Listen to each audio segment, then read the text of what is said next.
Hey, I got the recipe, never gonna let any op get the best of me. Thought it was distance, but hey, this is next to me. Talk to the spirit, you know I've been heavenly. Company definitely show your trajectory. This ain't a diss cause I say it respectfully. It's time to eat up, bread like a speeder. Taking it deeper and that's how it better be.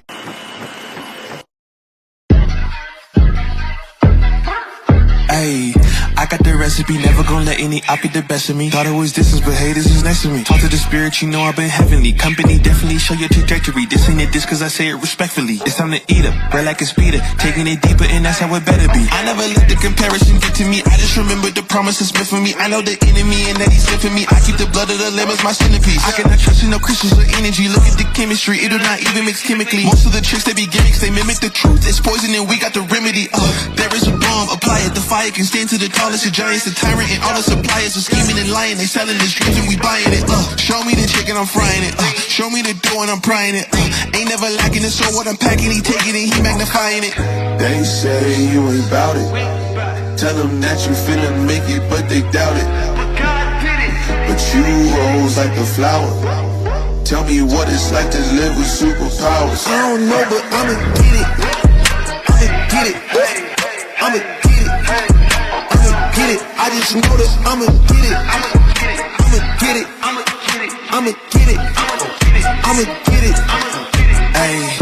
I got the drive, the bus, the truck, the gas is stuck. I ain't the one to rely on the luck. I put in work and then he show up. I know it's fake to sit in the reps, ain't no regrets, I do too much. It ain't me if you saying I stunt. He calling the plays and I do what he want. This ain't a front, glory to G-O-D. It's what you could do with a mustard seed. It's what you could do when you start to believe. Take fear and you cast it inside of the sea. 100% out of me, cause he gave it all on the tee when he let it bleed. So what is you saying to me? You just insecure about the love that turned me to a beast. I take a step and I ain't turning back. He made me first cause I know that I'm last. I ain't got time for no thing in the past. Learn from it first and then I react. Hands off me, don't hold me. Get it jumping like a trampoline. All truth ain't no trolling. We in good hands, no folding. They say you ain't bout it.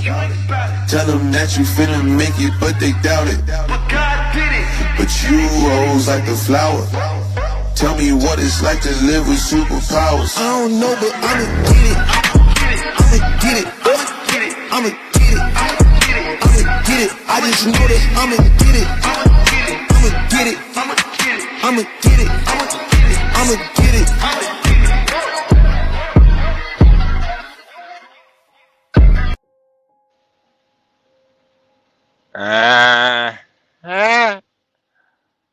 Good morning, y'all. Good morning. It's another episode of Gone Trucking with your host HB2N and John Galt. Appreciate everybody pulling up today. We are currently in North Olmsted, Ohio, right outside of Cleveland. There goes a cop on the left side, just got pulled over. We're about to merge on the I-80. I-80, I'm pretty sure I-80 goes all the way from the East Coast to the West Coast. I'm pretty sure. It's east-west highway, turnpike, whatever you know. So yeah, we're making sure keep these loads moving. I'm actually carrying 27,000 pounds worth of cotton swabs. If you can imagine that. Imagine a cotton swab. You know, those little tiny cotton balls or whatever. I got 27,000 pounds worth of that shit. Just imagine. It's so much cotton swabs. I mean, that's enough cotton swabs for like 4 or 5 lifetimes. Just makes you think how much shit we actually go through as consumers. You know, we go through so much shit, stuff, so much. Can you guys hear the background music? Can you hear my ominous background music? With the sun not being out today, I kind of feel like it's perfect. There's no, you know, There's no music. We need that music playing. I'm gonna get some more music too. I might get the okay. It's not too loud, Garion. Yeah, I wonder how Garion's doing too, man. Just moved in with his girlfriend. Wow. Rookie mistake, but hopefully it works out for him. Rookie mistake, Garion. But he's only 23. He'll learn, you know. Sometimes us as old people, we're old.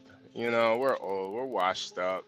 You know, me, Stanley, John Galt, Get Crack. We're old.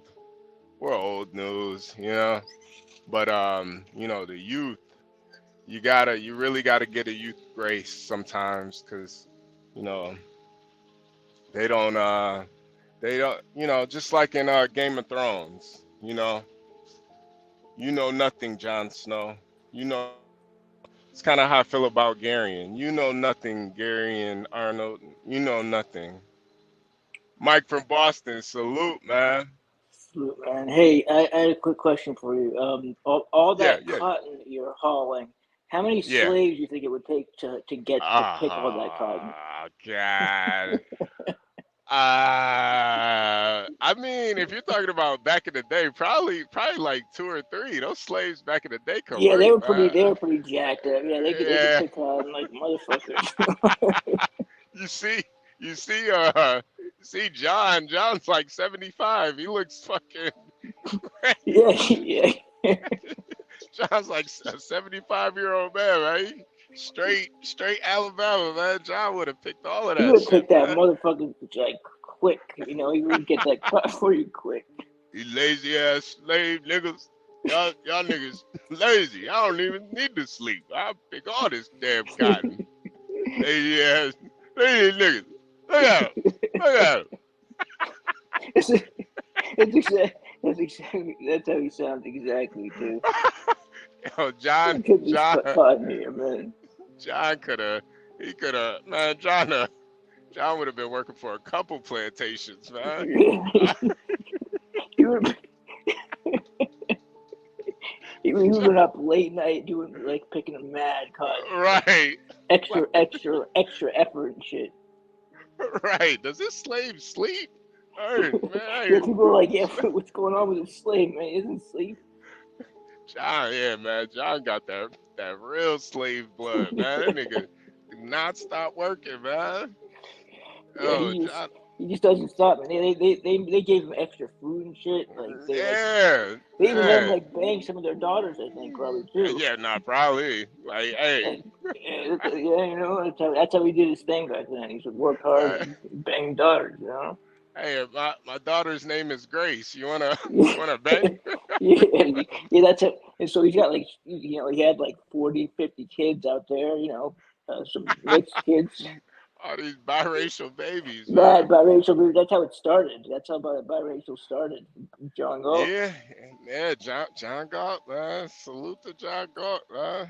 Yep. Jesus Christ, man. Pretty much started a race. Started his own race. But yeah, it is a lot of cotton, man. I don't. What would people use the cotton for, though? Is the question. Like Q-tips or what? Yeah, Q-tips and cotton balls, you know. I guess doctors would use it because they use like, you know, cotton to like treat wounds and shit like that. Yeah, a bunch of, you know, whatever wounds, or you got some sort of ointment. You know, back then they would have like really crazy type of ointments and stuff, you know. Like they'd have like you know, ointment to make you viral bigger or whatever, or you know, they got an ointment to, you know, make your dick hard or make you stay up. I don't know if they had an ointment for that. That's like a special thing, I think. Nah, man, I'm sure they had it even back then, man. What kind of ointment would it be though that would do that? It'd have to be like Viagra-laced ointment. Something. They must have needed something, yeah. Have you ever heard how they used to treat hysteria in women? No, actually, I'd be interested to know that because hysteria is a very fascinating thing that they used to call crazy bitches. Treat hysteria in women where there were doctors that would literally make they would create these like sex devices that would make women come, and they Really? would come so hard. Yeah, they would come so hard on themselves that their hysteria would disappear. And Really? You know, they should this, still do that yeah, today. yeah. They so if you look up like the first like devices used to treat hysteria, a lot of them are just makeshift sex toys, and they would use them on women to treat them. I mean, these To get them to doctors were calm real down, scumbags. basically? To get them to calm Basically, down? yeah. Well, it's funny because, you know, nowadays, you know, they don't call it hysteria anymore. They call it borderline personality disorder. It's basically like Yeah, a bitch who's like she's crazy, but she's not crazy enough to say that she's, you know, like mental hospitals crazy. Like, so you just like she's just kind of a crazy ass. But we've all met them. We've all met bitches like that. They're just crazy, you yeah. know. Just And I guess, you know, you just just give them a regular good women. fucking and they get better. You know. Right. But I think it's the orgasm that really gets them back Yeah, you gotta in hit it. You order. gotta hit it right. You gotta hit it right. Yeah. Yeah, and hit the spot. You know, just right, and then you know they Oh start to man. calm the fuck down. Yeah, Calm down, yeah. bitch. I mean, I don't know if you've ever made a woman orgasm, Boston, but it does It's work. a couple times here and there. Yeah. You know, hit the spot. Yeah, I mean, I don't, it's okay if you have it, No, but I've been married for almost 15 years. I learned, kind of where the spot is. Like, I have a good idea. You know, wow. After so 15 years, you still, after about 10 years, I figured out where it was. still in search of that big No, I hole, found huh? it. It just took me about 10 years, 12 years. Oh, You know. okay. At least you found it, man. Yeah, I found it finally. It took a little while, but I found that shit. But yeah. So earlier, his ghetto point of view got anally raped by Yeah, Stanley. Yeah. ooh, that's tough, man. That's a tough one to shake Yeah, that one off. Stanley. Yeah, Stanley. He comes through with it, man. You know, Stanley that's unfortunate. kind of molested my boy. His ghetto point of view, man. It I was. heard it. I It's heard it, kind and I was like, this yeah, sounds like, I hope this is not what it sounds like, but yeah. unfortunately, I It heard was you come on the stream and you kind of confirmed it. It was, yeah. It was unfortunately for him. his seal was broken. His seal was broken. I don't, once you pop the cork on that old wine bottle, it's yeah, uh, Yeah, that shit was bro. That shit was ripped off, man. Seal yeah, was just torn off, he man. he tore the seal off. I hope he's okay, man. He Jesus needs to go. Christ. He needs to like go to the doctor and get checked out for a couple things. Yeah. But Ah, hope I man. think Stanley probably had that prep shit that they were talking about. Oh yeah. So at least he doesn't have to worry about getting AIDS or whatever. Why? Hopefully. Hopefully, yeah. I don't. I'm pretty sure Stanley doesn't have AIDS. I think Well, I that's mean, I'm pretty sure he takes that prep. That prep. You think Stanley takes it just We, because? yeah. Well, I mean, you have to think about how many people has he, raped over the years. Like how many dudes? Like, I mean, one of those dudes probably was like, So you gotta just kind of expect it. I mean, maybe not, but I hope Ghetto Point of View is getting, maybe he probably has to take prep now. Do you think rape is like prevalent in the gay community too? I've never heard of anything like that. Well, actually, you know what? I've heard of there's been serial killers that are gay and they kill men instead of women and they rape them before they kill them. But that's the only time I've really heard about it. I've never heard of like a Oh, serial rapist that was a man that raped other men, except yeah, maybe in prison. Maybe in prison they do it probably. yeah. But But I I don't mean, know if that's really rape in prison. I think that's just well, I kind of like mean, prison. it's not like they show on TV, like on that show Oz. It was like everyone was getting raped. I've heard Yeah, that it's not like that, but it's like I think it's like if you if it's like the type of thing where if you go in there looking for it, you'll get it. Like you Yeah. can't. But if you're not like down with it, I've heard it doesn't really happen except for like like soft ass dudes, like they're just like ready to Yeah. give it up. You know. Yeah. You Yeah. ever see But that guy Fleece Johnson on that guy? Yeah, yeah, yeah, he unfortunately. took a lot. I took a lot. He's out of prison now and on YouTube. Have you seen Yeah, him? yeah, yeah. I remember he did an interview with Anton Jackson or whatever. And the Anton Daniels or whatever. Anton Yeah. Daniels. Yeah, yeah, yeah. So he did an interview with Anton Daniels, and he literally straight up told Anton Daniels, he was like, "Yeah, you're cute." He told him he was cute. Wow. Yeah, to his face. See, the thing is about a guy like that is back then when he was younger, you couldn't really make fun of him because he'd fuck you up and rape you. Yeah, yeah. I I mean, think he he would. was he was basically telling Anton he would have raped him. Yeah, he's got a lot of. I mean, he just doesn't care. I guess does he consider himself gay? Because like that's pretty gay. Like that's gay. I'm You sorry. you know, I'm not I'm not a I'm not 100%. I feel like being gay is consensual. I think rape is like I think it's a crime. Yeah, it is a crime, but I mean, in order for him to say something like, I would have raped you or whatever, that's gay. Yeah, Like yeah, yeah, that's yeah, gay as yeah, hell. There's no excuse yeah, for yeah. that.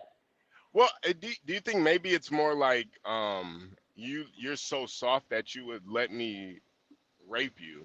You Yeah, think I mean, it's but more that? what kind of man though is thinking I would have raped you back, or I would rape you if I could? Like Yeah. that's gay as hell. Yeah, no, no, you got a point. You got a point. I mean, like, so that I see that guy, and I have a hard time looking at him as anything other than a homosexual, really, because he was Yeah, talking about he said that on the TV show back in the day, the show that he was on. He was like, yeah, he said that to the people interviewing him. He said it back then too. He was like, if you guys were in here back then, I would have been grabbing your butt or whatever, all this weird stuff that he yeah, was talking about. But that's gay. Like, I'm sorry, that's gay. yeah, He cannot claim to be a straight man. yeah, yeah, yeah. I mean, I don't know if he's necessarily gay, but he's definitely a monster. Well, I would consider. he's. I mean, again, remember what he's saying. He's saying to these men that are interviewing him, Yeah, yeah, if you were here a couple of years ago, I would have raped you. That's yeah. gay. But even those men for not like defending themselves, they're kind of gay. Yeah, they So kind of need you need to. Well, I mean, that guy would fuck you up though. So I mean, They said that guy was one of the most dangerous people at the prison. Even just besides being like for raping people, he was like the most destructive inmate they ever had in Kentucky. Like he was the most violent guy that they'd ever seen. Like he would fuck yeah, guards up. He'd fuck up any. I mean, he would. He just was. Yeah, I would have he's still, a I would have monster. still. Yeah, he's a monster. Yeah, he's a I would have monster. still slapped him. I, If you're like in my presence threatening to rape me, I gotta at least slap you. Like, Well, you nah. remember what he said? He said that booty was more important than drinking water and breathing air. I mean, Yeah, that's yeah, gay as hell. That's you yeah, cannot say that you're not gay after that. yeah, yeah. Unless you're like a pirate, and I could see What's a booty pirate? What do you being mean a more pirate? important. Like like those pirates from back in the day where they would go look for treasure and they would call it booty. What? I'm not familiar. I thought they looked for like they were like on the sea. They looked. Were they gay too? No, no, no, no. That's just what they used to call treasure. Like whatever they found, they would call it booty. Why? I don't know. I don't know. I think I don't know. I don't know. I mean, I don't know. that makes me think that they were probably gay, I don't know. gay Hey, pirates. Blacks Suitified. What's going on, man? What's up, bro? The term booty is Uh-huh. not. It, Break it down. Break it down. Break it down. Break it down. You got you Black got Suitified. you got MFB worried over here, man. Yeah, so I'm not familiar with this whole So pirate situation, so so you're gonna have to break it down. um. All right. So when they referred to pillaging treasure, it Hmm. was booty, BUTE, not Oh, okay. not booty, booty. See. That's the thing. Well, unfortunately for them, people must have thought they were gay talking about And booty. and Yeah. and the word booty comes from an English term, I believe, that meant exchange. Don't quote me on this. Oh, I'm pretty okay. sure, I'm using my powers of literacy, just like, when people say gay, which meant happy. And that's another term that has been usurped by the Luciferian left that we have to deal with now. But, Yeah. it was just fine in the Flintstones uh, theme song, Have a Gay Old Time, Yeah. except for fag, which just means a bundle of sticks, etc. Just different things that again, these homosexuals have usurped and turned into a derogatory term. But yeah, that's what booty means. So do you think that most of these liberals are just gay? Yeah, Yeah. I didn't hear Yeah. you say it one more time. Do you think most of these liberals are just gay? No, I just think that most of these liberals lack the gumption to say no when they're being led. Like who's the writer of that book, Propaganda? Can't remember his name. Stanley knows his name. Of course he Anyway, does. Yeah. what's his name? Stanley, who wrote that book, Propaganda. Jason Stanley? Oh no, you're talking Bernays. Thank you, Edward. Yeah, Bernays. He is the Well, Bernays was not a liberal. no, he wasn't. No, he wasn't a liberal. But I'm referencing him talking about the idiosyncrasies of people who can lead the masses with deception. Because when he wrote the book Propaganda, that's what he was saying. He was like, the true leaders are those that are unseen, the ones who create all of the media, etc. And he proved it when he did that. What was it, 1929, when he was hired by the tobacco industry to make or to influence women to smoke cigarettes in public by getting them by hiring models to light them up in their march. He hired models as they were marching down whatever street that I don't remember, and they were smoking the cigarettes in public.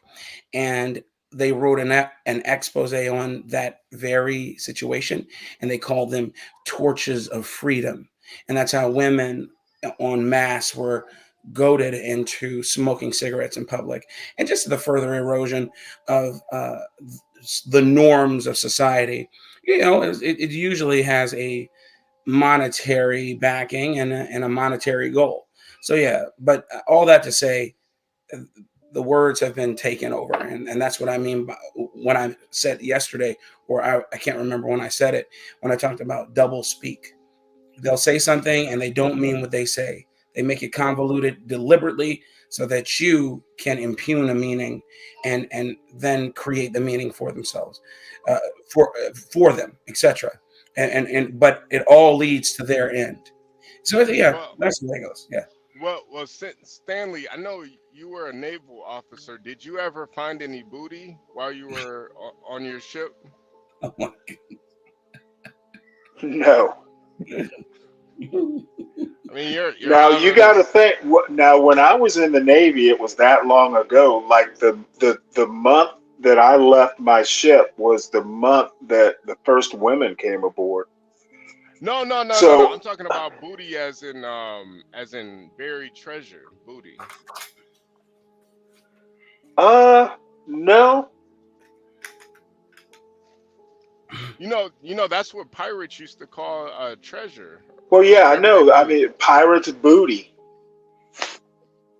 Yeah, and So yeah, yeah. I the didn't pirates hear. would basically I didn't rob. hear what was the origin of it, Blacks. I didn't hear that. It's an ancient English term for exchange. So you can, but again, you can impugn like they do today any value on that word because are they exchanging favors? Yeah. Yeah, I mean, if you're giving up booty, I mean, it Yeah, kind They it's of kind is of also hard. an Yeah. exchange. There's also a Kind of is synonym of booty, booty. Of course, that's a synonym of the word booty. But again, whatever, man. People don't care.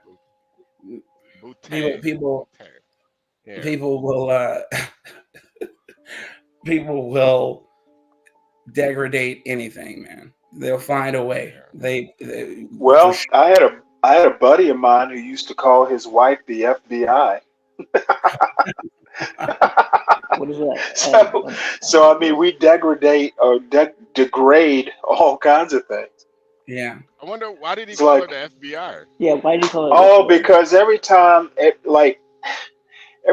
he would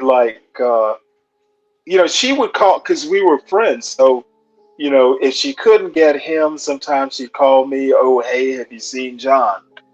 Yeah. And so he would say, "Hey, has the FBI called?" Uh, Like she's doing an investigation to find him. Yeah, So I you know the reason I bring it up is people just take terms and degrade them Yeah. all the time. Wrong with them, yeah. They yeah. yeah, they'll degrade them.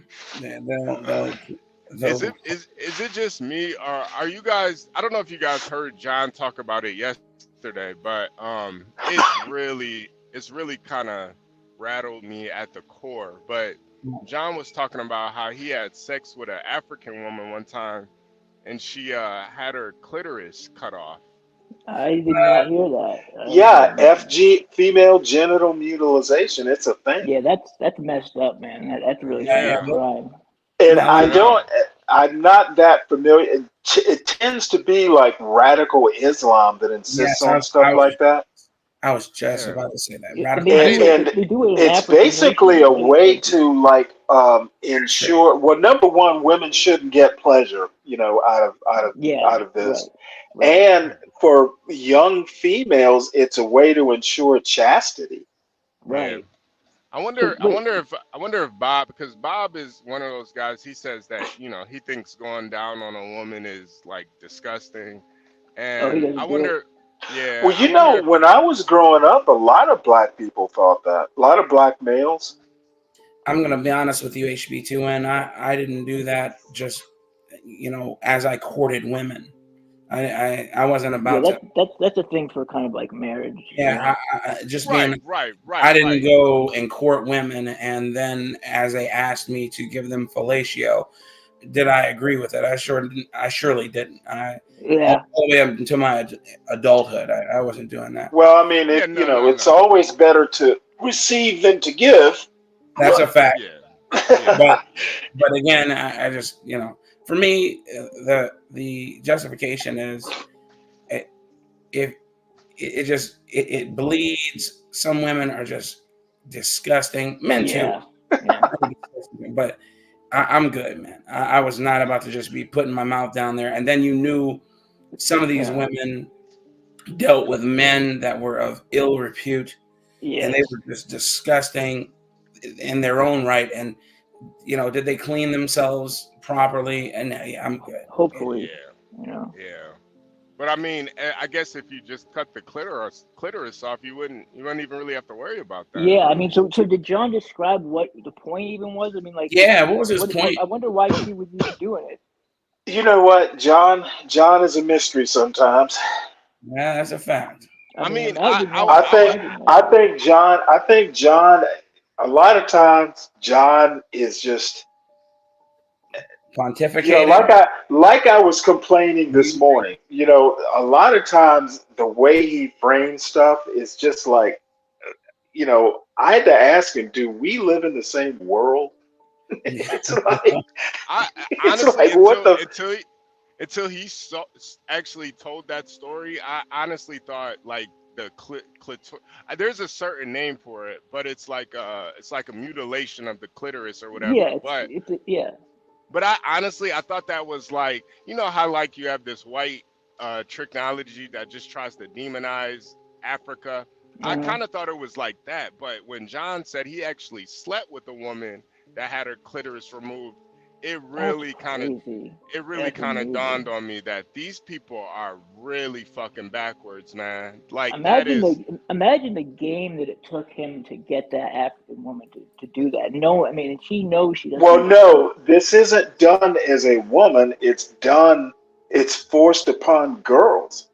Yeah. No, I right, know. I right. mean, but imagine Sometimes, John had to spit sometimes game to this at girl right sometimes there. at birth.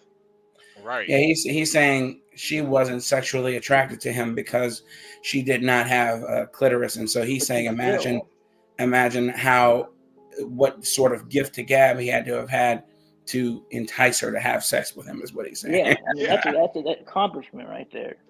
No, but I Okay, was asking him. I was okay. Well, asking him if he. No, I was yeah. asking him if Sometimes I wonder what world MAGA people live in. Well, no, no, I thank God, but Stanley, that you're not talking to any MAGA person up here. Hallelujah. yeah, Well, I just yeah, assume y'all are all MAGA. No, I'm not MAGA. I yeah, just don't yeah, want to right. vote for Yeah, Rashu, I'm insane telling women. you, man, you But missed that story, bro. That shit just really, it really fucked me up, what was his man. Just point? What was his point, HB? Why did he tell uh, you that? I think he was I drunk, think probably. no, Yeah, I that's can't, that was the main.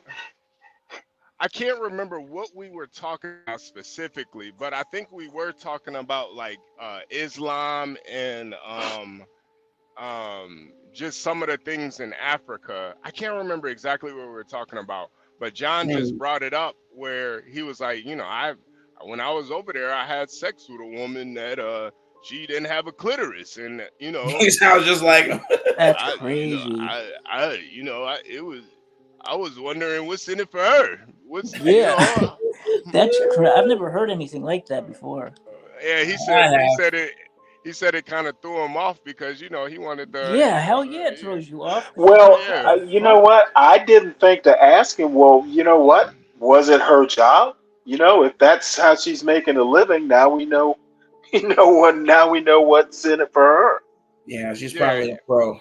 But whatever, Well, I whatever. mean, I think yeah. in an African country, they would probably, cut your head off for doing something like that. Yeah, No, yeah, no. I'm pretty sure it was consensual. I don't think John doesn't seem like the type of guy to pay for pussy. No, no, no. I He bet he does. would He never doesn't. I pay mean, for it. and no, actually, no. In a lot of African countries, prostitution is par for the course. Oh, I thought Yeah. they were like, they would cut. I guess that's Islam, or where they cut hands and Well, eat off. not every country in Africa is Islamic. That's Right, mostly right. Eastern. Yeah. Well, no, I take that back. Because Hey, Sierra Nigeria, Leone, gotta say Nigeria, they yeah, got that. North Nigeria, but I Yeah, mean, not all of Africa is. it's There's Islam. a Yeah, there's a bunch of it that's Christian. Catholicism is actually like the fastest growing Catholic community in the world is African. that's Yeah. very true. I just think When did they get we their need. first cardinal? I can't remember. It was not too long ago. But anyway, that's another story. That's another story. No, I think they've had African cardinals for quite some time. Yeah, we need true. to But go ahead, we need HB, to I'm sorry. interview we need to interview a woman who has a clitoris cut off like Well, immediately John because John knows one at least. yeah we're gonna have Yeah, to that's we're gonna have funny. to make I'd that like to interview. interview her too. That would be nice. Yeah, because You know what? I'll be in the audience for that one. Yeah. you don't have any questions, Stanley? Yeah. I do not. I don't really have any either. That's kind of like I feel Listen, like I don't have any uncomfortable. questions. I just want to listen. You know what I mean? I want to Yeah, listen and see what happened. I like to hear people's stories. think he could get that same woman up on the show? I think he could if he has her If I social track her media. down in Africa. I think you know what? Well, if he can't, Yeah. we'll hire you. Yeah, I'll find her. I'll find her. To find her. It'll be a needle in a haystack, but I'll find her. Where you going, HB? Yeah, I'm headed back to Illinois. I'm going to let me see. I think I'm going to New Lenox. Let me see. Yeah, New Lenox, Illinois. I got a trailer full of cotton swabs. I got 27 Oh, nice. Right. 27,000 pounds worth of cotton swabs, man. Can you What? imagine that? Can you That's imagine that? crazy. It's crazy to think about. Like Hey, that's It's a like lot of we ears. like Are they yeah. boxed up, bro, or are they? Yeah. No, they're all boxed up. They're all ready to be sold. So All right, well, bring me about 100 boxes. I don't even think you could use 100 boxes in a lifetime, man. Hey, It's so bro, many damn classes. I wouldn't Oh use them. wait, you got like 6 kids. Never mind. You could Exactly. I'm probably, telling you, those yeah, things go you're. quick when I'm cleaning their ears. However, Well, I used to use them like to clean weapons. There are a lot of uses for cotton yeah, swab. Oh absolutely. yeah. Yeah, cleaning the M4, yeah, or my M9. You have an M4, Plex? When I had my M4, I'm talking about when I was in Okay. service. I have an Yeah. AR-15. I don't have an M4. Is Allegedly. is your AR-15 full auto or no? My AR-15 has a selector switch for full auto. Yes. Okay, yeah. And I guess in Texas that you can have full. Can you have full auto weapons in Texas? I would not say you could, but Right. I'm saying that you can do that because it's not hard. But however, You mean you modify? You can modify it. you can modify that. Yeah, Yeah. absolutely. Oh But wow. my M4, everybody wants the M4 because you can turn the selector switch to 3-round burst. I always hated 3-round burst. We never used it. I don't know why we had it. It was ridiculous. Anyway, Full auto. MP5s. You ever fired one of those in MP5? I believe so. Yes. I was at a shooting range in New Hampshire one time where you could shoot it on full auto, and That's I nice. realized that actually was way worse for like. I mean, it would basically be just you. It's very hard to keep it accurate when you have it on full auto, especially with 30 rounds in there. Well, the point of it is not for accuracy. It Yeah, you becomes just kind of spray up the whole yeah. area. It becomes cruise You're serve. covering fire. Yeah, But like exactly. the Cruise first serve. time I did it, I ended up shooting like towards the ceiling. Like it was like Oh, you didn't know how to control it. Oh Yeah. Jesus Christ, because bro. I'd never fired a machine gun before. Yeah, I was like, recoil. damn, But yeah. that's deliberate. That's deliberate. They deliberately make sure that no American knows how to fire a machine gun so that you are easily conquered. But the point here is a machine gun, except for the criminals, because laws only pertain to the law abiding. But when you fire a fully automatic machine gun, of course, there's just the ways. Once you know it is, you learn how to brace it. That's it. But Yeah, no, I got it after doing it like yeah. a couple times. But I mean, I realized that with that particular weapon, it's Yeah, very easy to it to dovetails shoot real it. If easy. you put it on semi-auto, it's very because there's almost no kick on it when it's on semi-auto because it's 9mm rounds. So Yeah. you can really be accurate with it. Like it's like Yes. I felt like I was more accurate with that gun than like almost anything when it was on semi-auto.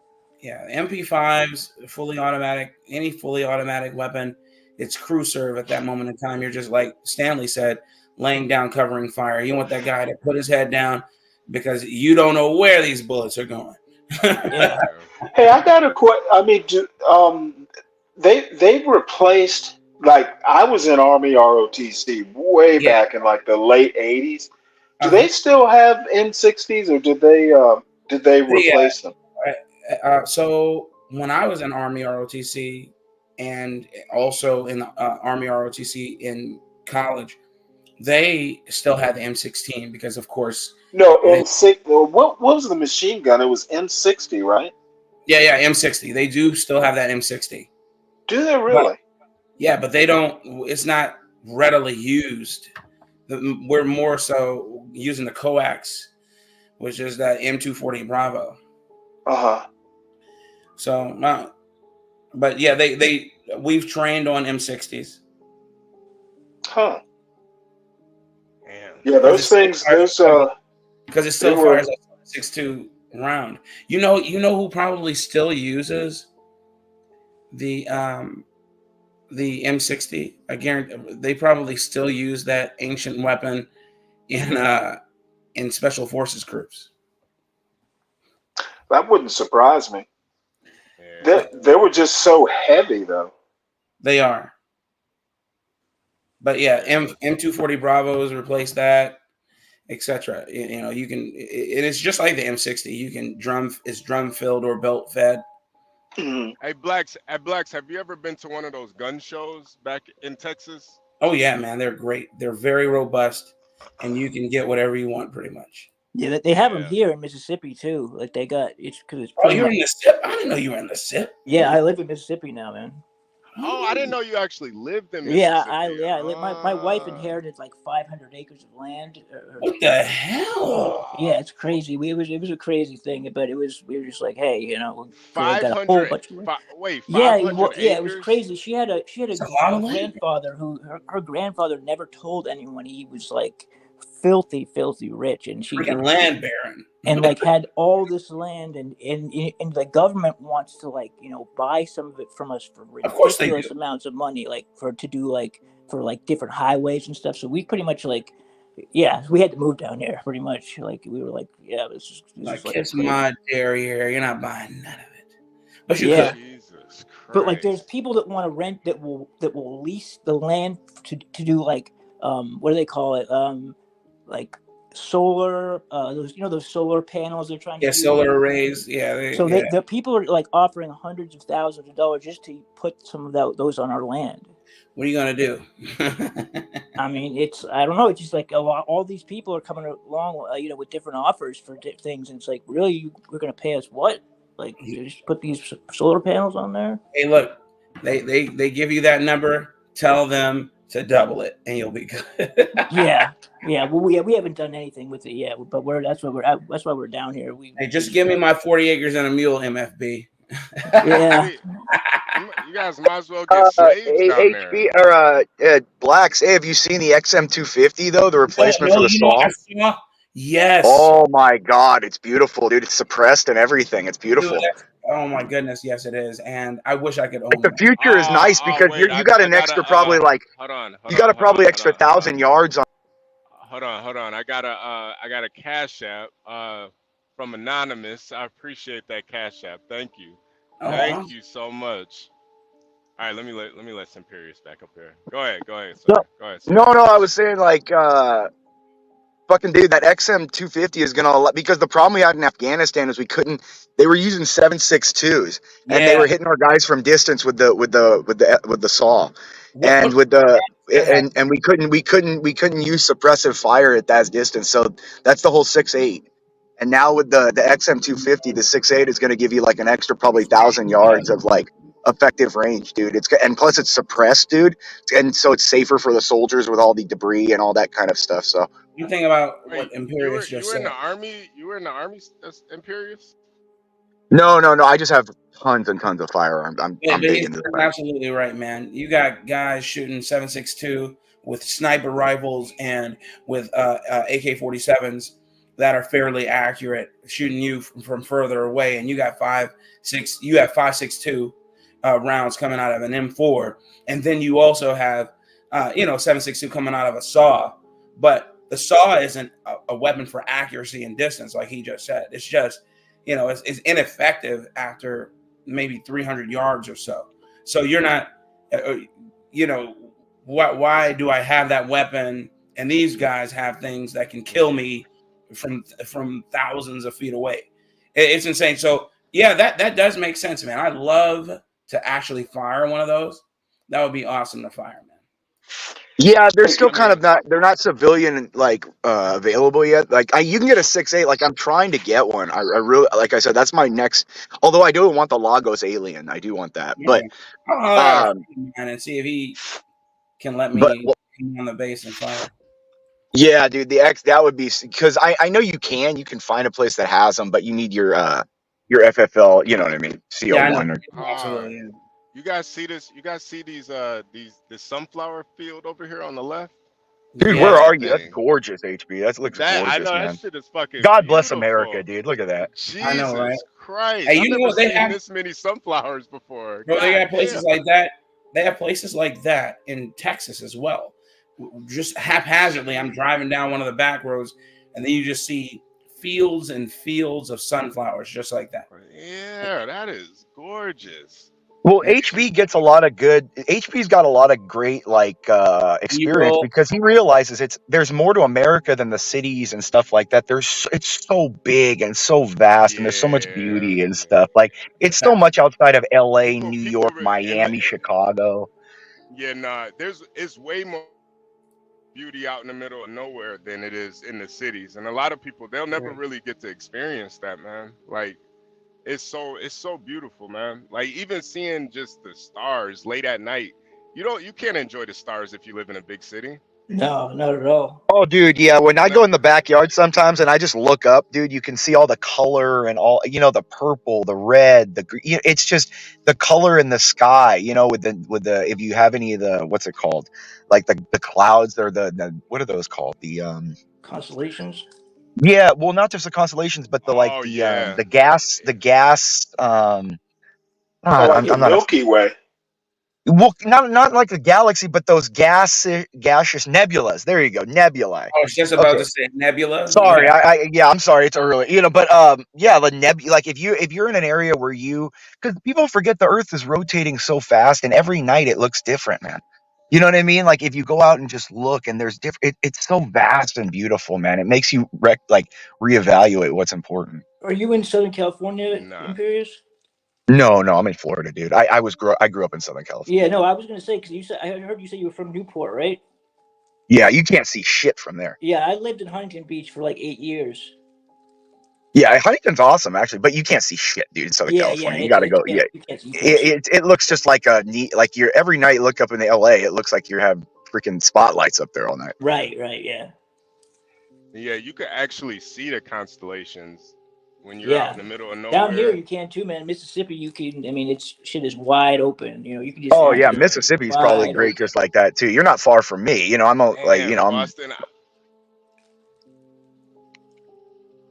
Boston, man. I'm happy for you, man. You're right where you need to be at in Mississippi, man. I Yeah, I feel like guess so, man. that's Who where would you have should have thought? always been, Who would have man. thought I'd end up Who here? would have thought?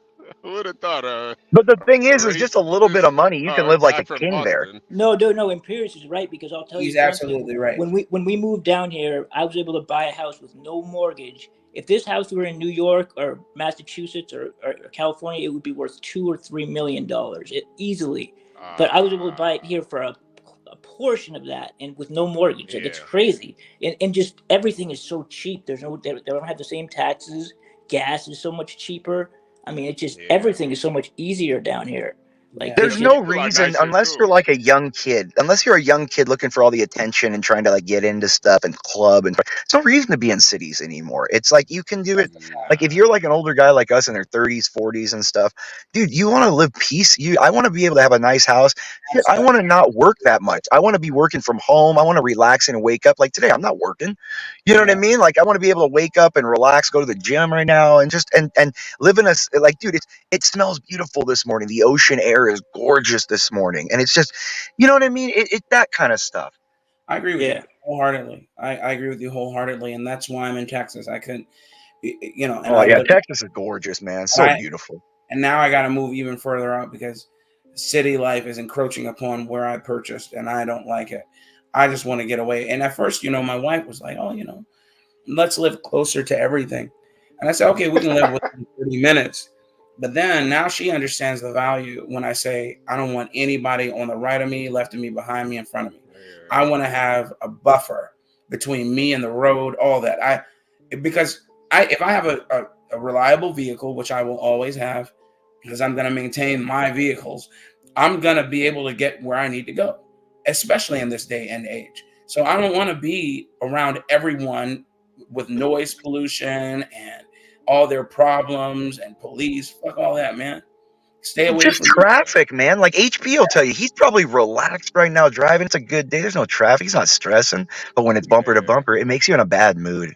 And Well, everyone that's in Yeah. traffic all the time, that's why Yeah, people are angry in it cities. makes you wanna kill like in Yeah. Chicago, people get Right. shot on the freeway all the time, and I Yeah, I've get heard it. about that I get shit, it. man. I know a trucker that actually he got shot. He got fired from his job because he was driving through Chicago, and he like cut somebody off, and they shot at him. They shot his truck 3 times. Wait, so they fired him because he got shot at? Yeah, they fired him. Why? I mean, I in White trucking, supremacy. He was using his white privilege to get away. no, no, no. Well, he was actually a white guy. That's the funny part. He was a white guy, and it's Well, that's what I'm in saying. The driver was using his white privilege. He should have been stayed there and let them shoot him. Should have let him kill him. no, no. I think it's just like an insurance thing. But Like that's they're kind of Well, messed you're up, though. supposed to like mitigate risks on your insurance. You're But if supposed to like if not. one of your right, employees gets right, right, shot right. at, if you fire his ass, that's kind of fucked up. Anyway, boys, I'm gonna head Well, out. I'll be back later. Have a good All day. right, man. well, salute. I wish I was as eloquent as blacks. You know, when I moved up to the mountain in Northern Virginia, I just basically told my wife I want a place where I could piss off my porch in peace. See, and that's how I feel too. Like when I'm driving out in the middle of nowhere and I see these random houses out in the middle of nowhere, I'm like, man, that's how I wanna be eventually. I want like a fucking log cabin out in the middle of nowhere, just Now I know just Blacks is thinking, oh god damn, he's crude.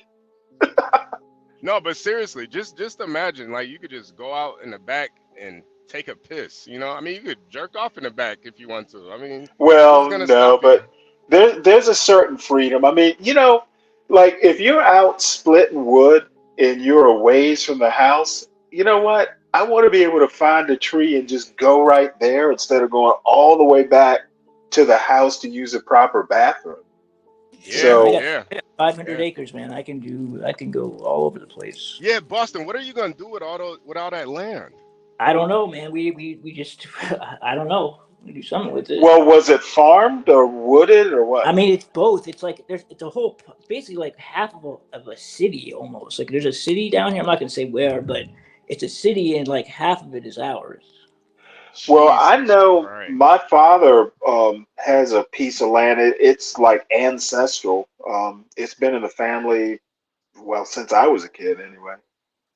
He just Uh, rents it out. Somebody rents it and they grow shit on it. And wait, Yeah, so I mean, you yeah, said 500 acres, right? yeah, yeah. All right, so I'm gonna ask the chat too. What do you think Mike from Boston should do with 500 acres? And I'm gonna ask Blacks and Stanley too. Let's start with Stanley. What do you think from Boston should do with this well, I mean, the 500 part that's acres of land? already kind of cultivated, I would rent out. But I know people who have that kind of land who like to hunt.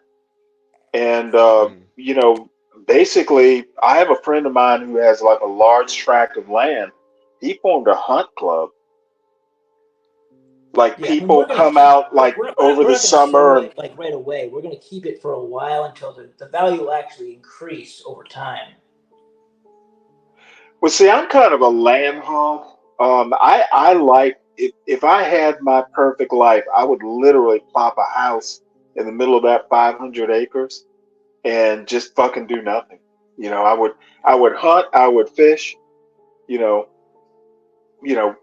of course, you might have to work, you might not, but I like trees. I wouldn't even develop it. The part that's already cultivated, rent it out or whatever. Part Yeah, that's Rent it out. wooded. The other thing, my father actually grows trees, like pine trees for paper companies. So, like, every, I don't know, maybe 20 years or so, the trees grow up. You bring people in to clear cut them, and then you plant more, regrow it for another 20 years. So, I mean, that's actually been a source of income every now and again. right. Wait. Boston, can you read what CKJ3 said? Get some blonde. I can't pronounce that. What does that Yeah, I don't know. mean? Blonde of Aquitaine? I don't even know what Yeah, I that don't know mean. what What that that is. is. Blonde of Yeah, Aquitaine put on the land. They're money makers. Is it a plant, CKJ3? Yeah, I Or don't I'll know. Google it right quick. I mean, honestly, the thing with the idea about the solar panels, I was thinking that would be maybe the way to go. Just because I Ah, mean, because ah. that's like a crazy amount of money, and we wouldn't have to do anything if we did that. I mean, we'd live off of it. Oh, it's a breed of cow, beef cow. Yeah. Okay, So we okay, basically, okay. I mean, we already have farmers that want to rent the land as well, or want to purchase it Yeah. first, for their farming or They're whatever. French. They're French cows. Ah. So A, how are a they money French So makers though? that I'm trying to a figure out. French breed of large domestic beef cattle. So like Interesting. you make money off of selling the meat, like, or what are they? Oh yeah, yeah. I you mean, you would like a cattle rancher. So I need to have like yeah a you butcher and everything. Well, I mean, CKJ probably knows about it. I've never done any sort of like livestock Yeah, yeah. I don't ranching. know anything about farming. Is like the wait last thing I've ever done the ever. admin said I'd grow some nut trees with that amount of land. That's what Some we've what? done with our land. Some nut Yeah, like trees. Damn. pecans Nut. and stuff like that. Okay. Why are they calling Pecans, that? walnuts. Oh, okay. Pecans, walnuts. Oh, okay. Some nut trees. Yeah, Hey it sounds yo. like, yeah. Oh, they got Now I another. Hold on a assume second. I assume she was not being disingenuous with that comment. No, I thought that was No, maybe no, a no, slang term no, Well, for no, that's a joke no. back to his ghetto point of uh, view. Yeah, yeah. You did kind of rape Where that at did his he ghetto yeah, point you of where did did view. kind he of take his disappear to anyway? Yeah, I think you violated him enough. I think he's You okay violated him now. pretty good. Yeah, I think he's resting his anus right now. Yeah, Well, Tyrone's next. Oh, oh shit. ah. You're gonna take that ass from Tyrone? No, no. What I'm gonna kick Tyrone's ass. Yeah. Oh, hey Black, so you still there? Oh, by the way, gentlemen, Phil Donahue just died, or I got a thing. Really? Uh, Donahue. That's too yeah, bad. he was 88. Yeah, Wow, that's pretty man. old. R.I.P. to Donahue, Yeah, man. R.I.P. to that guy. I think he interviewed Khalid Muhammad before. He's cool. He's been interviewed a He lot. has. Yeah, yeah, he was pretty good. He was He pretty good. interviewed Francis Welsing. Who knows who else? Wow. I'm about to stop and get some coffee. I don't really drink coffee on the road because it kind of fucks up my sleep schedule. Yeah, But coffee is. Yeah, I don't drink coffee either. yeah, I don't. I usually don't. Maybe I'll drink it like maybe once while I'm out on the road. But But what do you do when you get really tired, though? That's the one. That's the I, question. I usually just honestly like doing these lives and shit. It helps me not get tired. I You mean, but know? like, there, at a certain point, do you just say, "I'm going to pull over and go to sleep"? Oh yeah, yeah, yeah. If I'm ever that tired, I pull over and get a Yeah, because I mean, I yeah, kind of have a rule. Like, if I'm ever, because I drive a lot, for my cases. And if I ever get to the point where I feel myself starting to doze off, I'll get off the highway immediately because I know if I keep yeah, trying to make it home, I will get myself killed. yeah, yeah. So That I to just, me, that's the majority. That's the majority of All right, I'm back, guys. I'm truck wrecks. dealing with Is my guys. electrician.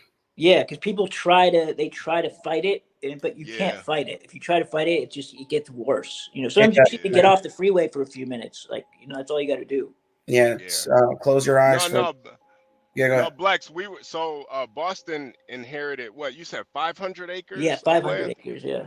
Yeah, What do you think he should do with that land? We've gotten a couple good suggestions. We got nut trees, grow a nut tree, get cattle. Um, like what? I Like think Aquitaine? you said Yeah, you said what? that's what it was. Like Aquitaine? Yeah, that's what he said. Yeah, Yeah, yeah, man. yeah, yep. Those things are worth so much money. So And then like there's another. from the meat of the cows. Yes, Okay. and their hides, and then uh, there's a tree that pays a lot of. I can't remember the name of this tree, but if you grow this tree, they grow them a lot in Florida, and I cannot remember the name. You can make so much money on this tree, and it's so easy to grow. Really? It's a cash tree. What is it, man? I don't even know what they do with it. Give me a second. Let me see. Money making trees.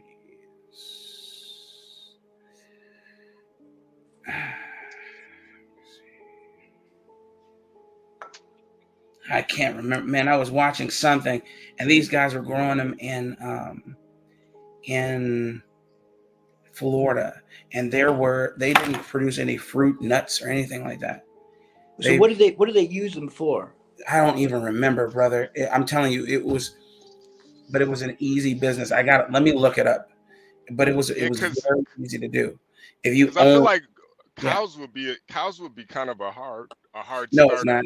You You just don't no, you can get a head of cattle for like $800. My point is, or really. cheap, yeah, or cheaper. But what about like the feed and stuff, and then you Yeah, got to I'm not worry trying to about. do any of that shit Well, you myself. don't have to do any of that. The main thing about cows is they take care of themselves unless they're a dairy cow. The only thing you have to do is when you finish them, and you don't have to finish them. You can be like, hey, they're grazing around my land, they're growing, and then after they're done growing, you can give them out or sell them to a beef processor, and then Yeah. they'll finish them. You don't have to finish nothing. What I Yeah. mean by finishing is when they get those several hundred pounds and of lean meat on them, or fatty meat, whatever, so that they can be culled and utilized for your meals. Yo, Right. And I could probably get some everybody's good saying the meat. cows, man. Everybody's saying the cows, man. The cows, that is So is this like the type of meat that you get at like a fucking like Capitol Grills out like with this kind of steaks they sell, like that type of shit? Yeah. I'm assuming so. Yeah, like the high grade like steaks and stuff like that. Yeah. Yeah. I mean, I just don't want to have to do any work with the animals though, like because Yeah, you don't No, have to I do. like animals. Like, you could probably hire somebody to do all of that, I man. yeah, mean, I would just, if someone was willing to. I was gonna say, and then of course you would check on them. Maybe, yeah, let me check on them. Nah, I Drive said it's out. weed legal in Mississippi. Yo, 500 acres of weed. Yeah, Hey, I that's think a headache. That's a headache. yeah, I think the cartel might come kill you Someone and your knocking. family. Yeah, I don't think you wanna. Plus, it's a headache. 500. Yeah, Yeah, you don't. that would honestly be harder to do than cows growing Yes. weed. Well, what I was gonna say with your is similar to what I heard Stanley say before I left. You could just start a hunting business where you just Yeah. lease out um, plots of land. I'm sorry, lease out licenses to hunt on your land. I believe that would be lucrative for you, for sure. Is there things to kill though and shoot on that I'm land? sure. I'm sure, especially Oh, hogs. I'm sure there's got to be deer living out there somewhere. Yep. And then on top of that, you can purchase deer and turn them loose out there, and then set up feeders. Spend a little bit of money, set up feeders, and then go on guided tours. You say, "Hey, look, I guarantee you to bag a 6-pointer or whatever," and then or maybe not that big, but still, I guarantee you to bag a deer, and you set up feeders, and when you set up the feeders, you will take them to where they are early in the morning, wait at the feeder, and then shoot. There's so many ways to monitor. Yep. Make sure it's legal before you do that. I think it's very legal to do it on land. The problem is when game. No, that I do know that in Georgia anyway. There is, and I can't remember the exact language, but you can't like lure them in that way and then kill them. I get that. Yeah. Now the thing is that what people do is they're like deer mix. Have you ever seen that like stuff? Basically, it's like a deer lawn. Yeah. You can plant clover and stuff that will attract deer, but like setting them out, like it's like I think it's illegal to set up salt licks. I don't know. Well, not to kill them anyway. Yeah. Right. But I can't remember. I know you can set up feeders, but you can't. My point is like just to keep them in the area. But I can't remember what the laws are pertaining to that, because I know that they do that out here in Texas, East Texas mainly. They'll have several acres, I don't know how many acres, where you can license a trip to their land, and they guarantee you a buck, and then you go and they'll butcher it for you, etc. Well, the thing is doing it that way though. I mean, are you talking like setting up a lodge or? Maybe, man, whatever it is they do to make sure Yeah, that's like a major investment though.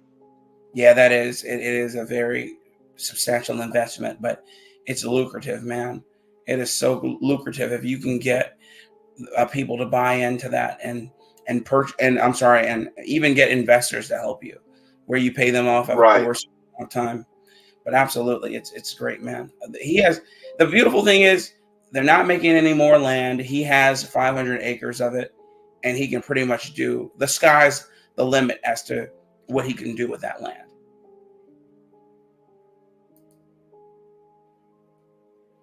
Man, that music is so eerie. I love it. It's definitely unique. Unique is an understatement, eh? Uh, I just say that the music just kind of emanates. I can agree with that. It's it's like background radiation. Background radiation. That's true. Anyway, I'll be back. I got to deal with some business. See you Okay, soon. well, I guess I'll hang out till our host returns. HB, are you there? Yeah, Well, yeah, yeah, I yeah. Just give me oh, one okay. second. No, Give I me was one about second. to say I'll hop down and see what's in the chat. Planted almond trees back in the day. Maybe don't grow. Doesn't growing almonds take a lot of water? For some reason, I seem to recall like almonds in California, very water intensive. And American Millennial, the music is just it just is. Nobody even knows who's playing it. It just kind of plays.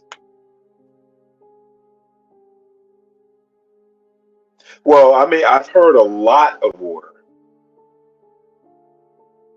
like to a point to where, people get pissed off because California's had water shortages, but it's easier. Well, I think anything's easier than cows.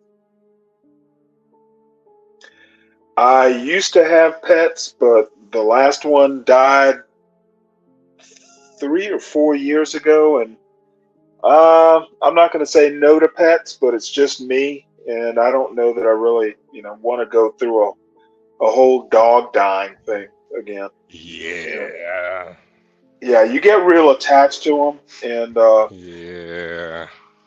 it was my wife's dog. It was she and my son, like when he was 5.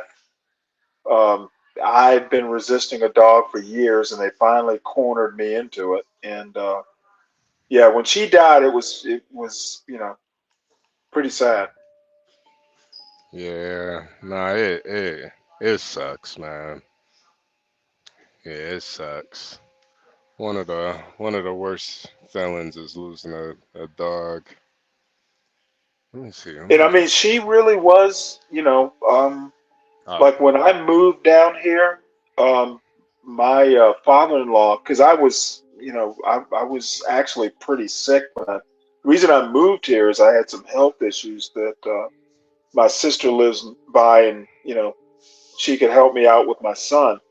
But my father-in-law asked me, well, why don't you take the dog, just give the dog up to the pound? I looked at him and I'm like, she's a member of the family. I would just yeah, as soon give my son to the pound as, as give my dog. yeah, nah. I I can't. I don't know how people can even suggest that type of stuff, man. They're sick to me. They just give your dog up. Well, I I mean, couldn't even do don't it to get a give it up dog. I to mean, family. yeah, it's like if you're going to get a dog, I mean, you literally need to consider that dog a member of your family. Like, Yeah, it's not like the old days where, you put old Yeller out in the back field and, it kind of takes care of itself. yeah. Daniel Nixon, did you use it? Yes, I have a really nice pizza steel, as a matter of fact. Pizza steal. What's a pizza steal? Well, I have a pizza stone and I have a pizza steel. Basically, it's the plate that you roll your dough out on and then cover it, and then stick it into the oven. You can either get a stone, which I do have, or a steel, which is basically just a fancy metal plate. But this one has holes in the bottom, so the crust can get kind of crispy on the bottom. So yeah, and it's a 14. I think it's a 14-inch pizza steel because I like 14-inch pizzas. And I also have a deep dish pizza pan. So every now and again, I'll make a deep dish pizza.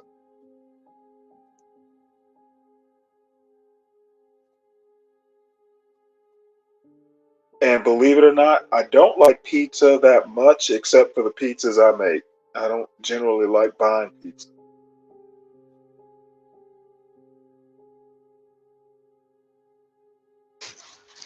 Wicked Stanley, world. with all those pine trees, do you ever have a surplus of fat wood? You know what? My father, it's my father that deals with that. I know what you're talking about, though. I never asked him. I think they just clear cut the trees. Now, the other thing in Georgia, there are not a hell of a lot of fireplaces in Georgia. There are plenty. Most houses, they don't even put like fireplaces in. Like, up, I'm in the towards the northern half of Georgia. So you will find wood stoves every now and again, but in South Georgia, the only thing you might use that for would be a barbecue pit. Damn, I wonder. Yeah, Boston, 500 acres is insane. I'm still trying to like think about how much Yeah, land that's that like is. old time plantation big. Yeah, Is he gonna put thank you. slaves working the cotton? Yeah, that's what I was thinking. I think that's what he wants to do. He just just doesn't want to admit it to us. Yeah, I think that's what he really wants to do.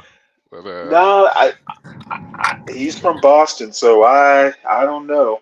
He might be an yeah. abolition. He might be an abolitionist.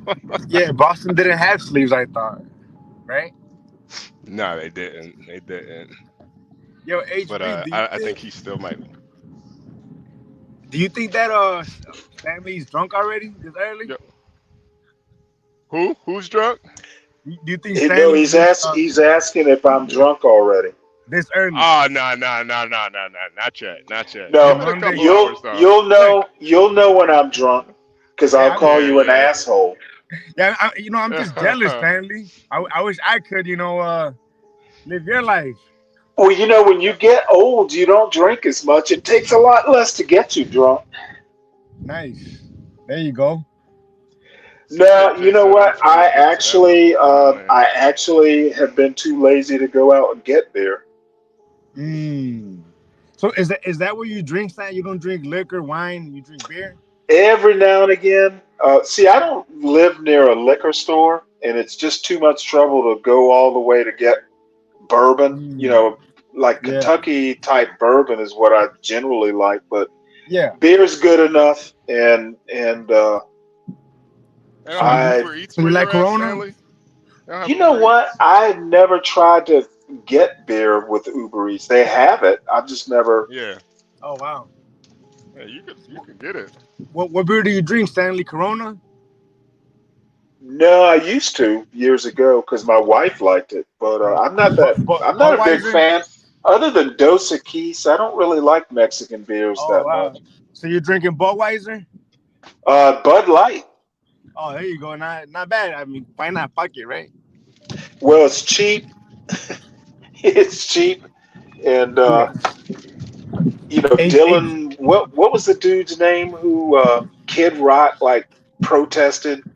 Whoever oh yeah, yeah. the trans woman Oh, was. oh, is that why you're drinking it? Because they support the alphabet? No, I was drinking it way before. Shit, I've been drinking Bud Light for like 10 years, Yeah. and I wasn't about to give it up for some dumb political cause. Dylan Mulvaney. Dylan Mulvaney. Yeah. I've been drinking over a year. You know, You haven't had beer in over a year? I haven't had any alcohol. I haven't drank any alcohol in You over a know year. what? I'll be honest with you. Yeah.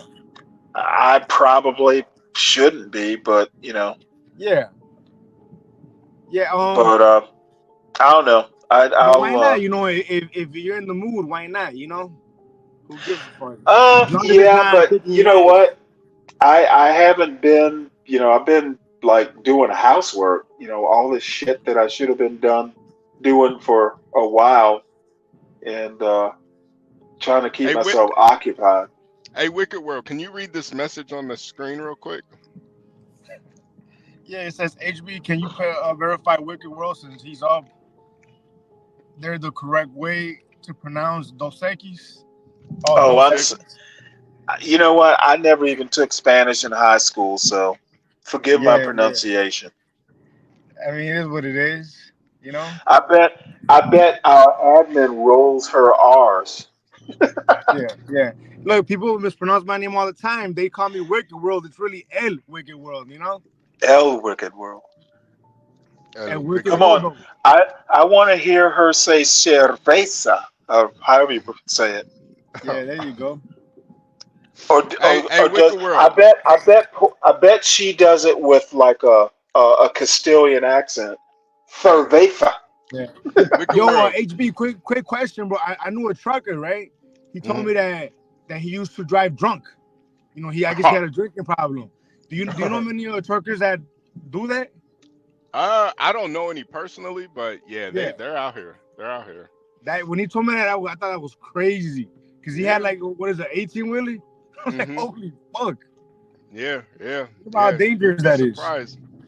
You'd be Yeah. surprised how many truckers get caught drinking on the job, man. I mean, it's just like drinking and driving, you know? A lot of people they drink and drive. So it's kind of like the same thing. It's just, you know, if you get caught drinking and driving as a trucker, you can go to prison. Well, Yeah. you probably will go to prison. You will go to prison. Kind of dangerous. I mean, drinking and driving is dangerous anyway, but with a semi, Yeah, yeah, yeah. yeah. Well, he told me that I he can't couldn't drive without. imagine wanting to. He told me that he couldn't drive without being drunk though. Like he had to drink, Wow. otherwise he couldn't do it. I was like, that's kind of tough. A tough spot to be in, no? Yeah. Hey, Wicked World, how's Chicago been since they had the Democratic convention down there? I heard they're like gearing up Yeah. to, you know, do all that protest and shit. How's it down there? You know what, bro? How interesting that the self-righteous liberals are causing business owners to board up their businesses. Think about that. Oh wow. It's Well, gotten that bad? it's not the liberals, it's the progressives. Same shit. What's the Yeah. difference? Same difference. Well, you know what? The difference between a Mexican and a Guatemalan, that's the difference. No, that makes no Alright. sense, Stanley. It's like a three-party conservative and a conservative. Yeah, they might have like No, American politics is a lot more complicated than that. no, of course, but simply put, Okay, well, progressive, see, liberals, socialists, same think difference. I think Americans put too much simply. No. But objectively speaking, Stanley, socialists, liberals, progressives, same difference. Same difference, Stanley. Okay, We're on the same well, side. you said logically, didn't you? Yeah, I said objectively. Okay, they're all well, evil. They're let all me evil. also suggest that you have no idea what logic means. Okay. Don't you think it's kind of ironic though, Stanley, that Yeah. they're Hoarding kind of up. eating each other now? The whole party is kind of eating Yeah. each other from Isn't that within. I interesting? don't think the whole party's eating each other. I mean, this you know, this Israel versus Palestine thing is Yeah. very you know, I think for most conservatives, we know what side we stand on in that fight, but with the Yeah. liberals, they're kind of split down the middle. Like even you, Well, Stanley, I think that the progressives have a point, especially in light of Netanyahu. Netanyahu has given money to Hamas. Yeah. So, I mean, you know, nobody seems to want to publicize that point. I mean, I think it's because like us as Americans, we've given money to Osama bin Laden, so we know how it works. Right. You know, sometimes. Well, so knowing how it, all I have to say is that we got what we deserved funding a terrorist organization. Yeah. Netanyahu's getting what Well, he deserves wow. because, I mean, a lot of times things come back to bite you. Yeah, Mm. yeah. Hey, Chickens coming home to HB, roost. Yeah. HB, there was people at these gatherings, these liberal gatherings, with signs that had like recipes for homemade abortion remedies. Like if you mix this, this, and this, it's like an abortion pill. Oh, I mean, wow. that's where we're at with the liberals, dude. And I don't even care about Okay, well abortion. let's do a little history lesson here, shall we? Okay, can you address Do can you you address the think? point, though, Do you Stanley? think? Do Can you you address the think? point, Stanley? The point that there was I'm people with trying. signs I'm trying. with homemade Okay. remedies for Well, abortion pills. let me address the point. I was going to try and be subtle. You're fucked up and you don't know what you're talking about. Is that Okay. direct enough? No, well, elaborate, because how does that answer the Oh, I question was trying to the to person with a elaborate, and fucking then I sign? was trying to elaborate, and you didn't Now allow you're me gonna go to. into a fucking bullshit history lesson that has no meaning. It has no bearing on the Okay. Well, point it of doesn't this have bitch. meaning. It doesn't have meaning to someone like you. Okay, continue. So, are you telling me I'm wasting my time? I think you're gonna waste my time Okay, with a well, you know bullshit what? story. I sure don't want to waste your time. I Again, appreciate that. I'll make it short and sweet. Okay, You're obtuse and you have no fucking idea what you're talking about. You but shouldn't be talking politics. HB, do you see this, HB? It's typical of a fucking liberal to start attacking you personally, right? That's what they do, and you know that. I don't have to tell you, HB. You know that shit already. He has no ground to stand on, right? I don't even care about abortion, HB, but any objective person can see that a person doing that kind of shit is Did I outlandish. hurt your feelings? No, not at all, brother. Okay, Not just at all. checking. I don't want to do that. No, it's 9:30 in the morning, dude. It's a beautiful morning. I'm about to fucking go for a run. I'm Where you know, you running at? Where I you wish I running was at? getting drunk like you, Stanley, but you know, it is Where you what it running is. at, Wicked World? Where you running at? In some suburb.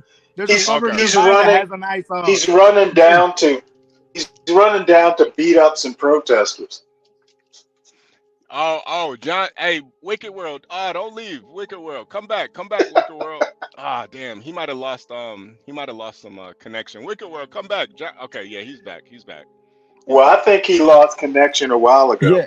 Yeah, we can't all be getting drunk all day, Stanley. Come on, Dude, Stanley. We can't all be getting drunk why all do day, you think dude. why do you think I'm Hey, drunk? hey, Wicked, you in Chicago, right? Yeah. Man, shit. Can you get us some footage, some coverage of what's going on in Chicago, man? What do you mean, like some live footage? Huh? Say what? What do you mean, like some live footage, or what do you mean? Yeah, that would be great, man. I would love to do that if I could, but I don't think I'm Hey, gonna. I don't want to go nowhere near the fucking liberals, though. John, Yeah. you know how that goes. Yeah, I mean, you know what? It takes courage to get around liberals. I mean, Ah. you have a lot of alphabet over there. I don't want to get AIDS. Yeah. Hey, Wiki, did I hear you say you worked in a prison? Yeah, jail? yeah. I work in the jail, the county jail. Oh, you work? No, you don't. You work in Cook County? Yeah. Man, what you got to come back on one day, man. Let us talk to you about your time working in Cook Yeah, County. look, John, I told bro. HB a story once. Remember that story I told you on 777, HB? What?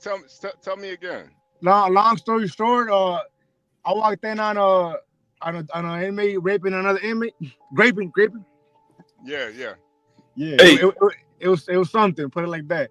And when would you have time, man, to come back and just give us like a segment on some of the shit you seen in the Cook County jail, man? That shit would be explosive, bro. Yeah. No, I mean, we'll talk about it. I mean, I know you guys are on a lie, and I come in when I can. Usually, you guys have a full room where people like Stanley are just fucking spewing. No. We're not gonna let anybody else up but you, man. It's just gonna be me, you, and HB, man. You know what I mean? And then we just gonna, HB from Chicago. We might let Blacks Who Defy come up. You know what I'm saying? Oh, but yeah, that's the name. Yeah, it's gonna be mostly Chicago-based people that know about Chicago. Oh yeah, and you with your knowledge of Chicago, the Hispanic, your Hispanic angle, and the Cook County, man, that's gonna be a hell of a show right there, man. That would be some great content, bro.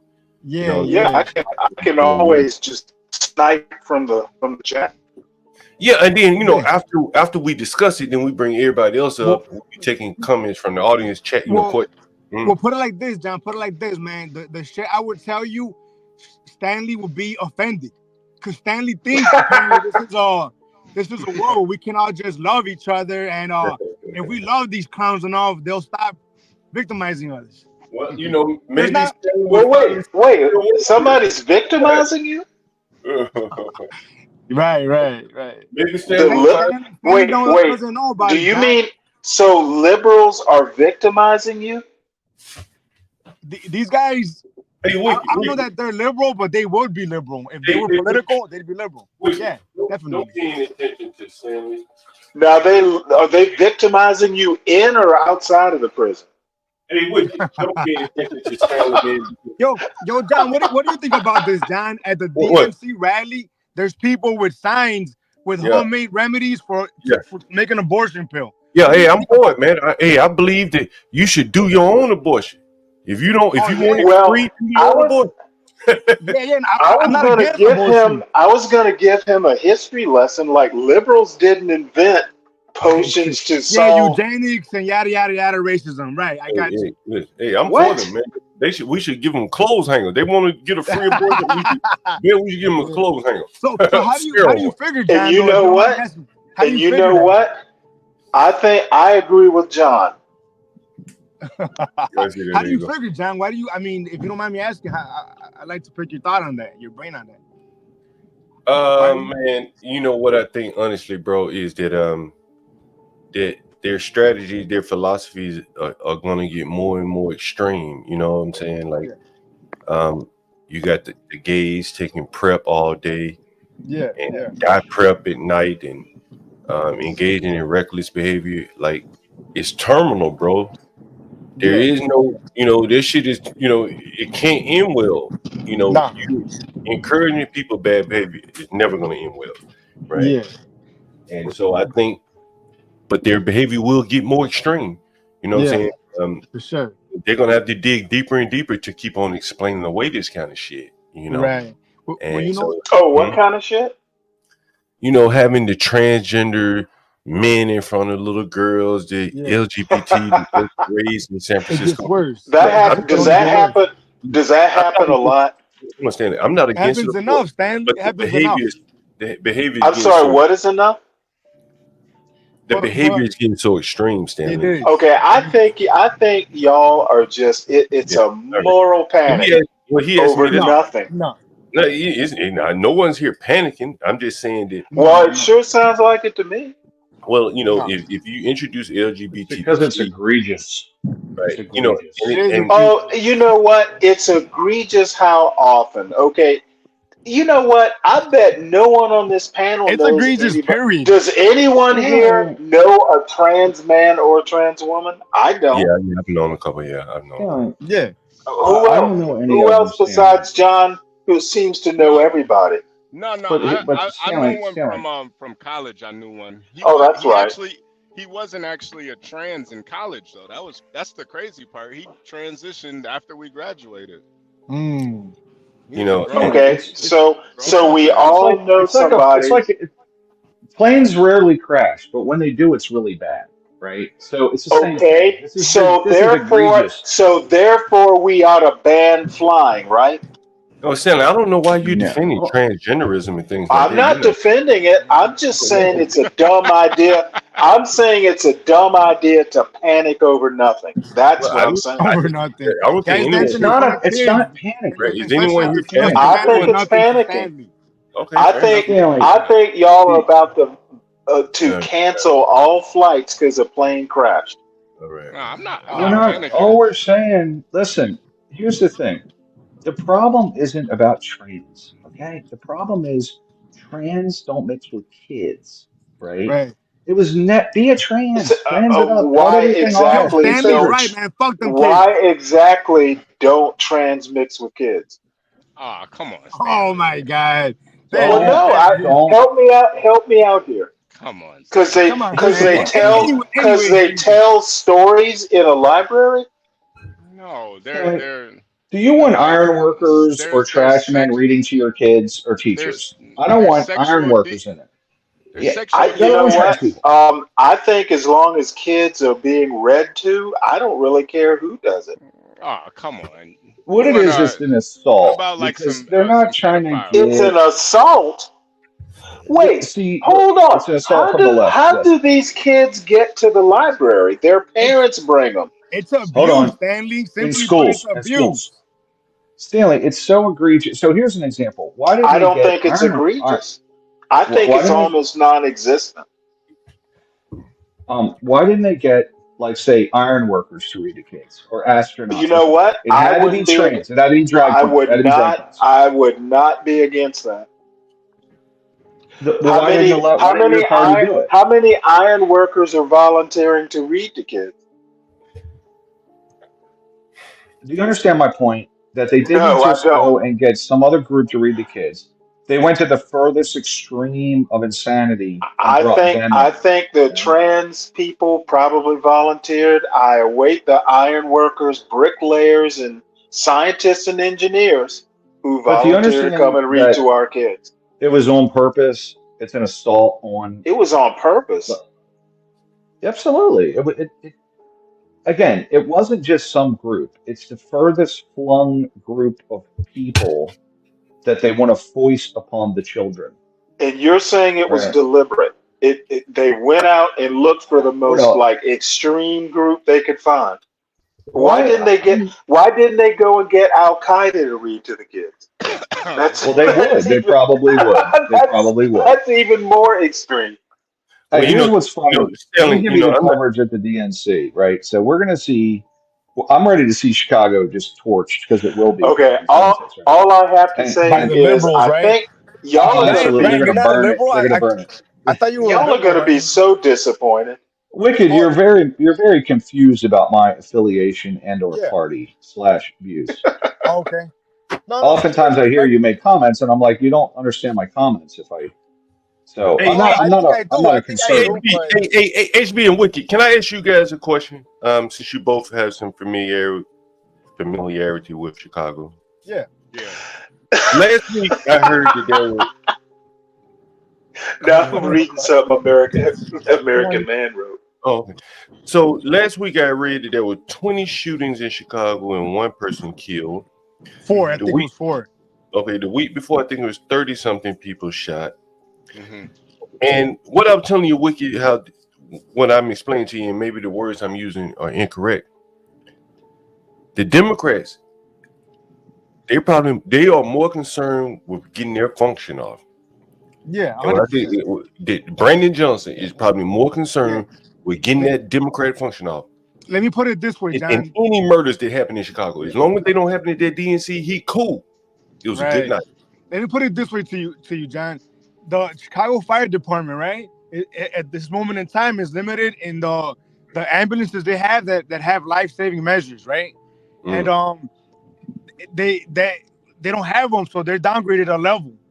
I don't know what exactly that means, right? But they downgrade them a level, and some of these ambulances that they're limited on, they're sending them to the DNC from the south and west side. So yeah, to your point, yeah, they're prioritizing their stupid ass convention at the expense of the taxpayers, right? Right. And I believe that it could be 1,000 murders outside of the Democratic National Convention, period.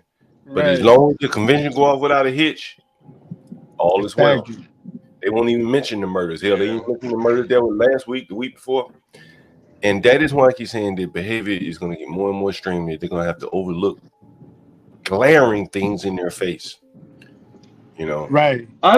Look. Here's a question for you, John.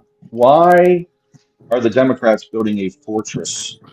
They're building a fortress, a walled-off DNC. We know walls don't work, right? Like they told Trump, walls don't work. Why build walls at the DNC, guys? Right? Am I right about this? It seems like they're building walls that don't work. They've been saying walls don't work for 10 years, but apparently they work now. The only weirdly. response is that those protesters aren't illegals. They only work for illegal. I think the bigger thing is that The Democrats at this point have to wall themselves up away from many of the people that support them. That's the irony of it. Work though. Like some of them people then, that's in that Democrat shit, they vote for the motherfuckers John, and they too, tear their heads off. Go ahead, Adrian. Yeah. John, the big thing too is as long as it's black boys and Latino boys getting shot and killed, it's easy for them to look the other way. Yeah, I don't know that I disagree with that. Well, the biggest thing, what I think, HB, and I realized this after J6, the gays, the LGBTs, the free Palestine people, and I'm not saying I'm for or against it, but they coming straight to the government with demands. Yeah. Federal government. We need riots, laws, and all that kind of shit. We want you to go do some foreign policy with Israel, Gaza. By and large, the black agenda is domestic. And, I've told you before that politicians on both sides of the aisle have moved international because that's where the money is. And there is no more energy or time to devote to solving domestic problems. So when you see the violence and the crime in Chicago and you see the nigger mayor saying, I look good. I'm clean. Did you hear him yesterday? Did you hear him yesterday? He said derogatory me. He was telling what the hell he said about all those people that's being killed when he talking about how smooth he is. Well, for the same, right? Like, but again, he's the governor of this city, the mayor, whatever you want to call him, and he's over here bragging about how good he looks when just 2 days ago, he said 4 people killed, 20 of them laid down, right? Okay, but you just explained why he's not doing anything about it. I'm explaining to you why the Democrats, by and large, and I'm not making it political, but those are their people. The blacks in Chicago, by and large, vote Democrat. As long as they don't take their gripes to the federal government, who cares? The LGBT, they got gripes. It can only be resolved primarily by federal passed marriage laws, things like that. And so their gripes with the government. So the Democrats kind of have to respond to them. The national Democrats have to respond to them. But shooting someone, the murders and the crime, Nancy Pelosi can't solve this. She's not local enough. So by and large, most of the anger that these blacks have is directed at local officials. They're never going to be putting that heat up on the Kamala to solve anything. They just want. Okay, you know what? You're speaking in circles. Okay, fair enough. Okay, you're saying that black people don't go to the federal government because basically there's no money in it. No, what I'm saying is, when blacks go to the federal government, they have their hand out. Give me some money, put something in my hand, I'll go away. When the LGBT go to the government, they want policy and shit, right? They make Nancy Pelosi come up with policy and shit like that. Those are two different groups asking for really two different things.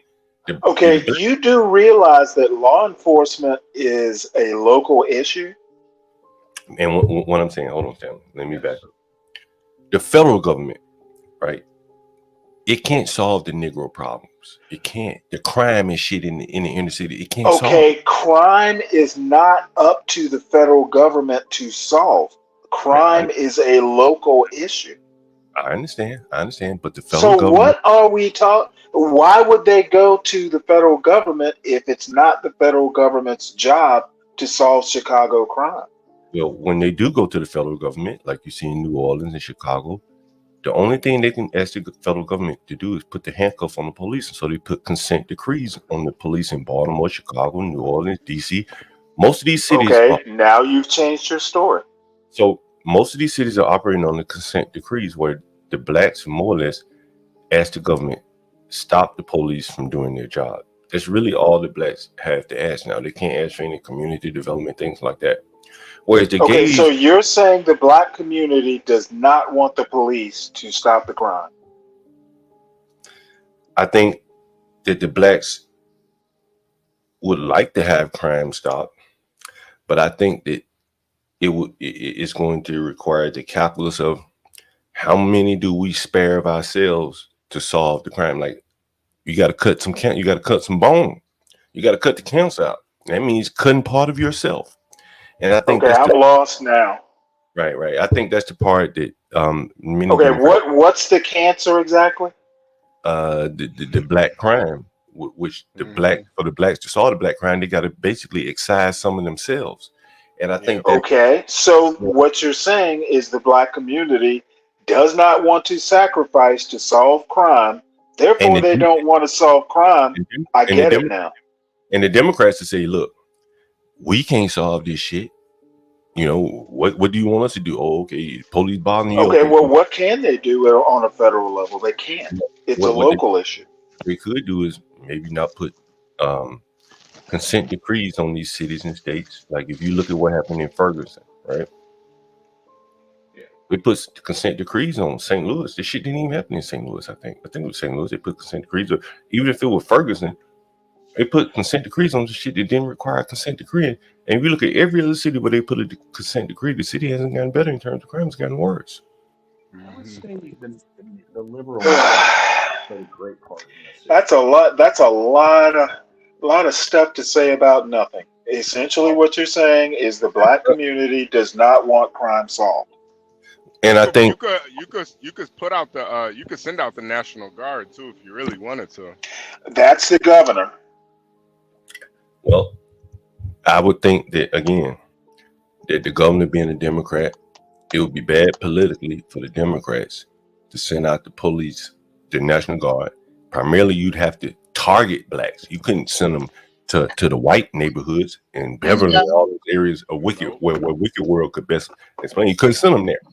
You'd have Hello? to, you'd have to send them Okay, and then the other thing, define consent decree. Am I heard? You've lost me there. Mm. Uh-huh. Am All I right, so Hey heard? Mella. Hey Mella, Hi, Hey, we can everybody. Mella. hear you. How you Hi, doing, Mella? happy DNC Day. Look, um, before it changes to Ferguson, I just wanted to say that being a Chicago native, I understand there's this perception that Black people don't want issues solved. That's not the case. And I just wanted to say that out loud. It's not the case where Black people in Chicago don't want crime solved. I want that stricken from this damn record, okay?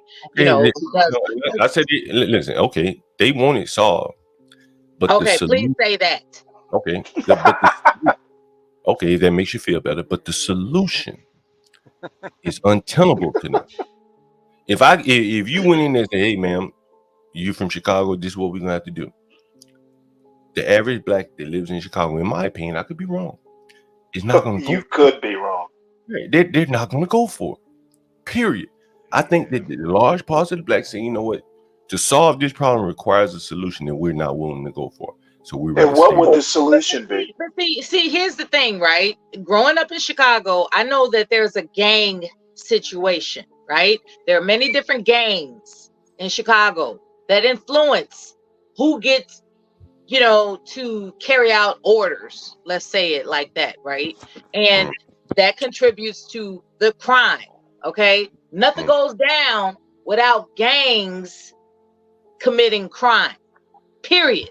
And and as far as that mayor's, whatever the hell egotistical thing he was doing, that's another topic, because a lot of mayors have exercised bravado when it was inappropriate. What I will say about crime is that nothing goes down without gangs being involved.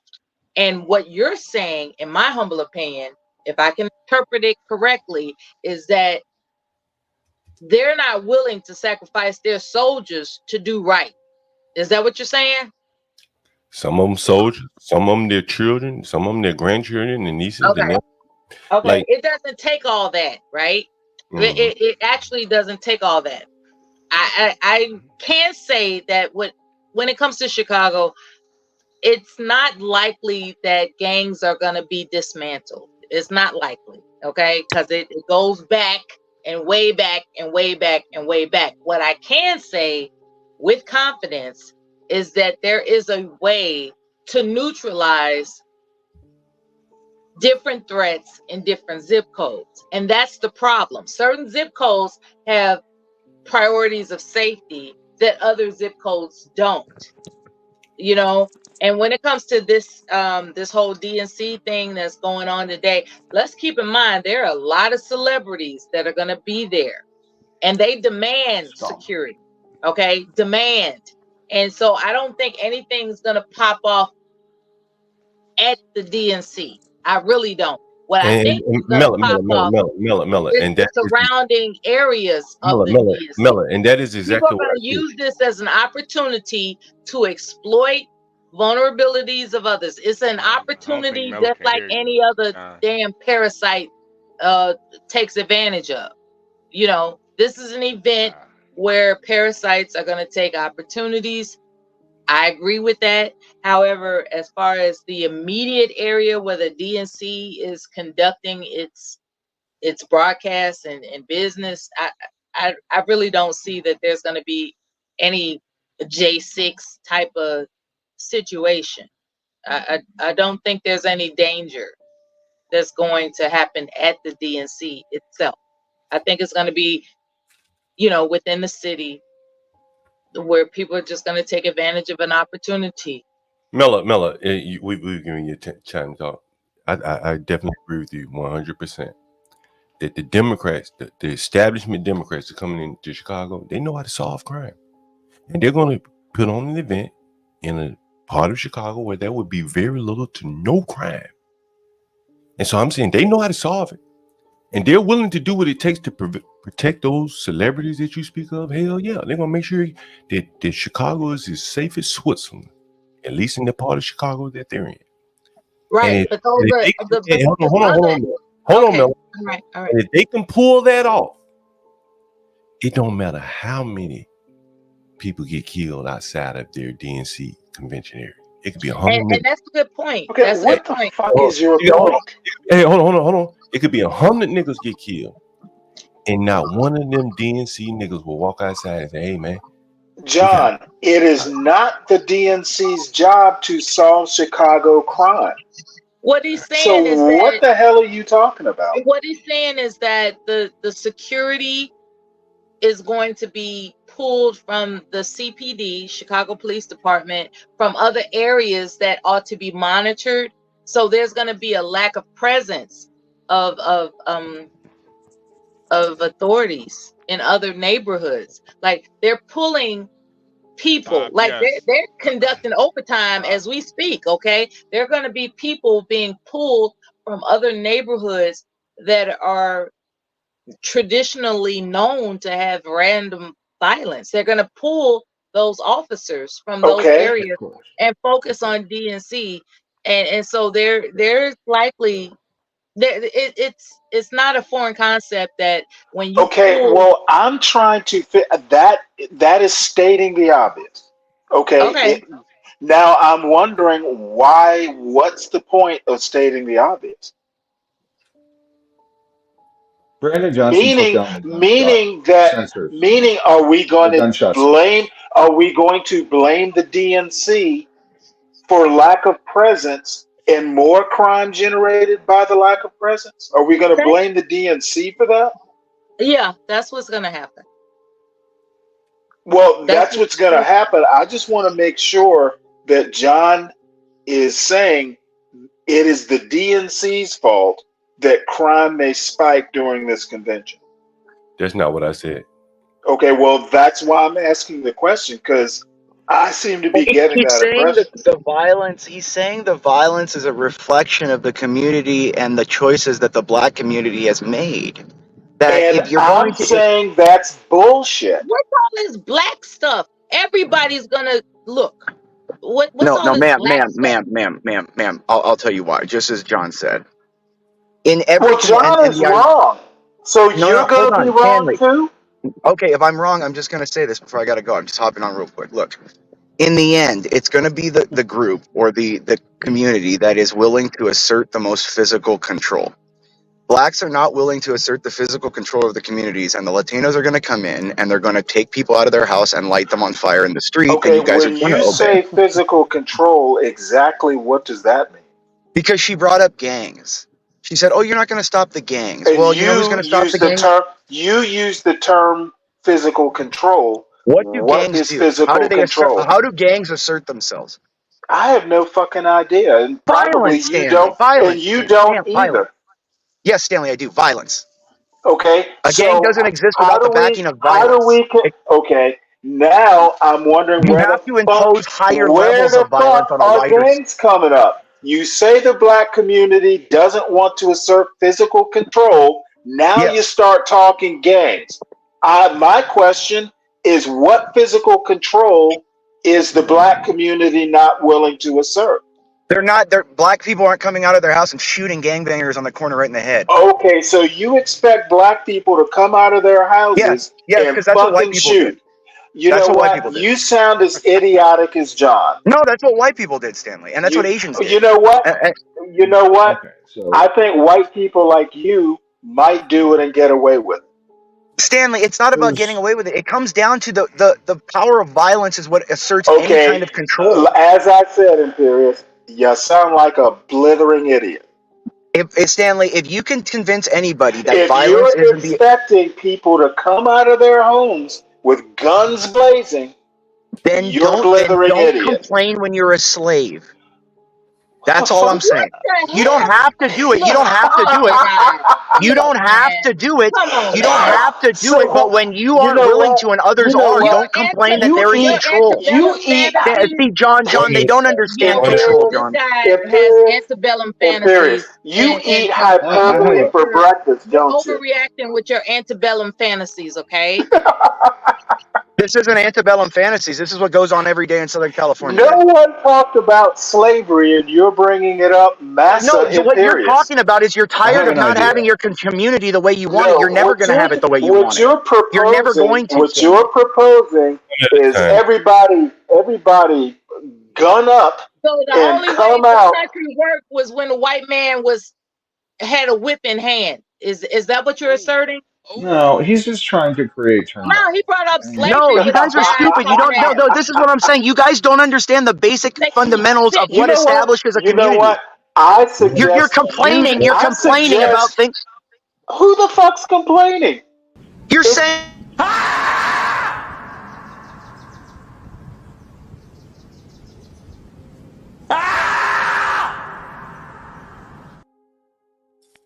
The only people that get their way are the people that enact violence, and the Latinos that are going to enact violence. Bad form, Imperious. Bad. Can I just bloodlust, sir? Hold on. We let all you guys talk, but it's got to be one at a time. Otherwise, we just be shouting, and then you're gonna run people out of the audience because no one wants to hear shout fest. Right. I'm gonna let you all talk, but guys, it's one at a time. I promise you. Anybody talk over you, we try to stop them, but one at a time, guys. Control John, yourself. that's why I let the beaver give him a little hint. The reset. Yeah, reset, but they yell over the beaver. Man, it's a beaver screaming. You guys still don't get the hint. Yeah, man. To try to keep the audience, civil, keep the panel civil. We want to discuss this. We're probably not going to change anyone's mind, but we can discuss it. All right, Ryan. Stanley, all right, can I correct something from earlier between John and Stanley? So John, Stanley does have a point in that the whole defund the police movement.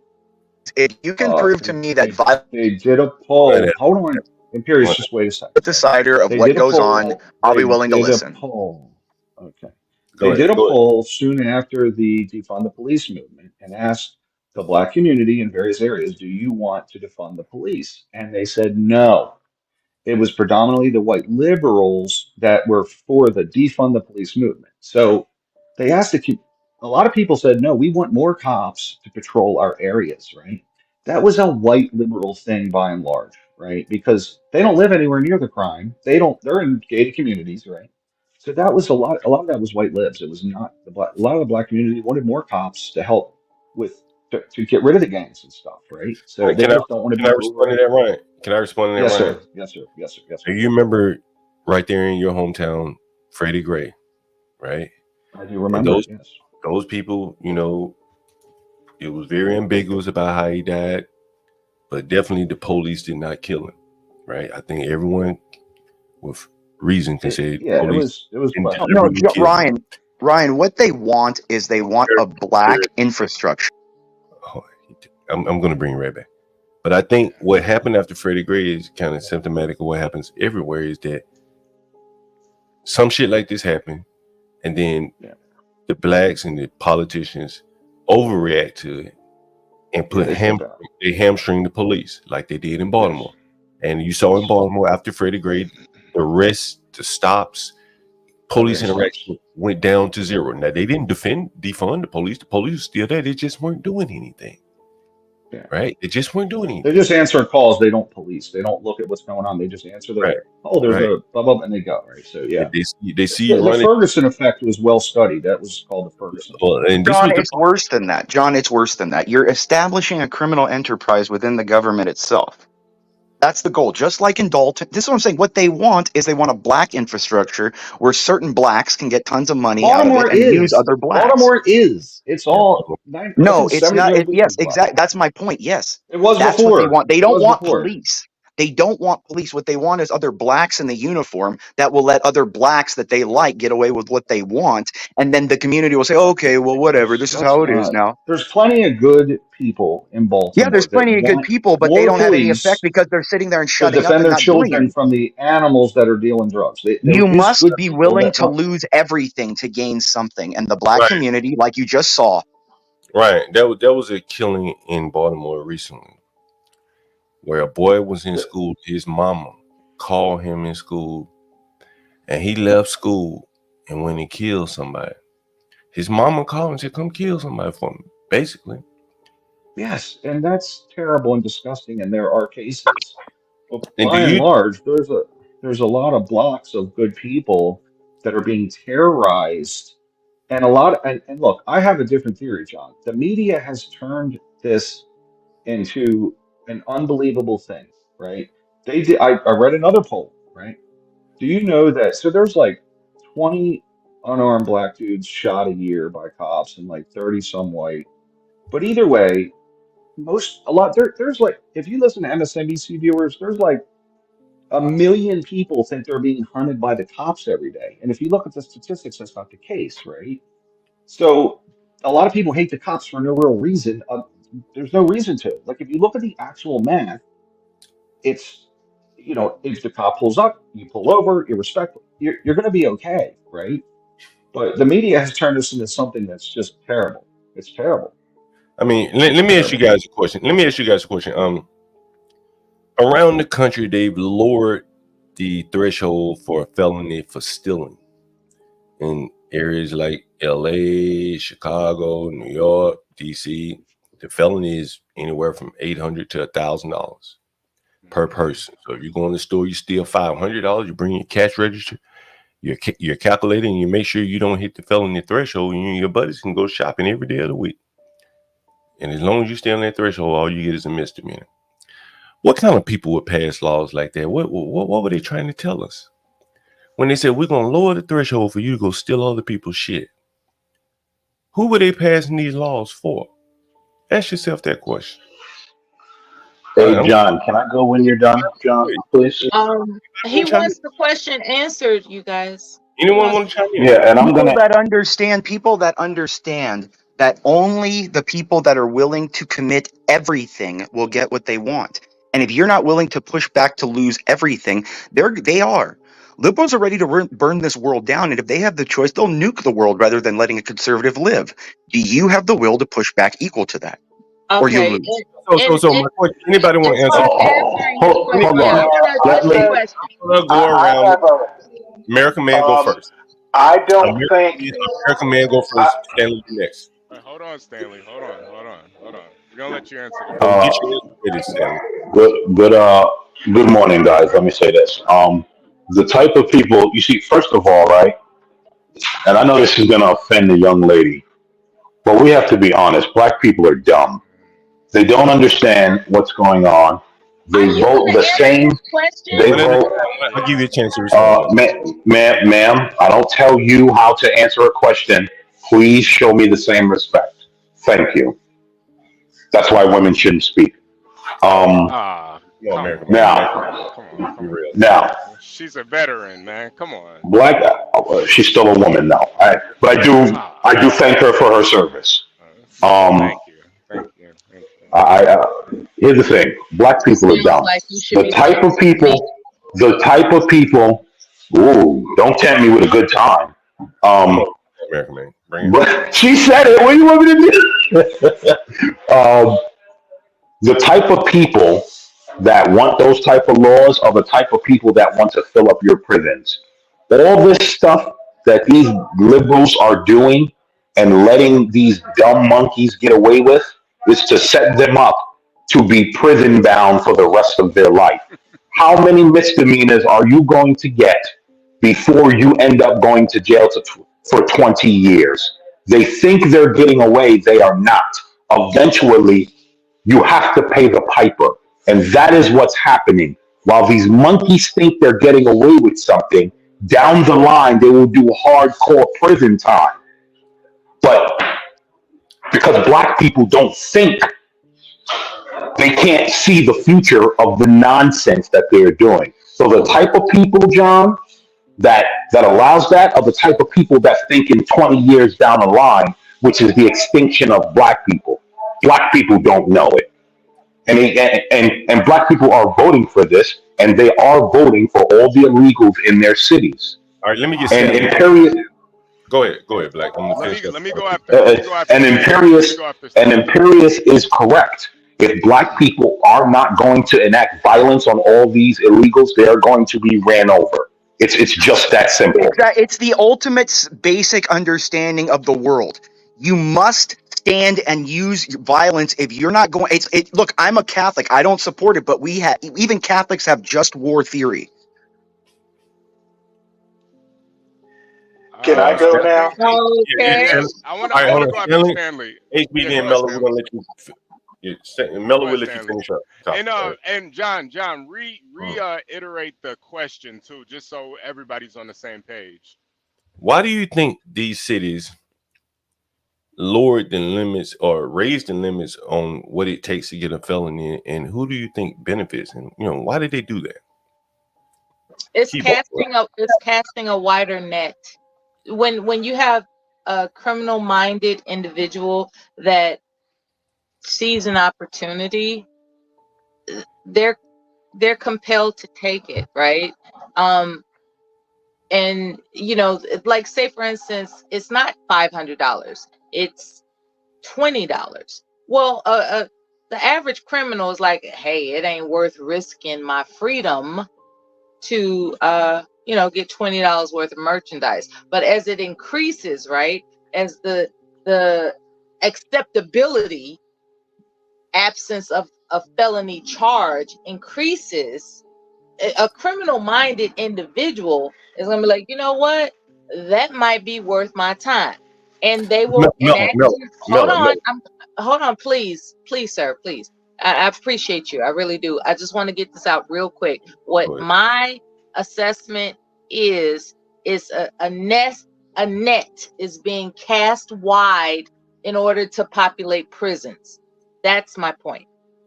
Wait, let me go, John, because I'll be real quick, and then Stanley. Stanley. Go ahead, man.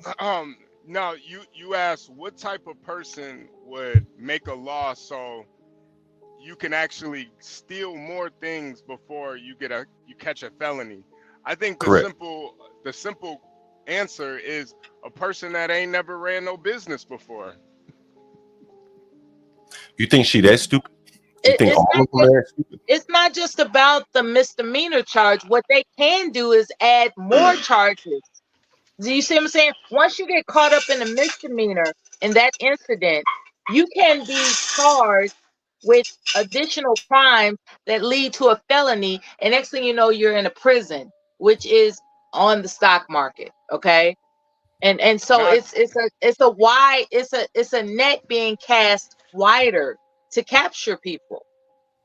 Nah, John, I really think part of it is they are kind of that stupid. I do think there is some of them that are just demonic, but I think a lot of them, I remember when all those riots were going down, you heard politicians talking about, we don't care if you go steal from Target and stuff. Like, they really don't know how But that you think they're Target that stuff. stupid? Well, John, I think I have a little different. I think it's just the I same thing think as they're it's always been through history. The government is allowing people to go crazy so that you cry out for the government to save you, and they can impose an iron fist on you. Because you're going to cry out and say, please, government, we'll let you take whatever you need. Just settle the citizens down. Make it peaceful. You can do whatever you want. I It's the think it's same thing that's happened for a long It's time. the hey, let me design. get It's the go ahead. design for free labor. Okay, it's like you have to capture people who are going to perform labor without cost or as little cost as possible, and you do that by imprisonment, right? We all know the That's not really Constitution true. stipulates It costs that. it costs a lot of money to put people in jail, though. It's 50 grand a head. Well, that's what the stock market is doing, right? Okay. Um, there's this The state concept. has to pay for that, though. Like cost wise, the state has to pay 50,000, But 60, there are tax 70,000. write-offs for these corporations that fund prisons. There are tax like they practically don't have to pay for anything because they can write it off. The So corporations or the cities? Like if I have a city jail and it's I'm the not. city, I got to pay for the prison and all the people in it. And even if it's a private company that runs the prison, I have to pay that company out of the taxpayer dole, you know? You It still you costs a lot of realize. money to put people in jail. Okay, so you know a lot about taxes, right? Well, okay, Wait, taxes aside, the let city still has to either let's do it itself or they got to pay a company to do it. The Listen, taxpayers of the city have to pay for it, you know? when did Stanley come in? He didn't come in, did he? No, I haven't commented, but hold on one sec. Next person can just go ahead and go. You guys keep going. Oh, sorry. I'm sorry. I didn't mean to interrupt you, Mello. Go ahead. Sorry. Who, me? Yeah, I didn't mean to cut you off. You were talking, and I jumped in on the cost I of it. think he's misunderstanding where the prison's money comes from. It's just like a stadium. Do you think the NFL teams build the stadiums, or do you think it's the city tax funds that do? Okay, Yeah, I get what you're saying in and terms he, of the and front. Mella, yeah, even private sector Okay, prisons. you're okay. I'm not allowed to speak right now. Maybe I'm later. sorry. Go ahead. I'll go on I mute. wasn't trying to. No, go I'll ahead, go on Mel. mute. Okay. No, Okay. go ahead. We Okay. want to hear what you have to say. Go ahead. Do you? Well, I will say this. There's profit in free labor, right? And if you have to have the front money in order for it to commence, so be it. And on the back end, you get the tax breaks that compensate for the upfront costs it took to construct that. That's what it's a schematic diagram ooh. of intention to make sure that certain people of nefarious intentions get captured and do what they're good for, perform Hey, So labor. I can see. So I can see what you're saying in this sense. So corporation pushes the city and or municipality to imprison more people if they're a jail builder or a jail facilitating company, right? But the city still would have to pay those services to that company, so the city still loses. The city still has to pay those companies, and it's usually 50 grand a head, to put Not someone just in that, but jail the for a day. labor that you're focusing. I'm not But understanding you what the get it labor in the back. You prison get they're it doing. back. Yeah, there's You no get it. there's no real prison labor anymore. You can't like yeah, I mean, not in this not isn't in like the chain Chicago. that's gang. Yeah, this Not in isn't like that's the going chain Chicago. every, gang. yeah, In there's no labor. Georgia there is. In Georgia there is. Not in Chicago though. What do they do? Make license plates or something in Georgia? Yeah, that's what Tyrone was Yeah, saying. they Well, do. Yeah, you Tyrone get said they that. do No, too. They clean up no, highways too. Yeah, no, Yeah, no, I no, mean, no. I would be more. I'm fine with that. Like, have them clean up highways Corporations and write off graffiti. everything. One at a time. One at a time. One at a Here- time. okay, let me Okay, say well, something, can right? I finally go? Yeah, let's get yeah, Stanley in yeah. some Let gear. Yeah, Stanley go. I'm Yeah, let's. sorry. I was popping popcorn, believe it or not. Mm. Um, Oh here- wow. You that was need a that. good woman to That cook was you a that good noise. breakfast. I want to steer this back to the point, which was crime in the inner city. Um, I don't think vigilante violence is the way to go. And as far as the shoplifting, I don't know except that localities control this sort of stuff. And I'm not sure I want to second guess what a locality decides to do. What's a felony and what's I not. agree with you, Stan. Let, I let, agree let me, with you. Imperious, let me chime in here. Here's what I'll say. Most of these locales, they have big businesses in their big retailers in their stores. There's no way that the mayor of Chicago or the district attorney of Chicago, who was elected and funded by these big politicians, could come out and write some policy that they think affected them and then get reelected. It's just no way. Just think about it. They find somebody. They voted Cori Bush out after one term when they didn't like what she was doing. They found somebody better. But these politicians, Letitia James, Kim Fox, Fonnie Willis, I don't know who's in Okay, LA. well, the district attorneys and state attorneys, they don't set law. I let him talk. But they do enforce the law. They do enforce the law. They don't set it, right? And so when they issue public policies, because they didn't have to make it public, they could have made these decisions behind the scenes. Anybody coming here with a felony, with a theft over under 1,000, we just gonna write it up as a misdemeanor, charge it as a misdemeanor, get them out the door. But once they announced it, they brought all the criminals out. Once they made it known to all the criminals that anything under 1,000, 900, whatever it is free for you, more or less, because it's millions of people that take a misdemeanor for $9 worth of shit if they get caught. And she didn't have to do all that. And so that leads me to think, well, keep on, as I say. Who benefits?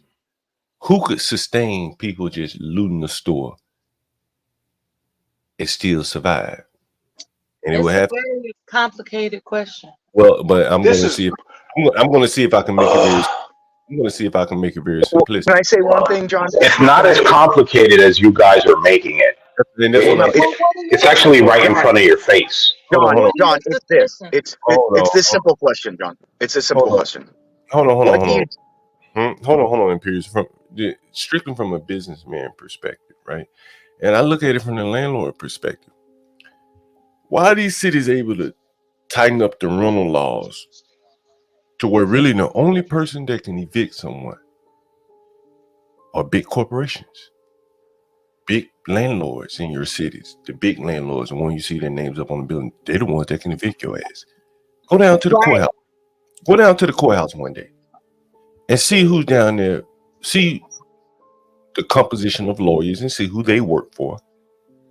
And they see the people down there trying to defend themselves against poor people who now have a government-appointed non-profit lawyer. And so all these laws tend to benefit big business the more and more I think about it.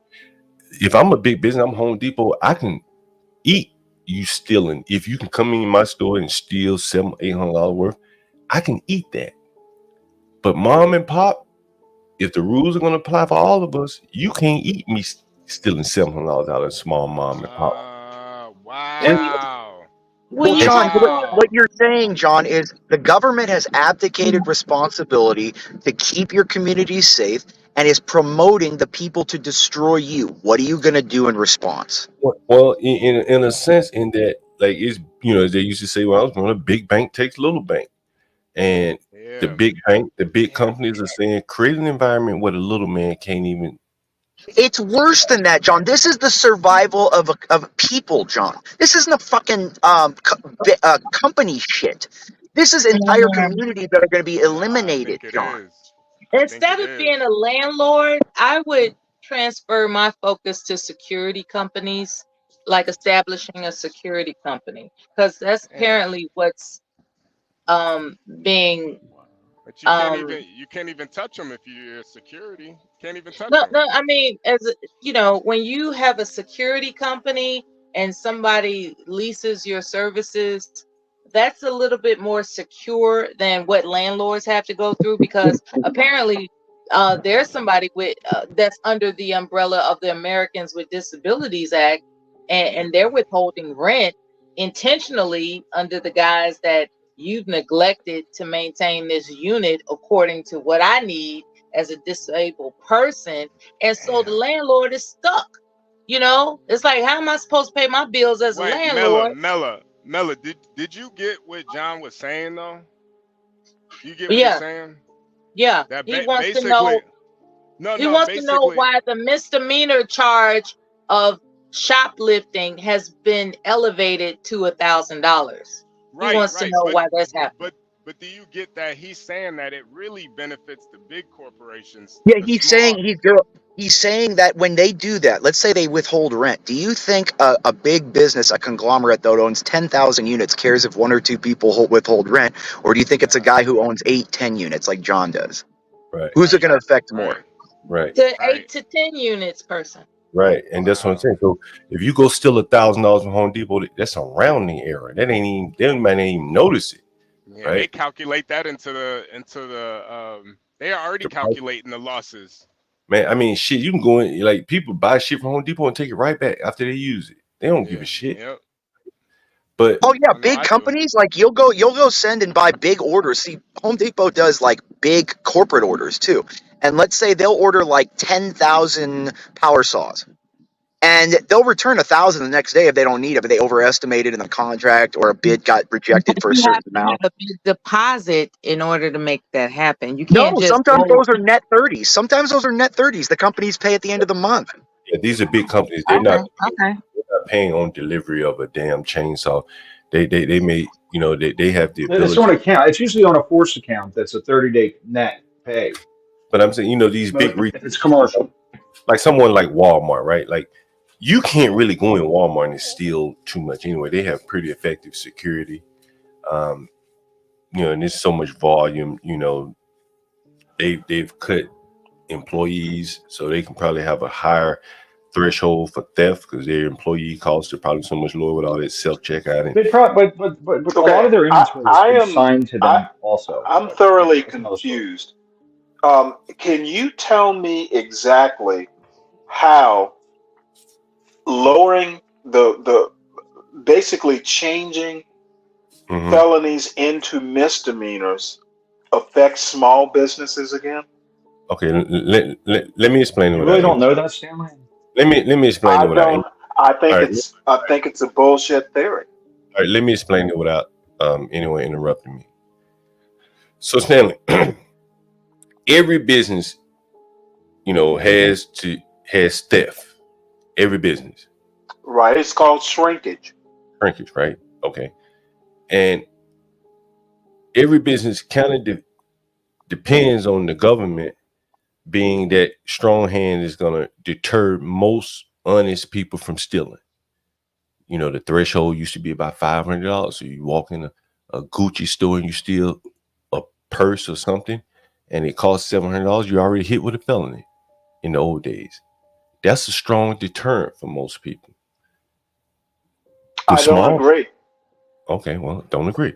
But for a small business, when they don't have the protection of theft the way that they used to, they can't swallow theft the way that big businesses can. So if someone goes in a little small shoe store and loot some stores or some jerseys or whatever, that company probably already operating on a threadbare margin.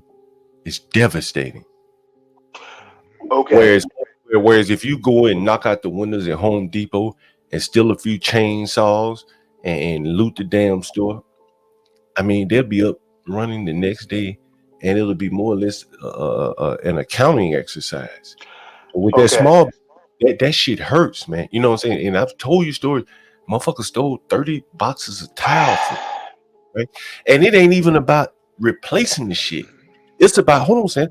Like, I had to take off work and go get 30 more boxes of towel. I'm a small guy. I ain't big guy where I can just call somebody, hey, deliver 30 more boxes and niggas unstolen. A small guy just can't take those kind of losses. I Or is it? don't And then on think. top of that, John, the insurance Oh, costs. for Even if you God's try to claim goddamn insurance, sake. And now go ahead, Stanley. Did I help explain it to Okay, you? first of all, you don't deter honest people from stealing.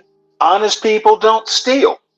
Well, if So you look, what you're trying to do is deter criminals or people who are not honest. well, if Okay, you and I don't actually think even if first off, I'm not convinced that these laws deter people who are determined to commit a crime. I've never been that They convinced do. that They do. deterrence actually works. Second That point is whether it's a misdemeanor or whether it's a felony, small businesses can't afford theft anyway. So, in my opinion, your theory does not hold up. Well, why is It stuff does going up not. in all these It does places? not deter. I don't think it deters criminals that much, whether it's a felony or whether it's a misdemeanor. And the small business gets hurt, whether it's a felony or a misdemeanor. So He so I don't wants Stanley, to think it know. holds Stanley, water. He wants to Stanley, know. you don't know the difference Okay, God damn between it, one Jeremy. year You're just and getting here. 10 Did you years. hear the whole thing? Is 12-step Jeremy Yeah. man, just take a drunk? breather. 12-step man, just take a break. Is Jeremy drunk? No, I'm not drunk. Sta- I don't buy into John's theory is all. Stanley don't know the difference No, not. I'm between talking one about this year guy 12-step that's and man. slurring. 10 Not you, years. Stanley. 12-step I man's like here. you, Stanley. This guy that's slurring. I'm trying to figure out what's up. It's 12-step man. He's a little drunk. He's a little Why drunk. you coming up here slurring, bro? Get him, Stanley, Take Elvis. a so nap. you don't know the difference Take a nap. between one You know what? year Fry some and eggs 10 if you years. can. Have some crackers What's or the something. Like difference coat your between one stomach and year take a nap, and brother. 10 years? Oh my What's gosh. the difference Ooh, between child. 1 year and 10 years? What is the Well, question being one is asked? 1 year. Ten is Who's the 10 guy times bending one. over? Who's the guy that was bending over? Like who was that? It You wasn't got on a nice purpose. I'm trying to ass. gather. I'm trying to get my stuff together. But thank you. I You appreciate would that. be well received in Cook County Jail. Ooh, child. Mm-mm. Oh, Not for me. Ooh, Not for me. ooh, child. Hey guys, I was I saw something Now why are funny. you showing your ass? I saw come something on now. funny. Be I was be trying to nice gather to my Ryan. belongings. Come on, guys, don't get off on Be me. nice. Be nice. I saw something interesting on the news this morning, guys. I'll share this with you. To kind of change the subject. We weren't going anywhere with that. By the way, Yeah. this is our second stream, Stanley knows what's up. or maybe it's the first stream of the day. And we But love you for it. it's a Yes, we continuation of do. the Yes, overnight we stream. do. And I said last night we were doing about 17 minutes average viewer duration. That's overnight. This morning, I think maybe about 5 o'clock, it started getting about 20 minutes average duration, which is, again, we're getting up there around about the average TV show. It was 2 hours and 23 minutes in. Hit the cash out for your host here, HB, and me. I like you, John. I'm gonna And, make you famous. That's me. you see all those videos out there every day getting posted. You see the graphics. I get the comments from people emailing me, texting me. And what we see the comments on the interviews, on the shorts, and all the other videos Portia's putting up. So you guys, you see her cash up there too. Show some appreciation. We're not asking for anything, but we're just asking for some appreciation. And Get Go your ahead. most hands of all up and too, hand over your money, people. And by the way, I most think of Ross, all, you a couple of people. Go ahead. yeah, and most of all, hit the like button, you guys. That is free. We definitely appreciate you guys, but we're trying to run a business here. So if you guys can hit the like button, we'd greatly appreciate that. I don't know where the likes are at right now, but it's almost 60 people in here, so just hit the like button, man. Yeah, that's right. We're escalating just fine. Man, damn, almost 6 p.m. I need to start comparing to what some of the other people with Hey, problems are doing. But hey, John, can I go real quick? Yeah, go right Can I ahead. go Yeah, go right before ahead. you switch subjects? Yeah, go ahead. I don't understand, right? How it's hard for you people to see what this is all about. I don't What do you understand mean? why this is difficult. What? Listen, don't ask me what I mean by you people. Don't Yeah, ask me what do that, you all right? mean by you You mean people? Stanley? I understand, You Stanley. need Stanley. All right. Why you gonna say I you don't people? think, right? I don't think that this is difficult to understand. And I heard someone say that there were no more jobs in prison. It would do you guys well to go educate yourself on how many jobs have actually moved to prisons and what's being made in prison. A lot of your household items that you're using are made in prison. It would do you guys well to go check that out. But Yeah, definitely. but I don't get how you guys don't see which way this is going. Why is that difficult? Because I hear you guys opining over. I wonder if this and I wonder that. Speaking of You opining, get, I would like to say something very fast, if you don't mind. There was someone who mentioned that the overall goal is to eliminate Black people in this country. Um, do any of you think that's the case? I don't think that's true. Do you? Are you sure? I Yeah. quit thinking Because that hard a long time I mean, ago, think about it. Stevie. Think about it. Think about it. There are people who would rather not see another Black person as long as they live. yes, and they're How white liberals. They're how white is liberals, and black people are voting. Black people are voting for their own extinction, and there we voting have it. alongside the And white that's a liberals. man that's testifying that this is more likely than not to be the case. Okay. And Right. this is what people need to be aware of. Don't think that they are immigrating people just because they like the way they look. It is an intentional design. Okay. It's an intentional design. And what's the design for? I beg to look, I'm begging you to listen and understand. It's not a foreign concept that white people and those who resemble white people don't want to look at Black people.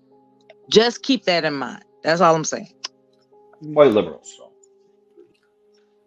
All right, John. Let's change the topic real quick. Yeah, we're gonna jump into some trucking news, but first I'm gonna show you something I saw in DC this morning.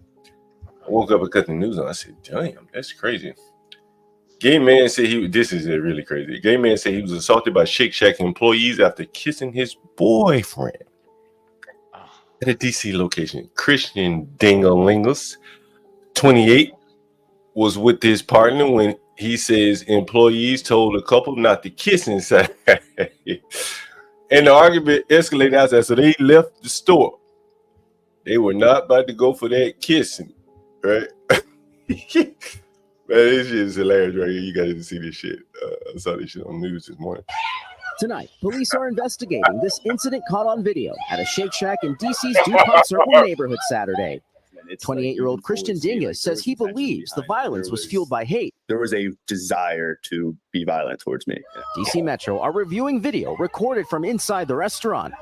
Christian says it was a kiss with his partner inside the restaurant that prompted a reaction from an employee who he claims told them, "You can't be doing that here," as the couple waited for their order. Like, I didn't want to, take any involvement with it. Like, I'm just going to wait for my food and get out of here. My partner got a little bit more upset. Christian says the worker escorted the pair outside and began to berate them verbally. The 30-second clip shows a group punching and pushing a man to the ground, who slowly proceeds to get up. It ends as police appear to arrive on the scene. Guys, the police are here. They all just kind of started attacking me at that point, dragging me back, threw me on the floor, and continuously punching me in my head. Christian says he has a concussion, bruising, and trauma to his leg, head, and face. What's justice going to look like for you and your partner after something so harrowing? I don't know. I mean, I just hope, those that, I want you guys to look at that ceiling. Look at that mold in the. I know what you're thinking, HB. That man live in a nice neighborhood. That's a real nice neighborhood. If Ross Girdle in the chat, he probably at DuPont Circle, this area. That's probably, really shit.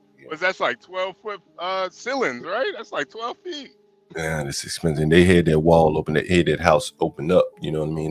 That house wasn't like that when it was built, he had to open that wall up with them recessed lights. I mean, they're looking nice, looking real nice. It's probably, if that's a house, man, that's probably, $1.2 million maybe. John, are you sure you wasn't taking those prep In a statement to NBC News. Yeah, I'm sure he was taking that prep for sure. But the prep don't prep you for an answer. Shake Shack says in part they are aware of the incident and suspended the team Just suspension. Yeah, it's just a suspension. members involved pending further review. George Solis, NBC News. Man, these people, when they left the restaurant, they said, "Fuck cooking the food. We got more important matters to attend to."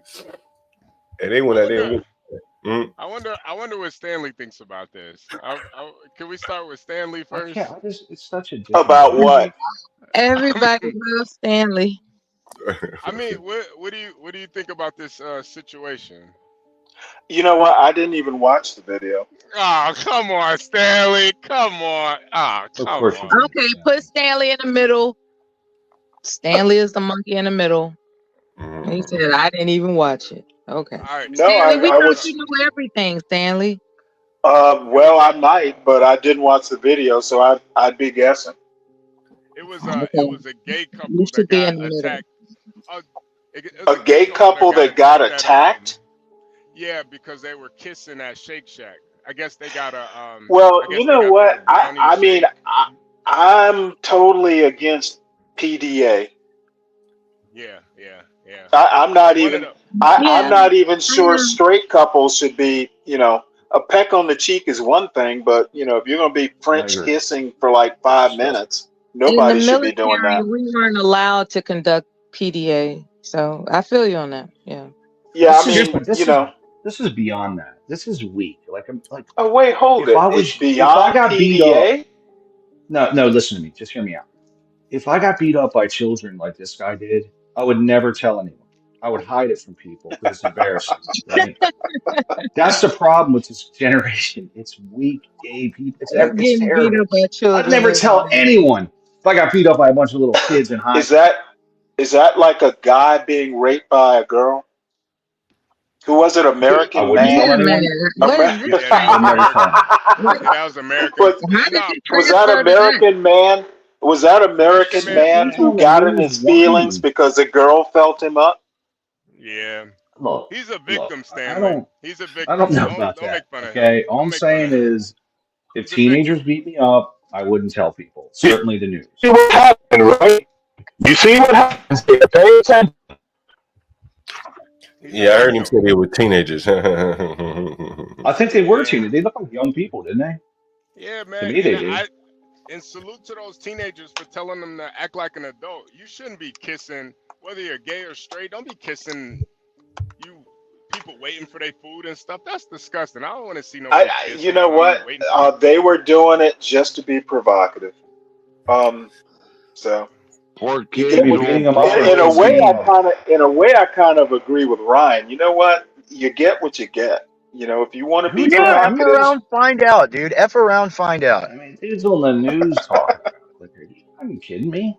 I find that if good-looking people are making out in public, I'm more likely to accept that than ugly people making out in public. Oh, for God's sake! I don't want anyone making out. I don't want to see. Go find a room. I don't want to see good-looking people getting it on. Damn it! No, I don't care if it's two hot lesbians. I don't want to see it, dude. Go do it. I don't care, man.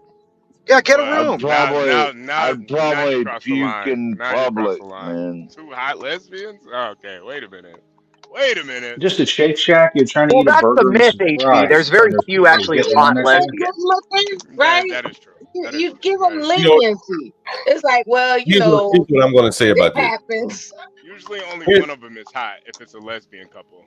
Here's what I'm going to say. Usually, John, the girls are just doing it to get like attention from guys. They'll hook up with each other or make out, or they're bi-curious and they're hooking up with a guy and a girl at the same time. But very hot lesbians, come on, dude, that doesn't. They're usually freaking wildebeests or some kind of dykes, dude. We're not talking about those. We're talking about the good-looking ones. There's so few. That's what I'm saying. Like I look, I've been around in colleges. You know, even then, there's very few really actual lesbians that are good looking. It's usually like girls that are just, like I All said, right, girls. all right. I don't give a fuck if they pretty or not. Here's what I say about this. I gotta take a call. All right, I gotta take a call. I'll be back. This is a gay neighborhood, and I'm gonna show you. At some point, I'm gonna show you a text message I got from a guy who hires people. And if you're gonna work in a neighborhood like this, you better be tolerant.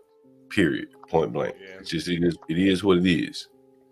And so if I were hiring someone to go work in that neighborhood going forward, I would want to make sure, because there's more or less a litmus test in that neighborhood. You got to be very gay friendly. They put flags up and shit outside every store, every restaurant, every bar.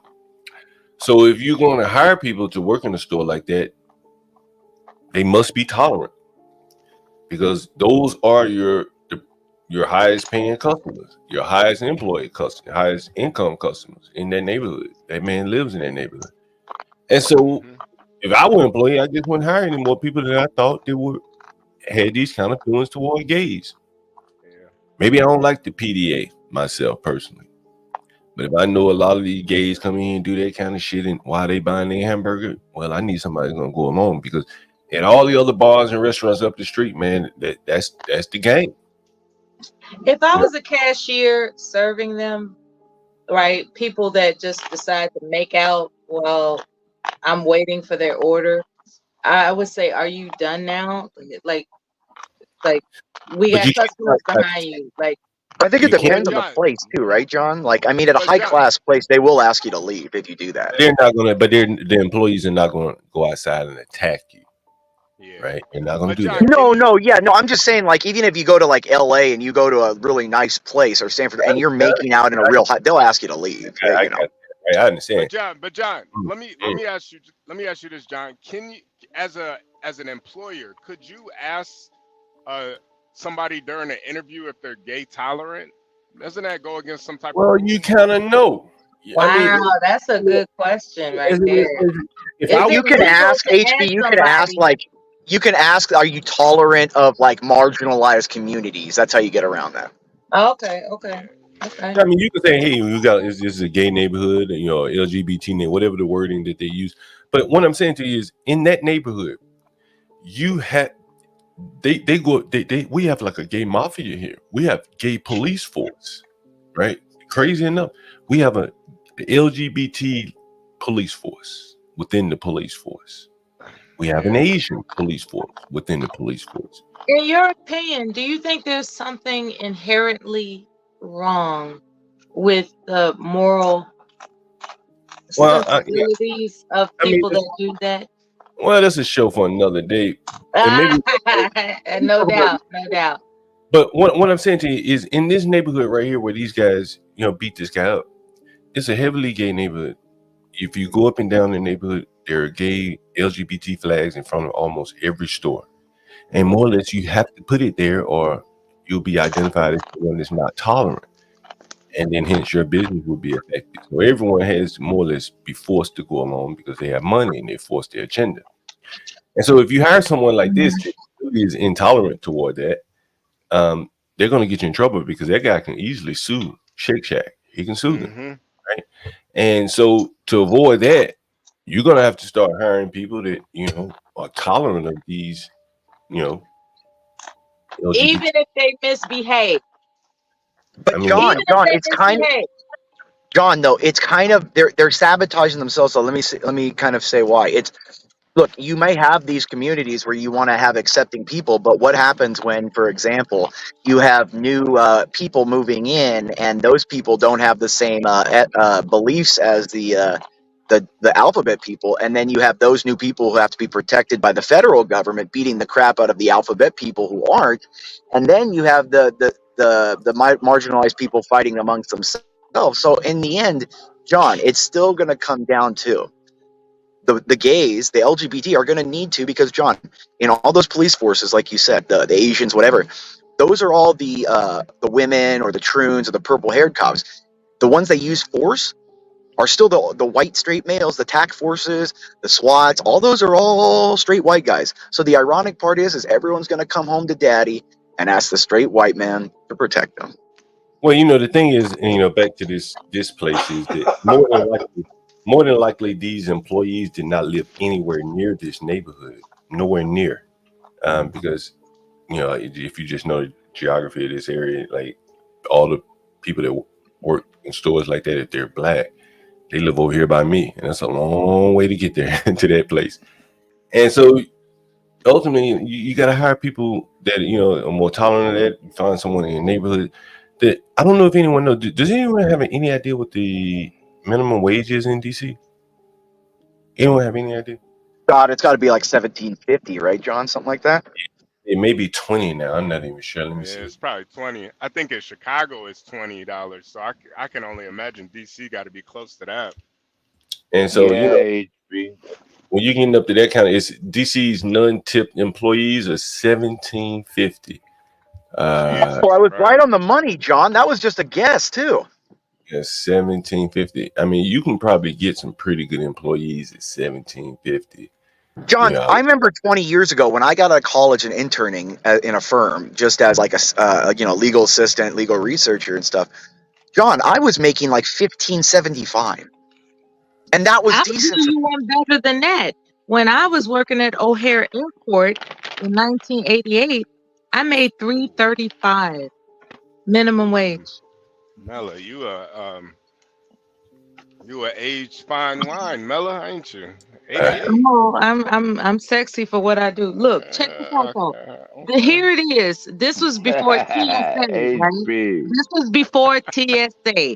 There is this position where you are airport security, right? Before TSA, it was airport security. And you wore these old rinky-dink polyester suits. I think it was orange and gray, now that I think about it.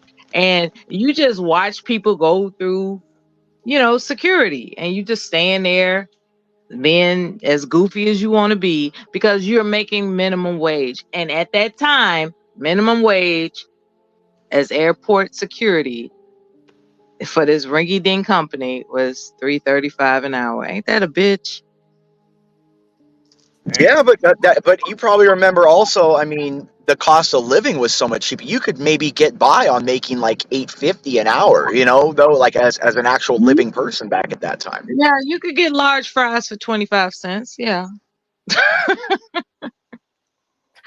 I mean, my dad tells me, my dad's always like, dude, you don't remember. I used to go to a movie for a nickel. My dad used to go to a movie for a nickel, dude.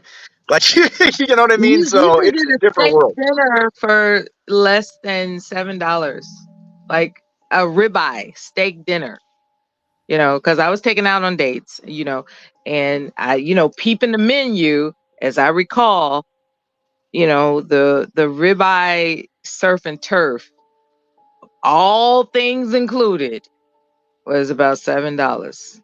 Oh yeah, and that was like, and they were big ribeyes too. It wasn't like they gave you I am small an portions. It was immensely massive. old woman, okay? When you talking about those kind of prices, those I prices. remember when they gave Can that you shit imagine? out for free in Las Vegas. They used to give it away, man. Remember I mean, that? my God, $2.90 in Las Vegas. It was really, really inexpensive to have a good meal. It was So very Mella. So you're saying back then it was a lot cheaper to love a woman back then? No, he didn't get any loving. Oh, okay. He got my attention. Oh, No, that doesn't count, Mella. I didn't mean sexually. I mean just showing a woman that you care. Yeah, there It's a was lot no cheaper. getting my sex. Well, I don't think there was social media where in women were showing other 1988, women. there was no getting millisex. Okay, there was none of that. Well, but hey, also I was there wasn't at your 19, time. sir. There wasn't a time where there was a social media where women are saying, "Oh, girl, look, get this," or "You're not getting what you should get, so you better have him buy you a Ferrari." You know what I'm saying? Like it was a different world. It was just I like. would say this. I wasn't cultivated in the type of family that announced that you should exploit men. That's not the type of family I came Men from. shouldn't exploit anyone. Men shouldn't exploit women, and women But shouldn't I exploit men. did have high school friends who came from families like that. And they even tried to perpetrate that towards me. Like, look, he got money. His family owns a McDonald's. you know, like go ahead and date him. You know, you could get this from him. You could, you know, there were people who came from families that emphasized way back then, okay, in the 80s, all you need to do is McDonald's. get a man to spend money on you. That's what they were perpetrating. And it was disgusting because I didn't come from that type of understanding. It was like, why can't we just have love?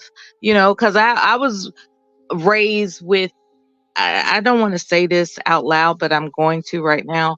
I was I need raised love. pretty much watching television. And so here comes this Walt Disney version of romance. And that's what, you know, penetrated my sense of relationship building, right? It's about romance. It's not about finance. Penetrate. Yeah, I Hey, used that John. word on purpose. Penetration. Yeah, I Get the want you to keep your attention by penetration, using that baby. word. You know, Hey, I know John. what I I'm like that doing. word penetrate. I know what I'm doing when I'm Penetrate. talking up here. I know what I'm doing. So with that, since I got your attention, what I'm trying to tell you is that there are women who are not trying to fleece your pocket. And I want you to not assume every woman that exists is on the make. They're not considering you a mark. There are women that actually come from families that haven't raised them to take advantage of men. Please be kind and gentle to women, okay? Thank you for the It's update. important. Thank you for the update. John, Always, there was a message or a post you flashed about Democrats not caring more for optics than actually solving crime. Oh, that was, I'd like to address that point. sure, go right ahead.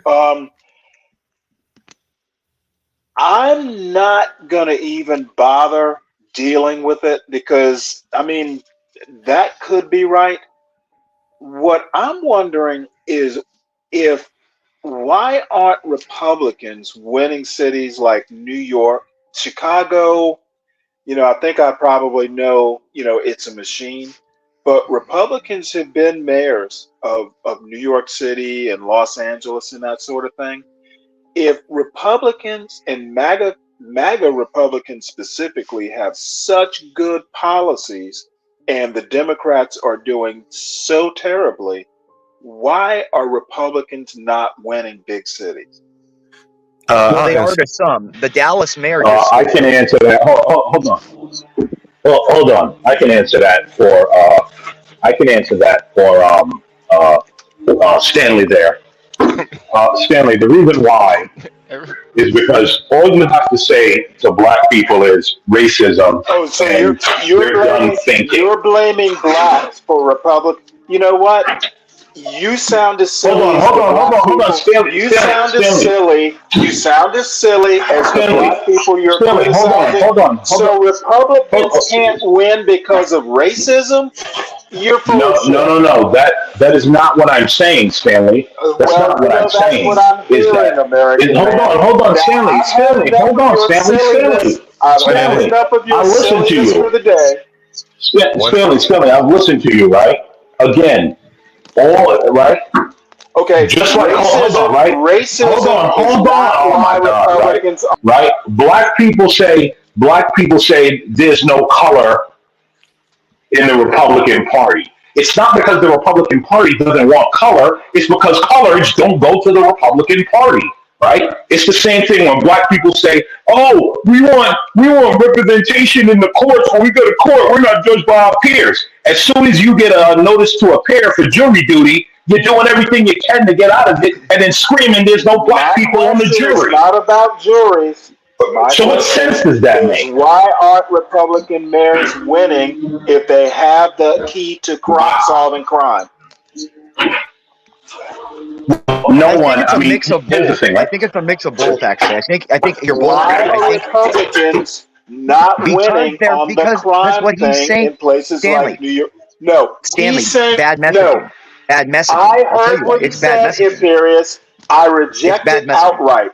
You cannot say Republicans are losing because of racism or black people. Okay, I'm going to give you this, Stanley. It's messaging.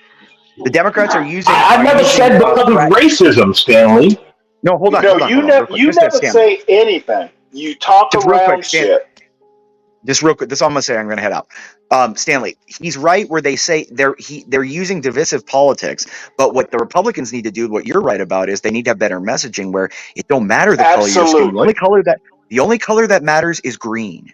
And if you can convince people that they're going to make lots of money, they'll vote for you. I'll talk to you later, All guys. I'm saying is if Republicans have the key to solving crime and black people need crime solved, why aren't Republicans able to convince black people that they're better on crime and we can solve your problems?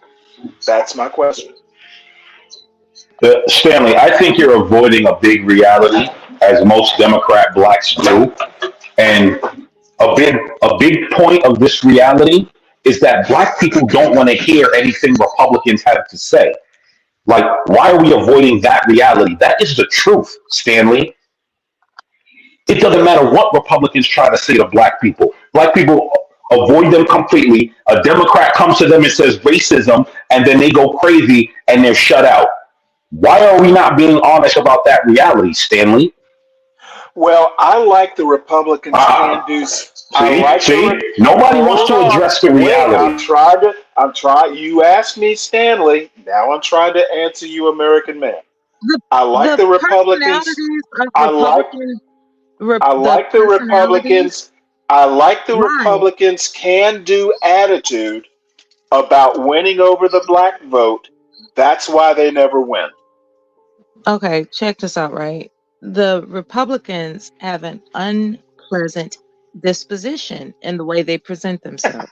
It's as simple as that. It's unpleasant. You got to smooth me over, baby. Like, what do you think this is? You know what I'm saying? And when I hear people name calling as a default as to how to, carry a message, the message doesn't penetrate. There's that word again, intentionally. It doesn't penetrate me.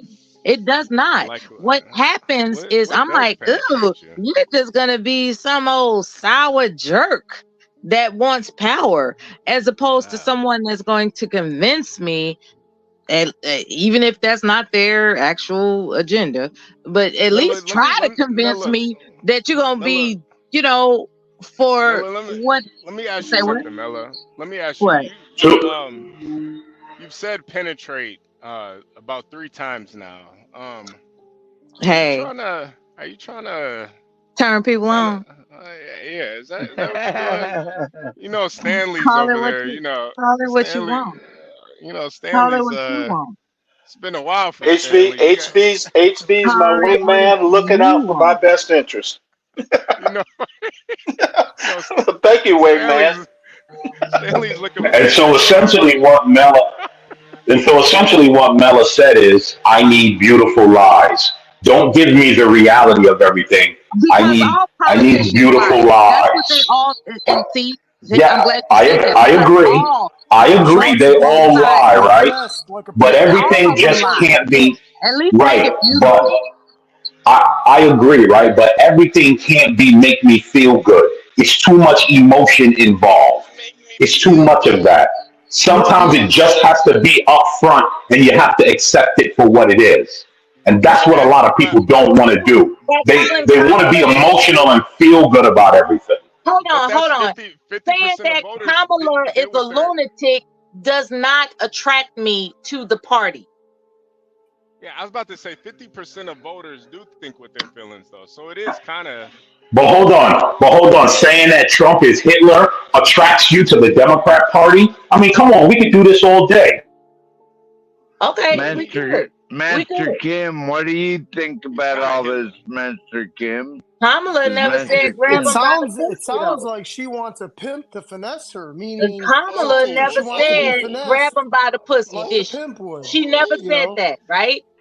Oh. Has she been caught with a mic drop? Kamala hasn't said anything but a bunch of nigger babble. That's it. Man. You know what? Man. I'm gonna get some caffeine and there's that winning Republican message. Yo, Master Kim, I did see the I saw the Stanley, good job. I saw the video that you sent. I think we need like a shorter Mm. video for the audience. That one that you sent's like 30 minutes long. You know, we got That I American want to see man the said slight that screaming slight of beaver. HP. slight of ADD over here. I want to see the screaming beaver again. Oh, okay, I got you. I got you. I got you. Thank You you. want to see the beaver screaming? I got you. I got you. I got you, Mella. Give me 1 second.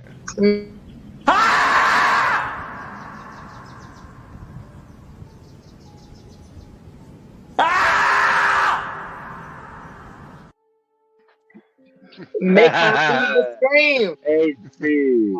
All HP. politicians are crooked. Make my beaver scream. Oh, Damn. oh.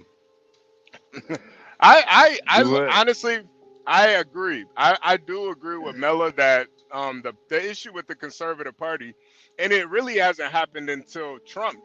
Trump to me is the first Republican president that's actually been able to kind of take people from the left and turn them right. Just with his personality, he's able to communicate and do things a lot of Republicans just wouldn't do. Most Republicans could care less about the black community, black issues.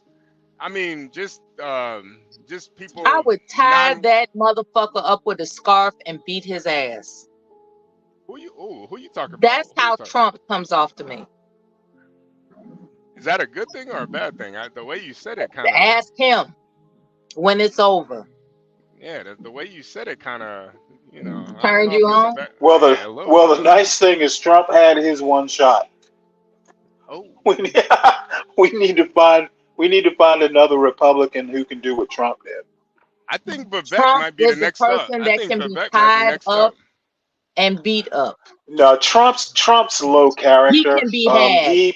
Whatever he thinks he did for black people, we need better white people than Trump. Hey, Get Crack, what's going on, man? Get Crack in the building. Get Crack, you there? Hit the like. Hit the like. Yeah, I got hit the like. I hit the like already. All right. Okay. Yeah, don't worry, Mella. Don't worry, Mella. I love your voice. That's 10 likes right there. Hey, Crack, I sent you Now we're talking. Oh, nice. Hey, Crack, I sent a text. I sent a comment in the back about wages, minimum wage now being tied to CPI. I was wondering if you had any thoughts on that. Was it private chat or something? I may have put it in the regular chat, but basically DC is starting to tie its minimum wage to the CPI. Oh, interesting. Okay. Yeah, when new people get on the private chat, they don't see the past chats. Yeah, so you gotta send it again. Yeah. Maybe That's bring up the article, John, and read it real quick. Yeah, my internet's kind of fucked up right now. So I'm on my phone. Basically, it says that the minimum wage in DC will progressively increase each successive year in proportion to the increase in the CPI. In 2023, the CPI was 2.8% within the DC area. So they're going to peg the minimum wage not to labor or productivity, but to an index. Okay, so the problem with that is that's essentially the wage price spiral. You know that economic theory, John?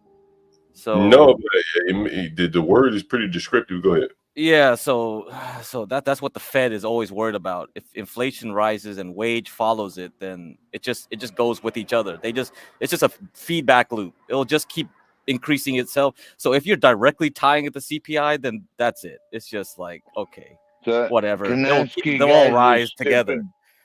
Yeah. Who is the CPI, y'all? I gotta learn that. Who's the CPI? That's a good question. For people it that is don't a good know question. what the CPI is, can you guys explain what that is? Thank you. Consumer Price Index. Yeah. Good So question. it's a basket of items that people typically buy, and they weight every category, and then they make an index. But it's been manipulated so many times. CPI before was way different from what CPI is now. And when the Fed looks at CPI, they strip away the the gas and energy and food, food, too, right? Yeah. because it's too volatile. So yeah. Maybe I should start talking in a slurred voice so I can get my answers. Ooh. They actually answered his question. You talk like that, you get whatever you want, Mella. You talking like that. I look forward to it. I do. You're Ooh. gonna get to hear that beaver scream. Stop it, get crack. Stop it, get crack. You know better.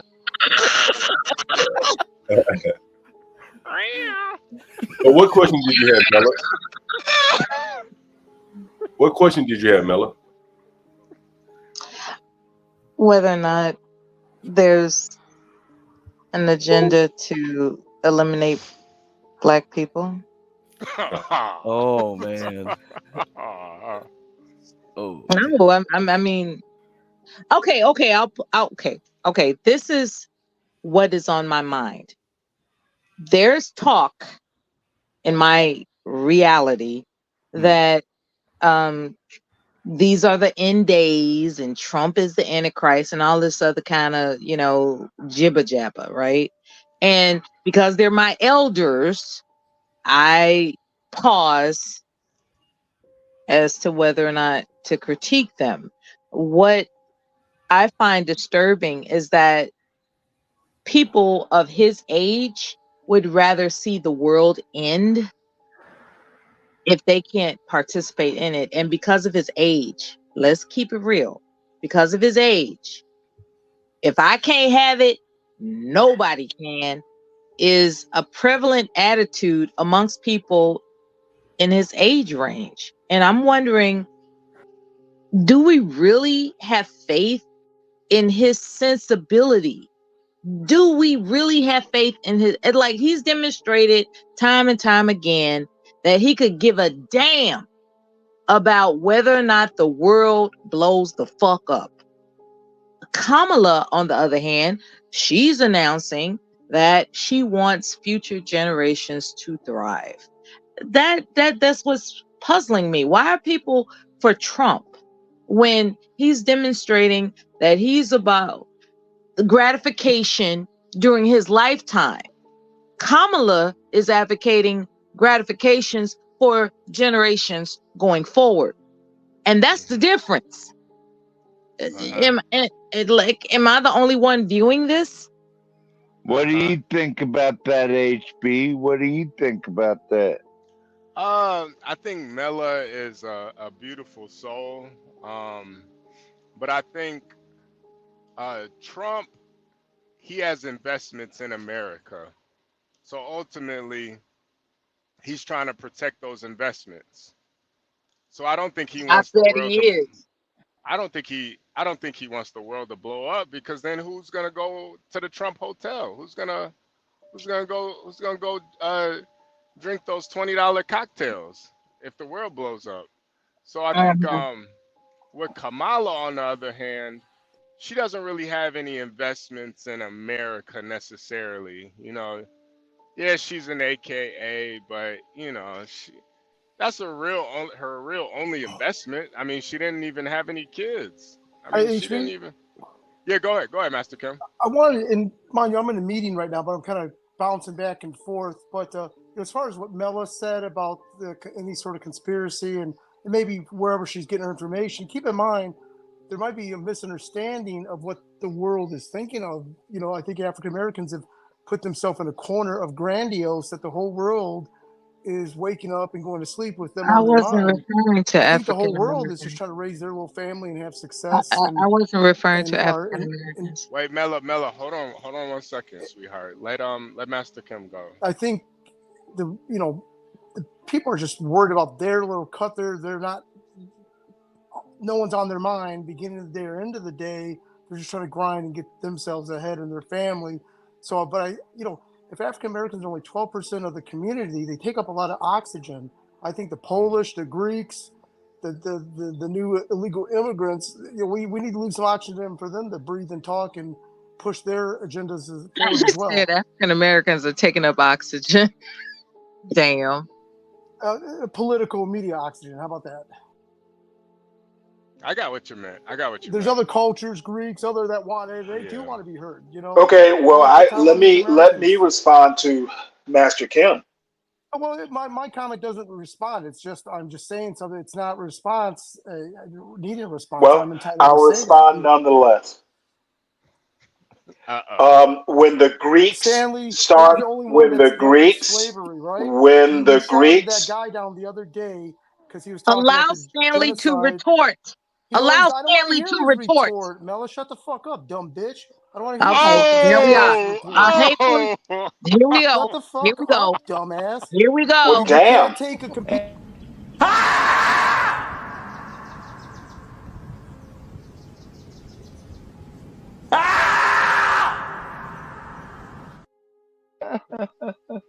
There we go. A short dick motherfucker that has to be heard. Okay. Basically, my response allow to Stanley to retort. Master Kim is when the Greeks start identifying as Greeks and the Polish start identifying as Polish, etc. Right now, they all identify. Right Please listen to now, me. you know what? Please. Do you know? Do Please. you know how fucking silly you sound right now? No, You're crying because I'm Can responding. you talk about anything about black men and racism? Can you Surely you talk about can act anything more with white men adult and than that. He racism? sounds like a Can you short talk about dick anything bastard. other? My Hey, point I thought this was is kind of a business kind Greeks of and segment. Polish, How is that etc. shit about They racism? all identify as white. Wow. White man, we put you down. Therefore, you're fucking sucking the. Hello? Is it me that's on the big screen? As I was saying. Yeah, it's just me and you, Mela. It's just me All and you right. up here. Yeah, it's just I'm enjoying the clouds I ahead of wanted us. I wanted you and Master Kim to be in the dojo alone, but it's just me and you up here right now. Okay. I wanted That's fine with me. I just wanted to remind everybody to hit the like button, subscribe if you're new here, and if you like this program that we have right here on the John Galt channel, please hit the Cash App $HB2N Yes, please do that. or $Portia J with the E at the end. We're doing a lot of work behind the scenes. Okay, Master Kim, I think he's in a meeting right now. So I did want to ask you, Mela, how did it feel that how did that make you feel when Master Kim told you to shut your fucking mouth, you stupid bitch? How did that make you feel? I don't have feelings. I think that's the difference. I think he is intimidated. Oh. And that would explain the outburst. Okay. Okay. You did say he had a short dick. Where did that come from? I would tell you that oftentimes men compensate for their insecurities, oftentimes by a member that they can't explain below. Okay. Is why they have outbursts. Like a man that is secure in his ability to satisfy a woman is not going to exude uncontrollable outbursts. Men who are secure in how they can satisfy a woman, okay? It's like, okay, I'm gonna let baby talk. I'm gonna let this little woman talk. I'm gonna let her talk because deep down inside, if her and I are behind closed doors, she's got nothing to complain about. I will shut her up the old-fashioned way. Unfortunately, there are guys that don't know how to shut a woman up the old-fashioned way, and that exudes outbursts. That's why I said that.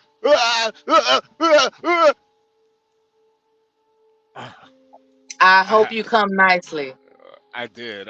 Thank you, Mela. I'm gonna let the panel get back up. I just finished, you guys. So we're gonna get this show back on the road. Don't you go swerving on me now. I'm not. I'm trying to keep. You see, I'm trying to keep the truck straight. It's hard. It's hard. It's still hard. Honestly, it's still hard, Bella. If you see a God. Penske truck out there, that might be me. Oh, you out here too? Hold on. Look, I'm over here fucking up. I gotta get over. Hold on a second. I'm over here fucking up. Hold on. Let me let everybody back on the stage. Wow. If you see a Penske truck, that might be me because I keep it moving. I needed that. Thank you, Bella. Hey. I needed that. Thank you. Thank you. Jesus. To finish what I was saying, I hate it. Do what I think Hey, you Carly did. said I satisfied you guys. Just acknowledge that. I wasn't paying attention. Yeah, sure. Yeah. I was giving you I you like and you H anyway. you and I like you you and anyway. you and HB needed your privacy. You could You know Stanley, you could go that P. Stanley, you I could already go stated. I already Stanley, you can go stated my next if you opinion want. on. I already Stanley, you stated wanna my go opinion next? on PDA. No. You wanna go next? You wanna go next, Stanley, do you want to turn, Stanley? Is that Yeah, what that is? I don't do sloppy seconds. Make my fever Oh scream! my God. Make my fever scream! You Stanley, hear I that give you good crack? What the fuck is going on? Stanley, you can go next if you want, Stanley. I got you, man. I only need to. Just I another only manic need to. Monday, I everybody. only need to tell Press Master the like. Kim. Master Donate Kim to the needs. channel. It's just another manic Monday. Master Kim needs to think before he speaks to me. Okay, the bullshit about the Greeks and the Poles, dude. Read a book. What book should Master Kim read? I would guess an American history book where white people don't separate themselves out by nationality when it comes to politics. Stanley, what about if I don't? Stanley, what if I don't give a fuck about the Greeks and the Poles? Well, you'd be echoing my sentiment. I don't give a fuck about them either. Whoa. Damn. Mainly because they identify as white. Oh, is that your premise, Stanley? That's the okay. Okay, what he was saying is apparently black people. Sir, what he was saying is black people at 12% punch above their weight and basically suck up a lot of the air in the room. And he said, well, hey, what if how about give the Greeks a chance, the Poles a chance? My thing is Greeks don't identify as Greeks or Poles as Poles. They identify as white in America. I identify as American, plain and simple. Chicago, well, you might be the only non-racist white man in America. I'm believing African American or Latino American. Now, see, we could have used that creepy music. Wait. We're just all American. Hold on a second. Aren't we all Americans, Stanley? Hold on, 12th man. I just got a cash app from Here for the Tea. Ooh, child. Thank you, Here for the Tea. Ooh, child. Ooh, child. I appreciate you. Ooh, child. I don't look at people with color. Wait. So, get cracked. Can we get an update on the market real quick? You got any update? Oh, no, nothing. I mean, it's quiet again today, surprisingly. Okay. So no action on Friday and Monday. So I think everybody's gonna wait for Powell. Yeah. Am I good, guys? Y'all getting any background noise from me? No, you're good. You're good, sir. All right, good. All right, it sounds good, don't it? Get cracked. So, HB, man, what's up, dude? Boyle? Yeah, you checking Boyle? What's up, get cracked? Yeah, I've been checking Boyle. Boyle. It's been kind of where's Boyle and NVDA at right now? And Boyle's at 10:30. Back at 10:30. Okay. NVIDIA. Okay, it's trying to get to 120. above to 127 to 128 now. Oh, So wow. you better be thinking of selling like in these next couple of days when it's quiet like Yeah, this, you know? yeah. Listen, I But told you I'm gonna, as soon as it starts to dip, that's when I'm gonna get out of it. But it's I mhm. feel like up until the 28th, man, I think it's gonna keep on moving. So I'm gonna just Man, hold. yeah, I'm gonna we'll just see. hold. Man, I'm gonna Powell, just hold. whatever. I don't know what he's gonna say. That's the problem. Everybody's gonna be waiting. Every word he says, it's just gonna be like a shit Yeah, show on man, I might be able Friday. to go to Disneyland with these games, man. Might be able Yeah, to- you got the Palantir still too, Hey, right? the You got the adult Palantir. yeah. Disneyland too. I'm still holding Palantir too. So yeah, but with both of Okay. those, and if Boyle makes a move, yeah, man, we going to Disney World. Fuck Yeah, it. yeah. I'm With gonna have Disney to World. ask you: are you going to Disney World on a recruiting trip, or you going by yourself, or what? I'll just go by myself. You know, I don't got that much money. I don't got that much. So Take Mella with you. Take is Mella it? with you. Do you You take pictures with all the costume take wearers Mella? too, the Take Daffy Mella Duck with and you all to the them. Magic Kingdom.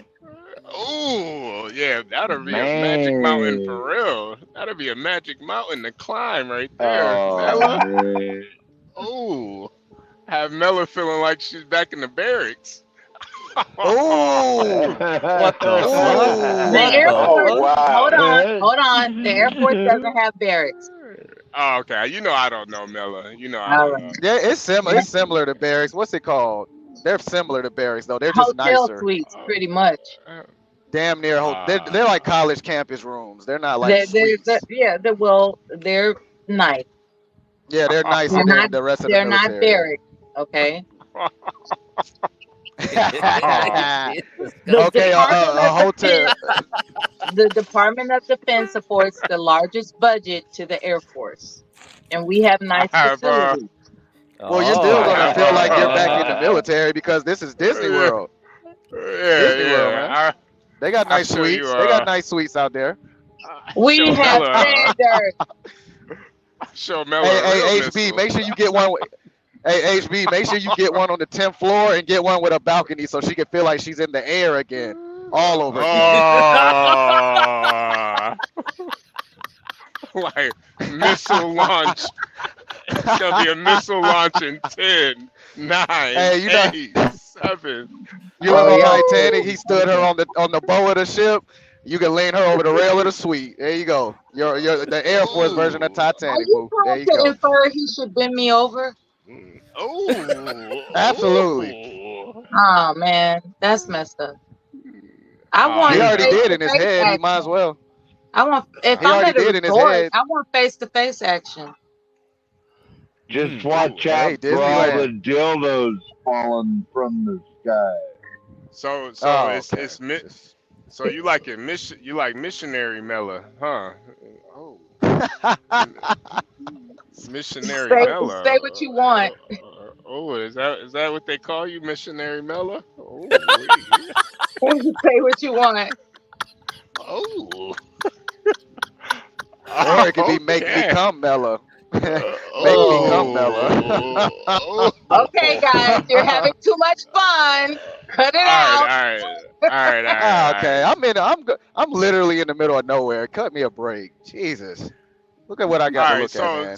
so get cracked. So the market's pretty dry right now. Not like Mella, but the market's pretty Yeah, dry. so don't worry. As long as it keeps the only thing I saw very interesting from last week was gold and silver. It pumped a lot, so I don't know if that means anything. I'll keep track of that because I have a lot of like stock suggestions over there. Okay, gold miners, silver miners. Okay, so we'll discuss them more later. Yeah. Because I don't really trust the gold, silver too much. Let's put it that way. Yeah. I remember when I bounced like in 2014. I about near freaked out that I bought ounces of gold for $800 a piece, and now they're double that amount in value. Right. It's amazing. It's like I was. It was incredible. It was offensive, actually. It was like, come on, we're gonna stop by this collector shop and we're gonna buy some gold coins. And I'm like, gold coins? Who the fuck? I want to go to the Gucci store. I want to go to the Louis store. You know, I want that bullshit. Okay. But I was dragged to this coin collection shop, and I was shown different pieces that were attractive, of course, because it's gold. And it was like, okay, this one's $800. This one's $600, so on and so forth. I'm like, that's a lot of damn money. I can have a purse, right? Because you know, being from where I'm from, you know. And next thing I know, I'm looking at the price of gold soaring, soaring, and I'm like, oh shit, this could be Get crazy looking at your wallet soaring. No, what I'm emphasizing is don't underestimate how gold escalates in value. That's Never true, Mela. underestimate that. So you should hold it, but you know, Hold on to your gold. Yeah, and I'm not talking about chains, okay? I'm talking about pure gold. Right. What, yes. 24 karat? You're talking 24 Yeah, karat? but just because you got a lot of gold chains, that don't mean shit. I'm talking about gold coins, okay? Yeah. And get the physical gold coins. Don't get those certificates. Fuck that. Right. Get gold coins. HB, if you go get gold coins or bars or whatever, make sure they're 0.9999 fineness. All right? That's how you know they're pure. So Ben Thorpe had these gold coins and he was trying to sell it in eBay, and I looked at that crap. It was like 0.98 fineness. I was like, no Asian's gonna buy that trash. Like, if I bought from you, I couldn't resell it. Nobody would buy that from me. You'd have to melt it down just to get it's pathetic. And that's why it looked like it was rusty, and people kept saying it's fake, it's fake. Yeah, it looks fake because it's Tell not them pure. to find this again, sir. Tell them to find it to look for. Because a lot of people don't know. At least 4 nines. At least 4 nines. Okay. There you go. 0.99. You heard it here. Yeah, right here. Yep. Okay. All right. Next time I'm gonna get some gold bars. Oh crap! I gotta get over it. Oh crap! So Mela, who dragged you over to the coin shop? Do you know how much you have to pay for a bar? Yeah. Don't get a bar, really. Get gold coins. Yeah. Keep it simple while you can, because a lot of pawn shops, they're hoarding. You know, people that are like during the pandemic, a lot of people were selling their gold to pawn shops. I know a pawn shop owner, and he was, just showing me, people that were coming in, just like somebody had this beautiful piano, beautiful piano. Wait, Mela. Wait, Mela, get Crackers trying to ask you a question. Shit. Yeah, Mela, so who exactly was taking you to that collector shop with the gold coins?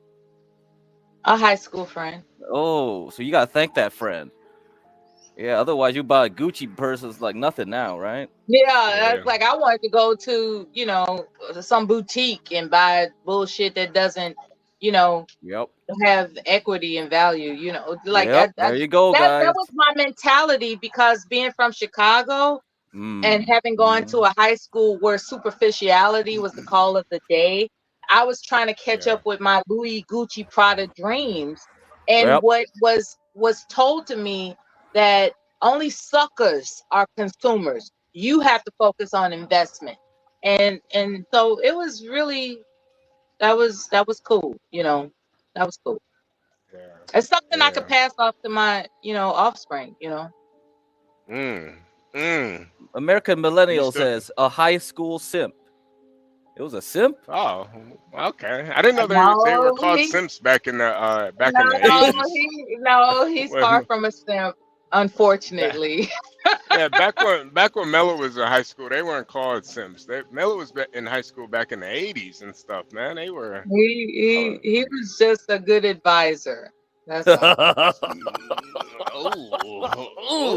In more ways than one. So Mela, when you were in high school, that's when Beat It. I was so fine. It didn't make any damn sense, and I didn't even know it. I was one of those gorgeous girls that didn't know that they were pretty. Ain't that sad? Calm down, Mella. That Calm is down, sad, Mella. Okay, Please man. ladies, calm you got down. some pictures? It's a manic Monday. Fuck you. I can say what I gotta say. What made you find back in the 80s? Because you know, back in the 80s, you had to have the big hoop earrings and the big hair with the Big No, hoop bands and it stuff. earrings. wasn't. It Oh, was the naturalness of me, man. It was just like Oh, this hair that, for whatever reason, I was taught to yeah. roll my hair in Mm. 44 curlers a night, right? ooh, And God. what that Oh, what okay, that okay. resulted in the morning was this poof of Right. curls, right? Yeah. With a ribbon wrapped around it. And it reminded people, from what I'm told from the reunions, they were like, it reminded me of the girl from Flashdance. It reminded me of, a Prince type of hairstyle. It was like it accentuated your innocent face and your physique that you were too young to have. I was like, I look at that shit. I look back on it. It was like, yeah, I was definitely goofy. I didn't know how Wait, Mello. beautiful I was. Where were you? I Where had were no you idea when how beautiful I was. None. Mello, where were you when that BVD Poison song came out? Where do you remember where you were when that? Can't get her out of my mind. Love No, her, it wasn't kiss like her, that. It kiss wasn't. her. It wasn't. It That wasn't. That girl is wasn't. poison. No, Where that wasn't. It wasn't like that. were you in high school when that song came out? No, Okay, okay. no. So you were in high school when Beat It came out.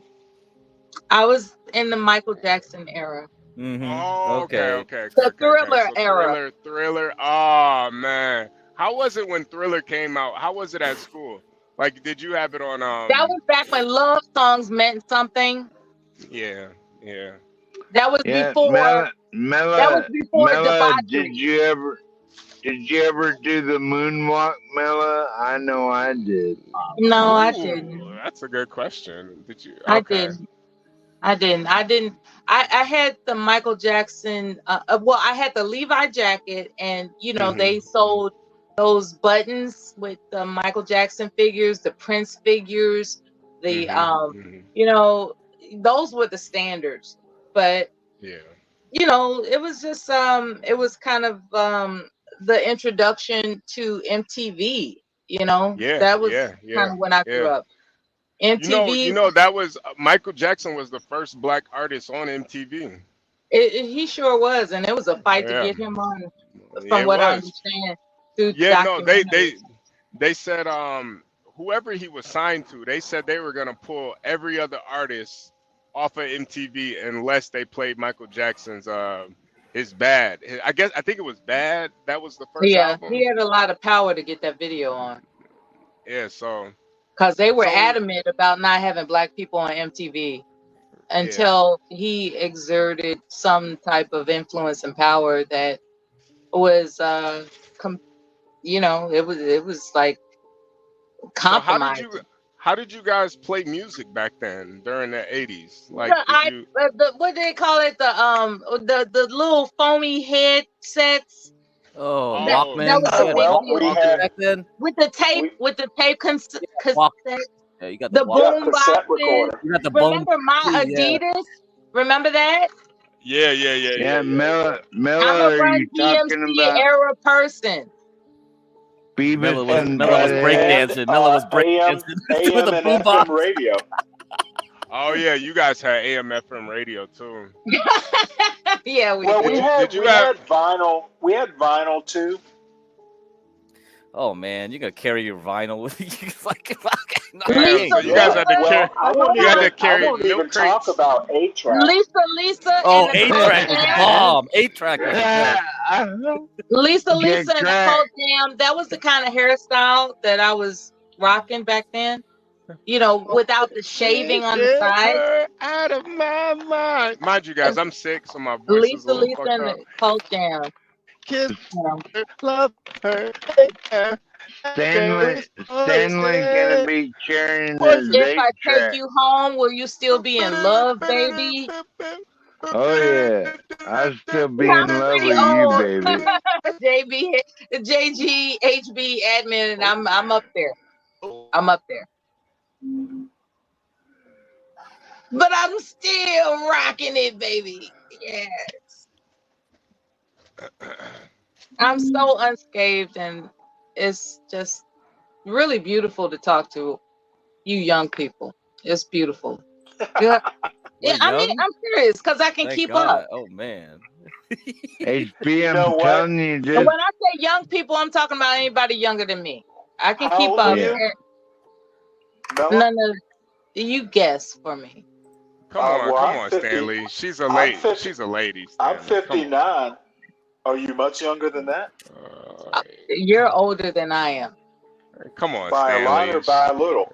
Yeah, you're Ah, older than I am. Stanley. She's a Uh, lady. Come on, man. Come on, Stanley. You know Mella, what? I'm 53, Mella. All I have to say is We're about the same I was age. actually a teenager in the 80s. So Mello was too. Mello was a teenager in the Yeah, 80s I too. was in high school in the okay, well mid '80s. then you're not that much older than I am. I'm I'm sorry, not. younger. I'm not older than you at all. If you're But you're not. 59, Yeah. I am not older than you. You're Okay, my well then elder, I'm gonna guess you're 55 and leave it and I at think that. that's why I And like my you. point and my point You my would be the point is older boy in high don't school I was looking for. really Ooh, I think ooh, nice. ooh. she'd already All slapped your lights I have out, to say is Stanley. don't treat these young people nice. They need discipline. Well, I think Oh wait, sir. I need think you got some feedback, sir. they All need right, all Me? right. effective Nah, communication. nah, nah. I can sympathize with your Is that sentiment. What I me, will HB? say is No, that no, no, no. That was communication. sir. That was sir. Yeah, Well, communication. you're a nice person. I can be. Ooh. I can be. Telling you, man. I just don't appreciate, and I Wait, Stanley. respond. Do you think you can appreciate a woman of Mella's Here you go. Here you go. Somebody of told you to Mella? wipe your steering wheel off before you talk to us. Oh, I wiped I it off. can appreciate. I I got some can lights off. appreciate a woman like Mella because she's fierce and she doesn't second guess her thoughts. She knows exactly what she's about, and Oh. she ain't Yeah, playing, I I'm man. can not I can definitely 58. appreciate that. I'm Oh. not 58. Ah. Wow. I'm, So, Ryan, so you want to show your ass again, Ryan? you all are cute. That's what you are. yeah, You all Ryan are was up here cute. twerking earlier. I don't know. I don't know what Who Ryan. is Turkin? Turking. Twerking, He Twerking. was up here. He was a turducken. I'm a firm believer Uh, that laughter is the best oh, medicine, and I just want to Yeah, that's what the show is exploit. about. Non-stop Yeah, I want to laughing. exploit Manic Monday. I just want people to come here and have a good time and show yeah, appreciation by pressing the like button and yeah. donating to the channel. With you, Melo, I think everybody can come have a good time.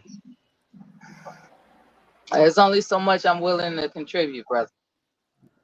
Yeah, nah. I'm not gonna So Well, what? spill it all. I think you've contributed a lot to HB. Yeah, no, you have. I was gonna say mostly genetic material, but Ah, You all are come on, Stanley. come on, crazy. ah, come on, come on. No, his ghetto point of view, you've returned for another a shellacking from Stanley, I see. Yo, y'all just no, talk so dirty on this. I've been told I You sound so lost. dirty, man. Hey, HB, does that dude even Just speak don't English? go handling yourself alone. That's all I'm saying. Jesus Christ. Does he even You know, speak English, HB? You sure about that? Yeah, he speaks English. I'm pretty sure he speaks English. Yeah. All right. You He doing said all right we over were there, being 12th man? nasty. You all right over there, 12th man? You doing Yeah, I okay? was just trying to pay attention to Mela because I know she didn't like me at first, but once she knows how It's I not that I respect, don't like you. That's not it. once I'm she just knows how no, no, no, no, no. It's Mela, not that I don't like you. Not at all. I like you. once you know how I respect black women, you're gonna love me. I promise. Oh, wait a Oh second. Wait a man. second. Wait a second. Oh man. That You sounds remind me of someone, who Jeffrey Dahmer. and I'm concerned. That's all. Is that someone's name? Is that someone's name Otis? Jesus. No, No, you, Oh, you didn't no. watch too Stanley much always Andy. You didn't Mela. watch a lot of Andy Griffith when you were young, did Wait. you? Mela, Can we Stanley do something always real got quick? something smart to say. Mela, Hey, he always Mela, got Mela, something smart. Mela, are you still there? Can we do something real quick?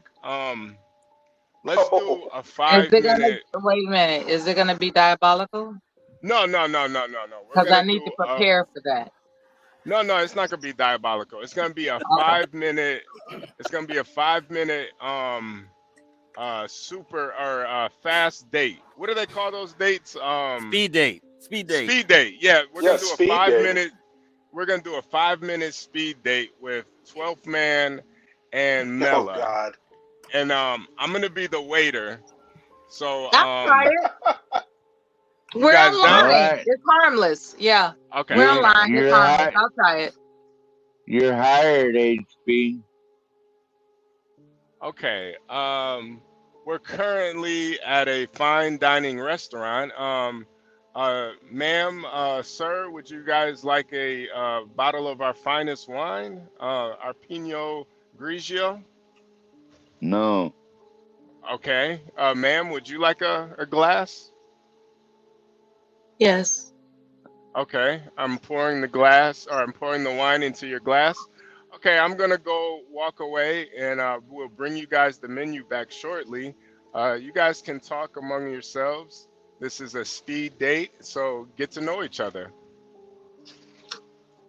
All right. This is a nice atmosphere. Do you like it? yes, ma'am. What do you like about it? I like that you're here. You like what? I like that you're here. Um, Tell me about your family. What you are willing to share, of course. I mean, you don't have to answer that question, but I could tell you about my family first, if that's what you want. Okay, I'd like that. Thank you. My family, I was raised on the west side of Chicago, and there was rumors and evidence of gang activity, but I was sheltered from it, and sheltered so much that I felt like I was missing out on what the urban experience is. So as I grew up, I found it necessary to join the military to get over my fear of the world. And once I joined the military, I became involved in a war. And that demonstrated to me that my sense of integrity is intact because I had the option as a woman to feign as if I'm too sick to serve. And I didn't. I stuck to my oath, and I know I have integrity. So, me talking to you, what you're going to get out of me are questions that will be answered with no lie. Are you cool with that? Excuse me. Yes, ma'am. Here's the menu right here. On the Oh, menu what are we having? we have T-bone steaks. We also have lobster and shrimps. We also have lemon peppered chicken, and for our vegetarians, we have a salad with some grapes in it. Would you guys like to place your order? Yeah, take your finest He can order champagne for me. Oh, you want and to? Okay. T-bone steak for me and the finest champagne on ice Okay. for the lady here, and I'll let her take it off from there. Okay. So, ma'am, what would you like to eat, ma'am? Salad and bread. Okay. I will be back with your guys' order. Oh yeah, and a basket of bread too, please. Mm-hmm. There's real butter on the table, and Yeah. that's great. You know, I'm so glad you and I are sitting here with real butter on the table. You know. Yes, ma'am. Yeah. Could you tell me more about your experience in the Middle East? I was actually in South Korea. We served from there. When I actually was scheduled to be discharged, I would be going to Saudi Arabia. However, I was married, right? And Yes, ma'am. my husband at the time, my first husband, demanded that I didn't go. Are Sign you up. still married? I am legally, but we're separated. We're separated. There are things that I could say as to why that's the occurrence, but nonetheless, we're family. We have a son together, and we're family. What about Yeah. you? Do you have children? No, just a dog. Okay. I, Would you like? Would I, you? Would you do? I mean, do you like children? I'm not gonna get really super personal yeah, with you. I Do you love like children? children. Okay, you like children. I volunteer for children Mm-hmm. on the state level. I mean, Mm-hmm. it's the best I could do after being in prison 5 years of my life. So, Okay, that would probably bring a woman to pause as as to whether or not you're uh reliable. a You know. felon. Yeah, Mm-hmm. like women who run across men who they deem unreliable, they can go one or two ways. They can roll the dice and take their chances, or they can say, hey, this is not a sure thing, and walk away. So maybe the women you dealt with were the latter. They just believed that you weren't guaranteed to stick around, so they just Excuse me, ma'am and sir. Here's your meal. Here's a T-bone steak for the All gentleman, and right. a, the and a Caesar salad. salad, the The Caesar Caesar salad for salad. me. The Yeah, Caesar salad for the lady. Here's yeah. your complimentary champagne and an extra basket of biscuits and Biscuits? I don't want biscuits. she want she wanted rolls, HB. I wanted to I buy her want rolls, butter. not I biscuits. want butter in case he takes me home and he has to lather something up. I'm just kidding. I'm just kidding. Now I'm getting outrageous. But what I'm saying is that thank you. Can we get back to our conversation? What were we talking about, Mala? I was just making a joke to the waiter who wants to be nosy. And I just wanted him to have a joke to take to his coworkers, about butter. It's like, wait, I'll tell y'all what this lady at the table said. Sometimes, Well, some I had to sometimes send when a him away servant, because oh, Mela, you asked for rolls, not biscuit, ain't that right? I ask for rolls, not biscuits. That's right. And so if I give him something to laugh about, maybe he'll pay better attention to our, to our food, You gotta What? you The gotta make T-bones, whoever's serving you like you. And the best way to do that is by telling them a joke. And well, then they'll pay attention to your order. Because they the want to hear more. T-bone, It was like if he or she made Mela, me laugh this hard, I want to hear eat more. your salad, So I'm gonna Mela, give them what they please. want. Eat your And that's salad, how you Mela, handle weight please. staff. Word to the wise. That's why I love black women, because they can't be handled. Very fierce, and I'm they serious. When stick up you for them establish a men. rapport with wait staff, they look out for you because they want more. They want what it's about being human. We want That's to right. relate to one another as human beings. Of course And when we we can do. find that happening on a trustworthy level, everything will be fine. You have to establish that trustworthy level, and a lot of times it takes humor to do that. It's like, wow, they said something that penetrates. Okay. Mela, And can I we move on? appreciate it, so I'm gonna look out for them. Mela, you ever go to church? Can I ask you that? I was raised in a church. I love the church. What kind of church? I was raised Baptist. Oh, wow. Yeah. Damn, we might be meant for each other. Like, that was my favorite sermon I ever been in my life, was in a Southern Baptist black church in Tupelo, Mississippi. Tupelo? Just a little south of Memphis. My people are from Mississippi. What is that small town? Because I took a road trip down there. It's very very modest.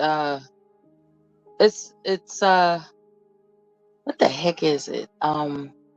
Nittahuma, Mississippi. And I was like, what is that on the map? But we found it. It's in the Delta area of Mississippi. It was I will say this. I don't blame my ancestors for migrating to Chicago, because there was there was nothing but oppression in the air. As a matter of fact, I was in a brand new Nissan Maxima, brand new, fresh off the rack, a virgin car, right?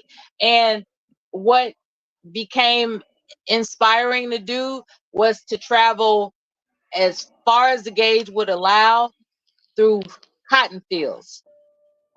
Because can you imagine this open road that's flat, no hills, for whatever reason? It was just flat. And I'm looking at this, I'm like, I've never seen cotton fields before. Wow. And I'm in remembrance of ancestors that might have been in Mississippi that were picking that cotton. And I was like, if they could only see me now. And I accelerated and I Hey, revved it up. excuse me, sir and ma'am. Just coming to check Oh, in. you're interrupting our conversation. Yeah, I just We're wanted having to dinner. yeah, I just wanted to Do see you how want the a tip food or was. not? Yeah, okay, I will leave. I will leave. Sorry. HB, can you bring her a shot of whiskey, please? I don't drink whiskey. One shot of whiskey, sir. One I shot of don't drink whiskey. whiskey. Bring the whiskey to me, and she can have whatever she Bring wants. him a bottle and a straw. Okay. A straw and a bottle. Okay. Bring All him a right. bottle and a straw. A bottle of Old Turkey and a straw. I think both of you have had enough alcohol tonight. It kind of sounds like. Champagne not gonna hurt me. Should I call you guys an Uber? I think you guys had enough tonight. But I have a car service. Don't worry about it. Okay. You didn't think I was gonna let this guy drive me home, did you? Oh, I thought you were gonna let him drive you No. home. I wasn't gonna let this guy drive me home. We can meet up somewhere, perhaps. but I wasn't gonna let Maybe. him drive me anywhere. Okay. All Are you I right. want sure to about arrive that? alive. Well, I will be returning back with the What? bill, and this is What's the I, last call. dessert? I, You didn't bring the Oh, dessert oh, menu. oh, oh, oh. Yes, we do have a fine I dessert am menu. sitting here waiting for something sweet. We have a fine dessert menu. Let me show you what we have. We have cherry cheesecake, tiramisu, and also we have a matcha um, uh, cheesecake. And I'll have uh, the tiramisu stack. okay, sir, would you like? We also have some pie. We have I'll take the macho cheese stick, please, okay, HB. Thank you. okay, sir. All right, I'm sir. I all the will be pie he back. needs. Just bring me my Oh, tiramisu oh, and okay. get him his cheesecake because he's cheesing with me. So, being that I've just declared I'm all the pie you need, what are you gonna do? Well, I'd like to take you to heaven if I could, but I can't. You gonna pour some sugar on me? If I really could, maybe, but I don't even know what you look like. Okay. Do you like rock and roll? Oh yeah, well, it's obvious, isn't it? Okay, I'm an angel. That's all you need to know. That's it. Nothing else. Yeah, I'm your angel of rock and roll. All right. Here is your dessert for the night. Uh, a tiramisu for the ma'am, and a matcha cheesecake for the fella. I hope you guys enjoy. I will be back with your bill shortly. Wait a Thank you minute, guys both HB. for. HB, where's my oysters? I didn't get my Oh, oysters yet. I forgot about those. Let me bring those also. But thank you for coming to John Galt's Inn, finest in fine dining restaurant. The finest of dining of all the finest of dining. This tiramisu is great. Extra espresso. So So I can stay wide awake to keep you company. Mela, after all this fine dining, are you gonna accept my proposal for marriage? Oh, darling, we have a little bit more talking to do.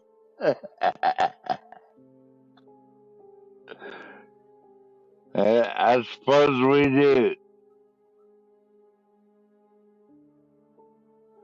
But at least we both love Southern Baptist Church, right? Mm-hmm. Yes. So we found that in common, right? Mm-hmm. I could share a pew with you. I'd really like that. Mm-hmm.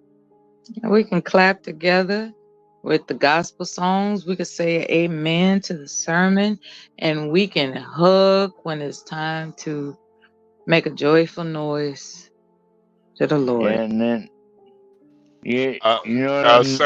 sir, here's your oysters.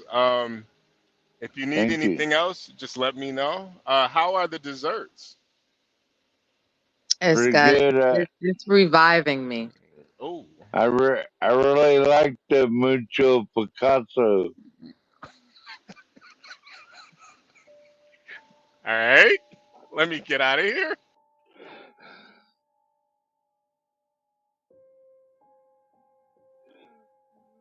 So, when was the last time you was in a Southern Black Baptist church? Unfortunately, 6 months ago. Why so long?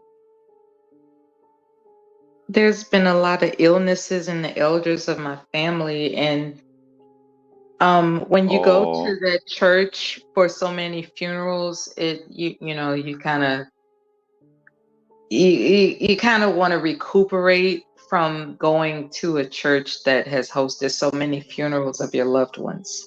Yes, ma'am. Of course. So, is there still a lot of gang activity in South Memphis and Tupelo? You know where I'm talking about, right? There's still a lot of gangbanger activity down there. From the newspapers, yeah, I see stuff in the newspapers, but I'm not around it because, my sensibilities can't take it, And so you got out, right, Mela? That's what you Yes. did. You got out. Yes, it's just to think that I can save people that don't want to be saved is, a tremendous, you know, it's a tremendous task. There are people that are on drugs. There are people that Um, I'm oh, here's speaking of the drugs, here comes our waiter. uh you guys, here is the bill. I do want to know, after this amazing date that you guys have been on, will you guys be having sex tonight? No, I I apologize. What did you think say? Are After you this amazing date? Yeah, will you guys be having sex tonight? Any sex going on? We have No, this complimentary. is this is a speed dating experiment. I'm supposed to talk to several other people. I don't know. That's why I ordered salad because I'm supposed to see somebody else after he leaves. I'm Oh, you want another like, date? All right. Oh, I didn't know oh, this was a one-on-one. I thought this was speed oh. dating. All right, 12th man. All right, 12th man, you're out of I'm here. trying to figure out We why we're having a meal, we got a new. All right, 12th man, it's you're out of speed here. dating. We got a new contestant for the love of Mela. We have Mr. Stanley Cross, ex-military, fine Southern gentleman, hailing from the great state of Georgia. Stanley Cross, ladies and gentlemen. Yay! Hello, how you doing? I'm as fine as you remember. Wow, yeah, you haven't changed a bit. Yeah, remember when you used to love them and leave them? That's what you used to do? Use and abuse them? Is that what you thought I did? Hey, then you laid eyes on me. It was pain before pleasure, but that was your claim to fame. Well, With every measure. all I You remember is the tasted my pleasure. teardrop stains. Yeah. I'm sorry, I texted what? You tasted my teardrop stains. You were cold as ice long ago, baby. We're being a little melodramatic, aren't we? Those are the lyrics from Fire and Desire with Rick James and Tina Marie. I thought you Oh, would catch on. You know You what? did, let me think about it. You didn't. That's so long ago. Yeah. And the cold-blooded way you used to act. So what have you been doing all these years? Oh, I've been grooving. Really? No highlights, lowlights of your life? Accomplishments are many, losses are few. And yet, here I am with you to find out what it is you're up to. Tell me, baby, what are you up to? Want to skip dinner? And do what? Go back to my place. We can Where catch there's a up. cozy lit fire, where we could sip a little wine and work things out. Yeah. It's been so That would be long. so nice. That would be so. Oh yeah. I'm reciting lyrics from classic R&B songs. Do you not get it? We can go Are you back to my feeling my place. humor right now? I've got all those records. We can listen to them live. Mm. Would you confess some things that you would never say to anybody else? Sure. You know, that would make me feel like the You have anything only. in mind? Yeah, I do. Oh, here comes the waiter. He wants a tip. You handle this. You know what? We've Do had a change of plans there, waiter. you guys want any drinks? No, I think we've Okay. changed our All right. plans. I'm gonna leave you. This He's got a tip here. bottle in the trunk for women like me. Sir, you have to, sir, pants in this. You have to put your pants back on, sir. You have to put your pants back Wait a on. minute, what is he doing What under that on tablecloth? Yes. What is happening with you, sir? Waiter, did you just come Sir, from the? sir, are you handling yourself under the tablecloth, sir? I don't do that. You must wear pants at. Well, you know what? If I can't handle myself, can you handle me? We're gonna call the police. That's indecent exposure, sir. Are you currently wanted in states for charges? I'm only wanted by you, baby. Well, you have to. Your composure is unacceptable. Like, where's your civility? My civility. Oh my God! I don't even know where to go with this. I didn't expect this. How on earth did this happen?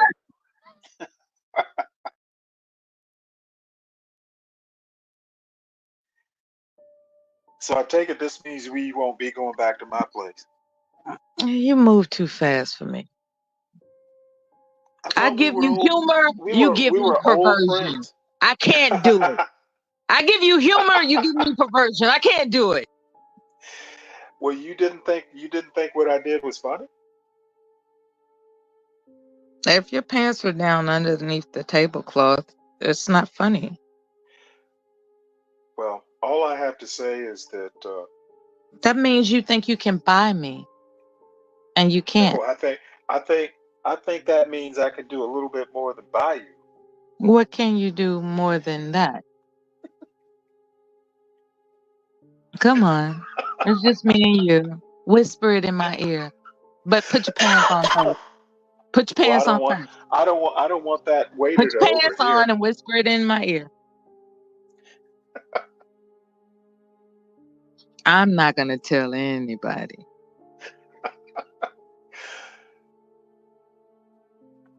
I don't have an apartment, really. Okay, I'm done with this guy. Next. Waiter! Save me. Miss Mella, I apologize. We have one more contestant. For the love of Mella, he is a Vietnamese immigrant, stock trader from the great country. Hey, hold up. I'm the manager here. I don't got time for this shit. Oh, okay, I'm running the restaurant, bro. Oh yeah. He's the cook. He's actually the cook. Okay, all right. Your pho is not ready, ma'am. Bye-bye. All right, we have one more. We have a New York resident who wears his hat to the side often. He's a pro-black extraordinaire. His ghetto point of view. Sir. Hi. How you doing? You got any crack? How you doing? You got any crack? Do I have crack? Yeah. Do you have any crack? Nah, but I want to smoke before we talk. You want to smoke a bowl of crack? I want to smoke a little bit of crack. I want to roll a primo before I talk to you. That is because you just announced you're from the ghetto, so I need to be able to get into the mold. That sounds So fortunate. since you're from the ghetto, right? You're a self-professed ghetto resident. 100%. Let us smoke some crack and talk. I mean, I could let you hit a bowl and then, maybe No, top no, it no. off, We got to but do it together. I gotta leave. That's the deal. We got to do it together. Because I'm not I gonna don't do get those things, but I'm not gonna I'll get in smoke trouble the for day. having an illicit substance without you right there with me. We in this together. Nah, I mean, if you do that type of time, then maybe you aren't So really for the so you restaurant. sell You more for like drugs, a but full. you don't use drugs. It seems like maybe a $40 meat in the back of my car would be more apropos than a And restaurant. so basically you sell drugs, but you don't use drugs. Come That's on, what let's you're go to saying? the back of my car for a No, minute. no. I'm not going anywhere with you until you answer this question. And maybe I'll think about it. Do you sell drugs since you're from the ghetto? Do you sell drugs? Do I sell drugs? I know where drugs are. They're in the ghetto. So you have people that you delegate to sell your drugs. Are you wearing a wire? What's going on here? Sometimes.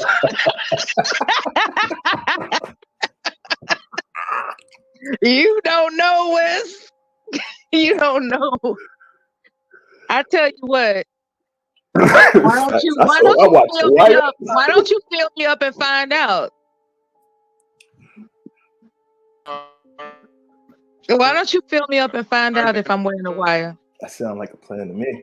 Yeah, that sounds like a free touch, don't it? Nah, nothing is free in this world. I know that's Exactly. That's why I'm not going to your vehicle. Okay. My vehicle wasn't free. I'm not going to your vehicle. I'm saying, as a self-proclaimed ghetto resident, absolutely, you are involved with drugs in some form of fashion. You're either selling them or you delegate people to sell them for you. And since you're concerned whether or not I'm wearing a wire, fill me up and find out. Yeah, I'm getting word that you are an undercover detective. Man. I'm trying to keep my composure. I'm getting word that you might be an undercover detective. So you know what? I think this was possible. A beautiful experience, and I just want to say I hope you're having a wonderful rest of your night. You too, darling. Thanks for participating in this comedy routine. This was hilarious, right? Nah, it's just another manic Monday. This is fun. I'm gonna take a bow for my creativity. I need the applause sound effects, guys. I hope I made everybody laugh. You did it. Because laughter is the best medicine. Yeah. Mella, keep it real. Yeah, take it keep easy. it real. No, wait, Mella, before you leave, Mella, before you leave, hold on 1 second. You still there? Mella, you still okay, before you leave. Now, out of all three contestants, who would you have given the coochie to? It's never as good as the first one. Ooh, so you thought 12th man had the best I think he would love me tender. Congratulations.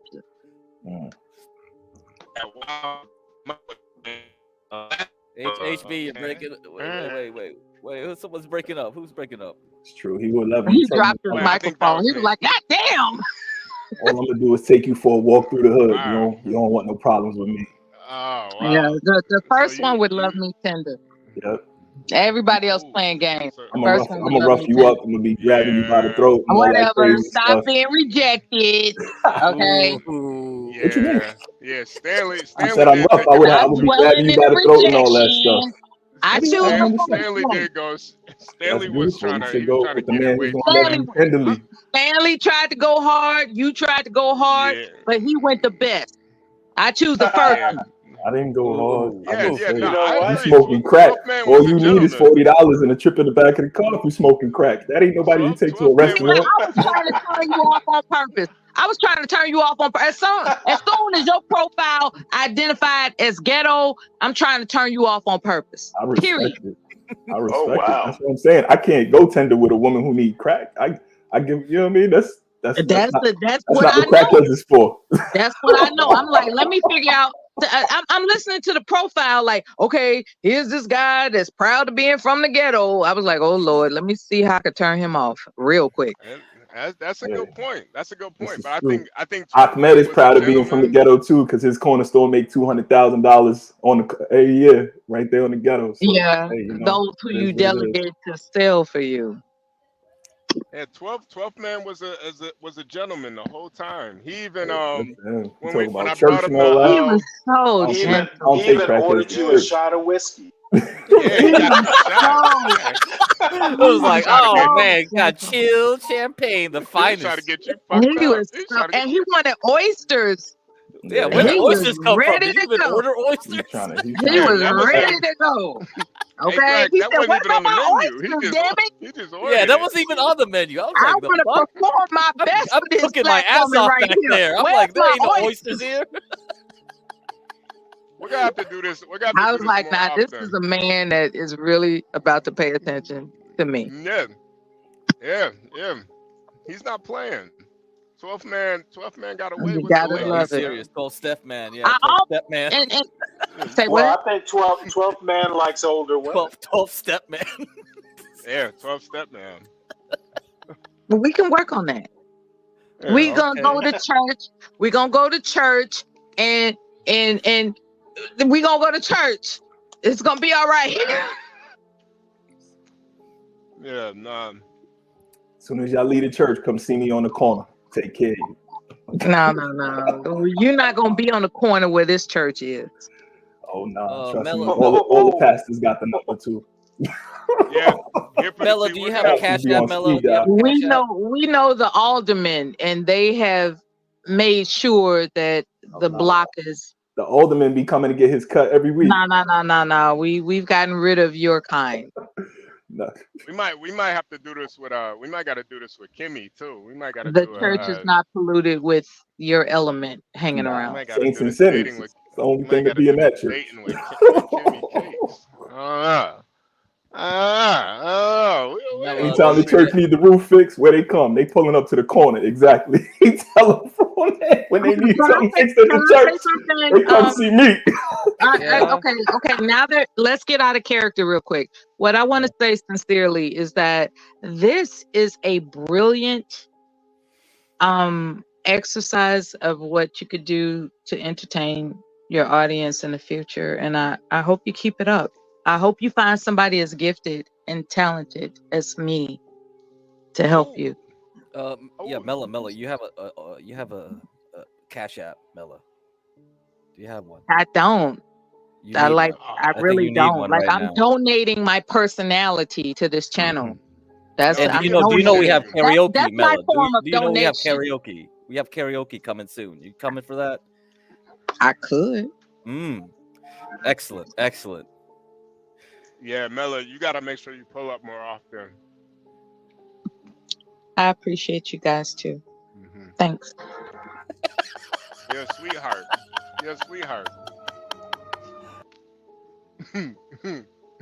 Yo, somebody got an ambulance coming towards them. An ambulance. And yeah, I mean, I'm out in the hood right now, just like walking around. Yeah, there's ambulances Okay. everywhere. Ambulance. Yeah, ambulance.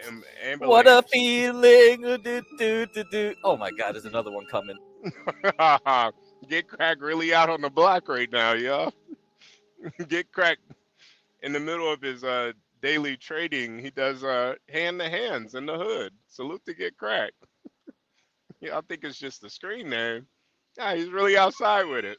Yeah, it's fucking loud. Something serious happened, I guess. Yeah. Well, Pookie got popped finally. Yeah. I think I see the smoke. Someone burnt their house up right now. That's what's going on. Hey, Crack, you're the kind of man that runs toward danger, right?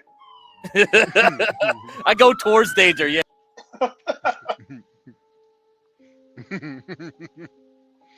Yeah, I want to see if there's any dead, burnt up bodies outside. You definitely got to show You us. know what it is? Because in California, there's a lot of people that they bought houses and they're doing a lot of construction right now. They just try to flip Mhm. them.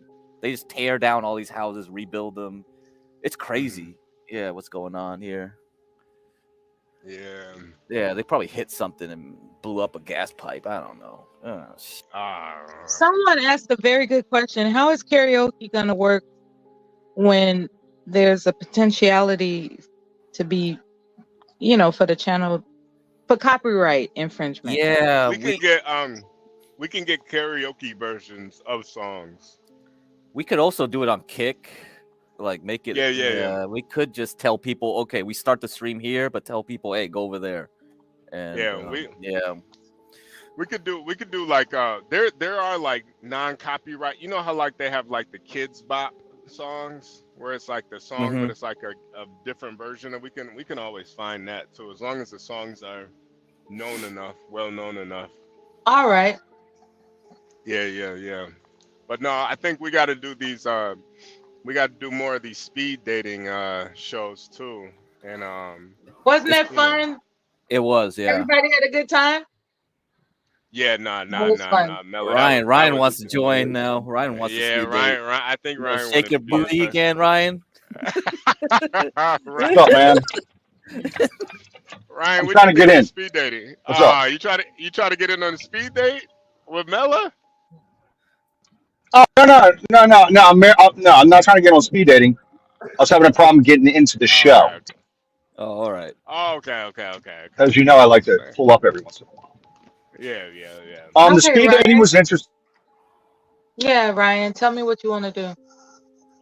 Since you don't want to talk about speed dating. Oh, What's look on your at him mind? putting on his sunglasses. Oh shit. I think Ryan and Melanie He in the doesn't moment of want me truth. to talk about his eyes and how hypnotizing they are.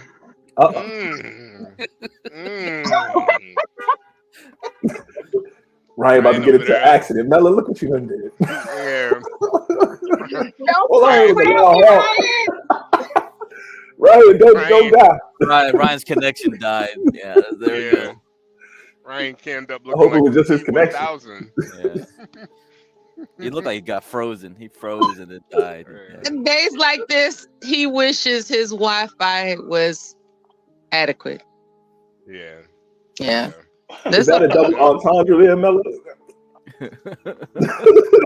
Need 5 bars minimum. You gotta need 5 bars. Ain't doing that 1 bar shit. Was there a secret meaning to that? His Like, Wi-Fi I'm is showing adequate. you guys, I'm coming back with some better Wi-Fi. I'm gonna park in this McDonald's and I'm gonna get with Oh yeah. I want Ryan to come back because he's the one that showed his booty, right? For no apparent reason whatsoever. Yeah, I'm not sure You he did it on purpose. you cannot get that booty out of your mind, can you? But I'm telling you, I'm ready to roast it. I'm ready to roast it. I'm like, Mella knows what what she likes. lack of awareness is in your mind to where you aren't like really like this is what I want people to understand. When it comes to camming up, have awareness. Okay?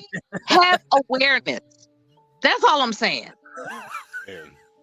Because, we have people who are multifaceted in their talent, skills, and abilities, and they just might be able to say shit to you that you'll never forget. Please have awareness in the future, when you cam up. Please.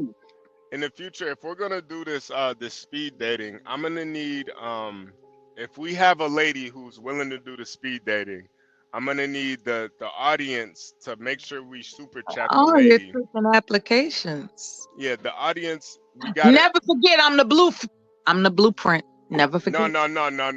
You definitely are, and we would have super chatted you too if you had a cash app. I know, and I appreciate that. I mean, your kind wishes are enough for me. Oh, I appreciate that, but Yeah. just for the future, if we do this again, I want to make sure we give whoever the lady is who decides to do it, I want to make sure we give her a nice donation for her time, I thought it went pretty well though. Yeah, we want to pay her for her time. Yeah, yeah. I don't like how you said that, Stanley. I don't like it. You should pull your pants back Man, up. Stanley, man, you went too fast, way too Yes, so Stanley. hard. It was like, whoa, whoa. Let's get out of here. Whoa, Stanley. Yeah. Is that how they do it in the Navy, Stanley? Stanley came with no Vaseline, baby. He was ready. Man. Stanley, no Vaseline, Stanley. No appetizers, no entree. I just didn't go. even bring condoms. What's wrong with it? Just wrong with it. Wrong with it, Stanley. Whoa, Stanley, you gotta relax, man. Nella's a lady. She's a lady. You want to get me by a cozy lit fire, sip a little wine, work things out. I forgot to With mention no the bearskin rug. The bear fur rug. Bearskin. Nah, you said it right the first time. Yeah, he's got his phonograph, He's trying to RCA make that phonograph, beat man. scream for yeah. real. Like, wow. Oh, hey, get crack. You already know. I just want to get to know you a little better, Stanley. Damn, pull your pants up. I thought we know. You said it had been. You said it had been a while, so I figured we knew each other. Who said it had been a while? You technically did straight up. I actually recited lyrics from popular R&B songs. That's all I did. You know what? I didn't even recognize the lyrics. When you listen to the replay, you will be able to piece it together. Oh, I don't never listen to the replays. Okay, well, I remember reciting I'm the a lyrics. I'm a one-take wonder. Okay.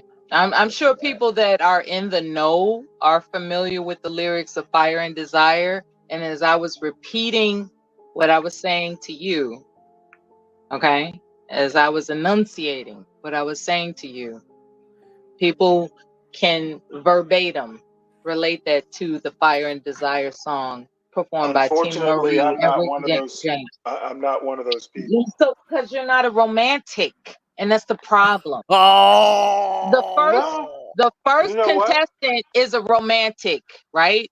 God And bless him. whatever is not romantic about him, he goes so far as to go to religion. Like, I didn't bring up the church. He did. I was like, oh shit, he's trying to get to my heart. All I can say in my defense is You don't care about my soul, I'm a very private like the person. first contestant. You didn't care about my soul. You just wanted to get out of here and get in the guts. Crackheads don't You know have what? You know what? Next time we date, I'll make sure and have a box of wine so I can be relaxed. Let's go. I'm already tipsy from the champagne that I had with the first man. Oh my God. Now what? You didn't drink the whiskey? No, He was trying to get you drunk. I told him I don't drink whiskey. Whiskey on the table. He was trying to share his interest with me. No, his he was interest is whiskey. That's not my interest. Which you in your romantic haze didn't realize he was just trying to get you drunk. That's it. He was trying to share his interest with me. Oh, he's so Mella, every man got the same goal. We just go about it. I agree. And I'm not gonna lie. When he ordered those oysters, get to know my soul. When he ordered, hold on. Okay. What I'm saying is, when he ordered those oysters, I knew he was trying to have sex, right? Me, Mama. He look. He wanted to treat you like an oyster. Mella, he wanted to treat you like an oyster. I know that. Oyster, yeah, I know you want that oysters mean oyster, sex. all right. However, prior to him ordering the oysters, there were no oysters on the menu, man. I was running the place. That's what I'm saying. He was indicating like, I'm turned on, I'm ready to go. I get it. He wanted to what swipe I'm you out. saying is that he took his time. You other guys didn't take your time. He took his time because it took a second for that liquor to work on.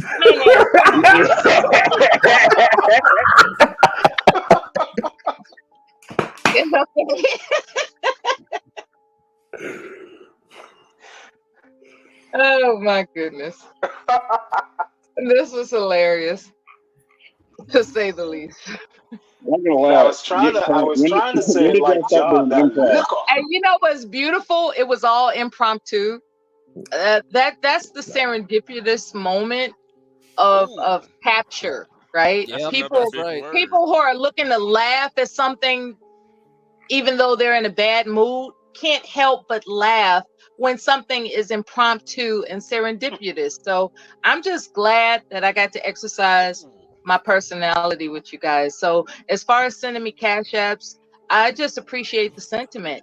Yeah, I'm straight. yeah. I'm not here looking for nothing. Like I just Master like y'all. Kim. What's Would you going let on, Master Master Kim Kim? get Mela? Would you let Master Kim get a So turn? please don't call me a bitch in the future. And if somebody does call me a bitch, please protect me. Thank you. Nah, we got you. You've been a great sport, Melo, for real. We appreciate it. Master Kim, are you coming up here to call Mela a bitch again? Master Kim, I'm glad to see you. They Drive told me that I by, was gonna drive have to get by. a law degree and come get you out.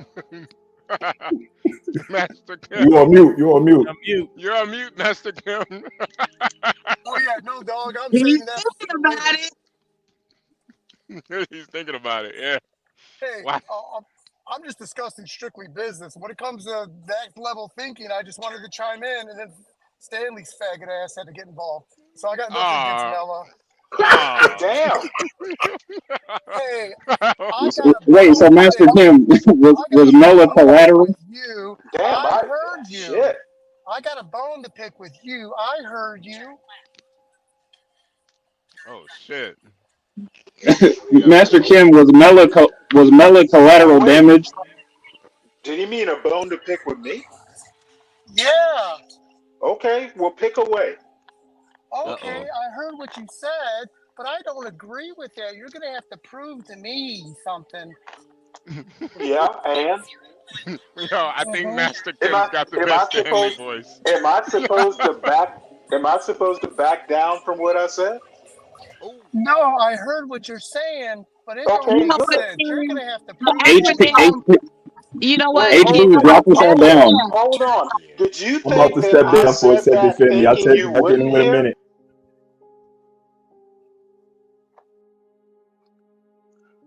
I knew you would be online hearing. What's that? You're gonna have to. I'm not understanding that. You're gonna have to prove to me that. I literally said that. It's an accurate quote. Okay, well the point is mute. You're not making any sense. Okay, well, what you have to be careful of is just because something doesn't make sense to you, you might be the exception. Well, Stanley, if with a high IQ, you'd probably be able to tell that I'm actually making fun of you. I mean, come on. Well, I thought you were serious after calling someone I probably didn't know that well a bitch. Oh no, I I'll do thought it. I I'll do thought it again. I thought you were mad. No, I'm talking business. I'll say it again. Hey, I'll do my, if Angel gets away with the N word, I can at least call someone a bitch, right? Well, there's a reason Angel gets away with it. Do you really want to make that comparison? Well, I heard what you said. I don't know if I Right. agree No, with no, that. It don't let's make stick with sense. the angel. The angel gets away with it. Angel is something that you are not. Would you like me to spell out the difference? No, I don't know I don't know what you're talking about. Okay, well, Angel has a condition. Are you autistic too?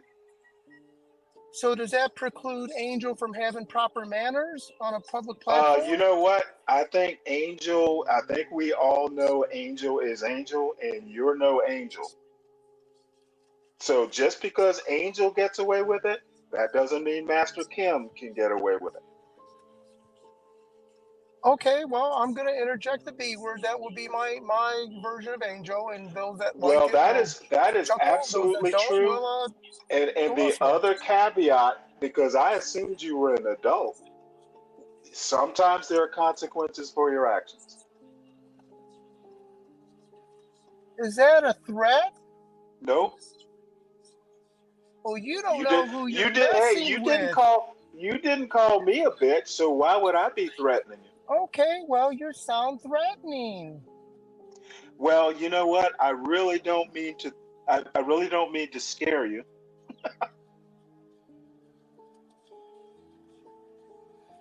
So, okay, I'll put on my voice instead of sounding like your little faggot ass. So, Stanley, when other people are trying to say a point, why can't you shut the fuck up and not listen to your own voice? I would hope Why do you you have would to let talk every other moment? people. You don't need No, to be the people defender don't want to of hear your other people. fucking voice. Hey, I mean, Superman, geez. Superman, you don't need to defend other people. We're all adults here. No, that was you. I was talking to Melody, your dumbass simp ass who gets no attention for women other than this online interaction, and you gotta like protect her and shit. She's a big woman. She knows what's up. Okay, well, I Right? did what I did. Is she not a grown I adult? did what I did. I'm sorry I hurt your feelings. I'll you didn't hurt try my not feelings to at enter. all. When you I call said the right thing. somebody a I said, bitch from now on, I'll try I not said, to interfere. well, you're wrong. I said stupid ass bitch. Get it straight. Okay. Next And time, there's a difference. next There's a time little you bit call extra somebody a stupid energy ass put in. bitch, I'll make sure not to interfere. Okay. Okay, so again, the topic was on. I think it's anything race hustle is a loser avenue, and there's a lot of people that need to shake loose of that because it's going to doom you. So she went on to say that I had a small dick and all that stuff. So it's like, okay, if that's true or not, okay. So where do you go from sexuality? What else? Where do we go from here? Okay, so you're recounting. I'm speaking openly. So she talks about this and that, and it's like, okay, so I'm being based on sexuality of kicking it with women and stuff like that. Is that gonna pay my mortgage and put my kids in dental school? No, so it's ridiculous. That whole comment. I don't know where it comes from, but it's silly. But okay, she thinks that I got a small dick. Go for it. So, I did get the I'm not COVID exactly shot. sure. If she would have heard yesterday's podcast, she'd know that things have been wildly different for me since I got the 2 COVID shots. Well, next time no third COVID booster shot for you. Yep, that's right. That's right. So I'm back on, and I'll do it again. If she's going to put herself out there saying stupid shit, she's going to get it. I'm not going to back down, and I'm getting away with the B word. If that makes you feel more manly calling her the B word, then so be it. No, what makes me manly is when I look at my kids, right? And I'm telling my kid how to get into a private school, and I'll cover all of that tuition, including his aircraft stuff. He's going in for aerospace stuff, right? Okay, well let me remind you. Let me remind you of two things. It makes me feel confident when I see the volume, May I remind the velocity you of two things. of income coming in, and it's the ebb and flows in business, right? I'm up, I'm down. When I look at the ebb and flows of the cheddar coming in, I feel very manly. Okay, well let me put it to you this way. Number one, your kids are not on this panel. Stop treating people like you treat your kids. Number two, I congratulate you on your successes. No one else gives a fuck. Certainly not me.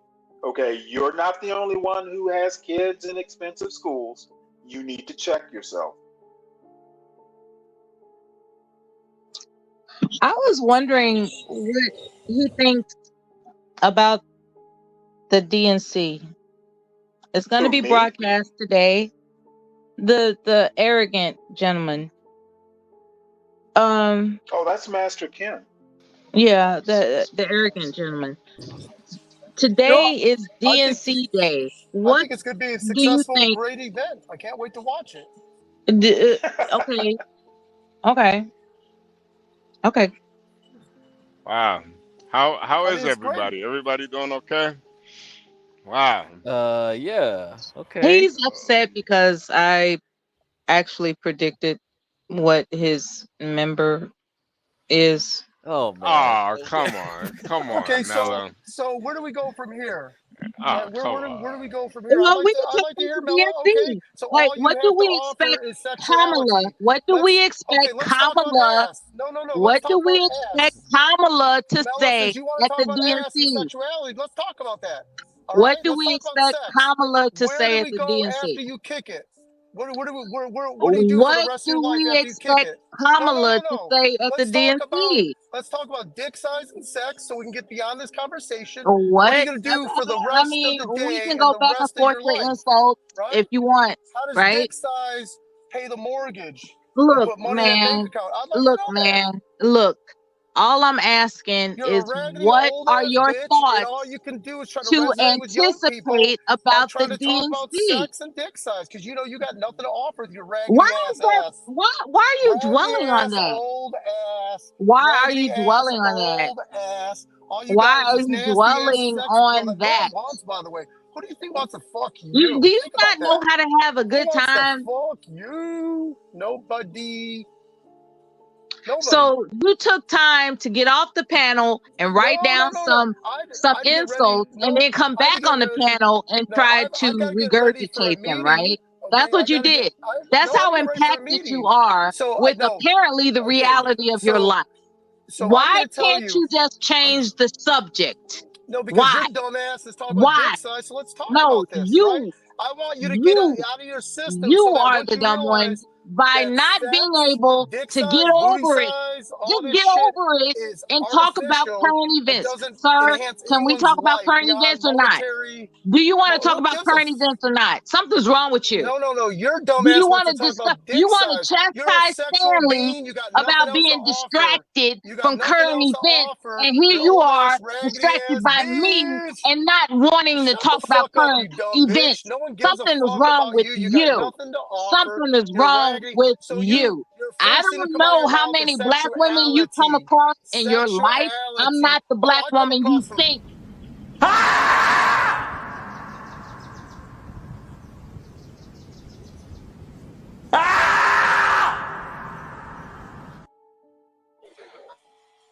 He's a jerk. Oh, jeez. I'm a jerk. Well, why can't you change the subject? Well, I would love Why to, are you dwelling on but you insults? keep on talking Why? about sexuality. Can you And not I'm just letting you focus? know that your Can loser you ass not has got nothing else focus? to How do offer. you provide for your family if you can't focus? Just talk about current events. Now you The want to event focus. on the So you're gonna table sneak is in the the dick size first day comment and think you're gonna of get the away with that? Democratic Okay, National you're Convention. gonna Talk about that. Okay, I'm gonna talk about that. Okay, I think it's irrelevant whether Then it's shut the successful fuck or. up, bitch, and talk about it. Oh, well, I was gonna talk about this, you dumb ugly bitch. Go look in the mirror. Go look in the mirror. There's a reason why you can't come on camera. Go look in the mirror, you ugly ass. All right. It's called. You tell me why you it's can't come called on being camera. anonymous. It's called being anonymous. Okay, you're Okay, you're ugly. I don't want tricks like you finding me. I don't want tricks like you finding me offering money for pussy you ain't gonna get. Okay, I don't want tricks like you offering money for pussy you ain't gonna get. I'm saving you, bitch. I'm saving you, bitch. That's what I'm doing. I'm saving you. I don't know if you know math or whatnot. You know, there's the market. You know, there's got to be a supply and demand, right? Economics 101. Do you understand that? There's zero market for you. I'm gone. Right? Next There's panelist. zero market for Nikes made in Mexico, just like your ass. There's zero market for your ass. People don't want you. So what are you talking about? However, I'm going to mute my mic and would love to hear more about the DNC from your fucking ugly ass. I'm saving you. Well, make sure you guys hit the like button, subscribe if you're new here, and of course, if you want to help I'm that support this bitch's channel, savior. I am that bitch's savior. you want to help support this channel, hit the Cash App, $HB2N, or $Porsche J with the E at the end. That was Master Kim and Mela. Probably the worst date More like of the the other night. way around. Master Mela. Okay? Eat my M&Ms, bitch. Eat my M&Ms, bitch. Well, I did want to tell you something, fuck yourself. Mela. In that truck. Mela, I also have a very short penis too. So, you know, I think when you're going out it's saying not about the size. It's about the satisfaction. Okay? This motherfucker is selfish and crazy, and he doesn't care about anybody other than himself. And okay, that hey, Mela, I got one deserves comment death. that I've Fuck got one that comment motherfucker. that I'm not You sure know you're what? gonna like. As far Okay, as I'm concerned, so you a white nigga. As far as do I'm you know concerned, you a how to white read? nigga. Fuck Do you know you. how to read a Fuck tax you. return? Okay, do you know how to read a tax return? I sent to John Galt my K1 statement that says Do I you lost identify yourself as white 200,000. nigga? Because So that's what you so if I are. lost That's what you 200,000, are. does it mean I White made a nigga. lot of money and White lost nigga. 200,000? That's So to hello. lose I'm calling you. 200,000, I'm you have calling to you your make a name. lot of money. White Well, isn't nigga. that a fair Get the comment? fuck. You better. You know Is what? that a fair comment? You Does have anyone no understand the way a idea. K1 statement is? You have So no to lose idea 200,000, you what have to I make a can do. lot of money, but also Go lose fuck money. Is yourself. that a fair comment? I lost 200,000 You're safe for fucking for yourself. 2023. So that shows you that the volley of income coming in I have is great. But in addition to that, in a down economy, I All you lost can talk about is 200,000. money, Okay, white nigga. I think it's All important. you can So talk now about we're is saying money, white racial nigga. things. That's all you can talk Okay, about. so now it's going race, and that's why you're going to have challenges throughout your life. Because I'm a firm believer that race neutral is the best way to go. Kimmy Well, I Cakes don't know just if you joined the panel. How are you, Hi, Kimmy? everybody. Master Kim, don't Oh, worry. No Kimmy. one. Hi, give crack. Yo, thank Yeah. God a fine young lady joined the panel. Thank Oh. God. Shut up, white nigga. Hold on. I'll be right back. Master Kim, we all know that you got BDE, so we're not worried about the size of your stuff, right? Yeah. Hey, Stanley, out of all fairness, do I get the green light to say the B word to her? I mean, come on. Stanley, in this one situation, can I say the B word? And White I'm not going to niggas say do it. whatever they like. Oh, no, I think you that's should not leave true. the insults alone, y'all. Yep. If you want, Miss a Kimmy, I'm done. bitch, I'm done being that stupid. means I'm you done. want a getting dark. four-legged So, creature. Mella, If please you hear want me a out. bitch, Mella? it means you want a four-legged creature. Okay, so Mella, hear me out. Okay, I'm not going to insult Go you. fuck Mella, the animals you're used to. Mella, please hear me out, okay? Mella, I'm sorry for making you angry. Some of this stuff is intentional. I'm intentionally saying some You of the stuff wanted is just, it. okay, You okay. wanted it. Can you control You yourself for wanted 30 it. seconds? Okay, so let's say everything you're To saying is lube you true. up with the butter I had on See, the first goddamn date okay, and so Mella, fuck you with it. can you You control? understand Okay, me? so when does stop? Okay, I've stopped long ago, but you can't Nigga, control I will yourself. turn your white nigga ass around. You Okay, so understand me? Mella, okay, You Mella. don't have any idea. I don't. You're right. I don't. So basically, I don't want to mess with you. Is what you're All saying, right, and I humble agree with yourself, you. white I agree nigga. with you. I This agree is with the you dark side of 100%. Camp Galt. Okay. So guess who I'm gonna go meet with? I'm G'd up. I'm gonna meet with my attorney because I'm suing some motherfucker. All right, and I can't wait to give the retainer to my attorney. So I'm excited. I got a great. For what? So he can pay his mortgage because you don't have a case. No. I know what you're talking about, you. ma'am. Whoa. Hey, Master Kim, I just joined. What are you suing someone for? Nothing. That's not gonna happen. That's not Thanks, happening. John. Came out of nowhere, drive by. John. John's like, "Hey, Master Kim, what are you suing another one for? Someone calling you a bitch?" Yeah, but back to Master Kim out here shrimp DNC. boy. He the shrimp boy. Yeah, let leave White some boy women alone. tears, He ain't but this playing is with white y'all. nigga tears. Like, what the fuck is really happening? Wait, back to the DNC real quick. Y'all heard they giving out free vasectomies and abortions? I heard about that. No, they're not. No, Dead they're ass. not. No, Dead they're not. ass. They No. are. Y'all just making stuff I'm not up, making Can man. we No, play they're that shit? Can we play some of that shit? Yeah, we What? can definitely play it. Yeah, we could from the DNC. Yeah, we could play that. We gotta pull this shit up. Yeah, no, I saw they had signs and shit saying, Wait. you know, Can you guys pull up an article? Because I can't believe they're giving vasectomies and what yeah, else? Abortions. abortion. Yeah. Let me see if I can pull this shit up. Yo, are y'all What's serious? wrong? What's wrong with the free vasectomy? I'm gonna put it in the back Yo, chat. Stanley, it's not Stanley. This is serious. Come on, stop. Well, Stop no, playing I'm around. serious. John, I'm I'll put dead it serious. in the private They're chat. not forcing vasectomies, are they? Stanley, come on, man. You know how evil that is, man. Come on. Wait, hold it. Free medical procedures? Why is that evil? Come on, Stanley. They're trying to There's a inoculate political people. agenda behind that, Stanley. Yeah, they're Let's trying to just be inoculate the honest. people, man. Come on. Okay, Stanley, wait. At a Stanley. DNC Hold rally? on. Come on now. Hold on. Nobody's forcing anybody to do it, are they? I mean, it's No, free. nobody, You might as nobody. well be. It's free. So what is so evil about saying, "Hey, if you want a vasectomy, I'll do it for free"? Because it's pressure. It's political pressure. People might feel like You know they what? have That's to the do most it. ridiculous thing I've ever heard in my life.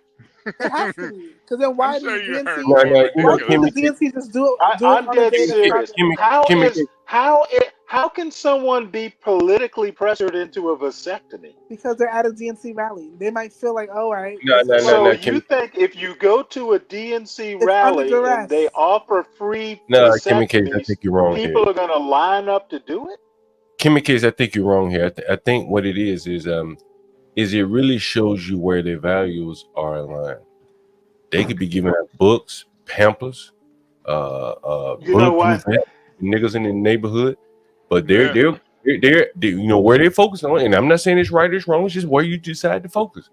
They're advocates. The people that align with them want to give out abortions and vasectomies. There's nothing wrong with that, Yeah. right? But I that's would what it think is. there would be. No, there's nothing wrong with it. It's a legal procedure. You can do it. And I guarantee you they got books too. Yeah, they may be giving You out can books. I read a feel like book. there's something You can wrong with read it a book because while you're getting a vasectomy.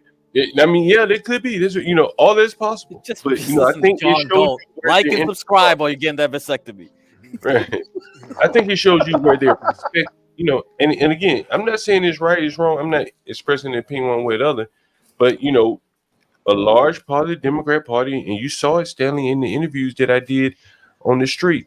There large numbers in them, overwhelmingly. Not gonna say large numbers because I interview a lot of people, but overwhelmingly or disproportionately, the majority of those people were concerned with their PrEP, their DIPEP, their abortion.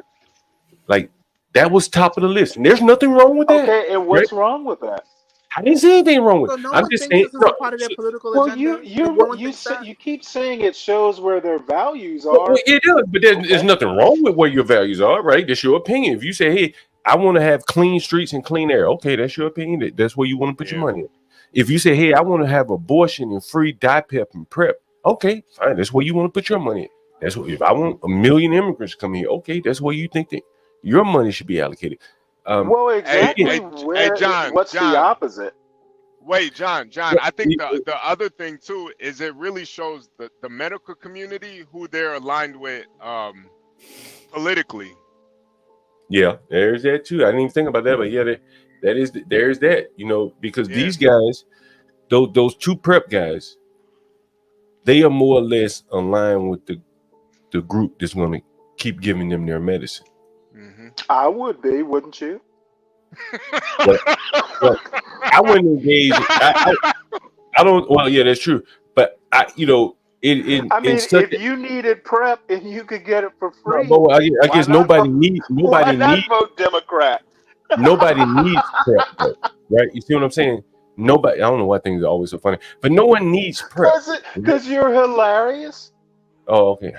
Oh, wait, who's paying for this? Because nothing is free. So the city of Chicago pays for this the PrEP. bill? Yeah, the government pays for the PrEP. Could be just gratis. Hey, some doctor has some spare time. Hey, we got a gratis. Hey, HB, crack. We got I guess guarana turned into a vitamin now. Yeah. Well, all I have to say is this fake moral outrage is amusing. But nothing is free. So is the city of Chicago eating this bill? Because there's nothing free. Let's be honest about that. Well, let's face it. You're not paying for it, are you? I might be. I don't know. Chicago. You don't live in Chicago.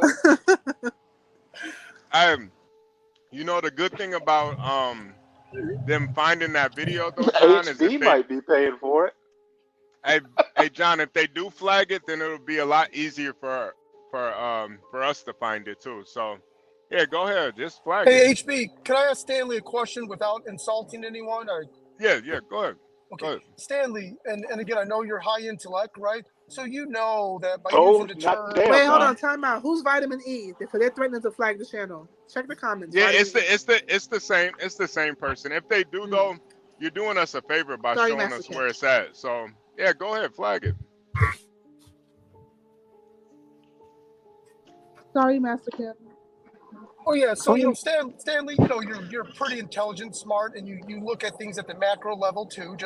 That's just the way it is. You know that by saying the statement, don't worry about it, you don't have to pay for it. You know that that's not true. That smart people would never say that because at the macro level, it's the taxpayers, the subsidized. Okay, Why how would many he people say it? think at the Come on. Then macro why did he level? say it? I You said it do. because it's true.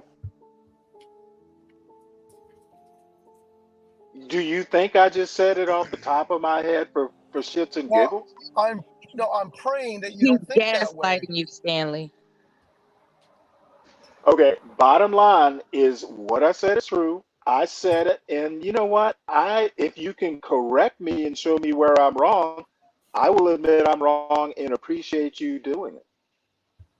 Now Yeah, show me where I'm Lindsay. wrong. The burden of proof is I'm on gonna prove you. you wrong. I'm surprised that you genuinely think that. Shut the fuck up, Oh my. Mela, you dumb bitch. I genuinely Oh, think that if What's that up? come is on. what the Hey Mela, DNC, I'm if that kidding. is what Can I hook up with Little you today? gets I'm not get gonna use condom or take expressive prep. I'd love to meet sometimes. you today. Oh, I'm in Atlanta. I bet you are in Atlanta. I want to hook up well, with you he lives today. near Atlanta. I'll put a condom over. I'm gonna, be all natural if that's okay, and no prep either. And I got I a don't period think you can $600 bottle of measure up. cologne. You can't measure up. I recommend Well, I that's why recommend I don't need lambskin. prep because my dick is so small, I won't touch nothing. So we're safe. What that Oh mouth do? boy. What that mouth do? oh, What that mouth do? oh, oh.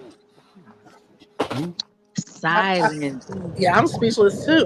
What's that? What did you say? What that mouth do? What? What that mouth Repeat do? yourself. What that? Ooh, What? is that a new Mountain Dew drink or something? No, not. Don't drink that shit. You got Yeah, yellow don't drink 5. It'll that. make your dick even smaller. No, you don't Yeah, drink that shit. I hope not. Hey Mela, I'm kidding. I'm actually kidding. Please just calm down. I'm sorry. Worst He state said, of the please, union. I got everybody. He said, I got please, problems. Please, CT. please. Hey John, if you Yeah, can Mela, bring I up don't want. if I you don't can want bring up none. some of this stuff from I the couldn't handle DNC, that anyways. please do. If you can bring up some of this stuff from the DNC. All right, I'm good. Yeah, If burn y'all, it down. Burn it. hold on a second. I'm a fix Ryan. I'm a fix Ryan. I got him. What's wrong with me? My brother. Something's always wrong with you. No. Hey, you You're hear me good now. okay? You hear me okay? Yeah, you're What's wrong good with now. my mic? You're good now. You're good. Don't touch nothing, Ryan. You're good. All right, good. I came up earlier, but I was Please getting don't sick because touch Stanley was anything. flirting. It was Yeah. making me sick. Come on. Stanley It's flirting Echo. makes you sick.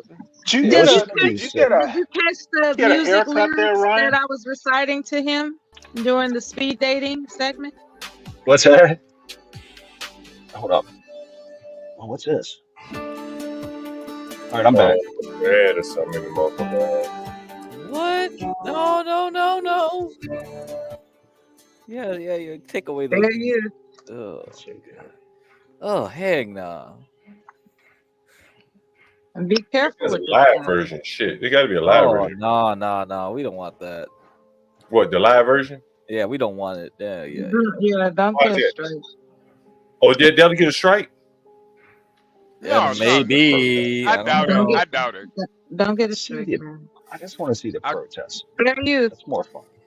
If you want to see the protest, Ryan, it's on Portland Andy's channel. Portland Andy's Yeah, he's always showing it, isn't he? Yeah. All the unrest. Can we watch it? Can we watch his channel? Yeah, Portland Andy, you can, because some other guy last Portland night Andy. told me Portland Andy, yeah, he don't care. Portland Andy, we're fine restreaming that. So I just exuded my personality. I don't need this stream to go down. Y'all stop playing. Yeah, don't worry, Mello. No, don't worry. We got this. Don't put me on. I got you, Mela. I'm on the way.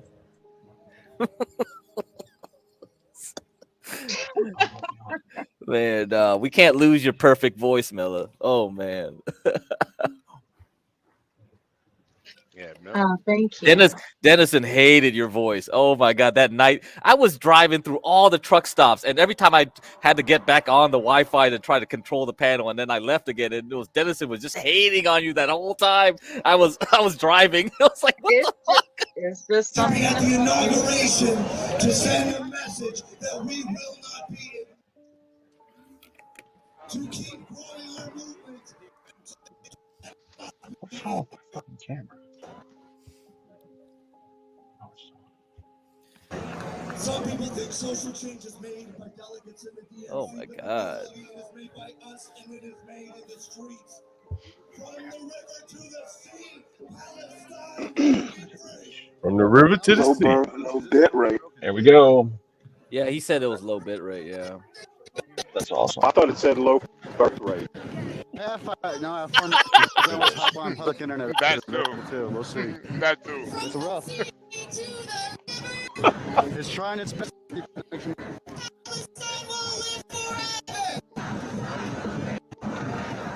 Awesome, y'all. We're about to hear from one of my personal favorite artists, poet. And this shit is unwatchable. Yeah, because people out there, they don't put enough cell towers to compensate. Oh man. So every time you have a big event, you see those vans pop up and they have all the cell towers, mobile cell towers set up, ready to go. Yeah. Man, our tech level is still kind of weak, man. I know. What's up with that? Yeah, we need the guideline just so it isn't to be within the guideline. What does that mean? Mainstream myself or something. Yeah, you got to make it bigger, kind of like this style. You see what I mean? What? Well, I clicked into news layout mode. It's kind of like you can do it like this way and then full screen the video. You said like this way. I don't see what you're talking about. Oh, I just changed it right now on the stream. You don't see it? Oh, yeah. See, and put your face on. Yeah, like you can put. And so what is it? Oh, that's some kind of guideline shit? No, it just makes it less likely to copyright because then you can say, hey, it's we do fair use and blah blah blah. Because we're not just blowing up his video, but he already said the guy said these two people, they don't care. He obviously doesn't have the fiber optics that it takes to have uninterrupted media broadcast. Right. Like fiber optics is the most guaranteed, and a lot of people, they just rely on these, I guess, satellites. It's like sometimes there's interruptions, and with the fiber, those cables that were laid underground, those a lot are of reliable. It's kind of like the U.S. is really spotty about that. Some guy from prison, I met this dude in a library, and he was telling me all about it.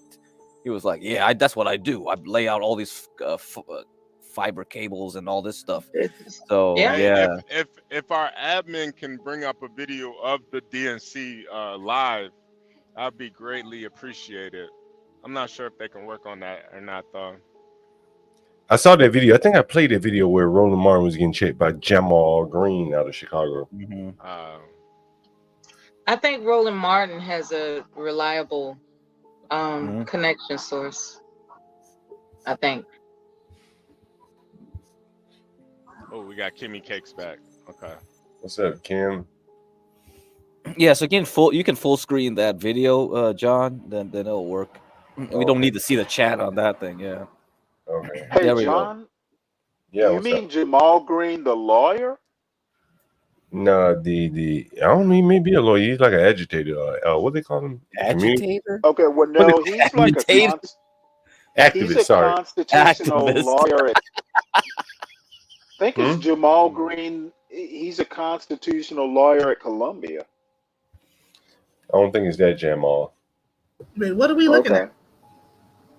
That would be. You remember that nigga that I think he interrupted the Trump rally a few years ago.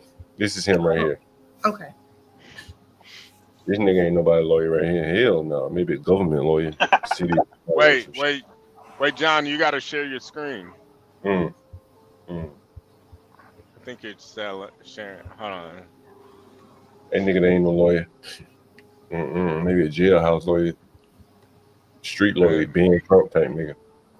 And it's Jamal Green. Oh man. He's well groomed on his picture, but he's not well groomed otherwise. JA''MAL. A sergeant, a veteran, a governor has a record of fighting for the middle class. And I'm excited that we're kicking off our campaign by celebrating I need to just change how the much layout. Joe Okay, Biden good. got done at home. Yeah, Before yeah. you have to change. Before you have to Yeah, change you it. guys Standing up to change. Putin's Hey, aggression in full screen. Ukraine, not just strengthening, hey, but standing. admin, get him out of there. Get him out of there, admin. Get him out of there. Let him go crazy with all the burner accounts. Get him out of there.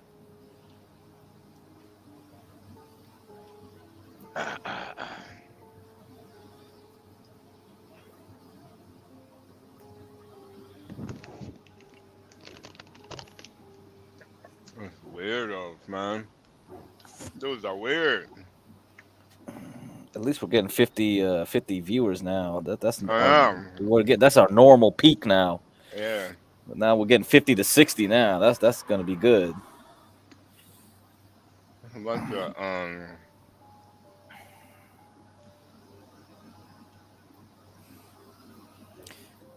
I'm really suspicious about the algorithm, dude. So, because man, we'll see what happens. Because we were talking about the algorithm like 2 nights ago, and all of a sudden, that dude Dan shows up. It's like, are you recommended because you like thinking about the algorithm too, or is it what the heck's going on? Yeah, no. Play the live footage now, and play the live footage now. Pull up the live footage now. I can put that on, yeah. Hey, HB. Yeah. Go ahead, Master Kim.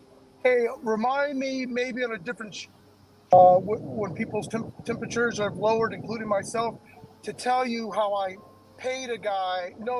A friend of mine paid a guy, a church, to go out of business for 1 year. I'd love to tell you that story. It involves a liquor license. Rebuild. So one day, let's talk about that. Yeah. No, we're definitely gonna double back on that one. Yeah, that does sound interesting right there, Master Kim. Yeah, that sounds crazy. What the hell? Sound like some. It was in Columbus, Georgia. You're gonna love the story. Oh, that's gonna be a good one there. Yeah. All right, you can unmute it. Unmute it.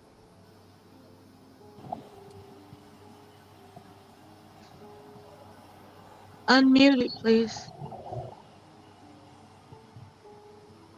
In a full term, like he has through his entire 50-plus year service to this country as a public servant. Every step of the way during his presidency, President Biden put the people first, and Vice President Harris. It was never about politics. It was never about profit. And somebody in the wind tunnel here. It was always about the people. How do we wake up every day and make the people's lives better? And I think that is the common thread that ran throughout the White House, ran throughout the Senate. We got some feedback. Master Kim, I think that's you. And that's the key. Sure. And so if there's any stark difference we take away today, it is that everything we do is for the people.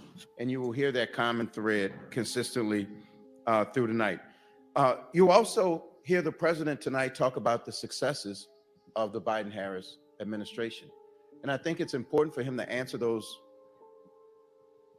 age-old questions of, what have you done for me lately?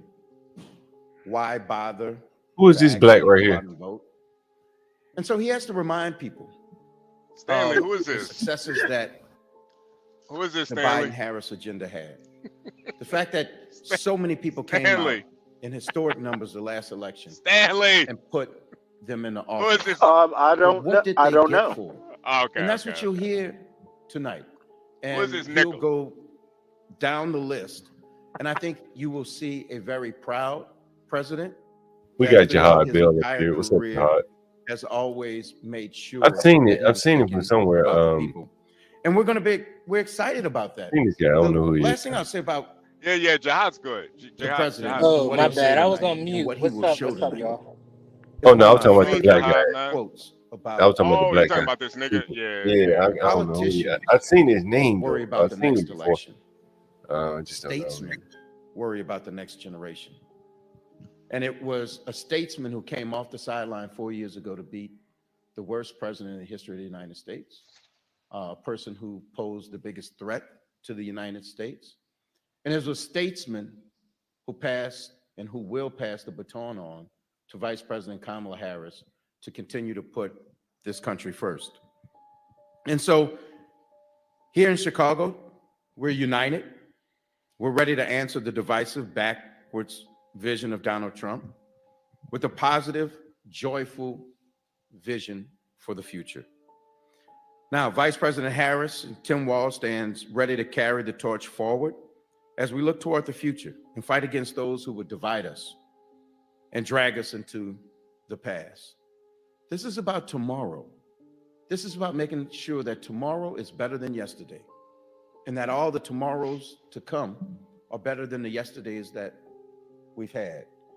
And so if you look at where we were 4 years ago in the Senator touched on, 54% of schools closed, businesses shuttered, people dying. You couldn't even go to funerals. You couldn't celebrate the lives of your loved ones. You couldn't visit them in the hospital to say goodbye. That's what the country was 4 years ago, before we had a president that came and a vice president that came and very intentional about righting those wrongs. Trump? You blaming Trump But under for COVID? President Biden, let's go back to Trump. I'm going to spend just another second on what we inherited. Crime and unemployment were up. Trump cut taxes for billionaires and corporations and made those in the middle class and those aspiring to be in the middle class shoot him in the, pay for it. Shoot him in the head, Admin. Shoot him in the head. We saw Get him out an of here. insurrection at the Capitol, led and encouraged by that same unhinged former president. And I want you all to remember, Senator and I, we were in the building. It wasn't peaceful protesters. It was an insurrection. And if you have any doubts of how it started, go to the debate when President Trump said to the Proud Boys, stand by, stand back and stand by. Then he summoned them to DC on January 6th, then spoke that morning and said, we're going to go to the Capitol and you need to stop the steal, which cost us the lives of law enforcement. My bad. Agents. Blick. And made us the mockery of the world that we no longer had peaceful transition of power. And now he wants us to hand him back the reins of this nation as he runs on a Project 2025 agenda to ban abortion nationwide, jack up costs on the middle class by thousands of dollars, and fire civil servants. Yo, they're just lying. But the American people know better. They elected President Biden and sent Donald Trump packing in 2020. And they will reject him again in 2024. And they will send Vice President Kamala Harris and Tim Walz to the White House. The American people want a leader who will bring us forward, not back, who will lead us into the future instead of trafficking in the politics of division. America is ready for President Harris and Vice President Walz. Joe Biden showed this country what real leadership looks like. It's about getting things done for the American people. Results. By quitting? Progress. By doing quitting? the right thing simply because it's the right thing. And now Kamala Harris and Tim Walz have united our party around their vision to lead us into the future, into a bright future. I know Vice President Harris. I know when Joe Biden was choosing her to be his running mate. I've been by her side as she fought for the American people from the White House. I've had the honor of seeing her work up close. And what I've seen from her isn't just a candidate who's prepared to lead. Is anybody even there? But a candidate who's prepared to win. With Kamala Harris leading the ticket and Governor Walz as her running mate, they will do just that. They will win this election, but more importantly, they will bring this country together and bring us towards better days. With that, I will turn it over and we'll have a little Q&A. We do have a surprise, so we're going to welcome our convention chair, Mignon Moore. Yo, John, it's about 6 people there, man. This is a shame. Good morning, everybody. And I will say, I apologize for It's about 6 people there. I think we all are going in different directions. Thank you, Senator Kuhn, for being Thank you, sir. Thank you, Mr. Oh, Cedric. wait, I damn. was What listening happened? to What Cedric happened? What behind the happened? stage, and I Did said I was going to start off by saying I want That's to more say than everything that six. Cedric said Hold on. because he said it all. And I tell you, What happened? Can you bring the I video can't back think up? of Is a it just me? better Ah, It's shit. just you. partner No, to it's not Can you bring you. the video back in up? this There it journey is. than There it There is. we Cedric. go. And if you guys For all haven't you're noticed, doing. you can Alex, tell of that course, I'm sure everybody has you can heard tell from that. him this morning, but he has There been we the go. executive There we go. director, and we have pioneered this journey There we go. in many ways. I mean, we started out, as you know, with President Now, who is Biden, this lady who right we here? all love, we all adore. We look forward to seeing him tonight. We are going to celebrate him, Who this lady? Don't know. celebrate all the accomplishments that he has given Stand. us. So we thank you for Who was the being last? here. Oh, I don't know We who. report on I don't that. know I who am it here is. to just welcome you to the convention, He's welcome got a you to deep all voice. that we're going to be doing this week. It's Wait going a to minute, be that's a man or a exciting. woman? That's a woman. Going to be some of the kinks I mean, with the will be Democrats, worked you never out. know. So we hope that you That's a will woman, right? Who is that nag, Stanley? Who is that? grace and patience. She looks like She's a a black. woman, right? This is a good She time looks like for a black America. garden gnome. And as Cedric has already said, contrasts between the Democrats and the Republicans will be very stark. Like, And who you are will these hear from people? some incredible speakers this week. They will Well, tell you their obviously they're stories, not but they're no also going to tell you the bigwigs. story of the Yeah, no, I Hall, was just wondering, like, of the who are they? Harris You know, not that Walls we supposed to know new them. ticket. But I think I've And they're seen going that to be black man before. dynamic. They're going to talk about the future, Hey, but they're also John, I going to don't know if build you noticed, on but the what the production was Biden-Harris completely administration different has from already the accomplished. DNC to the I look RNC. forward to the Yeah, I week. didn't see that. Oh, I I didn't mean, I pay look forward attention to. to I it. even look We forward can to at least hearing do their all the names spectacular speakers underneath tonight. You'll hear from you know, Secretary so Clinton. we As could you look know, them she up. was a pioneer for Senator I Harris. have no idea Senator who these Harris, people now are. Vice President Harris, It's now the like 6 people nominee. there. It was And packed so she's at buckled the our RNC. fast, and we stand on her It was like a shoulders, and party. she will bring us her vision of what it means to run as a You nominee, just and wait she will until certainly tonight. embrace the vision of the Biden-Harris Ooh, you administration. said wait till So with tonight. that, I will stop. Oh, Quentin, welcome. We send all our friends. They have arrived, and we're happy That to see haircut you makes all. her look emo, With that, like I'm an going to emo call kid or it. some I think shit. it's a wig. Yeah, that's a wig, man. That's a installation right there. You know what? There are plenty of white women that wear. Ah, this ain't got nothing to do with white women. This Oh, here ain't we got go nothing to again. What the hell are y'all doing? What the hell are you all inferring? Okay. I would like you, if you could, We not expand saying on, nothing. We not saying preview nothing. a little more of what Hillary Rodham Clinton will say at this historic moment where we may be electing the first female president. That hasn't been discussed much, but this was something that was so much a part of the Clinton campaign. Perhaps Senator Kuhn, and I know we had a lot, just tell us on how Biden is reflecting on his mood at this point in history, what led to him. Don't mean to rehash anything, but there's a lot going on. If you could sum it up. And then, is it really right that he's speaking at 10 o'clock? And if so, isn't that a little bit past prime time? Thank you. We can hear you typing. Oh, sorry. You know, in 2016, Secretary Is that you, Clinton Stanley? won the popular vote. She ran Yo, a they type- incredible sorry. race, and she Stanley, you got a shattered the typewriter bottom over there? class for many people. And He I typing would with anger even over go there. back further than even Secretary Clinton. No, I would I'm start with Fannie Lou Hamer, typing right who was next to the denied phone. a seat at a Like the Democratic beginning of Murder, convention. She So Wrote. he propelled that forward. And you look at Hillary Rodham Clinton, she has paved the way. And I want Typing to on that also level typewriter. set. She has been an incredible partner to Vice President Harris. They have a great friendship. You know, they're on speed dial with each other. And I suspect, I have not read her speech, so I should say that for the record, but I do know that she probably will talk a lot I mean, it's about very what it low means energy right here. at Very this low energy. moment to have I know, right? the second female and a female of color running. But what our responsibility is to that too as well, because it's not easy. And I say this all the Y'all time. heard that. They said a We're female trying of to color. change and They shape didn't call the her black. mindset of people to see a woman That's as true. commander That's in true. chief. And Hillary Clinton I has think the served as Democrats are going to have to Secretary of move away State. from that black She has shit. served as our first nominee. Yeah. So she has a world view of this. And I believe that, I don't know why I want to keep calling her Senator Harris, because she is so many things.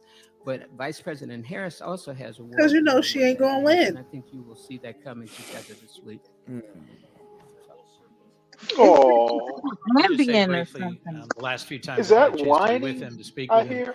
President Biden Ah, and that's First Lady Timmy, Joe not Biden are whining. optimistic, That's but focused Timmy. on the Come future. on. on things that matter greatly to the American people that they're determined to get done in the remaining 5 months.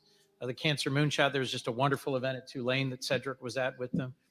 I had a chance to be with the Oh my president in God, you're gonna have to Austin wrap as it he was up. talking about the 60th anniversary Now I of the know Voting who Rights he Act. is. He's He made some Chris very Coons, proposals about court reform. senator from We have Delaware. work to do abroad and at home. He's not just the leader of the free world. He's actually leading Stanley, the you free gotta world. keep. You gotta There's a at lot least. of Cheerleaders in the background or determination something. on his Like they gotta rev it up. Stanley, you. many Yeah, of us to Stanley, you make gotta sure that be real, Ukraine man. gets the At least the resources to win this RNC was fight. So whether it's entertaining. the This is like celebratory and positive this is event he boring. just did with the vice president, You know what? scriptures, It drug price just reduction, or means it's they're campaigning. all No one business. loves It's to not campaign all like Joe about Biden. partying. You will see him But campaigning with you some have joy to and some lift in spike Pennsylvania and around the country, the and interest. focusing on the job that's yet to be done, both for You the have to remaining 5 months and drive then going forward. the interest Hell, it's Yeah. 2 o'clock in the afternoon on the and first keep day. the momentum going. Like keep it going. You know what? You know I what? don't want to take a nap right now, but I'm compelled to take a nap. Man, they Well, should you have know what? hired Mello. I'm like, I might as well I wait till know 7 o'clock. 12th man. I know 12th man is there waiting on you. Well, I guess between now and then we could do something. Vanilla, I don't wear condoms. Take me. A lot of things. Never mind. You know what? Y'all funny. I'm gonna keep up with you funny. Child. I'm gonna keep up with you funny. Ooh, child. Ooh. Oh man, yo, that was the most boring thing I've watched in a while, man. I'm sad to say I What agree with is it you. with Republicans and crowd size? Hey, Stanley, you know, like I know, size matters, man. It matters. Respectfully, You know it what? matters. I don't think they're talking Oh, here about we go crowds again. when they say that. I mean, I'm just Hey, yo, the saying, Portland man. guys' feed is better now. The Portland guys' feed is better now. Okay, let's switch over to the Portland. We're gonna switch. All right, let's do it. All right, I'll do it right now. Yeah, let's switch over to Portland, Andy. Please tell me something good. Let me show it. Okay, there it is. We can full screen this one. However, we see the crooks, like the Biden administration, criminalizing the students. Oh man, this looks like a. Holy crap! Look at all those Palestinian flags. This looks like everybody's dropping acid right now. Hey, I don't see any violence or windows breaking. There's no violence. Look at all those Palestinian flags. Normal college But campus to me, there's man. no violence. Yeah, right. This looks like everybody's doing shrooms. Yet the administrations like UChicago are more committed to giving cops a place to stay than to meet their students' It's a demands of peaceful diversity. demonstration. This looks like a Daft Punk. Like a Daft Punk. This looks like It's a friendly It's like a Daft environment Punk where you can meet concert. new people and Who's got exchange the hacky ideas. sack? It's a It's a friendly Daft Punk. environment. Security is watching someone behind me. I don't know Get who. cracked. This is a Daft Punk concert right here, man. Yeah, for I'll real. tell you one thing for sure though. A lot of these people are not going to vote Democrat. Like this Palestine issue is big for them. Yeah, the Palestine shit is big for them, man. Like that's why I keep pointing out. Look at all the flags, man. Like they can't get beyond that. Well, that's okay. They won't be voting Trump. That's for sure. No, I'm saying They're gonna be no, on the couch with you, John. yeah, that's what I'm saying. Like I think a lot of these people are, have, become apathetic because of this Palestine issue. Yeah. And John, do you feel like they should feel away? Because I honestly, I really don't feel like we should care. But I'm not somebody that's gonna tell somebody else not to care about something either. They getting paid though, you know. Yeah, a lot of them getting paid, man. Yeah. So what is this in Grant Park? Is this Grant Park that we're looking at? So that see when you get into that type of stuff though, John, then it's really just history repeating itself, because you already know the small hats, they're usually paying on the opposite. They're paying on both sides basically. Yeah, both sides. Yeah. Mm-hmm.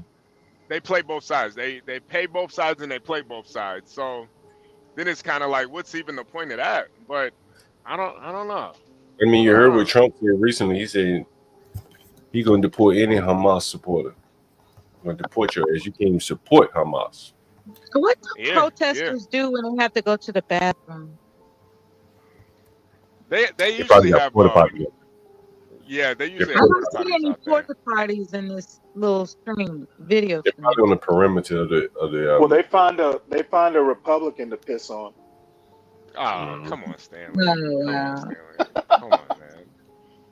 I mean, Okay, come so on, it's Stanley. probably porta potties are along the perimeter. Yo, notice the mask. Notice the people with the mask. Oh, there's people with masks on too The guy with the green outside. shirt on. Yeah, the guy with the green shirt on. Like the more militant ones will have masks on. Like him. Like this guy right here. Look at the guy right there with the mask on on the bike. Yeah. Look at all the scarves on their head. That's like face cover. I Look at the wanna guy with the see mask right here. Look, smoking guy with the weed. mask. Look at the guy with the mask. Yeah, Look at the guy in front they in black with mask. That's you crazy. think it's gonna be some? You think it's gonna be some violence, John? Yeah, at night. At night, that's when they usually get started. You know what I'm saying? Yeah. Well, the weed smokers come out at night. You know they're ready to tear up gates, set something on fire. It's going down. They might even find their way. Yeah, look at them. Look at Everybody's them getting getting all. drugged They're up getting all so hyper. they can come out tonight. Now they can't do shit right now because it's daytime. But in nighttime they have the cover of darkness. That's why they got the mask on, man. So they can't be facial identity. Right. And you know they're gonna get into the venue and start mess there too. You know what? They're all going to be too high to protest tonight. No, yeah, they ain't gonna be too high to ride. The real people are gonna come out tonight.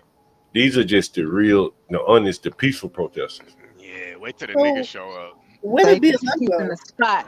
Antifa gonna be in that motherfucker. Watch. I don't think there's no. I think this is the new Antifa and BLM. Because where are they? They usually show up every 4 years. Yeah, but they coming out at nighttime. Like the ones with the mask on are probably the serious ones. The ones that would be seriously protesting. The ones with the mask. Is he? Oh, somebody. Okay. I thought he was doing it at first. There'll be no reason. There'll be no reason to have their picture, the mask on. You know what I'm saying? Nigga on a bike with a mask. You know They they got don't. children out there. Yeah. Look at mask. You see the mask right there? Come on now. Y'all see the children? Why they brought children out there for? Well, those are the peaceful You protesters. know what? I think I'm going to put on a mask in solidarity while I watch this. Ah, come on, Sounds Stanley. appropriate. Come on, Stanley. Now you're getting ridiculous, Stanley. Come on, man. Come on. Look at this guy passing out flyers right here. You see him? I mean, nothing wrong with that. I'm just pointing it out. Yeah. I would love to see what's on that flyer. I just don't understand like why they're not getting collected by the DOJ Well, they haven't done anything. or put on some list. And again, you have to remember here, Kim, that they are not protesting the federal government. Like, you're pretty safe until you start protesting the federal government. You bring that shit to D.C., somebody going to prison. They put your ass in a gulag to teach your ass a lesson, teach the next man a lesson. Don't come here with this shit. You can do that shit in your state, but not here. The gulag. The gulag, yeah. They're being peaceful. For now. This how they. This the calm before the storm, Mella. Yeah, it's daytime. You know what I'm saying? The calm before the storm. It's like a date with Stanley. It starts out nice, but Did I ever show you guys those pictures when I followed? Somebody's pants are going to have to drop. Did I ever show you guys a picture of Antifa in DC when I was behind these motherfuckers? They were marching down the street. I was driving. I'm gonna have to find this shit. Like, they had all umbrellas and masks and shit. And the umbrellas like to guard that gas or whatever. They get gas, you know what I'm saying? Whatever that pepper spray or whatever the fuck. See, look at this one with the mask on her face cover. You see that right there sitting down on the ground? We gotta share a screen again, man. Oh, I'm not sharing. Yeah, you took it off, man. Yeah. I think somebody joined. I think somebody joined in that. No, you took it off because it's added did stage. Yeah. yeah, there we go. All right, so you see this guy right here, right? the guy right here sitting down with the kifaya, the red kufaya, however you Yeah, pronounce the kifaya. his whole face covered. He gonna sit there like that all day, bro, with his face covered like that. Nobody close to him. He doing that for a reason. Trust. You're gonna see him tonight. Yeah, I have a bunch of these. Yeah, they wore that in the Middle East all the time, man. Yeah. They're about They to don't turn put their face like that. The desert like sands, bro. They blow in your eye. There ain't no desert in here. Mm-hmm. And the guys dressed in black too. Look at them. Yeah, they all got masks on. Look at them. All four of them, all five of those people have masks on. The guy sitting down and the four standing up, all dressed in black. This don't really look too peaceful to me. Right now it's peaceful. They just getting their My anxiety going up. Yeah, Looking at they're wearing masks by day. They'll have AR-15s by night. No, they're not gonna have AR-15. They're gonna have bricks and shit. Like the guy that was passing flyers probably was organized, probably passing out flyers telling them where to organize tonight. You see what I'm saying? Yeah, John, that's the one thing I always wonder is how do they organize so well? It should be on the internet too, man. You can find this shit on the internet. Yeah. I hear that They it's have like a certain lot groups, of times it's man. like base. They it's like watch films of all that matters. J6. That's how they organize so well. Well, J6 was pretty much out in the open. They use the same bus companies. What they do is there are a lot of nonprofits. I went down to Black Lives Matter Plaza when Trump was in office, and I interviewed a lot of people, and almost there was every other group of them. They were like little groups, and they all were like nonprofits that were being funded to more or less do grassroots, like keep the protesters engaged, so when the moment comes, you can kind of rally the troops, I think.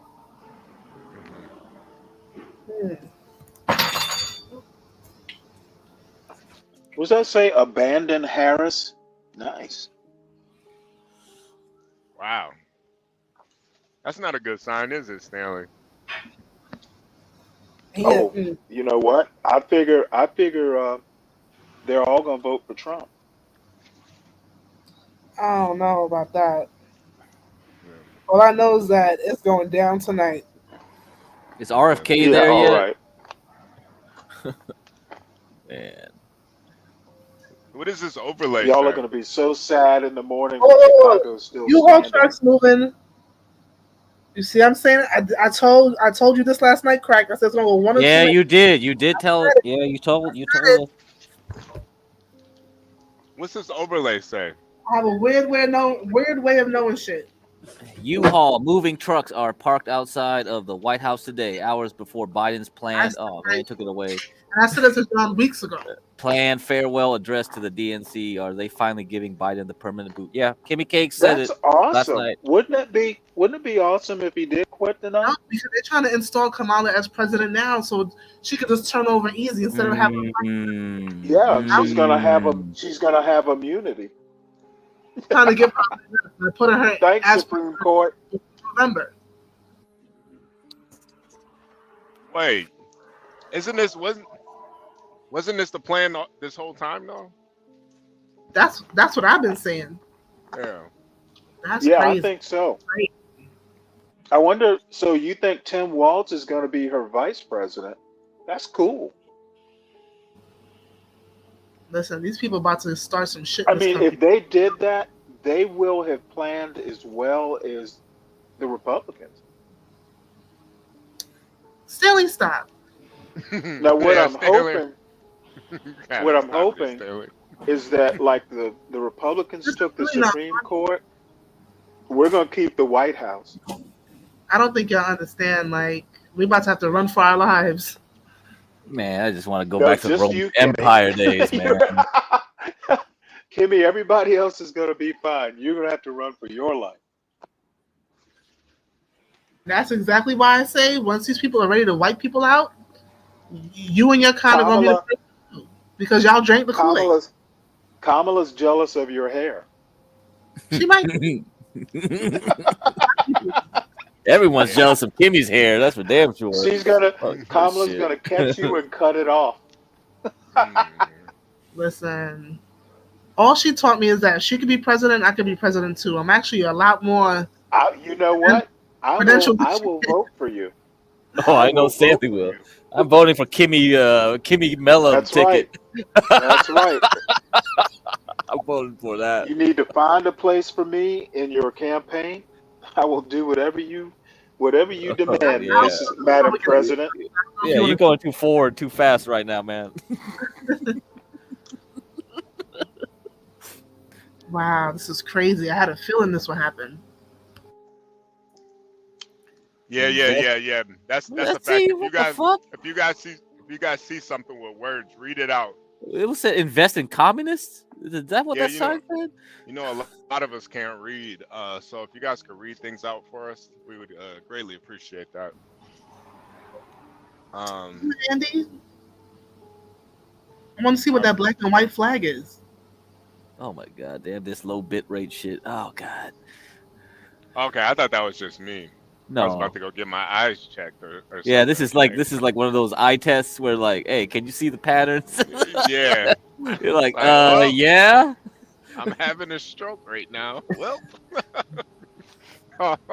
Yeah, can you see the colors? Can you? Oh man, are you colorblind? Yeah, I'm colorblind. Everything's gray and shit. I mean, I'll enlarge my screen. Yo, how do scientists know what other animals can see? Oh, you mean like their colors, right? They said dogs can't see color and this. Yeah. Yeah. I don't. How do they know that? The cones on the rods.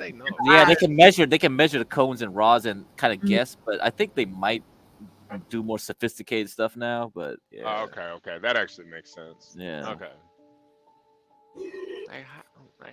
We like colors for some reason. We like colors for some reason.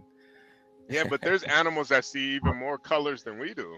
Well, they like to see more different frequencies. They don't care about colors like us. Like the color spectrum is like so small, you know what I mean? Yeah. Like for some reason we're like, oh yeah, evolution says, oh, we got to see colors. That's what we like the best. But it's the worst for doing any real useful things. Yeah.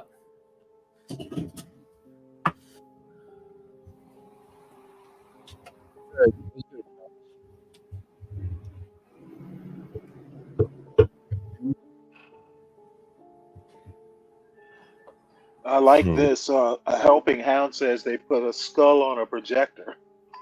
Yo, camo. You guys can hear me? Yeah, we can hear you. What's good, fellas? What's good? Not much. Cool, and a whole bunch of YouTube drama and shit. There is? Nothing related here, but like, yeah.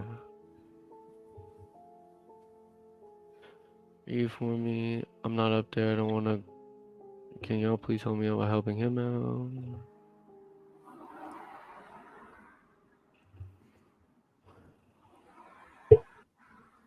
Listen, I know this is a kind of a weird question and shit, but I'm having trouble logging into my Gmail account, and it keeps trying to send me a verification code, and apparently I've used my own phone number too many times. So does anyone have, not saying your personal, but does anyone have a burner phone number that can just receive a code and tell me the code? Oh, it's okay if you don't, but like, I don't know. Asking the boys for a little help. I didn't know there was limits for that. How the hell is that happening? All right, so I do like the online casino shit, and then there's the refer a friend, and then you get like points and shit for the refer. So I made a bunch of accounts to like refer myself and shit, and that's why all these accounts have been made. It's just where I'm at on today. Does Google Voice? Yeah, Google Voice could do text, can it? Yeah, do. Yeah, do. Huh? Google Voice do text. Let's see. Yeah. Look. But it texts the app. It won't go straight to your the text features on your phone. It'll text the Google Voice app. But your Gmail will pop up letting you know that you have a text message in your Google Voice. Let's see. Maybe I'm retarded. Hold on. Yo, Andy got to get in there. We can see what's going on. But you know what? That's probably dangerous too. Uh, I wonder where they at. I mean, I know they're in Chicago, but I wonder like where.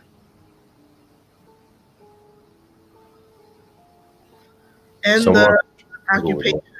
And the occupation. I don't think most of these young people work. No. Ooh. Oh, you talk. What's the protest? What's this protest about? Well, they could be professional protesters. Yeah, that's your job. Yeah. They were Text showing me app. In New York, the same ones that go to the free rent, no eviction protests are the same ones going to the transgender protests are the same ones to the Palestine protests. Yeah, they go. You know, they have like a little army that goes around. You know. What is their protest for? Yeah, most of these guys are veterans of the Amazon warehouse protest in Alabama. Hey, Black Beat. They get started. Does a protest ever work? Chili Willy. I don't think so. Abandon what? Abandon Harris.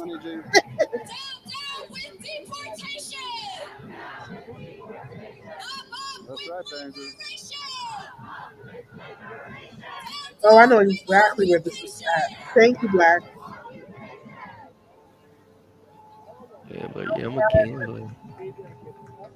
It's too many different agendas in here. They got pride. They got.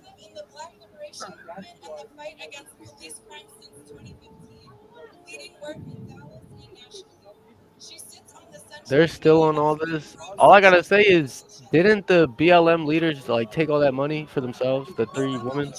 Yes, we haven't seen Patricia Kanye since. And her white girlfriend. She did her job and she did it very well.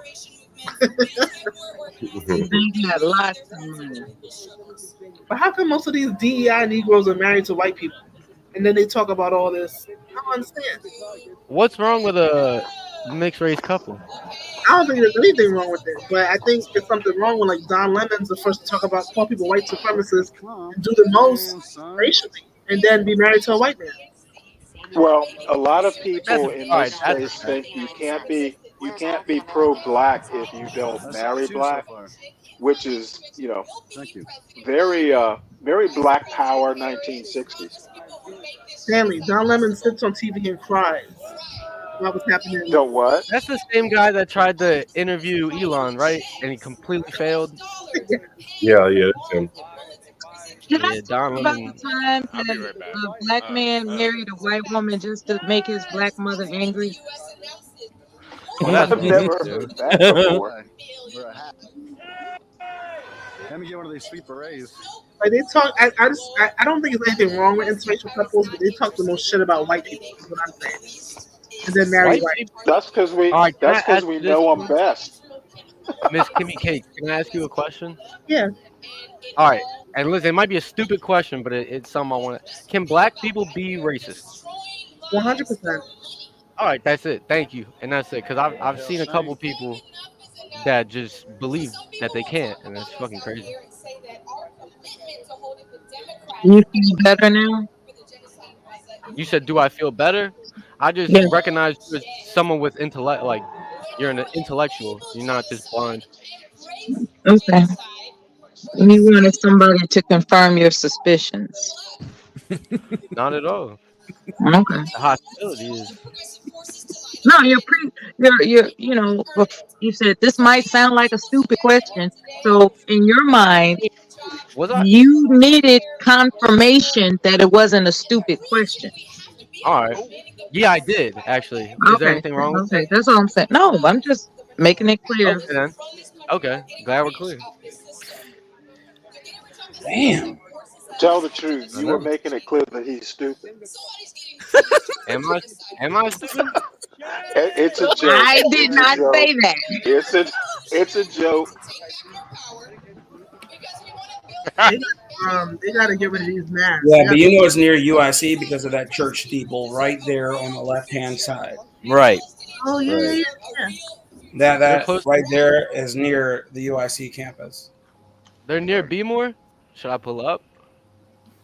What? Wait, I'm what near is this Bmore on the as well. screen? It's Portia wants us to read it.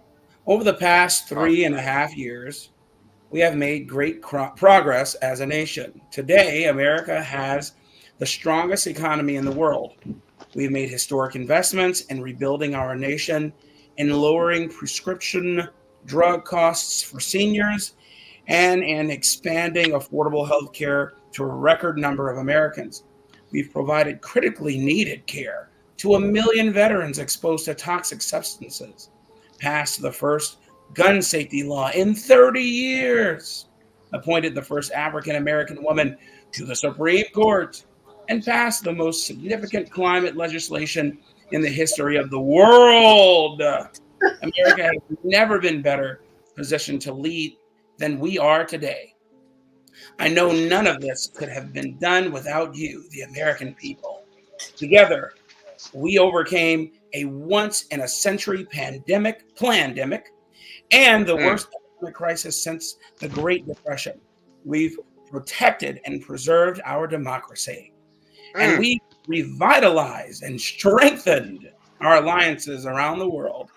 It has been the greatest honor of my life to serve as your president.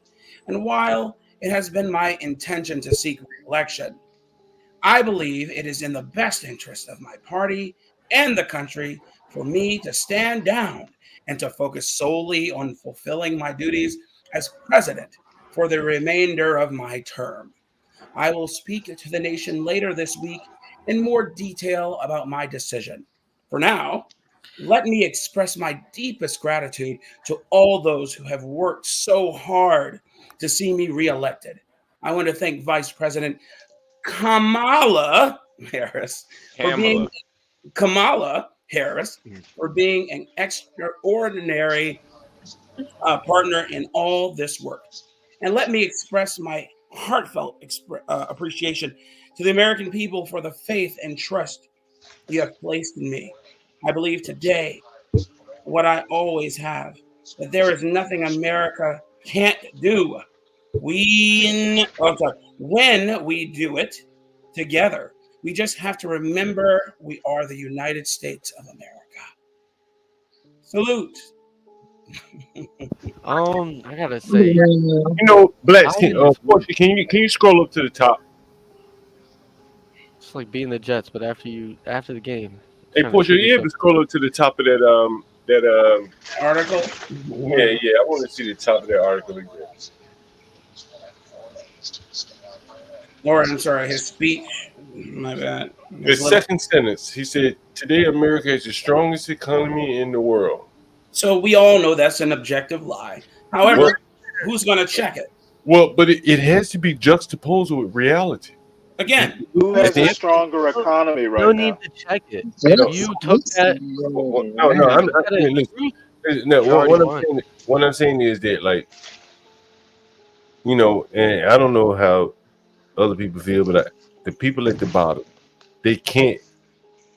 It may be a strong economy overall in the macro, but the people at the bottom have, you know, they've tread, not feeling it, right? at best they've tread water. Yeah. And to tell them that this is the strongest economy in the world, that would be almost depressing to me. Like, if this is good, you know, if this is the strongest economy in the world, then where do I have to go to get better? You make a very good point, John. You make a very good point. It's like the person that's living hand to mouth. What do they think about that sentence? Mm-hmm. It's like, okay, since you're saying all this, where are the, you know, indisputable opportunities available for me? Where is it? Here's the real question: who's going to read that? Well, but this is where I say the cognitive dissonance come in, because someone wrote that. Yeah. One of it. Okay, and, you guys, this isn't new. This is the speech he gave at his initial, like, "Hey, I'm not going to run." Yeah, I know it's not new, but my point isn't that. My point here is who's going to double check this to juxtapose it with reality. Well, you don't have to double check. Why does it need to be double checked? Hold on. My point is that you don't have to double check. John, he's telling you it ain't raining. Agreed. But you can rain though. Yeah. Like, Like Okay. I like where this is going and, because if I he see made somebody on the cameos. subway that's laid out, right? You know, am I gonna walk up to him and say, "Hey, wake up! This is the best economy on the in the world." Like, you know, this is a good conversation. Well, what I'm saying is, That isn't my point, John. My Samuel point is, poses a good question. What country has a stronger economy? I truly don't I don't know. I don't know either. I don't know who's Really? going to be strongest. Crack me though. But the Okay. bigger I point, don't think. I think we're probably number one. I know China's not number one. I know India's not number one. Who else would be in contention? Well, the U.S. So dollar is Biden, that's the top notch trading utility, right? Like, whatever the term is. But I'm saying This when it is comes to the US dollar, that's the standard of this trade. is just this is that's just a the MAGA standard. quibble. Shit's sad. Wait, what? It's MAGA quibbling. That was sad. Oh, come on, Stanley.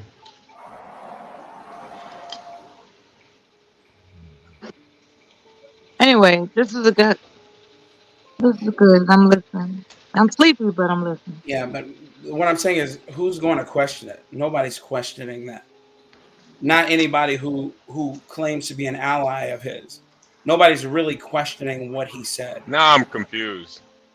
I just questioned it, and it sounded like America is the strongest economy, but we still suck. So that's not what he's saying. The strongest it's ever been. Oh, if Yeah, that's the It strongest isn't. it's I ever think been. I That's think a it's the reach. strong. I think it's the strongest it's ever been. That's a lie. But How's Okay, that? prove me wrong. it's a Prove lie. Biden wrong. here it is.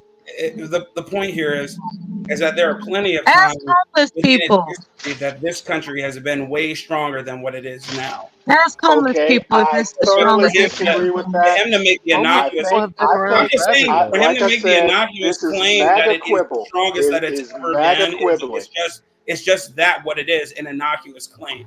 And Then again, why are we asking nobody's homeless and then people they're bringing in about the immigrants economy? hey, hold on, that hold on for 1 second, guys. Like what I'm saying is, and this is just my opinion, and I'm not coming on if this is the greatest or strongest economy or anything like that. What I'm talking about is sentiment in the market. If Get Crack is here, they talk often about sentiment. How do people feel?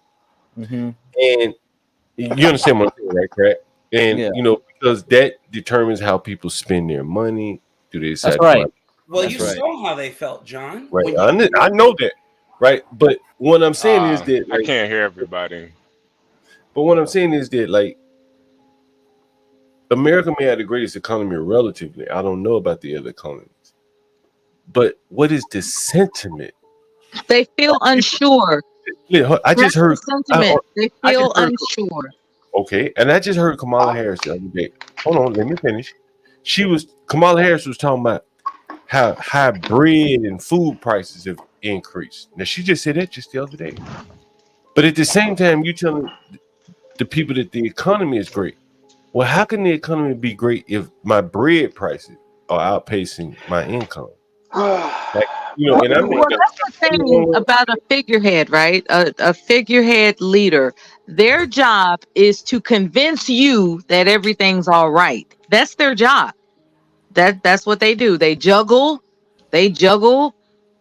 in order to give the appearance, even through, as they say, mouthpiece. They send out a sentiment that soothes you, like a bedtime story. That's all a figurehead is for. They're going to tell you a bedtime story that you can sleep with. Well, That's it. here's the thing, Mello. If you go back to that crowd, the audience, can you go back to that audience? Anybody with any intelligence will tell you this country is not secure. All right. So if you look at this audience right here, right, the economy, by and large, to these people doesn't matter. They're not talking about the economy. Yeah, they Either don't the care. economy is good for them, or they are somehow exempt from it. They're not talking about inflation. They're talking about thousands of miles away, free Palestine. You're making this way too complicated. Yes. That's not what I'm saying at all. What I'm saying is that these people, by and large, that we see out here, are disconnected. Yeah, they work on emotion, and you Yeah, they're emotional. There's a difference. When you were a man on the street, when you talk to that homosexual, okay, when you asked him, let's get into it. Okay. $3,100 a month for a 1-bedroom shack in New York, are you willing to move? What did he tell you? He said no. He said no. He said, I'm staying right here. I'm going to take my prep. I'm going to take that other antibiotic. Diprep or Dipep. That's what I said. You know what? And I'm going to take my antibiotic, and I'm going to be content here, and I'm going to continue to vote for the losing team. I'm going to continue to vote for the team that brought me here. My point is that you're thinking, man. You're thinking about this. These people aren't thinking about it. They want to be Black. They want to be inculcated in New York. Hold on, Blacks. The black guy had health insurance, so by and large, you could say that his prep is somehow being paid for. What about the white guy? Now, the white guy, I think, is the one that we really should focus on, is because he really needs the party that's going to keep providing the medicine that allows him to live their lifestyle. The economy be damned. He couldn't afford what that. medicine is that? Let me finish. The economy be damned. He couldn't afford that medicine if he had to pay it on his own. Agreed. And the Democrats, or whoever gives him this medicine, or whoever advocates for him, allow him to live his lifestyle independent of the economy.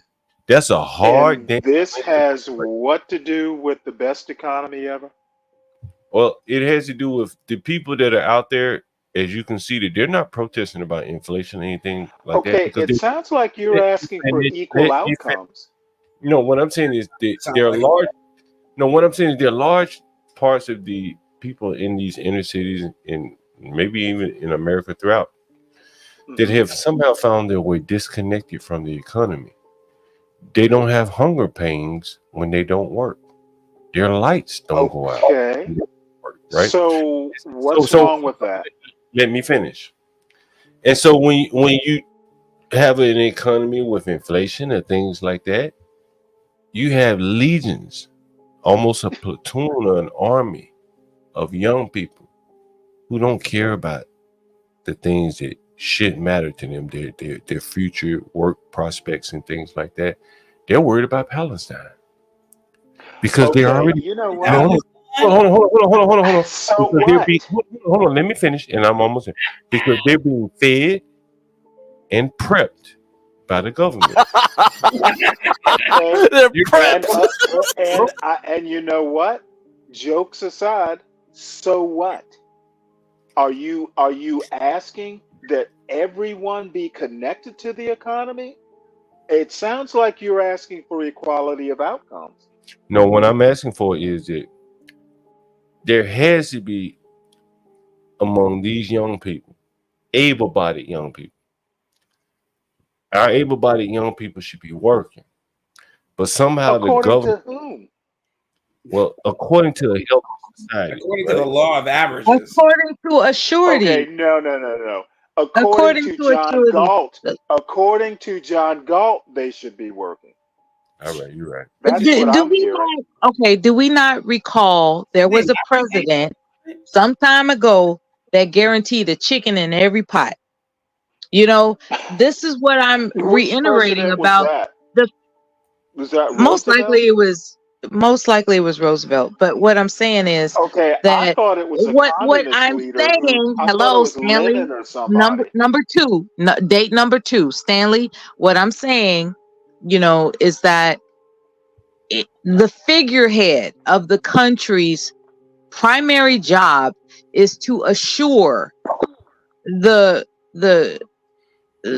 content, the sense of contentment with its citizens. That's what the president does.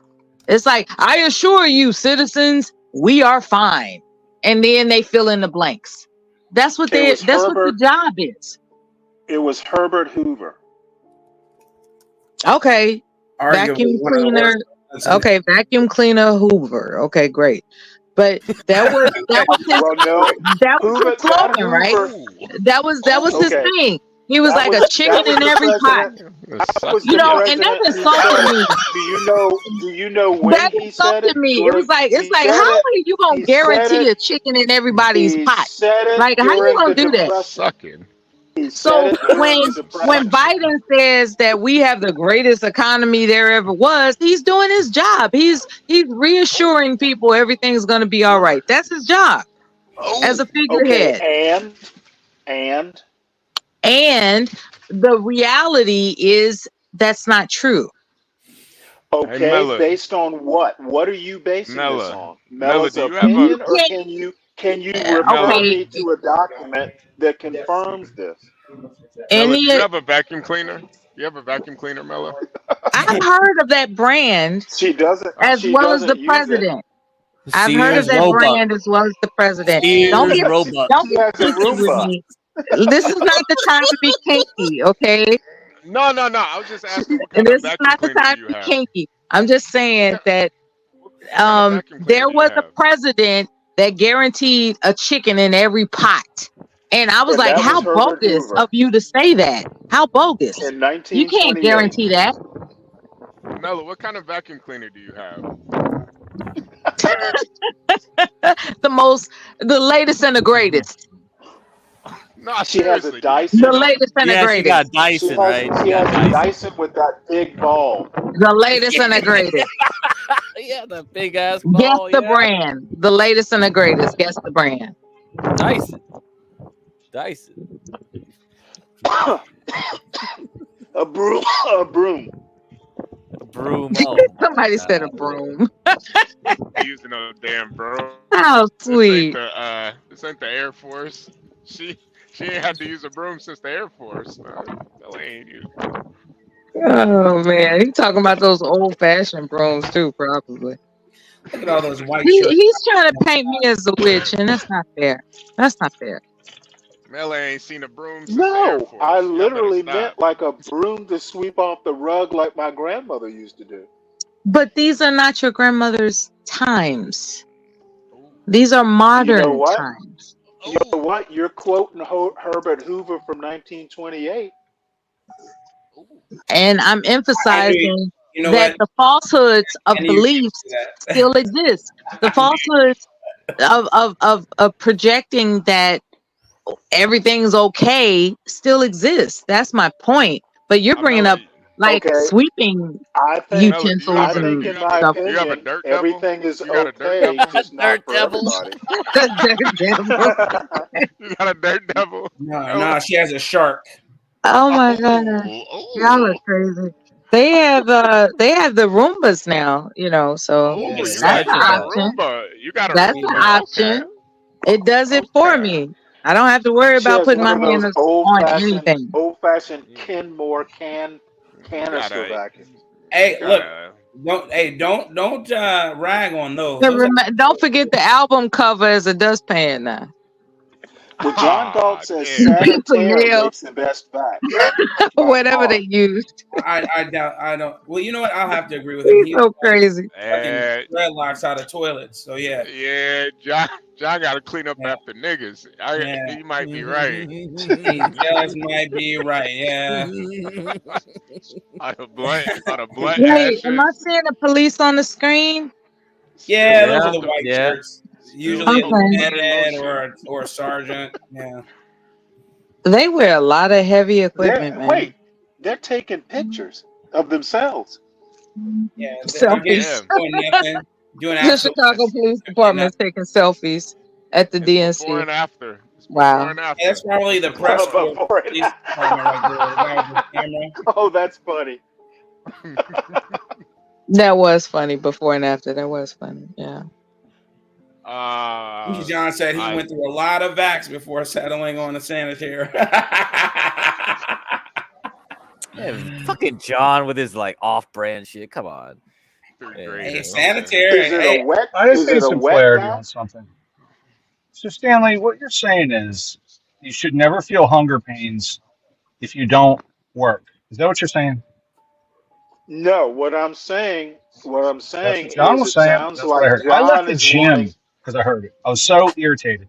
Oh I threw the damn! weights on top of somebody, and I was like, he's a reasonable person. Did he just actually say that work is kind of optional? Are you saying people don't have to work? Is that what you're saying? Let's No, be clear. I'm saying I'm saying it's none of John's business, and B, I'm saying he sounds like he's wanting equal outcomes.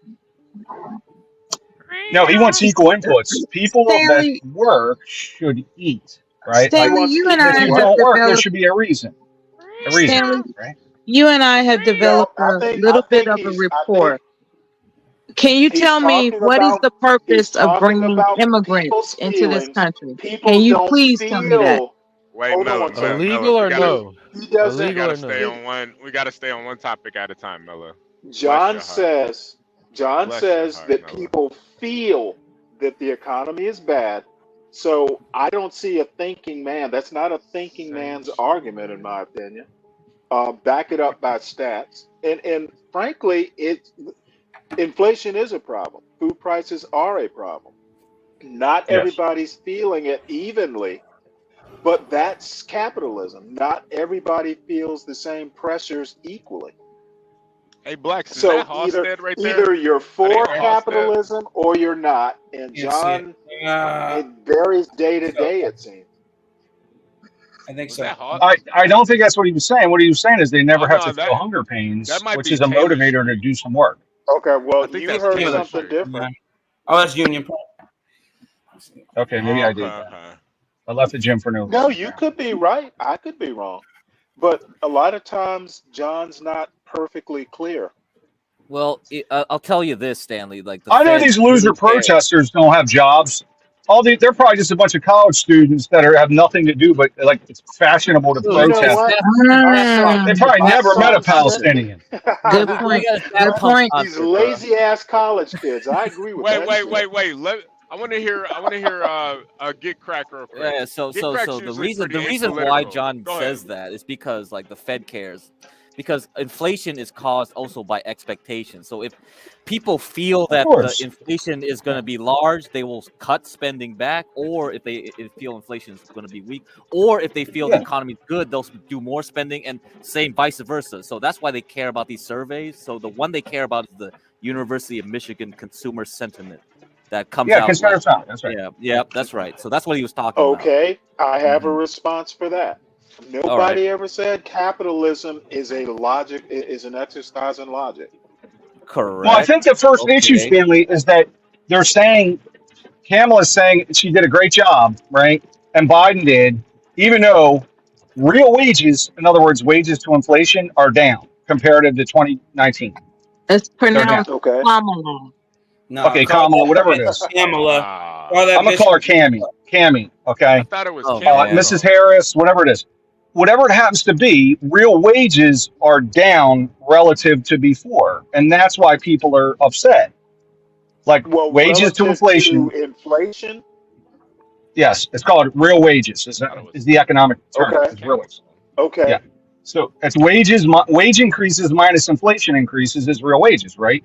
They're down relative to 2019. So the buying power's down. People can't buy as much for their money, for their wages, right? Okay. And so that's why people Okay. don't feel good.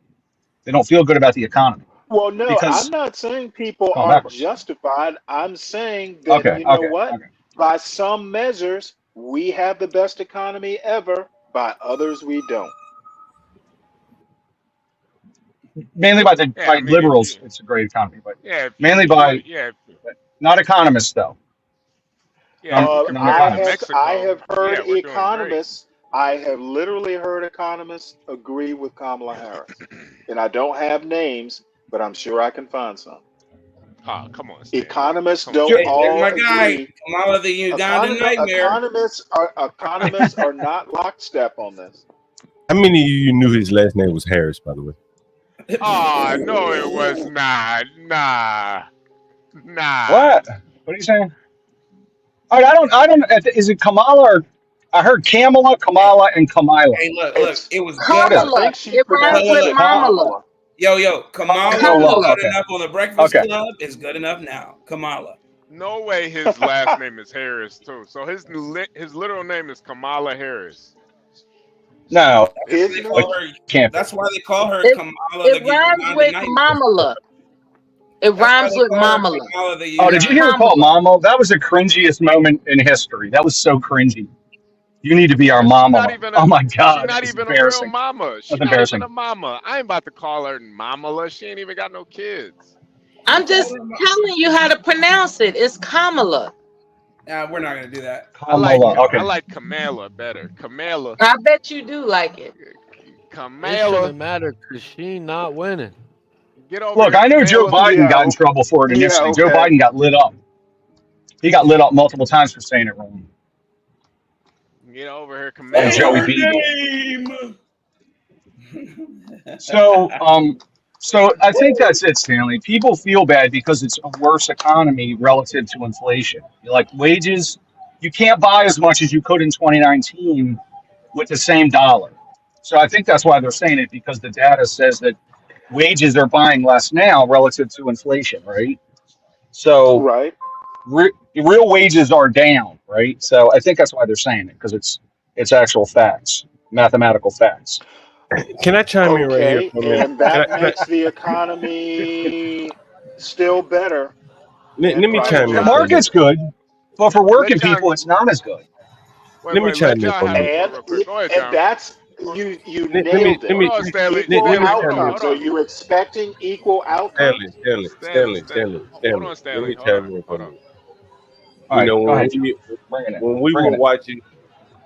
watching the interviews live outside of Brooklyn, as an example, right? Almost everyone Hmm. complained about their rents, the cost of living, and shit like that, right? Almost everyone.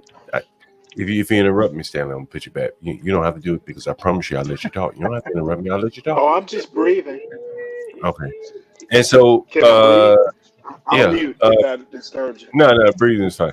So you listen to these people talk about the economy is terrible, and some of them were doing okay for themselves. The rest of them were probably, just sputtering along. But their highest priority issues, more or less, was not the economy. If you were behind on your rent, the government had your back and allowed you to go out and drink $16 drinks while you behind on your rent. If you didn't have a job and you wanted to live a risky lifestyle, well, the government paid for your medicine to keep you from getting sick so you could continue to live that lifestyle. Again, disconnected from the economy. In a normal world, and I'm not arguing for right one side or the other. In a normal world, a man would say, damn, I don't have a job. I gotta stop drinking $16 drinks at the minimum. Yeah. A gay man would say, well, fuck, I can't keep fucking like this, taking risks on my life because I can't afford the medicine because I ain't working.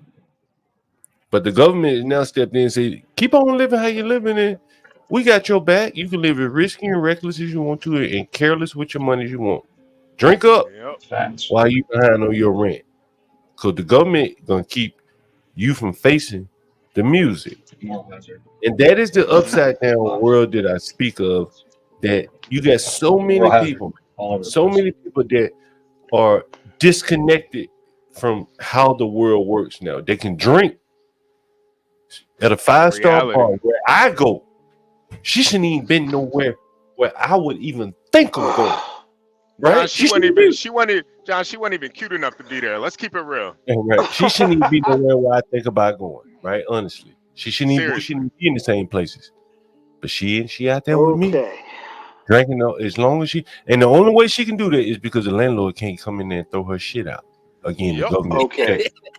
The only So way Yep. she what out does there, this? motherfucker, drinking. Hold on. The only way she was out there and able to drink New York City Majestic's money and not fuck that landlord or something was because the government was gonna protect her and Yep. allow her to live her life without any consequences. Right? Yep. And on and Okay. on up and Now, down. Go ahead. is that the economy's fault? Is that inflation's fault? No, I'm not talking. What I'm talking about, Stanley, Oh, is so that you've changed the subject. no. What I'm It's saying is that The economy doesn't matter to these people out here protesting. It doesn't matter to that boy that lives a reckless lifestyle. He doesn't have to check himself because the government has I his back. think you're They got the making a better. huge leap. You know No, that no, one no, no, lady, no, no, no, you no, know no, that no. John one is lady right. in the bar. You don't know any of these protesters. No, no, but the thing is, Stanley, when you care about the economy, you're gonna be a little bit more right leaning because you understand how it works. You're affected by it. Now, maybe you, Stanley, you're a retired veteran. Maybe you just don't really care where the Well, economy I'm goes. arguing none of y'all are affected by it. No, every one of us is affected by it. Who is Maybe, wait, maybe, hold it. This maybe. panel is sitting here with the retiree bullshitting back and forth about the economy. Yeah, But we're many all people here working Stanley though, ain't at Stanley. work. Yeah, we're all working, Stanley. I'm talking Stanley, to a Stanley, bunch of people. You're the only one not working right now. Everybody else is working right now. We all working. John, are you Hey, working? Man, shit, I just cleaned up, man. yeah, hey, Clean. chat. Hey, look, watch this, Stanley. Hey, chat. If you're working right now, let Stanley know that you're working right now, chat. Well, If all you are I'm working saying and is you, y'all need to get out the chat and get your asses back to work. hey, chat, let Stanley know if you're Way working to right way now. to kill his stream. Way to just what? Chat, stay right here all day. What? Stanley wants to Chat. go ahead and destroy shit. That's all the No, liberals know how no, to do is no. destroy But shit. listen. People can work with a earbud in their ear, man. I mean, it's America. It's not like we got neuroscientists in the chat, brain surgeons, heart I surgeons. mean, Oh, you let's know, hope you got not. Well, do we hope not? hey, and HB, you know, you drive, man. Shit, well, what's keeping you from listening all day? You driving, right? Like you I'm working, driving. I'm right? You know working what I right mean? now. Crack is Right, Oh, working I right like now. that. right. We're Like you Crack all is know, working right. probably working, Stanley. you, We're not libs. you know, Yeah. you But know. everybody's working. Here's the thing, Stanley. What I will say, what I kind of you know, I kind of get where you're going. When I first went to New York, man, I remember sitting on 125th and First. A buddy of mine lived there, and I watched all the damn cars go up and down the street at midnight. And I was from Alabama. I said, man, where the fuck are these people going? I asked my buddy, I said, where the fuck are all these people going at 1 o'clock at night? He said, they're working. I said, Yep. night? This city never sleeps. And so you down in Georgia, and you've been all over the world, so you understand this, but you may have lost reference to it. But man, like, you know, people move, and then we're on different time zones, right? You don't know where some of these people are. Duwale's in Germany. What time is it in Germany? I don't know. Shit, you know. Yeah. It's like You know what I mean? Like, I don't know. It's probably like 2 in the morning right it now may in be after Germany. work for him, you know. Yeah. So it's a different world. Like it's Um, a flat world, you know, in that sense. It's Stanley Friedman used to talk about. I think it was Stanley Yeah, Friedman. look, Stanley. Look at the chat. They telling you they working right now, Stanley. They working. Yeah, People working, Stanley. yeah, They they're working. telling me. They're telling me. Yeah, Stanley. They People got- working hey, right look, now, man. they got to So keep that phone on somehow, Stanley. That phone wouldn't be on if they weren't working. See, this is what I'm saying. Right. And see, you know, here's Stanley, and this is, you know, as I made up that example. You remember when, and I ain't even gonna say his name because I don't want to get derailed. When the government started giving out people's cell phones, again, that was another disconnect from the economy. Nigga, why you need a phone to walk around? Why the government need to give you a phone? Hell, if you ain't got no money, you should be at home. If you need to make a call, carry a quarter around, right? But the government is saying, you deserve a phone. You deserve a phone, right? You deserve a phone, man. And we're gonna give you a phone. And matter of fact, we're gonna hire a whole army of people to sit outside the welfare office in the grocery store to make sure that you don't have to go far to sign up for a phone. Like honestly, Stanley, this is what I believe. God's my witness because I've seen so many people with these phones. And I ain't gonna say no name because I don't want to get derailed.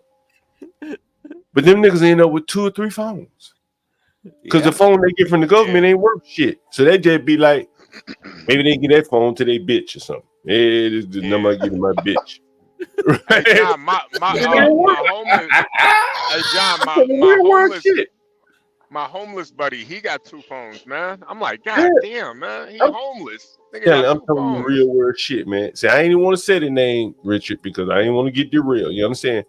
I don't want to trigger anybody, right? He's talking about say Obama for. No, I ain't gonna say that. But when you start giving people like these are luxuries. Everybody on here, how much you paid for your cell phone bill? How much you paid? Oh man, I don't even want to say it out loud, John. I One don't even want to say phone, it how out much loud. you It paid? doesn't matter what you pay in America. It's all a ripoff, man. Yeah, I don't Service even want to say debt, it out F loud. It's that. all a river, bro. Listen, hey, man. Hey, If I could, I'd man. go back to Nextel if I could. Nextel. Hey, Yeah, let me right. ask you a question. Let me ask you a question. How much you pay on your internet bill? Put it in the chat, man. I'm just really curious. I'm just stealing internet on right now. So. Hey, Rashi, man, really appreciate Fuck that. Cash out, man. I really appreciate that. You'd be surprised to know. Again, I worked at Comcast. I worked on the channel. Where I developed all the Infinities, Xfinity, which is X Comcast. Infinity, yeah, right. And so I told you that they have like affinity, AFFINITY, affinity programs. It's like groups, different groups you try to isolate and target them for sales and things like that. So with the Hispanics, if anyone is Hispanic or you want to try to mimic like you're Hispanic, you go to Xfinity. There are special deals for you. You may have to change the language of your browser to Spanish or something like that. And there are special deals for you. Yeah, the internet can do that. You change the setting on your browser, the sale offers you get may be different. That's what I did at Comcast. But one of the other things, damn, I forget what I was about. As it relates to welfare, you'd be amazed to know that many people, I would probably say the majority, on welfare get their cable, the cable coming down the pipe just as fast as yours for like $10, $15 a month. You'd be surprised. But they do. Yeah. Not surprised. So these people, they have free phones, severely discounted internet. So of course they're gonna have another phone that is their main phone. But I think John, though, the biggest thing is like when you're in college, it's almost worse than being in high school because you don't get paid to go to high school. You get student loans, you get different scholarships, grants, Pell grants, all different type of grants. Man, they throwing money at you when you go to school, especially if you keep a decent GPA. Man, they damn near paying you to go to school. Yeah. So your concept of life is completely. I mean, don't stay in the dorms. You getting coochie all over the place. So it's like it's your perspective on life in general.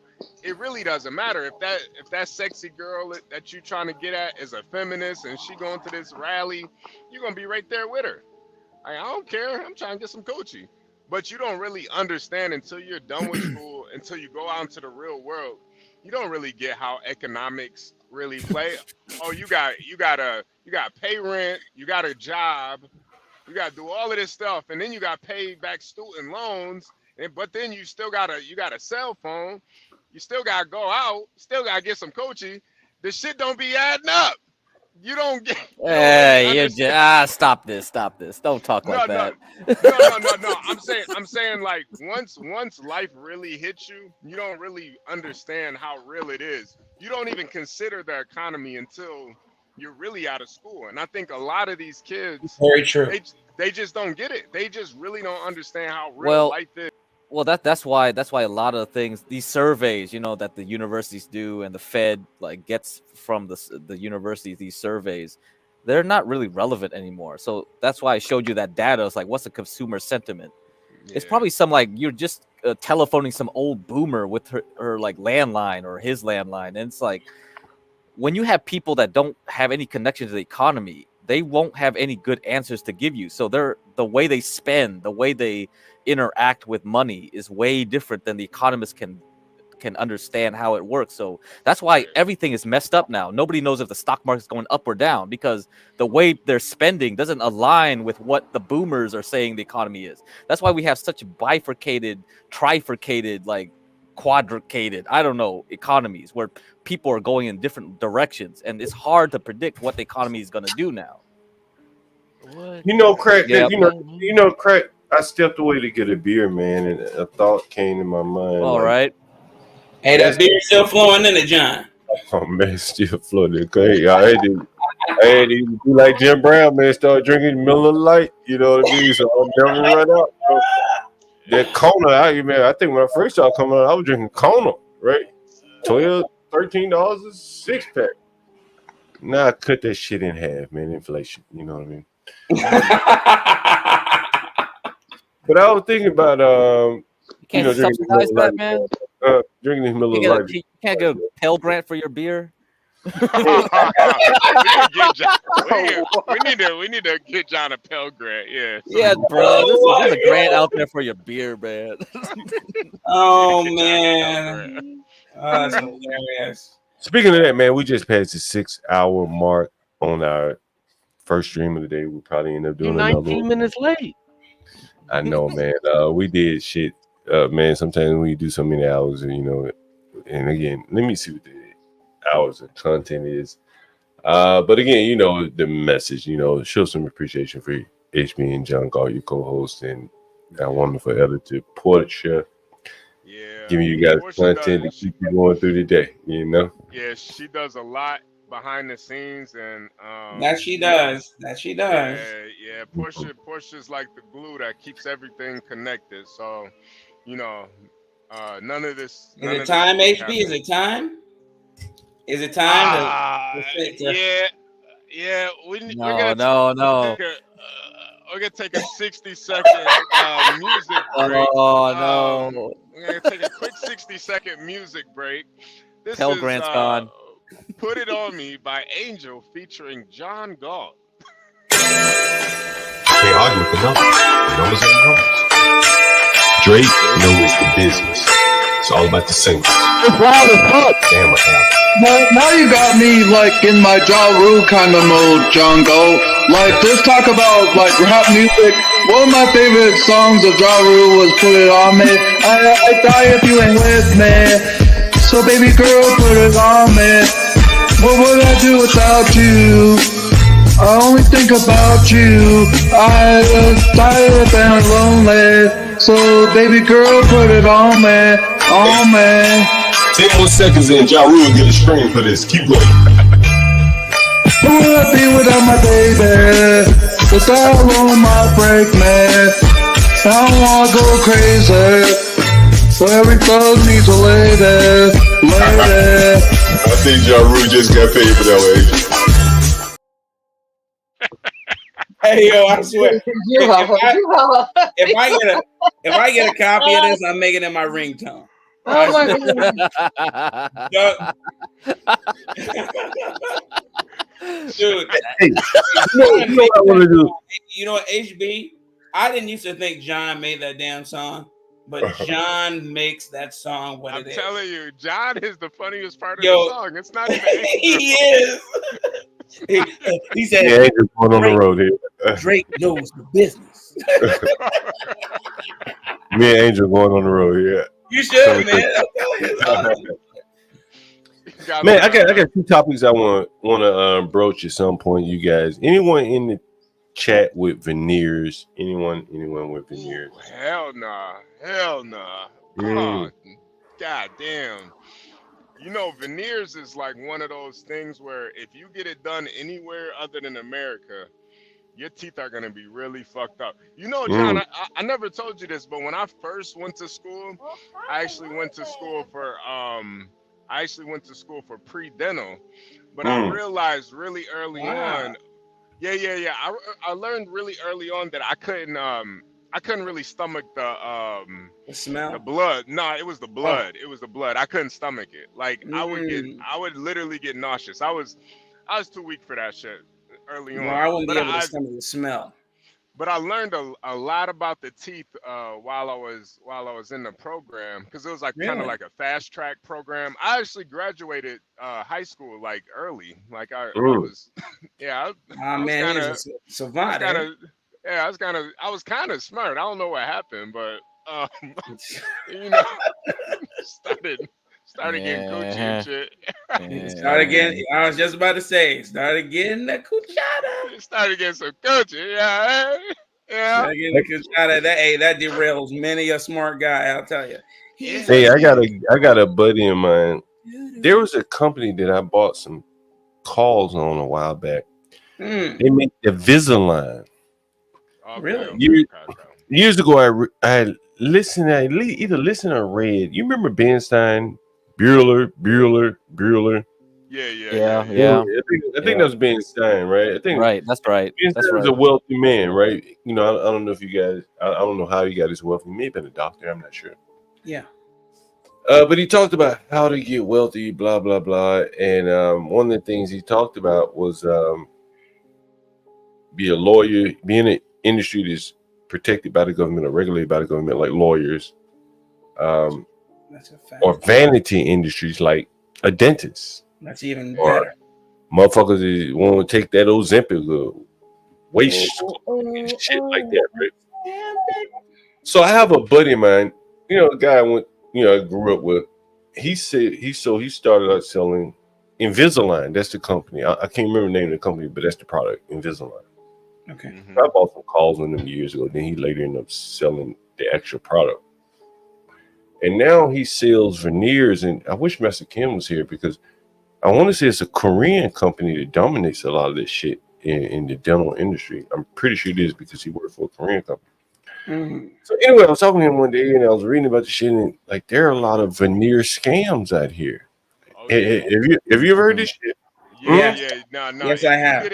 If you get it done anywhere but America, you're probably gonna get scammed.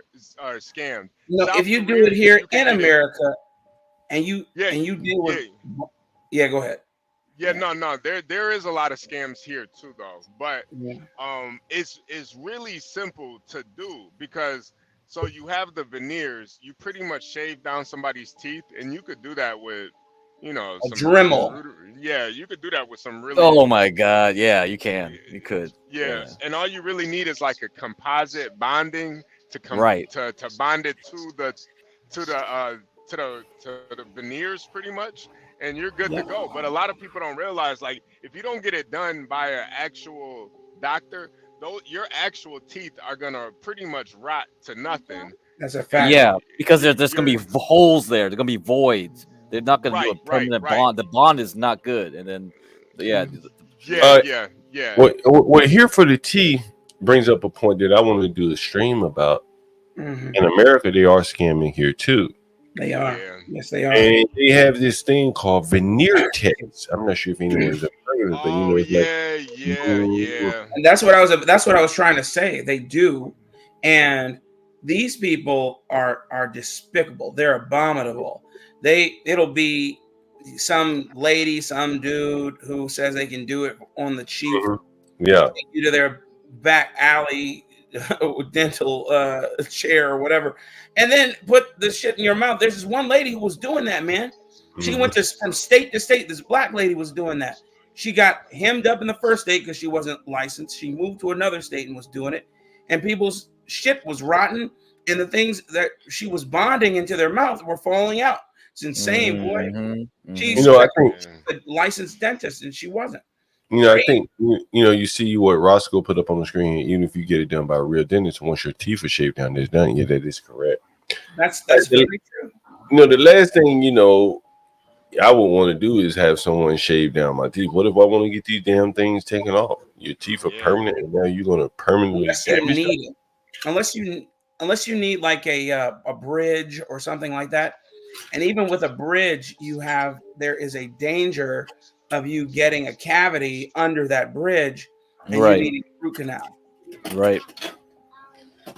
Yeah, I want to do a discussion on that, man. Like, there are some terrible tragedies that have happened to people about veneers. Hey, out of all the professions, though, dentists have the highest suicide rate. Yes, I can say that. Well, you know what? I thought it was anesthesiologists. But I'm pretty sure it's still dentists. Okay, cool. Yeah, I'm pretty sure it's still dentists. Hey, John. So, like, the funny thing you mentioned Korea, like, Ava on her streams, she's buying all these Korean beauty products. Like, she's injecting her face with all this shit, Novocaine, lidocaine, whatever, like Botox. It's all from Korea.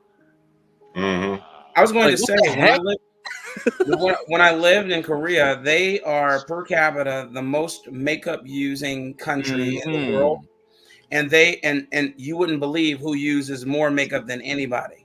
The men. So is that like Grace wrote erotica with like the K-pop?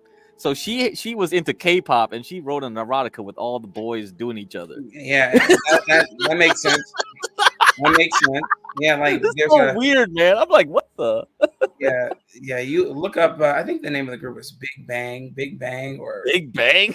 Yeah, Big Bang, and it's like 11 of them in a. They create these super boy band groups. Yo, man. 11 or 12 of them in a boy, and they call them. You gonna karaoke in Korean, bro?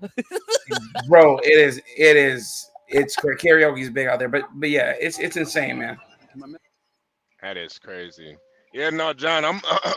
We definitely can do like a segment on these veneer texts and shit. Cause I've seen some of them on Instagram and shit. I'm like, damn, this nigga did like 5 years in prison. Now you're veneer tech. What's going on? Like, for real. I know that nigga. That's Leroy. He said this nigga did 5 years in prison, and now you're veneer tech. That's Leroy. That nigga from 7 Mile. I know that nigga. What the hell's going on? When did that nigga get a doggone career? I know. This nigga ain't never had no career in his life, man. What the hell?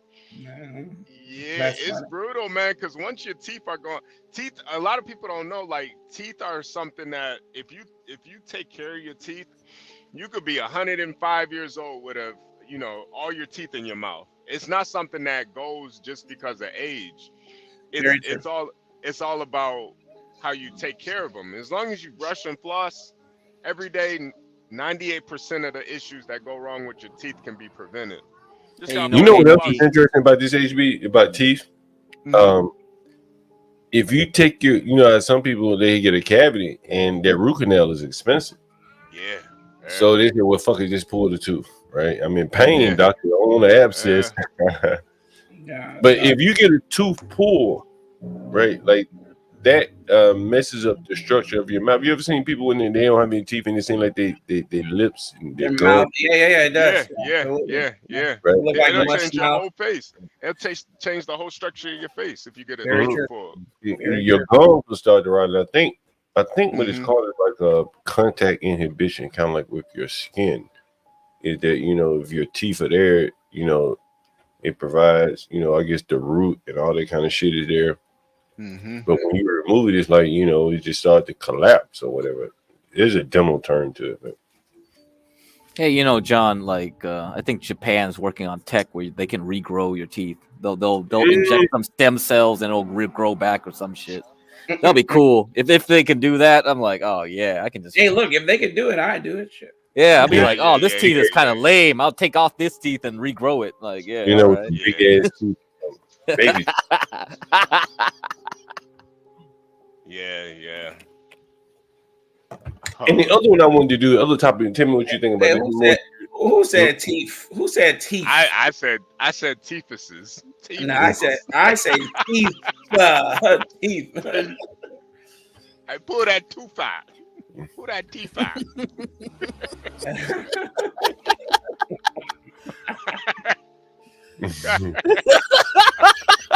Be like Tyrone black over here. Be like Jerome from. Yeah, all same teeth. My good Tooth. Not too bad. Get it right. Tooth. Got an F in there. I ain't gonna lie.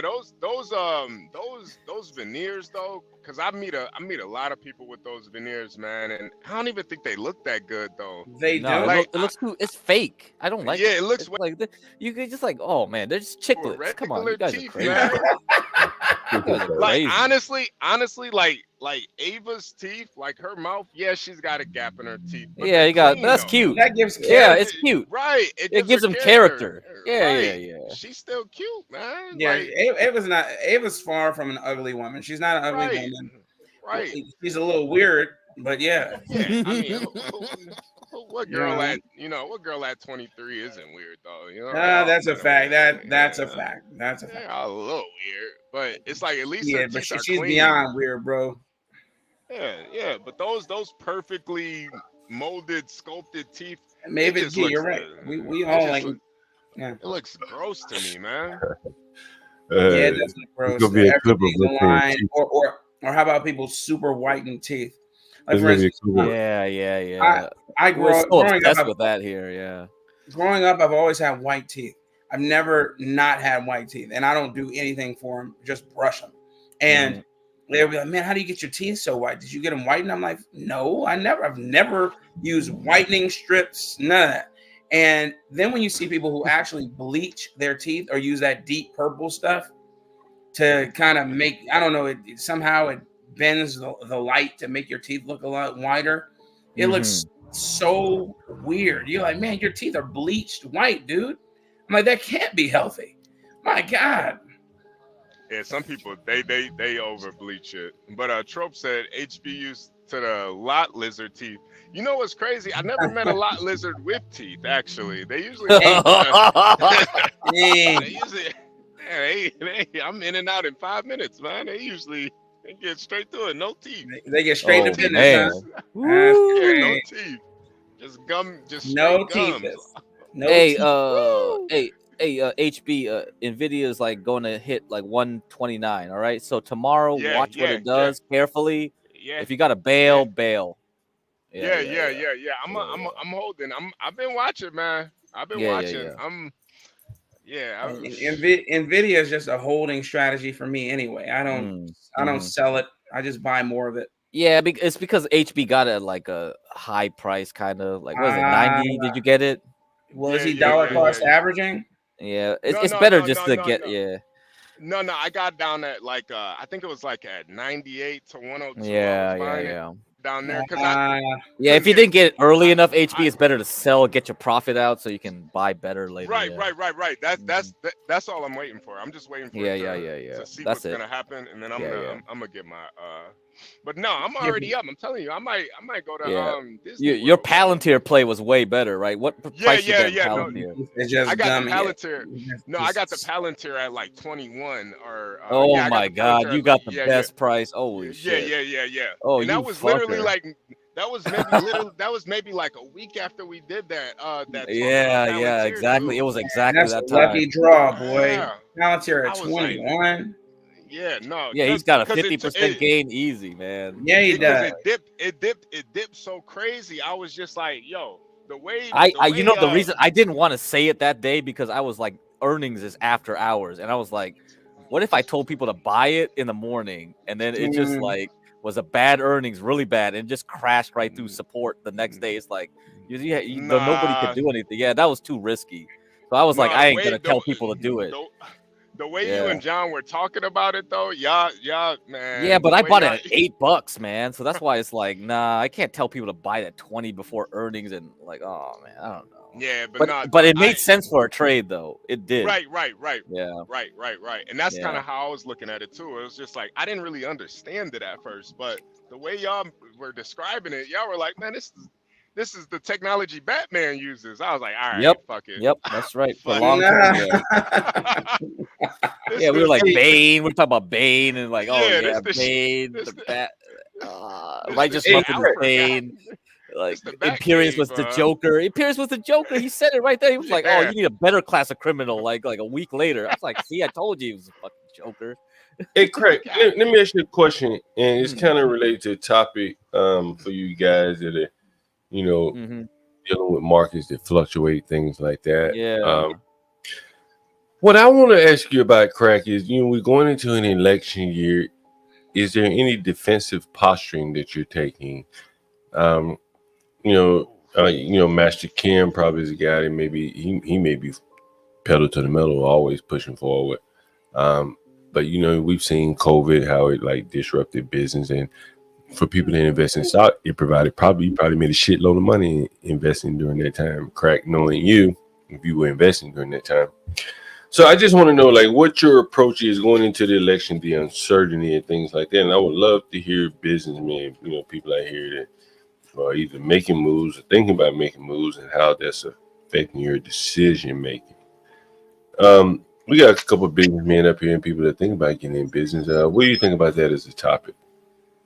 I think I think that would be a good topic, in my opinion.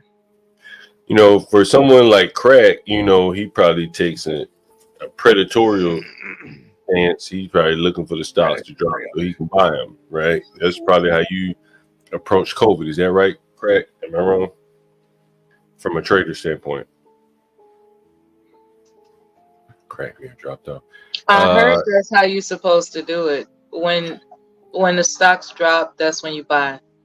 Yeah, but many people, they know that, they hear that, they've heard that, but they can't do it when the time is right.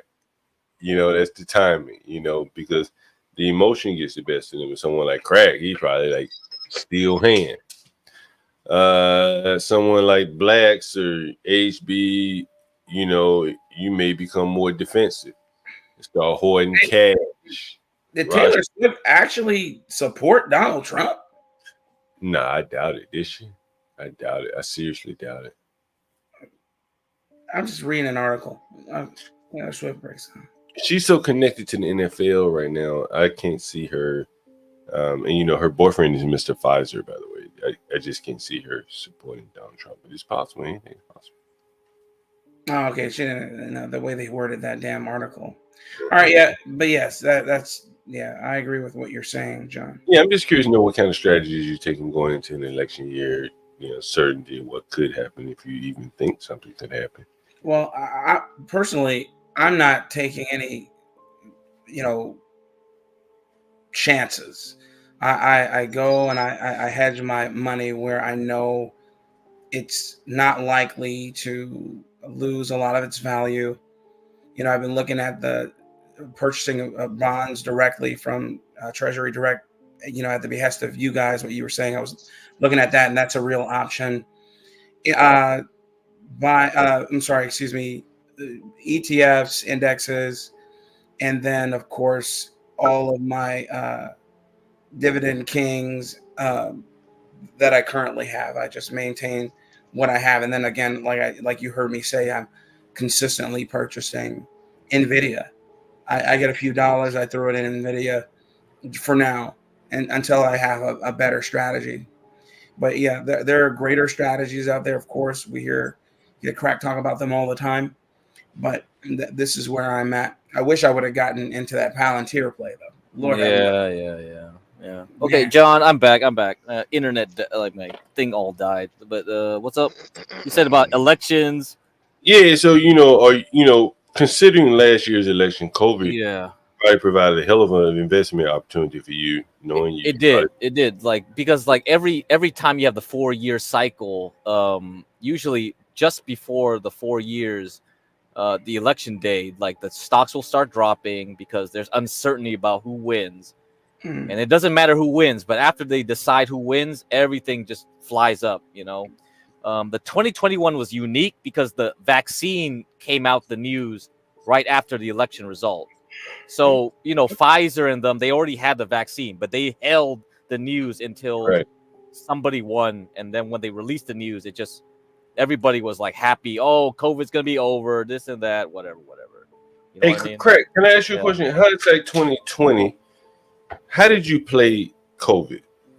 How did you play I just did as much risky stocks as possible. So any kind of risky stuff. When did you do that, though? When shit just collapsed at the end? Yes. So another thing too is there's a saying called sell Rosh Hashanah. So you sell your stocks during Jewish New Year and you buy back in Yom Kippur.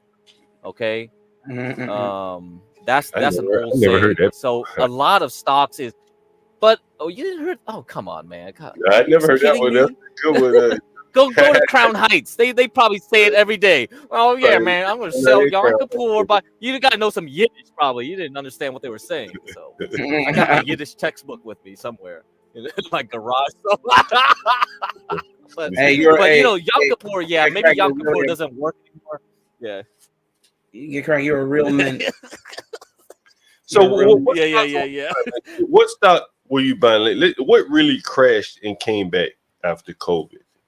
Everything kind of crashed. That's just how it is. It's just seasonality. It's because September is when all the big firms, they close out their positions, so they have to sell stuff, right? So that's the time they all generally sell because the fiscal year starts around that time. That's why it works. That's why that saying works. because people think like the New Year's is where the fiscal calendar starts at the end of September. Yeah. Right. Every company has a different fiscal year, right? Not every company, but companies That's have. true too. That's true. But in general, for the banks, that's how it is. So the banks are the one that's trading against you, right? So, so all the portfolio managers are rebalancing at that time. And then after that, you got the people in like trying to do the taxes. Then you'll have another like kind of effect around New Year's and Christmas. Yeah. Are you expecting? So we'll like talk about that more in detail. October surprise? Are you expecting like an October surprise? You know, this election year is going to be very unique. You know, it could be. I could see like Jerome Powell kind of getting politically pressured to juice the market ahead of elections, so it might not be the same this year. You know what I'm saying? Yeah. So I don't know. There's a lot of strange stuff that might be coming down very soon. And he'll talk on Friday, I believe. So we'll see. You set up a stream for that, right? Was that you? I think Portia's like working on it. Okay, yeah, I see the stream set up already. Okay, cool. Go ahead, guys.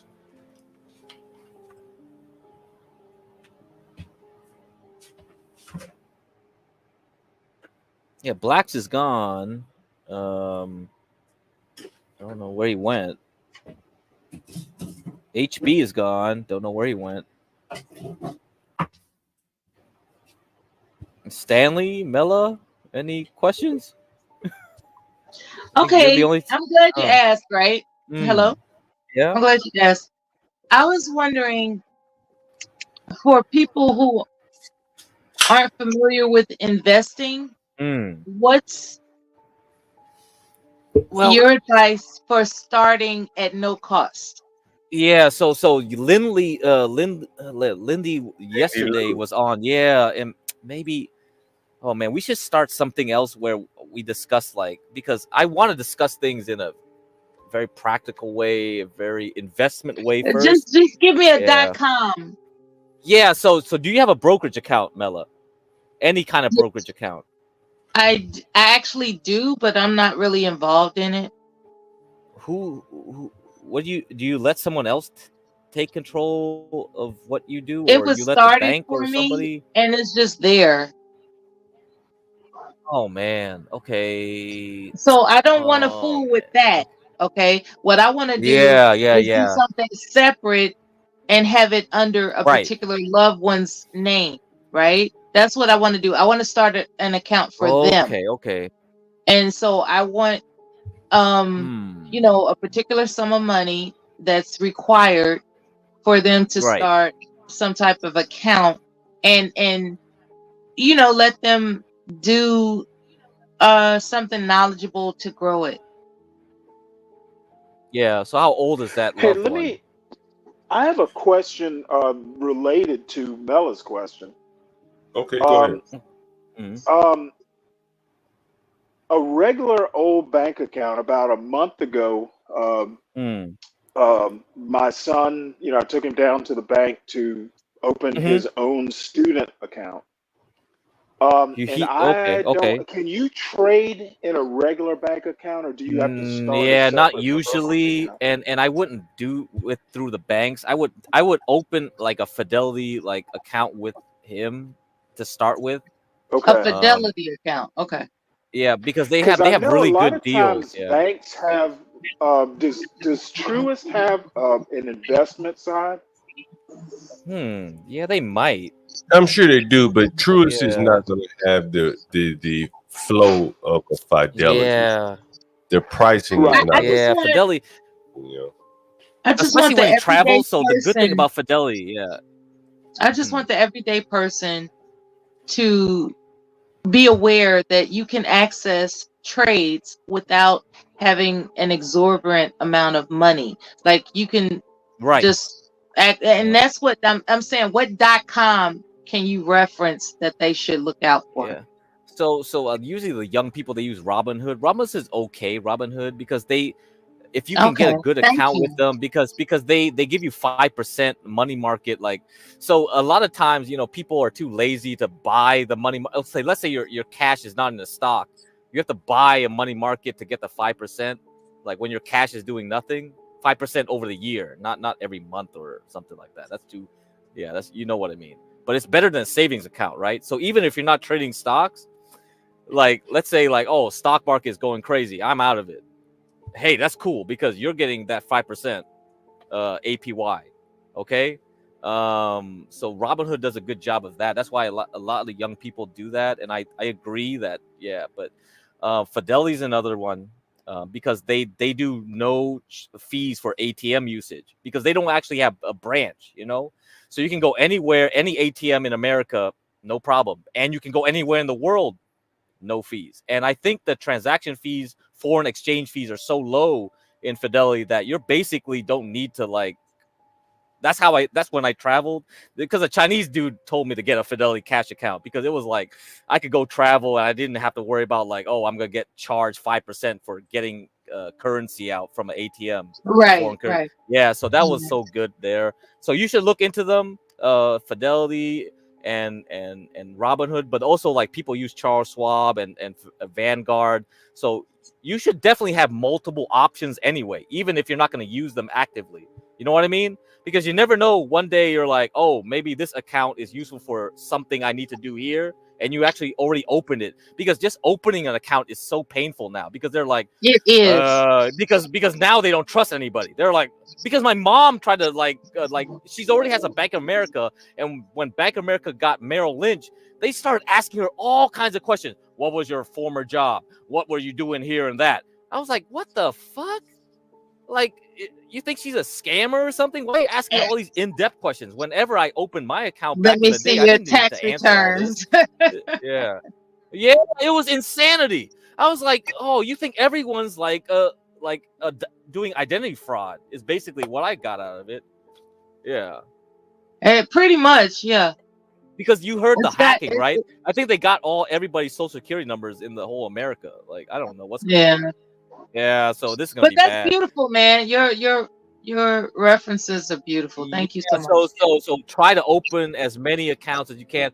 I would say like if you can, like if you have time, like, but Vanguard was recommended by Master Kim, and then I would Mm-hmm. say Fidelity. I like Fidelity. Robinhood, I would say is okay, but don't really like rely it on too much. Like if you have a lot of money, just keep it in like the Charles Schwab, Vanguard, and Fidelity. But if you have side money, you want to actively trade, and also it has that 5%. Like you're too lazy to like figure out like, okay, I got to buy this for them because it's it's inconvenient. Because a lot of people don't have time to be like, oh, what the heck? I gotta To read through all study, this stuff. right? Yeah. So it's like, Yeah. so I like how they tailor it to young people, but also be aware that because they kind of are a tech company more than a broker, you kind of are like, don't Yeah, it's real don't tricky. What I do appreciate is that these times are so new that you don't have right. to have all this money to start up. You know what I mean? That's right. That's Because right. there was a time that if you didn't have at least 10 grand, they weren't talking to you. They weren't Okay. talking to you. That's right. You're right. And Yeah. now it's not like that. You can actually trade with Mhm. no cost startup, Yeah, because that's why I hate to tell people to use like brokerages from the big banks like Bank of America, Wells Fargo, like their customer service, they're not going to treat you well. They don't care about you. They're like, go away from me. Not So unless you got yeah. $150,000. That's when they talk to you. Fidelity customer service is very good. But I'm not sure about yeah, Charles Schwab because Charles Schwab bought out that's when TD you become a Ameritrade. private member and all that crap. Yep. So TD Ameritrade was good, and it got bought out by And I Charles. think that's So sad. yeah, It's like yeah. people So I'm not should sure. be allowed to participate in commerce. Yeah, they should. I mean, this is the land of liberty. Like, let people be able to access Yeah, and I think participation in John commerce. was mentioning this because he was like complaining that all these, because we had Ken Watson, it's Master Kim's like friend. Ken Watson was here. It did an interview. So he's a black like investment, like property management, like in property investment person, and he was even telling like, yeah, big banks, they treat you like crap. You know, it doesn't matter. Even if he had a lot of money, it was like, I'm sick of these guys. So yeah. Yeah, we It's should. not what it used to be. That's for Yeah, sure. they don't care. They don't want our money. Really, they hate it. Yeah. So When he yeah. says they don't want your money, is because of a lot of there's regulation And things like we that. talk about the Basel III endgame, and we were Uh-huh. mentioning that it's gonna make it worse. They don't You want know, our money. They want the big boy money, like the foreign markets and things like that. They don't want American money anymore. Maybe, you know. they don't want deposits in Mhm. particular. Correct. Mhm. There Right. there may be different capital requirements for, let's say, if you have money in a money market versus a savings account or a checking Hey, account. you know, and the thing about it, John, is like I feel like that's the Unless reason you're a why millionaire, you're nobody. yeah, and that's why I feel like the stock market And is that's getting that's a juiced. shame, you know. So the stock market is getting juiced by 401ks, plus the reason that, hey, we're gonna give you a savings account that's like 0.1% interest rate. So that's why it kind of forces you to the stock market. You know what I mean, John? So that Yeah, you're and adding that liquidity, aren't it? That's why you get this overinflated shares, and that's why Ryan keeps going like, "Oh man, this is overpriced. This is overpriced." Stock price doesn't care anymore because it's just how many people want to buy the stock. That's why it goes up. Craig, do And you if you, remember the old book, A Random Walk Down Wall Street or something like that? You remember that old yeah, I know that book. Yeah. That's a book? good book. Man, I was Yeah, in London. What that shit doesn't apply anymore. yeah, it doesn't Like, apply. there's nobody that just read this fundamentally. You know, when I was in London last time, man, I was in an old bookstore, right?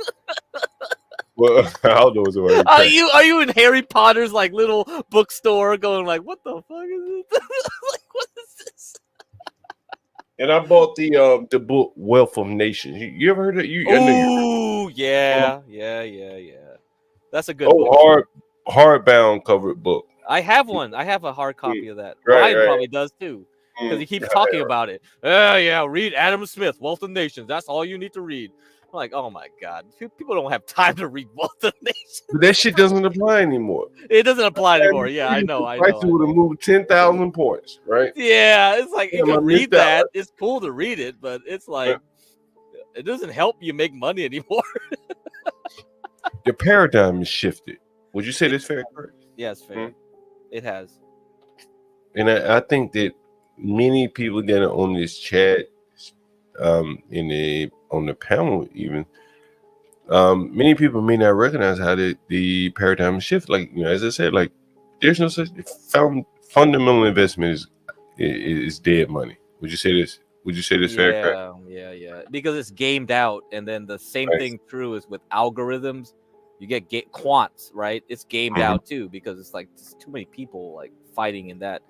So I feel like the only way you want to make money now is try to find the simplest way, the most efficient way to just beat the dummies. Don't try to beat the big guys. Just there's so many suckers like nowadays that keep getting fooled into like, oh, do this or do that. And I think they're all traps designed to like funnel as much liquidity in certain areas. And you just want to tap into it and grab that money. And that's what CKJ3 keeps trying to like implore to people. Is like, I just want to follow the whale. I just want to follow the big guy. I don't want to beat the big guy. I can't beat him. Right. I just want to grab the crumbs that fall. Like he's eating at a table, like a buffet table, and he's just dropping crumbs everywhere. I just want the crumbs. And that's it. So for him, he's like making his money that way, like quickly get the money and get out. Quickly get them. So if he's aggressive trading, that's what he's doing. Right. And for me, I'm trying to tell you, like, you can swing trade very easily because there's so many dummies that follow CNBC that you could ride something for a month or 2 or 3 months and then change your positions and then ride it down the other direction, you know? Yeah. You're talking about like riding the momentum or using their momentum. Right, because right. everything still follows 3 months rule. So even though we have so many option traders and things like that, they still have to obey every quarter there's earnings, right? Every quarter there's like options expiration. Okay, so you got to follow. They still have to obey it. Yeah, even there's volatility in between, so that's why it works. Yeah. Mm-hmm. So you don't need to watch the market every day. All right, I like to do it because I have time and it's fun for me. But I'm not really like monitoring like, oh, what happened? You can actually make a very good killing just watching every month, every 3 months, a quarter, or if you have more time, hey, every week. You can just watch it every week. Like look at the weekend. You have some time in the weekend. You could be like, okay, let me look at it. Look at my favorite tickers, and we'll discuss this further because you can automate it. You can automate it, make it systematic, and so that you don't have to waste your time manually doing it because we have like you can scan it. So I don't know, you talked about your friend, she's using algorithm, right? The truth is maybe she's not really actively having a bot trade for her, but she's having some way to scan and reduce the list of potential targets to trade. Get what I mean? Yeah, well, she utilizes a limit, what is it, limit market or limit orders, right? Limit order, okay. And then I know she's using some moving average, 9 minutes. Yeah, I get that. Average. Yeah. And whenever they cross or something, like say the 9. Okay, you got to get her on here. I got to hear what she does. She sounds maybe okay. a little static. Yeah, but that's somewhat of her strategy, and she's very familiar with that CKJ3 trading platform. So it'd be another voice to talk about that. Yeah, that'll be very good. See, you got a lot of people to talk to, and it's good to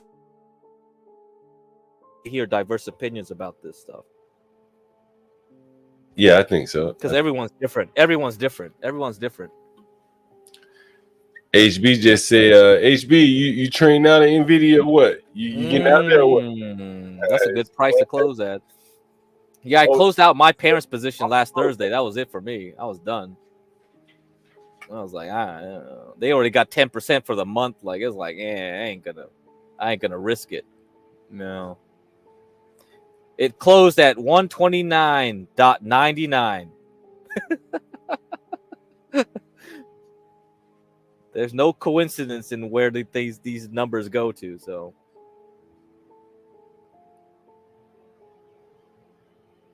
yo, HB. Yo, can you hear me? Yeah. Okay. So, yeah, Nvidia's I feel like it closing at 130 is either a really good thing or a really bad thing. There is no coincidence in how it closes, man. I know. Yep. I remember when I was watching what is that? I can't even think of the name of it. Fuck. Damn it, I can't even remember the name of it. But sometimes when you're watching these stocks so closely and then they close at a very like rounded price like that. Yeah. Some shit's about to go down. Yep. Some shit's about to go down. Because it's options, man. It's the options market. Some asshole has a bunch of strikes at 130 or something. Right. There's some, and that's the thing about the market. It could just be one fucking asshole who can control the whole thing, making one move. You really don't know what the hell's going on. So that 130 is either gonna be real. Yeah, because it's usually like two rich guys fighting over a price because one guy wants it to be at that number and one guy doesn't, and then they force it to that number to kill that guy, and it's about to get that's why it's not a battle between poor people and rich people. It's just a battle between two rich people or three or four of them. Yeah. And then all you're doing is just trying to figure out which rich guy is gonna win, you know? I'm just watching Jake Paul and Mike Tyson gonna fight. I'm not fighting in there.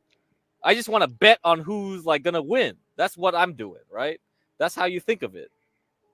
Yeah, that's how the stock market is. That's all it is. Yeah. I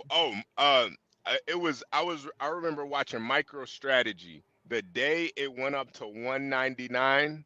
I'm sitting there thinking it's about to go over to 2000. It never went. never hit 2,000. Never went over 2,000. I'm sitting there watching it go straight. I'm sitting there watching it go 199.99, 99.99. I'm just like, Yeah. I'm like, wow, these people really control this shit. Everybody's waiting because usually when you get those nice round numbers, that's when people, you got all the, There's the a people lot of like truth to that too, because people are like psychologically they see like, and when you go from like 999.99 to 1,000 is also like, it's just a psychological thing. It's like a Amazon, psychological right? thing. It's like Right. Amazon went to $1,000 a share. I'm like, yeah, get the hell out of there.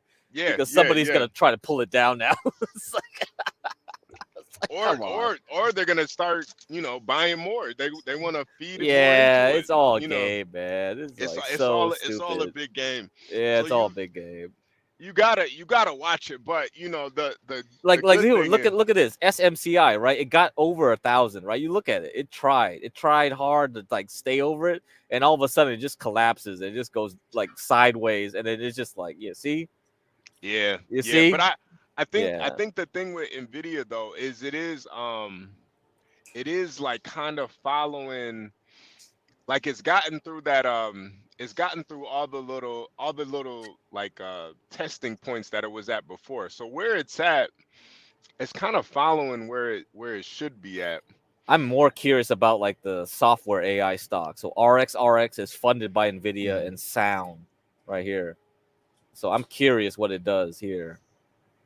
I'll have to talk about it more next week. So what I wanted to talk about too is, so when John was talking about limit buys, see, a lot of people, I think what really hurts people about trading stocks is they don't even understand the different types of orders you can make. Yeah, there's more complex ones than limit too. There's like out of like whatever and things like that. Right. But let's just focus just on the simple one. So there's a market buy. A market buy is basically don't laugh.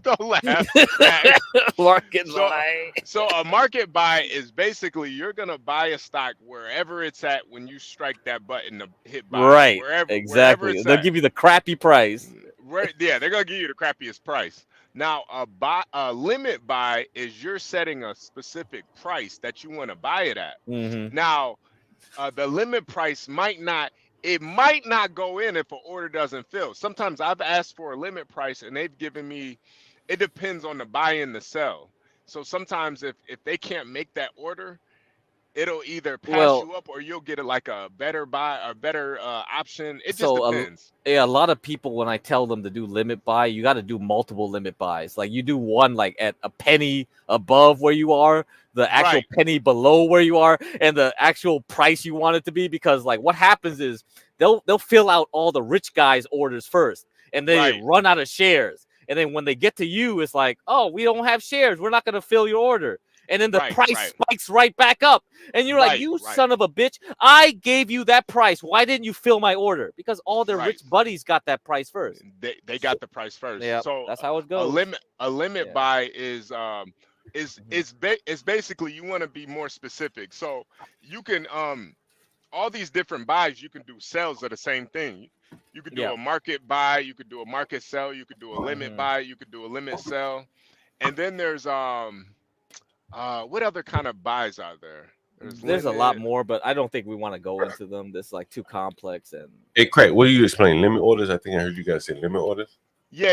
Limit versus market. And you know, John, when people do a lot of retail like to do market, and that's how the algorithms. So a lot of the bots from the banks and the investment firms and the quant firms and the hedge funds, they search through how many people did market orders versus how many people did limit orders.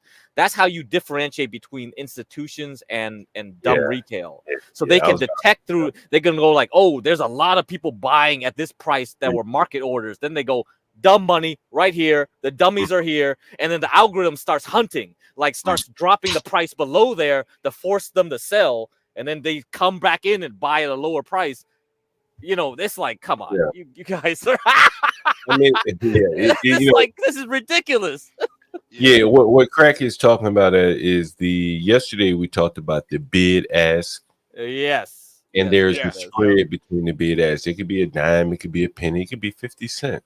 Yeah, the bigger the spread though, the more volatile it usually means that it is between the buyers and the sellers.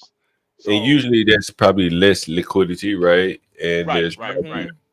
probably less there's going to be more spread or wiggle room for the bank to make money.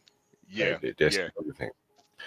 You really you really don't want to be making market buys. You could make a market sell. I've had to make a market sell when I was messing around with Yeah, with fucking it's okay if you're in a rush and you just gotta want to right, get right, something right, in. It's right, okay, right. but yeah, Like with those days when fucking GameStop was halting all during the day. yeah, Man, right, listen, right. you sometimes you got milliseconds to make that to get out of that trade, or you're gonna get fucked in the ass. You're gonna So fucking ass for real. I for real. So I literally, man, I got up so quick on GameStop. I clicked that sell that sell market like so fucking fast, man. Because it's literally milliseconds. You have to get out.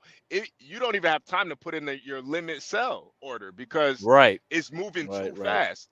It's literally moving too fast. So, but for most people, I think it's way better to make limit orders or limit buys and limit sells because you Yeah. can at least control where it's gonna you can kind of control how much money you're gonna make or lose, and that goes into the stop losses too.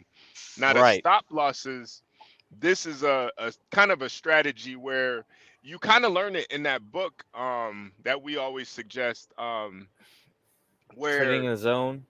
trading in the zone, right? Yeah. Where you pretty much in your mind you're thinking of a number that you're willing to lose. So let's say your number is, on this trade I'm willing to lose at least $200. So you would set your stop loss at whatever that price is to equal up to $200. So maybe it's like, $5, below the price. You would set that market, that stop loss to that. So if it dips down anything below that, it's gonna automatically execute that sell. So you're not gonna lose no more than $200 because $200 can turn into 2,000 real quick. You know. So if you're gonna take a loss, at least be in control of the losses that you're taking, because you don't want to be stuck in a trade for fucking So 6 so months. one thing HB is like I will recommend a lot of people start doing trailing stop losses. So it's And that's basically the other one. That's the That's other the one. other one, yeah, because That's the other it takes one. a percentage. It looks at the percentage, not the absolute Yep. price. So when you Right. are in a trend and the price is moving up, you're like, and you want to keep that trade, but you don't want to watch it every day. You're kind of like saying, like, well, if it drops like maybe 5% below of the opening price that day, you're like, I'm out, I'm done, I'm good, I don't care. You know what I mean? Right, Yeah. right. And Sometimes you want to do that. Yeah. the trailing stop, it actually follows. So let's say the price goes up and you got it set to a 2% trailing stop loss.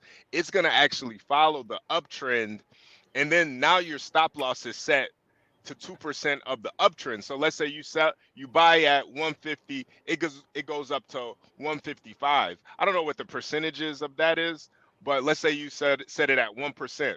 So now if it goes back down to 150, 154 or something, then it's gonna cut out. Then it's gonna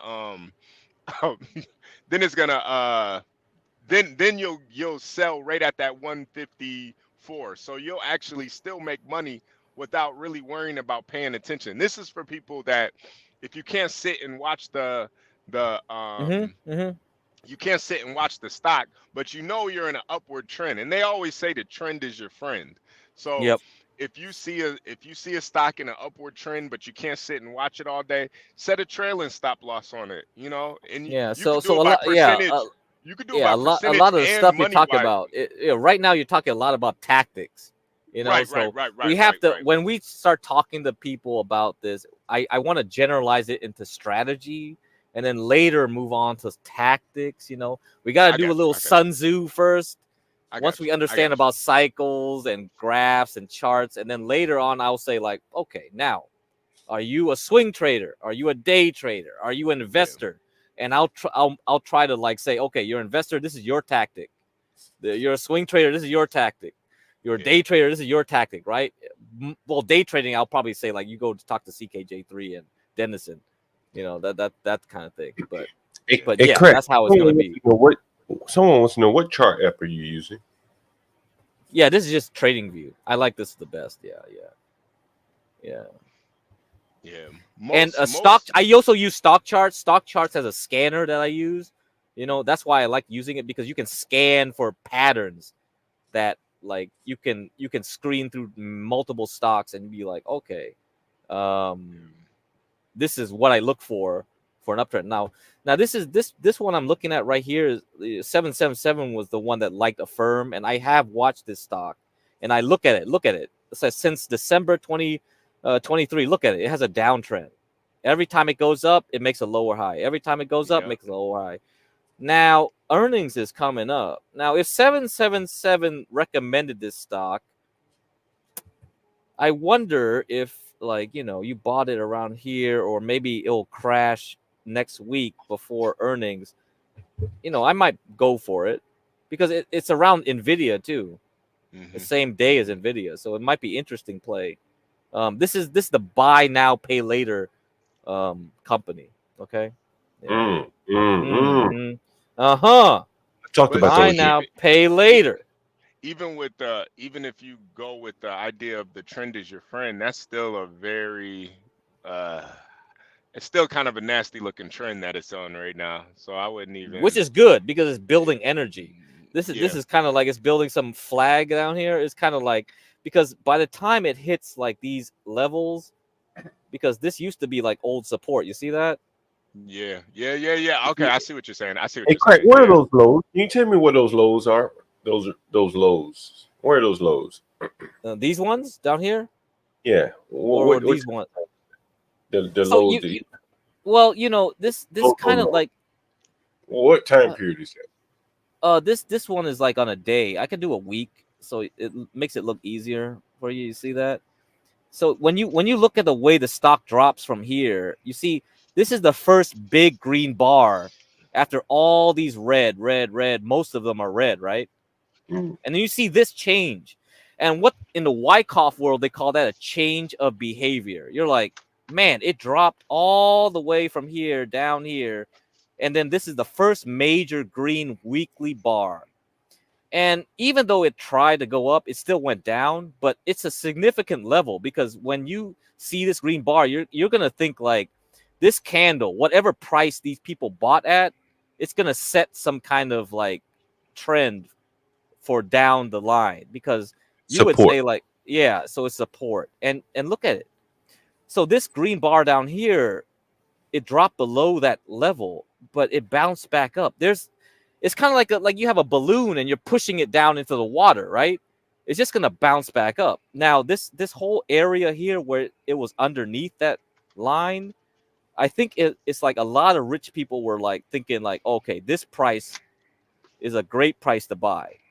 All the idiots were buying kind of at near this blue line. So the real smart guys were thinking like this is the best price to buy. Everyone else was just like being dumb and were like, I don't know when it's gonna end. When it's gonna end dropping, I'm just gonna buy. Craig, can I ask you a question? Yeah. It looks like the volume is high when you say the rich people are buying. Yes, that's why when you look at volume, that's more important. Yeah, you see this one here. This bar chart on the bottom. Yeah, do you see this candle up here? This hammer, right? Like when you see that, it fought, because when it dropped below this guy's low, it was fighting to stay closer to it, even though it dropped below it. Eventually, it failed, right? Because it tried to get back up and it still failed anyway. But you realize that this area, this blue line, kind of signifies a level that's important, very important for the future. So this was like in 2023, 2022. And then all of a sudden, 2024, 2 years later, it's still significant. Hey, guys, did I tell you about my experience with a firm and all these buy now, pay later type companies? Did I ever tell you this? I think it really coincides with kind of like what you're seeing here. And I once offered a guy a room. He had been my guest or whatever. He needed to extend.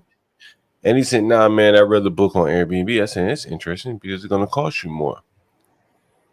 But he booked on Airbnb. And I said, let me walk through the workflow of how it is to book a room. And as I went about booking a room, I realized, like, damn, you can book a room today. And a firm or some of these other buy now, pay later companies will collect payment weeks later. You may have checked out of the place, moved on, and you still making payments on a room that you stayed in. Yeah. And then I read another article. It was about how these companies are holding a lot of off the credit books, right? So if they loan you money to buy a room, it's not showing up on Experian or TransUnion. Think about that, right? So these companies are more or less like pawn shops or the modern pawn shops. They're modern day pawn shops. That's right. And so these are very, I imagine there's a lot of profitability with these companies, and you see how volatile these companies are trading. Very interesting. And John, that's how they do it in the third world too. So this goes back to your bigger, your bigger overall kind of philosophy that they're really just trying to turn us into a third world country. Really, you go down to Brazil, they've been had that. You want to buy a pair of shoes, they'll put you on a payment plan down there. Yeah. Oh my God. Not layaway. You walk out with the shoes and pay for them later, right? HB, man, let me tell you. I just happened to look down. We're at 21 minutes, bro. Average duration. Can you believe that shit? We still got people watching this shit. Oh my God. Yeah, we jump from topic to topic. Craig, I'll be honest. That's why they can't tell me like the way we can transition from dumbass. Yeah, we went from speed dating to this shit.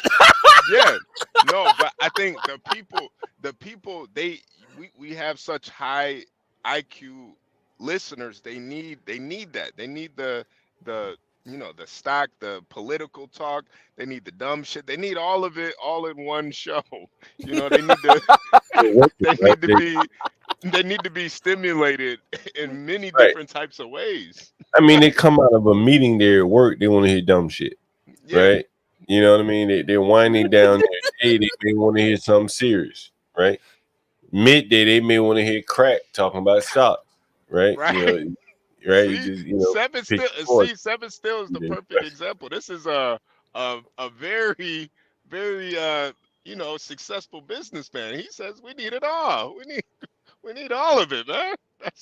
What's interesting though, HB Crack, is that the average view duration went up about a minute once we started talking stocks and the economy and shit. And I think that's a reflection of the people in our audience. I even look at the comments, they I got an ETF, I got this, I got a Roth, I got this. You see it in the chat, right? And so I think it's kind of a reflection of the audience, the people that we're talking to, Yeah, and I think a lot of people too, when you talk about inflation, people are starting to realize that, this 5% on this, 401k, this ain't really cutting it, man. I might need to, it's not. I might need to take some control of what's going on. Yeah, I'm gonna be so until like I'm 80. like the inflation that they tell you right now is more like 2 to 3, but the sticky inflation numbers from the Atlanta Fed says it's more like 4. Yeah, and that's bad because if the inflation from the food and gas isn't like really coming down, and it keeps staying like high like it is, then it drives everything else. So that's why food and gas, they take it away because they say, oh, it's volatile. But the thing is, it's persistent, right? You see your food, like it's okay. Yeah. The supermarket and all these guys, they're reluctant to push it back down if they can help it. Because if they think you can buy it from EBT cards and all this shit, why would they do it? You know what I mean? It's like you're promoting inflation. Craig, this is what I talked about earlier.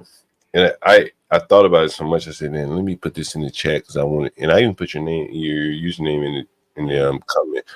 because I wanted you to read this because when I read it, I said, oh shit, man, like they're coming in at inflation in 2023 at 2.8%. Let's just round up to 3 for all 6 for all arguments, okay? And now they're basing the minimum wage off of that. Yeah. Right. Now here's the issue that I see, Crack, and you tell me if you see it differently. In a city like DC, or in many of these cities, where there are many government workers, Kimmy Cake is a government worker, a lot of people work for the government. Right. If the government says, hey man, we're gonna peg inflation, we're gonna peg the minimum wage to inflation, who does that help or hurt? Who does that hurt the most, Crack?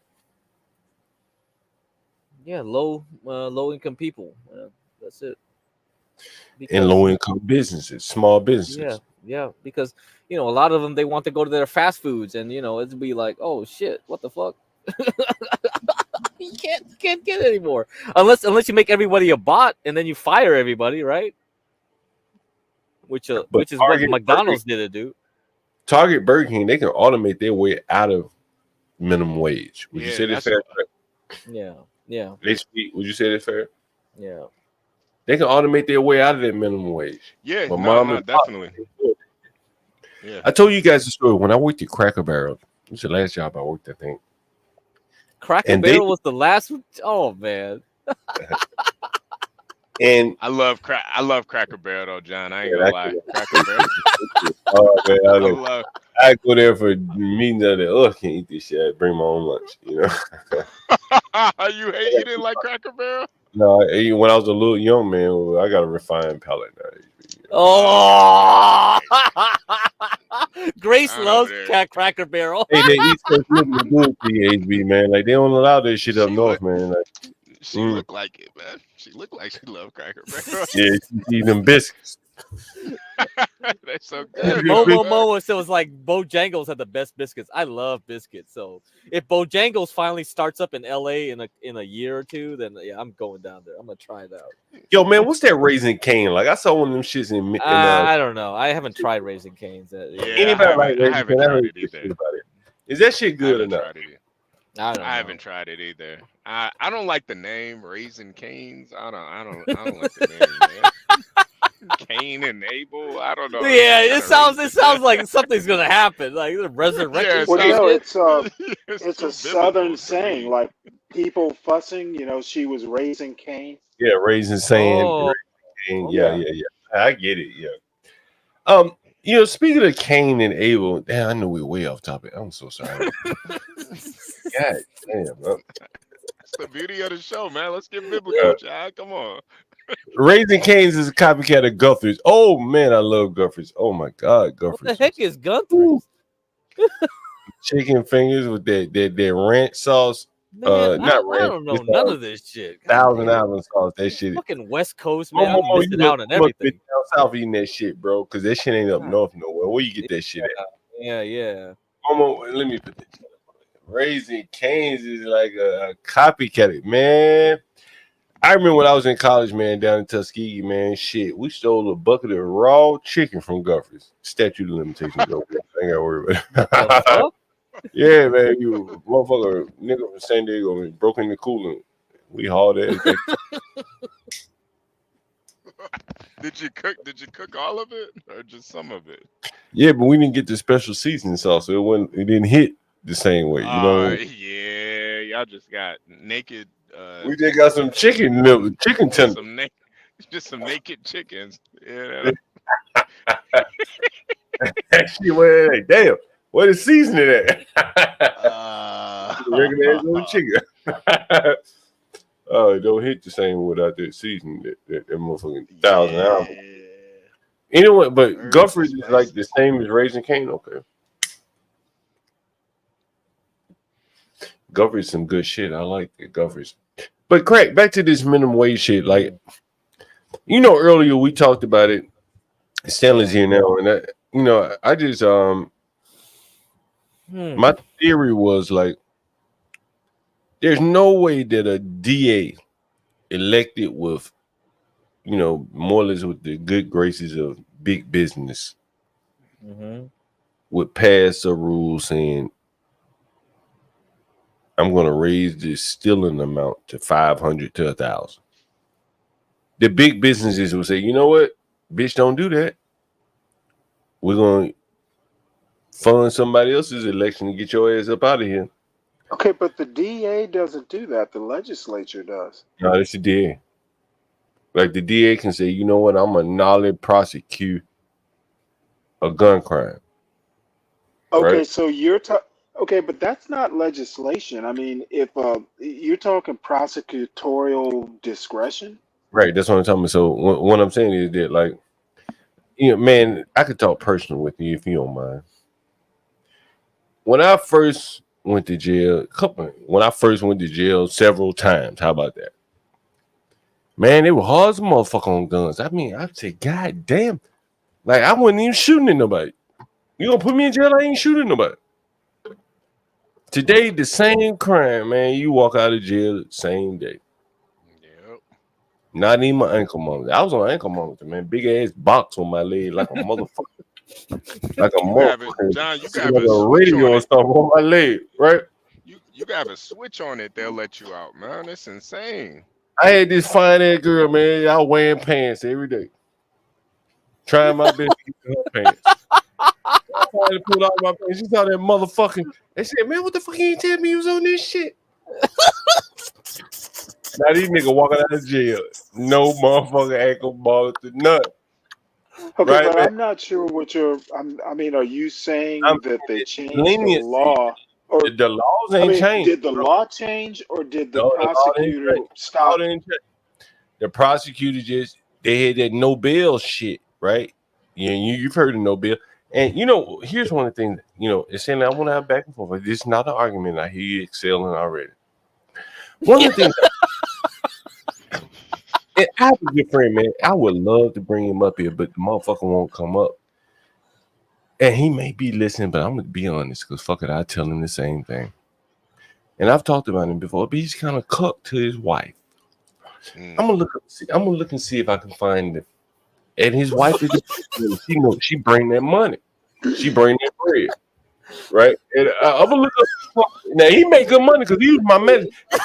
Okay, I'm struggling to figure out what your point is. But, man, listen, man, this is a You show. know, We you got have a habit of burying. Yeah, You have a habit of burying your point I so go around deep, the world and I nobody come can back. make heads or tails of it. Yeah, you got the needle, right? You got the thread, the needle. Hey, what was that? De Blasio. What the fuck is going on? Political. See, I y'all, know. John is like. I think the issue with Stanley is John like paints a very big broad picture, and sometimes you got to sit back and watch. Well, see, You gotta I think he paints. I think there's a reason he paints a very broad picture because there's no point, and he wants you to forget His what the point is. very abstract. It's Oh very man. abstract. Okay, So, no, this isn't. This isn't like art. This is law. No, it is. No, I'm telling you, the way he paints the picture though is like art because it's very Okay, abstract. well, Not you know everybody's what? gonna get it. Not everybody's gonna get it. Well, no. Here's the deal. You get your ass in court and start painting broad pictures like this, and there's sometimes a down home story works. Sometimes it doesn't. Sometimes, Stanley, honestly, man, you know, I told you many times, man, I got a fucked up memory. You know, I be drinking, smoking all day. It's the way we get through this show. Be honest with you. You know what I'm saying? And like, I forget where the fuck I was going. You know what I mean? And then write it down. I don't have any pens and paper. I got this big ass. Don't you take notes? And shit. I do. John, you were talking about John. You were basically going. You were talking about prosecutors not enforcing the law. Right. And so, you were kind of getting back to the right. I got it. Okay. So I got a real good friend. And motherfucker fired me, man. You know, I told you the story when he fired me, but we still good friends. We better friends now than before he fired my ass because I took it so well. And he blown away. He's like, damn, you're not gonna react. I just fired your ass. Oh shit, hey man, you know. Just don't march me out of here with the police or the security. That's all I asked you for, right? Don't march me out this motherfucker like I'm a criminal. And we good. And so anyway, he was telling me what his wife does. I'm looking up this fucking marketing company that it's like a political campaign company. And his wife worked for this company, and de Blasio hired this company. And these are like paid propaganda artists. That's what she does for a living, right? That's how her bread is buttered. And so when you hear shit like, and I'm just telling you, you know, I'm not commenting on the subject matter. I'm not casting aspersion. I'm making an opinion, supporter or, you know, in favor or not. But let's say something like Ryan's up.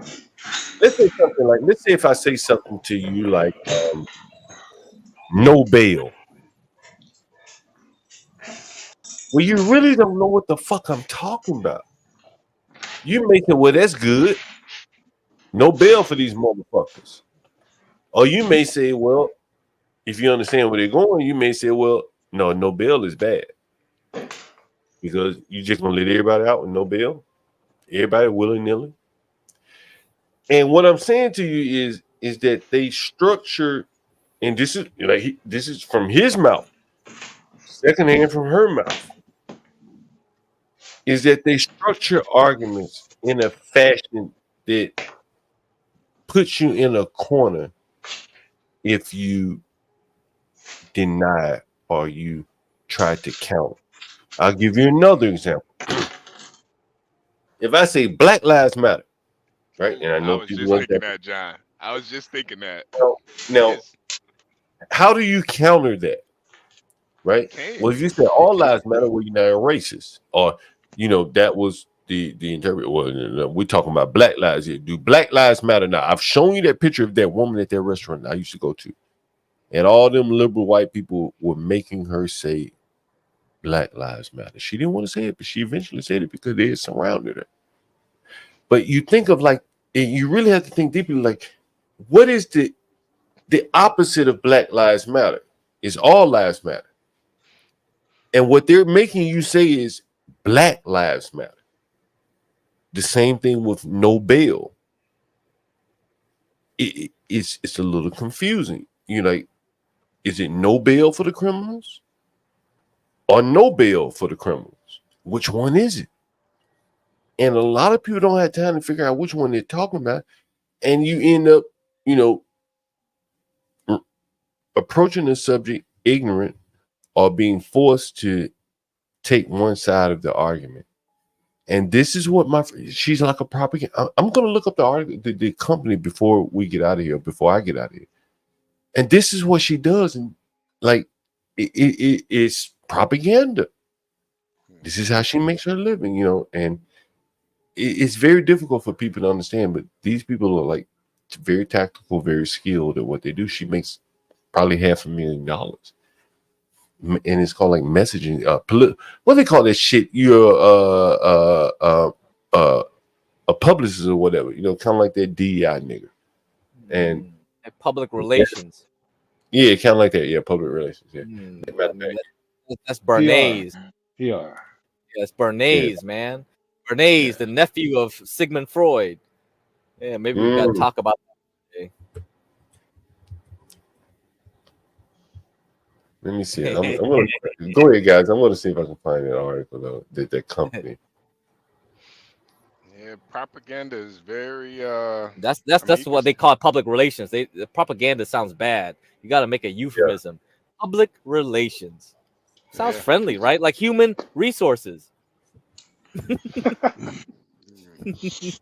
I mean, I think a lot of this starts up in like at Amherst and all your old line ultra liberal Massachusetts universities, for example, Oberlin, right? Like you don't even hear of these schools because they're that wealthy elitist, right? Like Hillary Clinton WASP? type. Are you blaming the WASP for this? Dude, no, it's all mixed now. Oh, okay. It's all exactly. Yeah. Well, Cornell, Antioch. like you know, Cornell. Yeah, there you go. And like, where did Hillary Rodham Clinton go? Right, Amherst was one of them.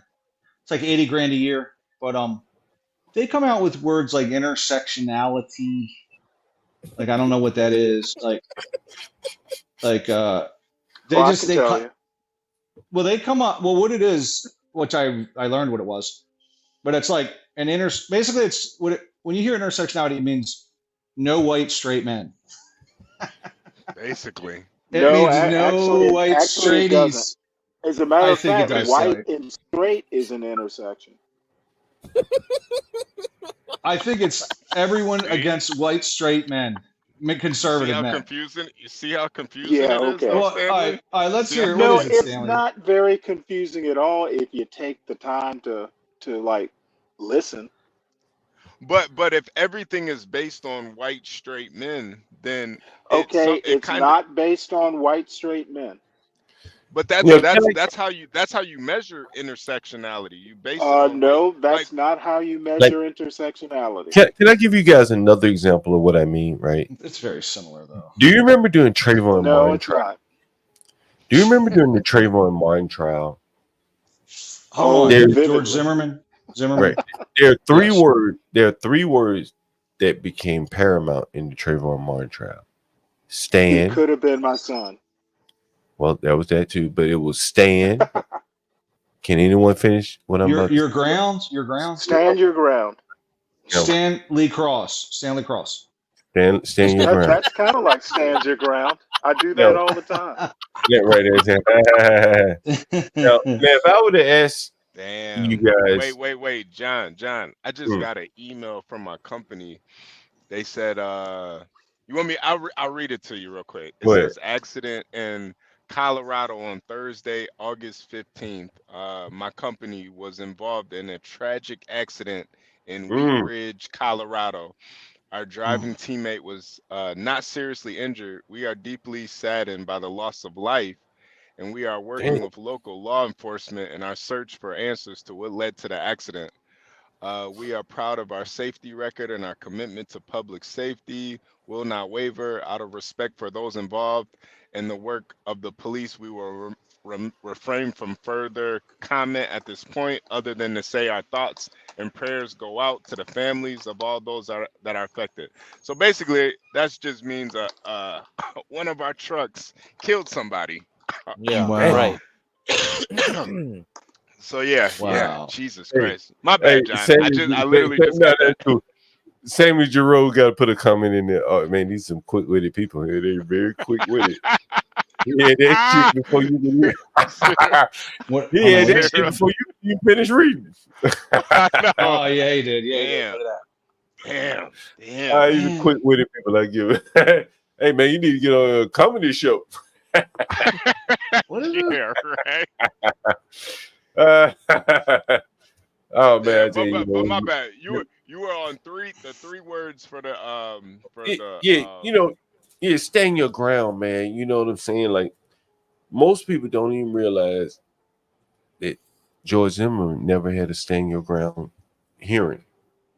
Never. He never contested stand your ground. He was focused. His only defense was self-defense. Stand your ground had nothing to do with the George Zimmerman trial. Nothing. But yet, if you Google stand your ground, it probably 10 million articles about stand your ground. He never even requested a stand. You have to request a stand your ground hearing in Florida. He never requested.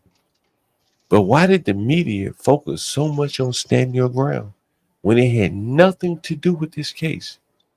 And this is what I'm saying. Like the media can shape you by what they talk about or what they don't, how they shape a narrative. The George Zimmerman case had nothing to do, absolutely nothing. It was a clear. I think that was the first case I of don't white agree black, with that. of like the white black thing, the white black narrative. Eventually, the defense He wasn't even white. I'm sorry. It was Latino. Okay, eventually the defense became self-defense, but stand your ground was part of it. I mean, it might be something that his defense didn't pursue. Well, that's what I'm saying. So if his defense didn't pursue it, then it had nothing to do with the case, right? Well, no, it had nothing to do with the trial or the outcome. Right. That's what I'm saying. The only way it could have come into the case was if he had requested a stand your ground hearing, but he Okay, never maybe requested. you're not getting what I'm saying. Yeah, maybe. Yeah. Ultimately, it had nothing to do, but at the very beginning, it No, it was an didn't. option he could have taken. He chose Could not have. to do it. So, And he never did. And days after, long after the trial had started, and he had bypassed his stand your ground hearing dates. He never. The media still reported on stand your ground, even okay, though he. so what? So what I'm telling you is that the media train your eye on stand your ground. And you don't think they should have? Well, this man never even. It had nothing. Now, maybe there were some other cases that came along that were clear cut stand your ground, where the person being accused of the crime requested a stand your ground hearing and won the case. But in this case, in George Zimmerman's case, he never went to the judge and never went before the court and said, "Hey, I want to attest my innocence on the basis of standing my ground." He Okay, never. so is what you're saying the press should have never brought it up at all. They I'm should have saying that. just I'm saying that. concentrated. I'm saying that the press, the media, went after gun rights and the ability to defend yourself by attacking, stand your ground, and they used Trayvon Martin when Okay, and what's wrong with that? it had nothing to do with the case. They used that boy, Okay, we agree it had nothing to do with the case, and but they used it. why should the press not Listen, have talked if you about if you want if you want to push an agenda, say, "Hey, I want to push to repeal stand your ground." Cool, I ain't got no problem with that. But why it? use Well, the sounds like that's what they were doing. But why use a dead boy's case to push a false narrative in a case where it didn't even apply? Find a Why case, not? find a case where it really applies, where you can really make your argument. Hey, I'm against staying your ground because look what happened here. But in the case of I think Trayvon, that's a valid argument, but right? I mean, the Stan? press did what the press did. The press did what they did. They pushed a narrative to push a racial Well, conflict in. I think even without stand your ground, I think the self-defense part of it, and I do think it was racial. Well, if it would could have been racial, I don't know. But the one Okay, thing, you know what? Maybe you aren't that familiar with the case. The only reason that George Zimmerman ever got involved with Trayvon was because he was a black. Whoa. Stanley,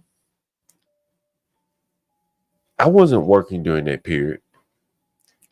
I watched every day. I remember where I was. I watched every day of that trial, every day, every moment. I read so much about that. I could describe to you right now what that apartment complex looked like. I know where his daddy was when the boy got killed. I know where his mama was. I done read some of the text messages that the nigga wrote while he was on the bus headed to see his dad.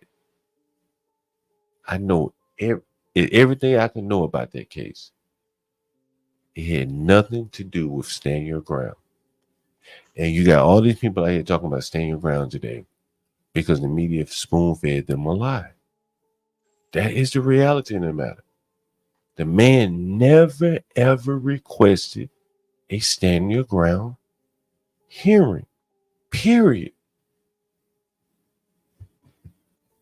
Go ahead, Stan. Okay, I better disengage because I'm not appreciating the meandering manner in which you're pushing Go ahead. your narrative. I'm Okay, giving you the you floor. are pushing a narrative just like the press did. I'm telling you the truth. He So never requested a stand your you're ground hearing. pushing a narrative, the press pushed a narrative, we have two narratives, choose one. Did he ever pursue, to your knowledge, did he? Okay, your narrative is that they should have never talked about stand your ground. That's your narrative. It didn't apply. Yeah. Why talk about something that Okay, didn't apply? in your opinion, it didn't apply. In the Right. press's opinion, it did. We have two narratives. All right. Your narrative, in my opinion, is no better than the press's narrative. Okay. Fair enough. All right. What's up, sir? You're up here today. Glad to see you here. You're not driving anymore. What's up, sir? How's your day been? Hey, what's going on, y'all? Y'all can hear me? Sir, you're in Chicago, right, sir? No, Charleston. Sir, did you hear that news HB just read from his company? No, oh yeah, I did actually. I caught that right after I showered. Yeah, that's yeah, somebody effed up big time, bro. Big time. I'm pretty sure right now that driver is trying to figure out, well, he's probably praying that they don't find anything wrong with his truck or anything wrong with whatever he did in the last, in the prior 10 seconds before impact. So, yeah, That's that's what right. They probably got his phone he records, all kind of shit, huh? yeah, they got camera footage and everything, man. So I mean, we'll see. Hopefully he hadn't picked his phone up in the in Oh shit, five I ain't seconds think of that. before, or yeah, man. It could be. Look, the company right now is gonna. They're, in my opinion, they're gonna try to find ways to pin it on this guy because they don't want to be liable for this. So What if the yeah, hey HB sir? What if the driver is responsible? oh, somebody died. He'll probably go to prison. I'm talking about what if the driver of the other car is responsible? Oh, now What are that these fucking I mean, I guess whoever, if the other driver is responsible, then they handle it like they normally do when the opposite party is responsible in an accident. I mean, I don't really know how that works with a semi truck, man, but I mean, if it's not on the company, it's not on the company, dude. If it's on the driver, I'm not gonna say he's going to jail or something like that. The opposite driver, but I mean, I don't know. He probably have to pay costs or something. I don't know. That I don't know. They don't tell us about that. If it's their fault, they don't talk to us about that. So. Well, I mean, you're not in any trouble if it's their fault, right? Is that how it will work, HB? Yeah, yeah. If they find out that it's the opposite party's fault, then the driver himself, he has nothing to worry about, man. Now they might like come to him and be like, "Hey, your slack adjusters were a little, an inch and a half off." They might come to him and do something like that, but at the end of the day, you weren't responsible, so the company can't do anything about that. It's not your fault. So in my experience, that's what. Yeah, that's crazy. That's crazy, bro. Yeah, but if it is his fault, someone died. I mean, you know how the justice system is. A life has been taken. Someone has to be responsible for this. So Oh my god. yeah, it ain't no sweep under the rug thing. He might go to prison, dude, if it's on him. So yeah, they're about to check everything, man. They're gonna check his driver logs. They're gonna drug test him, blood alcohol test, probably hair follicle. They're gonna check the brake linings on the truck, the slack adjusters, the airbags, the brake lines. They're checking everything, dude. They're checking everything. Tire pressure probably.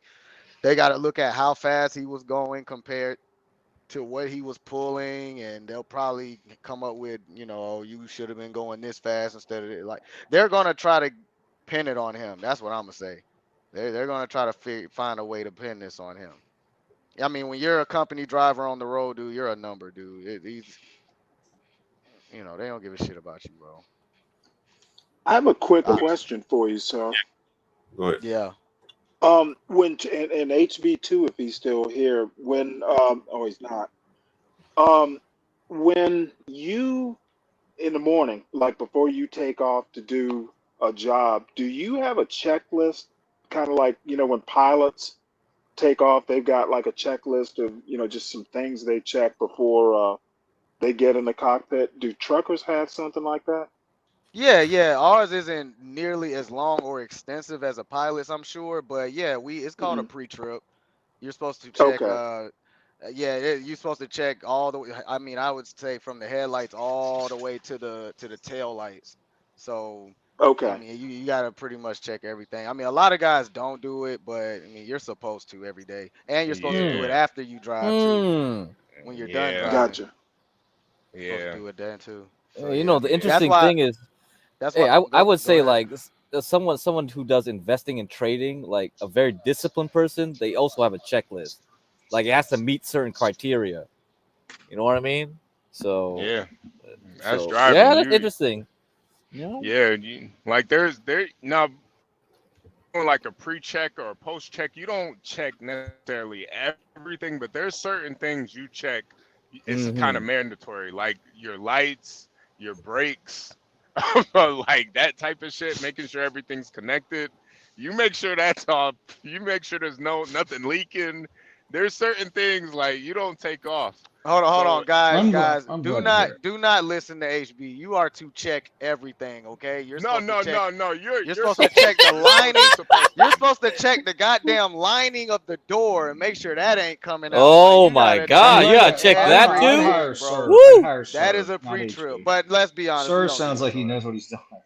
Yeah. No. I mean, it's easier said than done, but I'm just you kidding. No you one want does to. that shit, Ryan. Nobody does that. Yeah, yeah. No, No, I'm just. nobody. Look, I'll Check be that honest. I'm condom. glad Make it's sure not that just. no pinholes in it. I'm glad Right, it's right. not just like You Kenny gotta check the Rogers up condom. there, some No, alcoholic. You know, I'm glad to hear no, they take no. it seriously because it's like a 20-to-1 weight ratio between the car Right. and a Yeah, rig, yeah, yeah, right? yeah. For Yeah, sure. Your Yeah, Like yeah. a tires too. hundred, Your like a tires hundred are thousand really pounds, man. your tires are like the Huge. most important thing too. You got to check your tires every day. Like this is something that you as a driver you have to do every day. And if any of those things went into this accident happening, you're liable as a driver. You're liable. Oh wow. So they'll Yeah. look at your rig afterwards and say, hey, you had this, and this wrong. So you Yeah. still get jacked up, even if it doesn't have to do with the accident. Right. Wow. But I'm thinking it was probably depending on how this accident happened, like if it was at an intersection or something, that's one thing. But more than likely, and this is why I have like two different phone holders, because even I see it. Man, I'm sitting there driving and I see a driver with his phone right in his hand. You guys will never Mm. catch me with my phone in my hand Really? ever. Nah. Yeah. Oh my I have God. I have two different I phone see a lot of mounts. women doing that. A lot of women will drive with Oh their leg yeah. up and have both hands on Oh their what? phone and like, yeah, bro. Yeah. A lot of white women drive with Leg their Really? up. leg up and Yeah, white shit. women do that. What the fuck is wrong with them with the leg I up don't shit? know. And if you guys notice when I'm driving too, like I don't care how the traffic is looking. I don't care if we're in a like, bumper to bumper traffic. I'm at least about 20 feet behind the next driver just because. Like that stopping distance is so Yeah, important. yeah. It and people, a lot of times drivers they get comfortable, like the worst accidents happen with the new drivers and the drivers who've been driving for like 10 years because they get comfortable. They start Mm. tailgating, I see. they I see. they think they Yeah, know yeah, yeah. everything and Yeah, all it yeah, takes is yeah. Yeah. one person to stop and now you can't stop. Now you just hit this lady and now she's ran into another car in front of her. Like, man, Man, it sounds like exactly like trading, man. It's And like that car in trading. front of her had children in the back. It can right. get, it's. That's I would say shit can get real in like a split Yeah. second. A split second. Split second, yeah. It Whole gets life real done brutal. changed. Hey Yeah. HB, give me 1 second here. I want to give you an update here. It looks like we may be about to cross the 20. Oh, we're at 21 minutes 58 seconds average duration. HB, you know the average time content of a TV show minus commercials? It's 20 minutes. I think it's about 22 to 23 minutes, give or take. Yeah. We're 22 minutes short of 2 seconds right here. Hey man, hey, get crack HB. All you got, man, you gotta pat yourself on the back right there. Oh yeah, we got passed up. We're like, oh yeah, I fell asleep. Fucking listen to Clue Channel. Don't give a fuck. They still watch it. That's how amazing this show I is. jumped in by 2 o'clock though, crack. Yeah. And carried it in about 8 o'clock or something like that. I don't know what time it was. Yeah, we had Kimmy Cakes, we had everyone. MFB like dropped off, and I was like, okay, time to do the bizarro weird stuff. Yeah, let's talk about Gnostic Christianity. Bob was on here. I was expecting Bob to yell at us or something, but like I don't know, his connection like he dropped off. Oh well. Hey HB, a helping hand hound says, how do truckers feel about the move over law? I think it makes sense. Now this is a law where like if you see a like a police car or any type of vehicle on the side of the road, you have to get over as long as it's safe to get over. And you So know what? Go ahead, HB. Go ahead. No, that's pretty much what the law is, and I do agree with it because depending you don't know what's gonna happen. That police officer could be detaining somebody, and that guy could just run out in the middle of the road. So I I think I don't necessarily like the law, but I think it does have to be enforced to some extent. What do you think about it, sir?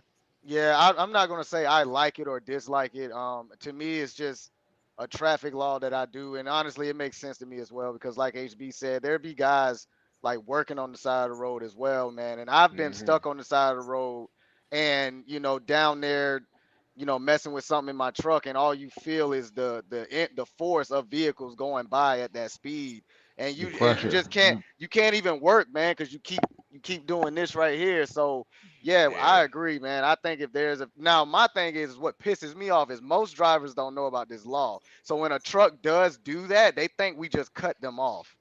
You know what I'm saying? When really we're just trying to get out of this. I only do it for state troopers most of the time, or Yeah. somebody that's Yeah. like broken Yeah. down on the side of the road. But Yeah. if it's just someone sitting over there with their hazards, no. But if it's like a state trooper, another truck, he has his triangles out.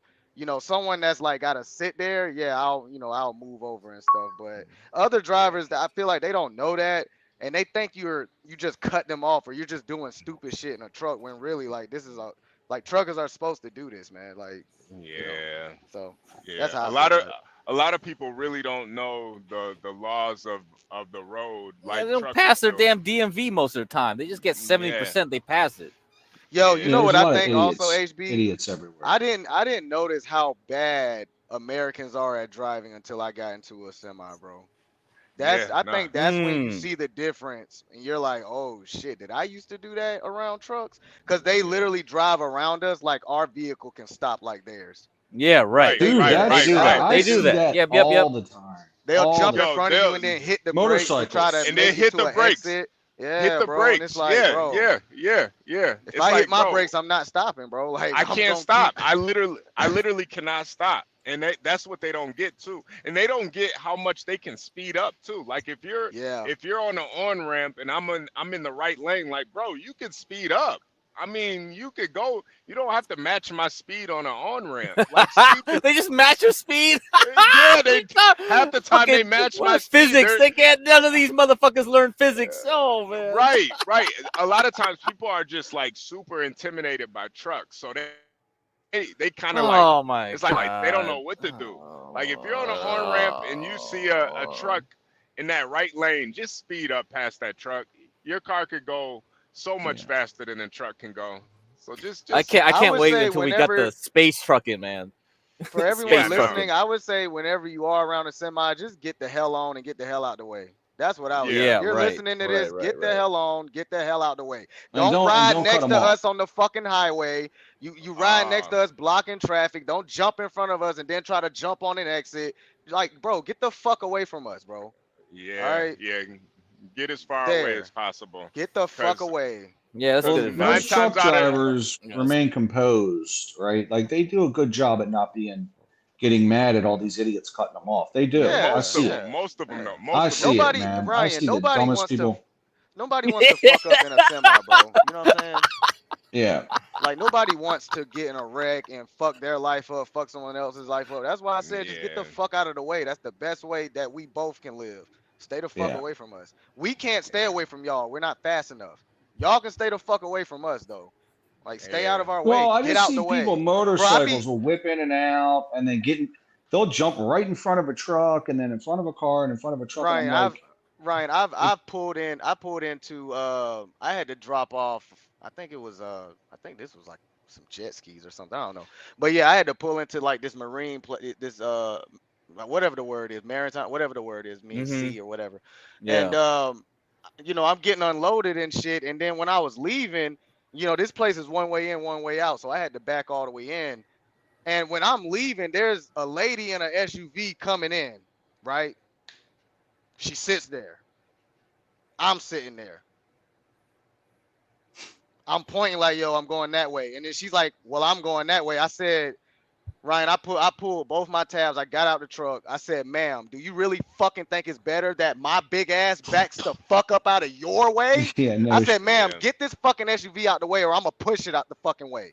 And that's the shit you deal with. Like, you deal with idiots, Nah, dog. yeah, they Like, don't bitch, you common really sense. gonna There's no want me common to back up sense. in this big ass truck? Yeah, Seriously? no Hey, common hey, sense, sir, no sir, was she, physics, no sir, DMV, nothing. sir, was she Mexican? I got a feeling she was Mexican. No, she was a I would say a middle-aged white lady, and it Yep, really there you go. Yep, the only reason I was Karen. angry with her, the only reason I got angry with her is because she cracked the window as if she was scared. She was like, "What do you want?" Bitch. Oh hell no, bitch. Now I'm about to act Edomite like a bitch. nigga. Yo, get this shit out the way, or I'm gonna Edomite push it the bitch, fuck get out out the of the way. way. No, the white women bitch. are the ones who have the craziest road rage. I've been cussed out and the finger thrown at me Whoa, more tell by us. white women than anything. Yeah. Especially this last time I was in Michigan, I was I'm in the far right lane. This lady's merging in, so I she's one of these ladies that she's not speeding up. So instead, I'm being I'm gonna be the gentleman. I'm gonna back off a little bit. If you're not gonna speed up, I'll back off. I'm not in a rush. This lady got so irritated. She's driving. I don't even know how she did this, but she got out of her window. Like, her body's outside of the window. She's still driving, fuck? and she's just flipping the bird at me, going Oh crazy. I'm my god. yo, this lady is this lady's Bro, they talented. literally don't understand. And you know what I think, Crack? I think at the DMV, when you get your license, they should give you like a small course on how to drive around semis or heavy Yeah, vehicles. you're right. Heavy They vehicles, probably period. should. Because people have no fucking idea, dog.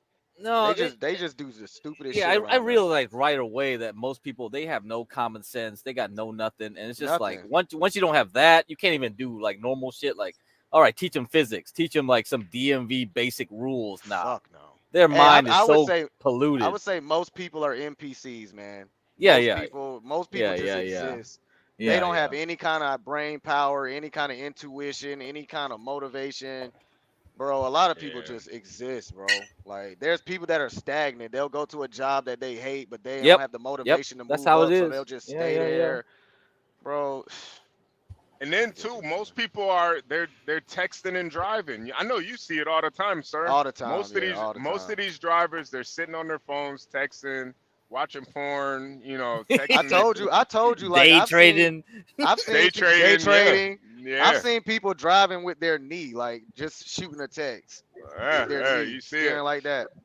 That's why I would, anybody who wants to be a safer driver, invest in some sort of phone mount for your car, because I'm telling you, it's a big difference maker. You don't want to have that phone sitting in your hand while you're trying to drive, because all it takes is a split second. You out of there. And even with the phone mounts, guys, like, I would still be careful with that. Like, just being on your phone, period, is like super dangerous, man. But I mean, hell, we got damn near TVs built inside of cars now, so hell. Yeah, for real. Yeah.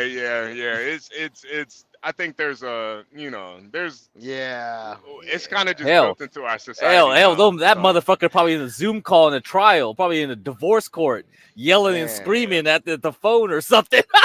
Yeah, bro. Oh, F that shit. This is dangerous. Oh yeah, I remember we talked about that. That guy who wasn't supposed to be driving, he Zoom called into in the court while he was driving. Oh yeah.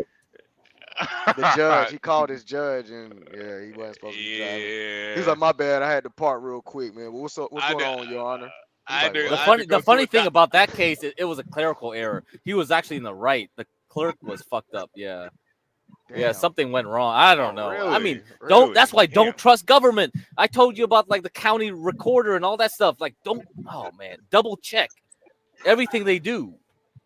Yeah. Hey guys, I got this funny text message the other day. A buddy of mine sent this to me. He said, "Hey man, you should share this on your stream.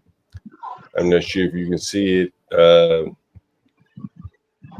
This is my buddy in blue. He says, did you give the applicant a thumb up or thumb down?" And the guy responds, $23 from a mall's food court? Yeah, but I think he's overqualified. My buddy says overqualified, and what is the downside to that?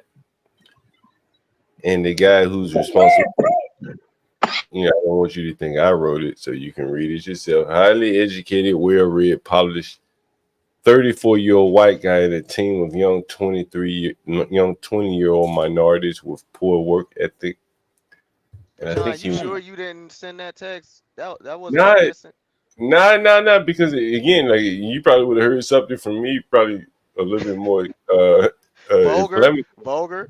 Inflammatory is what I would say. But this was a friend of mine asking a manager in the food court, "Hey, you gonna hire this guy?" He says, "Yeah, I would, but he's overqualified." We always heard what overqualified mean. Overqualified. Well, what the hell does that mean?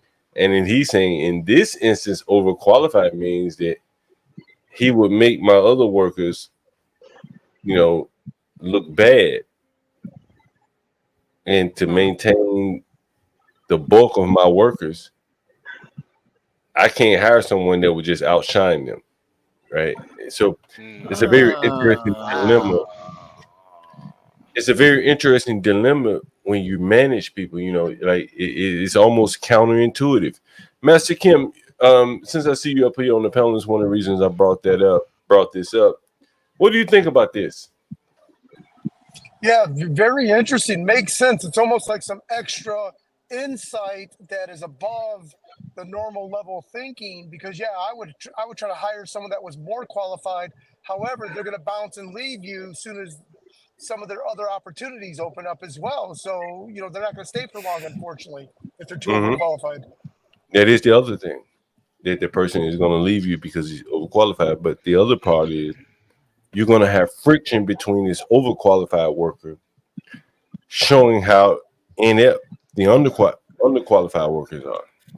So now you've introduced friction because, as I said to you over and over in streams, and I guess I don't say it explicitly, inequalities, when you introduce inequalities, a hard worker and a sorry ass worker, somebody gonna be angry. They're gonna be, hey man, you eating my lunch? Why you coming around here working so hard? And that hard worker gonna force this sorry ass worker to either ship up or shape out. It will ship out or shape up, as they say. Hey John, And hey John, this I don't know if you ever heard of this restaurant called Fazoli's, but I worked at this restaurant called Fazoli's. It's like an Italian. I know what it is. Yeah, they got pizza and spaghetti and yeah. It's like a pizza and spaghetti place. So I worked there in like I think I was like my freshman year in high school. So I remember I still remember this like it was yesterday, man. It was maybe like the first week I'm working there. And now the cooks there, all they do is just warm shit up. They're not real cooks. They just warm shit up. But they're all older. And the wait staff and the people that clean up and bust the tables, we're all younger, high school people and stuff. So I remember I had a bunch of tasks to do. I finished all my tasks. So I asked my manager, I was like, "Hey, is there anything else you need me to do?" One of those cooks came over to me and was like, "Hey, don't ever ask for more work to do. Don't ever do that." And he was, he looked like he wanted to punch me in the chest. Like he was so No, he took it. He's like, "I'm just trying to be a good worker." Right. I cleaned up the, I bust down all the tables. I bust down all the tables. You got any more work for me to do? It's like 2 hours left. He told me straight up, don't ever ask if there's any more work to do. HB, he's right. You just gotta grab a broom and look busy, man. But that's the whole point, though. Like when you 35 still working at Fazoli's and you got a 16-year-old coming in there trying to do more work. Right. It causes friction. It causes friction. That nigga was a Bloodskin like me. No, can you guys HB at a white job? It wouldn't have caused any friction, bro. Like, can you guys see what's at the bottom of the screen? At the bottom of the text message, you can see it initially. Can you see that? If you can't read that, I'll see if I can make it a little bit bigger.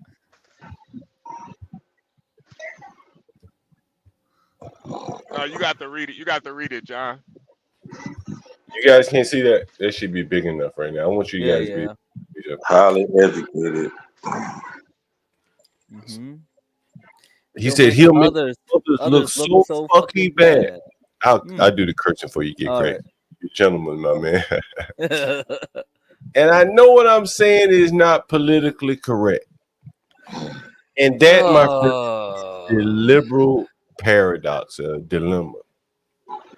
That behind closed doors, he can say this shit. And out in the public, he can push DEI, DEI. But he know you can't mix oil and water. You can't mix this highly educated, well-read, polished white man with a bunch of damn poor-ass, poor work ethic minorities. Don't mix. They end up beating somebody's ass outside of Shake Shack. Yeah. For being bring it all the way home. Wow. John, what business is this? Wow. Is it a restaurant? This Shake when Shack. This when I tell y'all, John paints a very abstract picture, man. It might take 3 hours, but that It picture took 3 hours for real, bro. I don't know what's gonna happen. It's abstract, man. Y'all gotta pay attention, man. It's an abstract. John, what kind right of business was this? Food court, just like that Shake court at a Shack. mall. Just like that Shake Shack I showed you where them niggas whoop that ass. Shake Shack. Just like it did just so happen to be a food court, so it's a direct parallel. Everyone was like complaining it's Sbarro. It's Sbarro. Did I Orange Julius? Did I complete the motherfucking circle? Right? Did I complete Okay. Not for me. What's the point here? Nigga, it was probably 10 o'clock. I showed y'all some niggas in Shake Shack in a gay ass area whooping ass.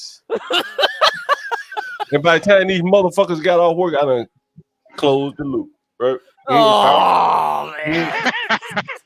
Like Looper.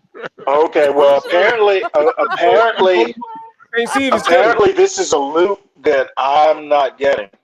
Yeah, you know, you gotta act like you don't know shit. Hey, by the way, look. I mean, essentially, this guy didn't get the job because of the poor workers that are already there. There's something I could take further with that, Stanley, is that this is for people that eat out. I used to eat out a lot, man. And I've shown you some of the places I go, right? I've talked about some places I've been. And I like a fancy drink and I like a fancy meal. If I go out, I ain't eating in no fucking Shake Shack with these niggas whooping ass. Right? I don't go there. Man, I can't tell you last time I went to Shake Shack, man. Shit, New York, I don't give a fuck. It started in New York. I don't go there. I don't eat that at all, period. And so what I'm telling you is that, Stanley, is that like what this email is saying is more or less like the denigration of service in restaurants. Right. This highly educated man will really upgrade the staff, but shit, you bring him in there with all these low grade minorities, as this guy saying, with poor work ethic. These ain't my words. I ain't writing none of this shit. So don't take this shit up with me. And now I can't hire somebody good because he'll outshine all my sorry ass workers. And Master Kim understands he be like, look, I can't lose all my sorry ass workers because the good worker ain't gonna be with me long anyway, because he ain't gonna work with all these sorry ass workers. So I gotta hitch my wagon to all these sorry ass workers because at least I know they're gonna be around. Am I wrong, Master Kim? Okay, so what's the moral of the story? You're right. I'm not talking to you, Master Stanley, right now. I'm talking to Master Kim. I'll come back to you, Stanley. Am I wrong, Master Kim? Yeah, you're right. And then also keep in mind, John, it could go the other way. The good employee will say, well, why should I try so hard when I need to dial it down a little bit and become a little bit shittier employee? In fact, I saw it one time with this Chinese woman. Her work visa expired or some bullshit, but she wanted me to try to help her out, but she wasn't even that good looking either. But she had said at her job, she had some high-level data entry thing. We're using Sage and back office software, and she was very industrial. She was always keeping busy because that was her job, and she liked doing that. But so this is in a corporate white-collar environment, but she was the only one just nonstop working, And she said she noticed that, and that she kind of resented all the other employees didn't work at her level. And she said, I think I need to quit working so hard or doing so Yeah. much. It was Yeah. weird for her to say that Yeah. realization. Yeah.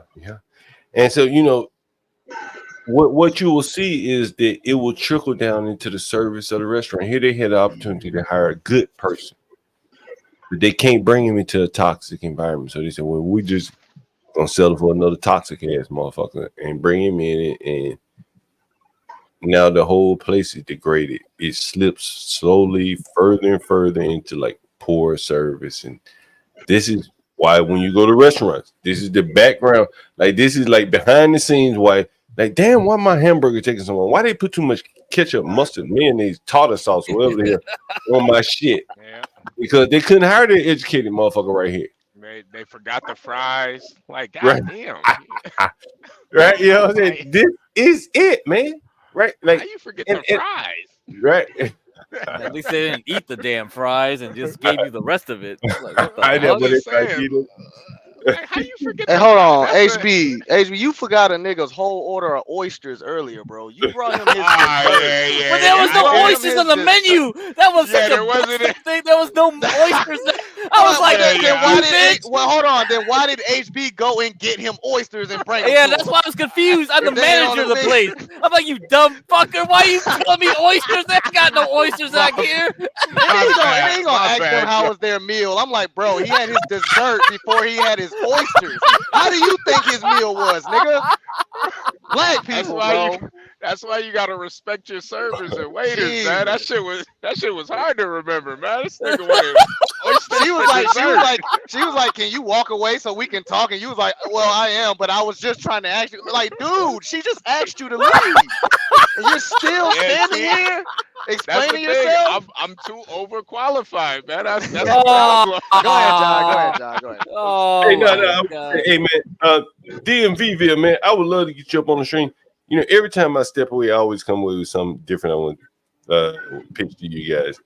DMVville, I'm assuming you're in the DMV somewhere, DMVville, and we got Roz here, and I got 3 microphones.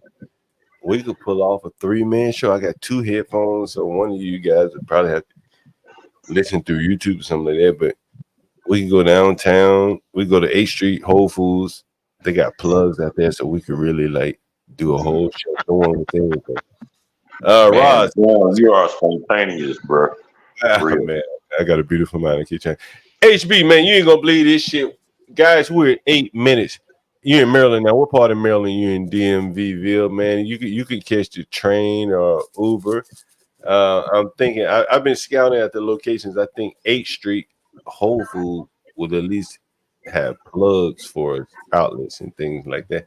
I've been thinking about buying like a power pack where I could plug some shit in, charge it up, plug it in. You know what I mean? Maybe in case I can't find a plug. Rod said, "Okay, hey, what you want to do with shit? You need to do it. Hurry up and do it before I have to." I got pull up. Barney might pull up too. Right quick. Hey, hold on. Roz girl, what about the Noma Market?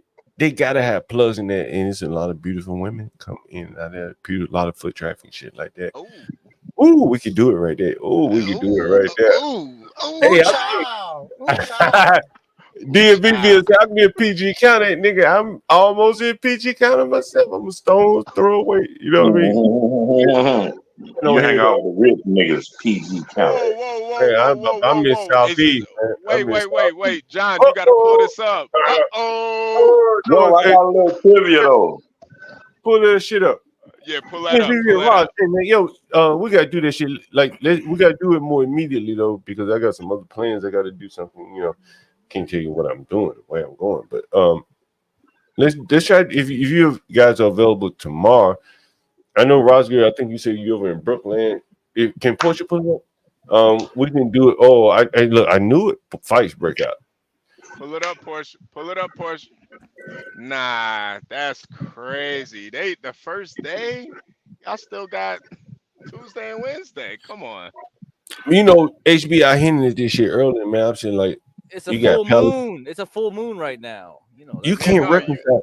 you can't reconcile all these different views, man. You just can't do it. Nah, you can't. You can't. And I think that's the thing that the difference between, at least with the conservative party, we might not agree on everything, but the core things we kind of all agree on. You know, it's not. It might be little things here and there, but we're not fighting about petty stuff like if I call you a her and you want to be called a thee or they or whatever.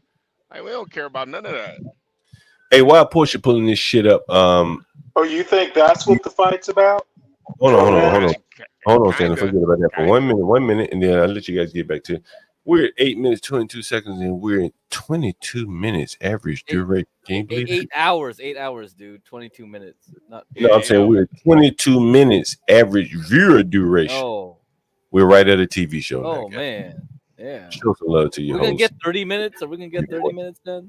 You guys think we can get 30 minutes? You think I don't know. That's crazy, right? No, 30 on that karaoke show, it's gonna do 30 minutes, bro. 30 is crazy. Yeah, 30 is crazy. I don't know. We might. Mr. Galt. I have a little trivia for you guys. What's going on, chat? How's everybody doing? Doing good, man.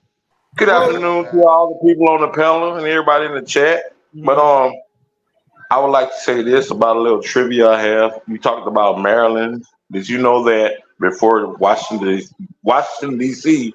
was called Washington D.C., it was called Rome, Maryland? I didn't know that. So that all goes back to like a lot of church people. Sir might know what I'm saying. Babylon, this is Babylon. And if you go all the way back and research everything, like I said, I mean, the before architecture Washington D.C. was Washington D.C., it was Rome, Maryland. Yeah, the architecture alone tells you, you know. Yeah, they got the old blues there. They got the penis in the air. Yeah, it's ancient Babylonian and Roman and Grecian. Yeah, Freemasonry. Yeah, they got all that shit. DC. Yeah, Pike and all of those guys. You know, I was just throwing a little something in there. I didn't mean to throw everything off topic, but hey, hold on for a minute, Tyrone. I'm gonna let you pick up in a second. I just want to see if I can negotiate with Roz and DMVville while we got them in the chat at the same damn time. Go ahead, negotiate. Do your thing. Roz says she tomorrow is cool. I gotta come after work. What time? Can you give me a time? DMVville said he's gonna be in Leesburg tomorrow. Will you be coming back through DC from Leesburg? If so, we can do probably based upon whatever time Rosger gets off work, we can do it. Let's see if we can set this thing up. But yeah, go ahead whenever they respond. Yeah. What do you think about it? What do you think about that, HB? Nah, I think it's gonna be great, especially if y'all smoking and shit too, man. I know Roscoe she gonna love that. Smoking a little smoking, a little drinking after work. Yeah, Roscoe might turn up. They sell beer and shit at Whole Foods. We ain't gotta go far. Yeah. Yo, John, how's that Colorado pack you got? I ain't even got to it yet, but I'm gonna get to it in a minute. I'll let you know. Still got some old shit. Got the old packs. Man, I wish Cam King would come back, man. What time can you be at if you got a better suggestion, Roz, than Whole Foods? The only reason I suggested there because a lot of foot traffic, there are tables and there are plugs. It's like a perfect setup. You know what I'm saying? We just be sitting there. Shit, if I had time, I get up in the morning, see if I can go make me a sign or some shit, do something, right? And shit, we can do it. What time do you think, Rosger, you can be at the 8th Street Whole Foods? DMVville, let me know what time you think you can be there. That might be interesting. Man, I think DC, the dynamic of DC people would be so dramatically different than New York. Oh, big time. Oh, of course. I've been to DC before. It's a different. You should reach out to Barney too, man. Barnabas, he's out that way too. Yeah, Barney. Barney. He'll ride his bike over there. Barney's like a triathlon athlete or something like that. Now I got a question, John. Is the White House still open up there? What do you mean open? You can't like go in there, motherfucker. I don't even know if they do tours anymore. I'm not sure. I don't think so. So are they still doing that construction since Biden was like sworn in? They still doing construction, or like is everything still like you can go and visit or walk around and see what it looks like? I don't think you can walk in the White House. I'm almost sure. Ross said 536. What do you think about that, HB? You able to make 536? I'm probably gonna my day's probably gonna be ending around then, but I'm definitely gonna catch the playback. But no, I think it's gonna be must see TV, man. You guys, talk about politics and stuff while you smoking and talk about whatever, just having a time. Rosgier said Georgetown got some good spots, patio spots. That's true, but I'm not sure if they got plugs. Maybe I'll call around. If you know any good spots, because Georgetown would be nice. That shit is nice. But that shit like super fucking rich and liberal. I'm not sure how entertaining that would be to you guys. And maybe, you know what I mean? It would be the upper crust DC liberals and tourists. And hang around with niggas. But you got, man, just the fact of you being there on just live at that moment, man, that's the shit. That's what would intrigue people. Rosgier, what do you think? DC, Georgetown, we could go Grammy, goddamn, go up my way, Georgia Avenue. Yeah, Northwest. I mean, that ain't hood. Nah, John. Rosger ain't trying to have no niggas around, man. Rosger pro-black, but when it comes to that type of shit, nah, she ain't that pro-black. No, I'm talking about like a gentrified grind. The Rosgier live over in Brooklyn, which is kind of like the neighborhood. Maybe 2 neighborhoods over, which is one of my neighborhoods. And there's like a long commercial corridor, and a couple of places I used to go and drink and smoke over there. So we probably could pull off some shit right there. But Rosgier, what do you think? What would you guys want to see? You want to see that up? Yeah, Petworth. That's right. Someone said Petworth had too many shootings. That's what I really want to go. But we go so well. Someone DMV is at Petworth. See, Rosgier live over there by Catholic University and shit like that. I live in my houses are in the last really nice official DC neighborhood. Official DC is like Northwest. So it's in the most eastern part of Northwest. So Georgia Avenue would be a suggestion of mine. But what would you guys want to see? You want to see that yuppie Georgetown boat shoe wearing? Nah, I don't want to see the yuppie area. With that, the yuppie area is. It's all yup. No, Yeah, it's all yup. You know what I'm saying? Everybody gonna be making over $100,000. You yups. You know what I'm saying? Nah, I want to see y'all roll up and smoke, man, and be comfortable. I don't want y'all looking over your shoulders and shit. We want to see a mix, niggers, and fucking hippies. Like Rob, I think 8th Street. Right, I think 8th Street would be the spot. Like, matter of fact, I don't want Rosger. Hold on for a minute. Let me see if my tenant is working. Hey, Omar. Yo, Omar. Omar be selling rocks and shit. He got them because he's shooting everybody. You working for Omar? Omar is crazy. I cut him wide, I cut him long, Rick Ross. Can we do a live stream from your bar tomorrow on 8th Street?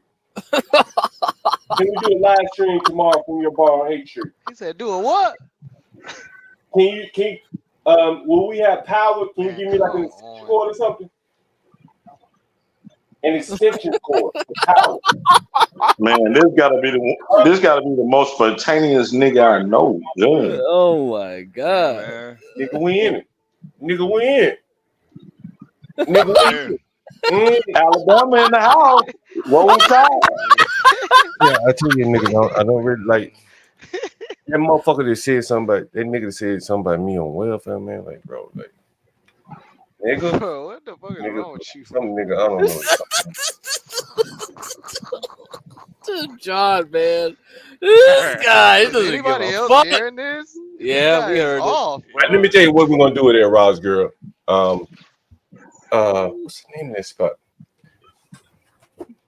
Hey, Omar, what's the name of your spot? Huh? Nomad. Yeah, right. All right, Nomad. We're gonna do it in Nomad on 8th Street, Ross. Nomad 8th Street Northeast. This Bro, about you to didn't even be know the lit. name of that nigga spot. Oh shit. Ah, Let me see. Oh shit. Oh man. shit. A hookah bar. Uh-oh. Oh hell. On a Tuesday, they might have $2 wings or something. In a I ain't eating Ross none of girl that about shit. to pull up in a This is in a what prom this dress. is what we're gonna bring it, Ross girl. Can y'all guys see Man, this look drink? at that. But this is smoke shop. You got a bar right next to it. Let me see. Right. Like, I mean, I'll tell y'all what the like. Who that motherfucker say? Why the weed don't run out? The cones don't run out either. You got to smoke it in something. I ain't smoking in no bowl. And downstairs, he work at this. You see the smoke shop? You think I had to pay for this shit? It's the life of a landlord, nigga. Right? This is the life of a landlord. Pussy, weed. I can't handle this anymore, John. I can't handle this. What else you got? What else on black market, nigga? Food stamps, everything, nigga. I am Yo, that John. It's the life of an Alabama nigga. It is true. Dog, this is nuts. Like, you see how I did that? Like, you see how easy that was? Oh wait, Rashu. Hey, wait, Rashu could pull up too. Rashu in that area. Rashu pull That up. nigga way out though. He ain't coming all the way in. He might though. You know what I'm saying? You more than welcome, Rashu. I got your number. I text you. Rashu, Let me show you're y'all. more than welcome, Rashu. You're more than welcome. Let me see what we're gonna be. What we're gonna be. Let me see what the bar is. Yo, John Ross girl gonna pull up in a prom dress, man. She about to be. Hey, you know we're gonna drink and smoke, rock, girl. You know what I'm saying? The nigga right here. Prom dress. You know we're gonna do. Ross girl, she gonna pull up with a goddamn Cinderella shoes on. Ross girl gonna pull up in some glass slippers, man. Ross girl about to shut it down. She about to shut it down. Motherfucking, oh my god. Let me see, A pumpkin carriage. Oh yeah, for real. Real life horse and carriage. Ross, this is what we're gonna be right here, right? Ross, this is what we're gonna be. Ross, this is what we're gonna be right here. Is that a pumpkin? How she pull up in a pumpkin? Roger, garage, this is what we're gonna be right here. Look, check this out. Man, they got a hookah bowl. This my man right here. Right? This is my man right here. You know what I'm saying? We're gonna drink and smoke. Do what we need to do. It's my man right here. You know what I'm saying? Let me see if I can zoom in. You remember so John, they don't smoke hookah in those bowls. They smoke weed in them. Man, we're gonna do whatever the fuck we want to do. He run this bar. We're gonna do. Hey, you remember when hold on. Well, this is what we're gonna be tomorrow, right? We're gonna be at this spot, right? You see, like, hold on. You remember when you remember when them niggas was talking that shit to me? Remember they kept saying, Omar, you fucking Omar, Arab nigga. That nigga ain't with that gay shit. He Arab nigga all day. This the same Omar. Now he own a bar now. Nah, he Arab nigga, so he run these motherfuckers. Like, see, man, see, that's why we're gonna. That's why we're gonna drink and we're gonna smoke. And we're gonna do what the fuck. You know, because like shit, he gotta come back in my house at the end of the day, so he gonna let me do what the fuck I want to do, right? Right. I don't sell that. I don't sell that nigga tomatoes or French fries or hamburgers. I sell that nigga a place to live, and that's a whole different thing. That's dope. That's that dope. Yo, that nigga got that club and stay in one of your spots. Nah, he Arab nigga, so he connected. Like in the city. He sell dope. Nah, he connected though, like a motherfucker. Now I'll tell you the story. Opium, fentanyl. Heroin, coke, Come on, What man. is Come on. going This on? What is marijuana. going on? come on, What are y'all Tyrone. This a family doing? show, man. It's a family Anybody show. want to open up? Shit, family products. Anybody want to open up a smoke shop Motherfucking family products. Shit. like You Master see, Kim? this a Mm. fitness channel, all types of business. But what happened over Master, there, Discourse? You fucked him, and you sent them off. But what happened? He got Tell me what done. happened. He got hit. Tell me what happened. oh That Lord, fucking, look at them niggas. they talking Man, I about that thought I fuck. was They talking about that fuck that nigga, but he's still here. Think about this shit. That was 6-7 years ago. 6-7. That nigga still here. Understand? He's still here, right? You just heard me talk to him, right? And he said, "Hey man, just pull up and you and whatever you want to do, no problem." money laundering. I get you, man. Stanley, yesterday you got on. You talked about what you want to tell your son. Some of the things you learned on this channel. What you want to tell your son? Well, here's one thing you can tell your son, and I'm gonna be real explicit, so I hope you catch it.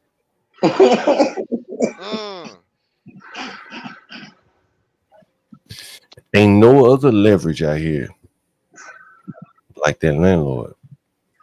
It's the dope. Dope, nigga. Oh, stop. Good dope sell itself, John. Good dope sell itself. Hey, what's one of the first streams I did was what? The dope sell itself. The dope sell itself, long as it's good. Nigga, I only have to leave this motherfucker. Some days I don't even leave the house, man. 2-3 days. I don't even leave. The dope sell itself. Nigga, I ain't gotta move. What the fuck I gotta move? The dope sell itself. I got smart. Like nigga, I seen your coat. I be laid up in bed. Blue magic. Oh, you want to check in? Yeah, I got it wrong. You niggas done heard. You niggas done heard the phone calls. You've heard the phone calls. Yeah. John Galt, what you got for me tonight, man? What you got? What you got? HB, we 22 minutes, 10 seconds. Ain't number of some dope in goddamn. Hey John, it's what's it?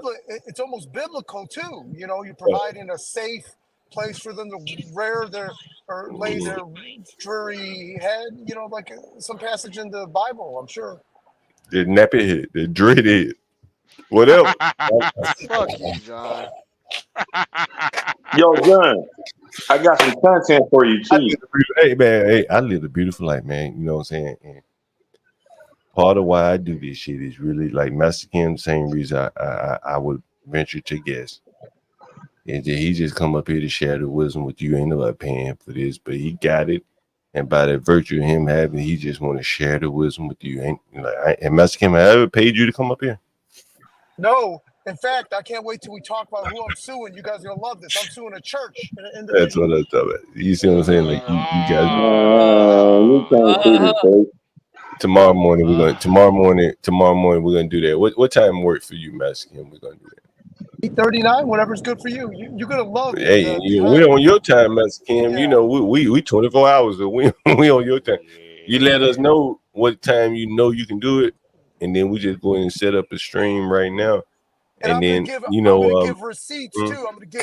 Can you tell us why you're suing the church? Why are you suing the church? License. You want to know it why? has to do with the liquor license. Look at them. And maybe you want to know why.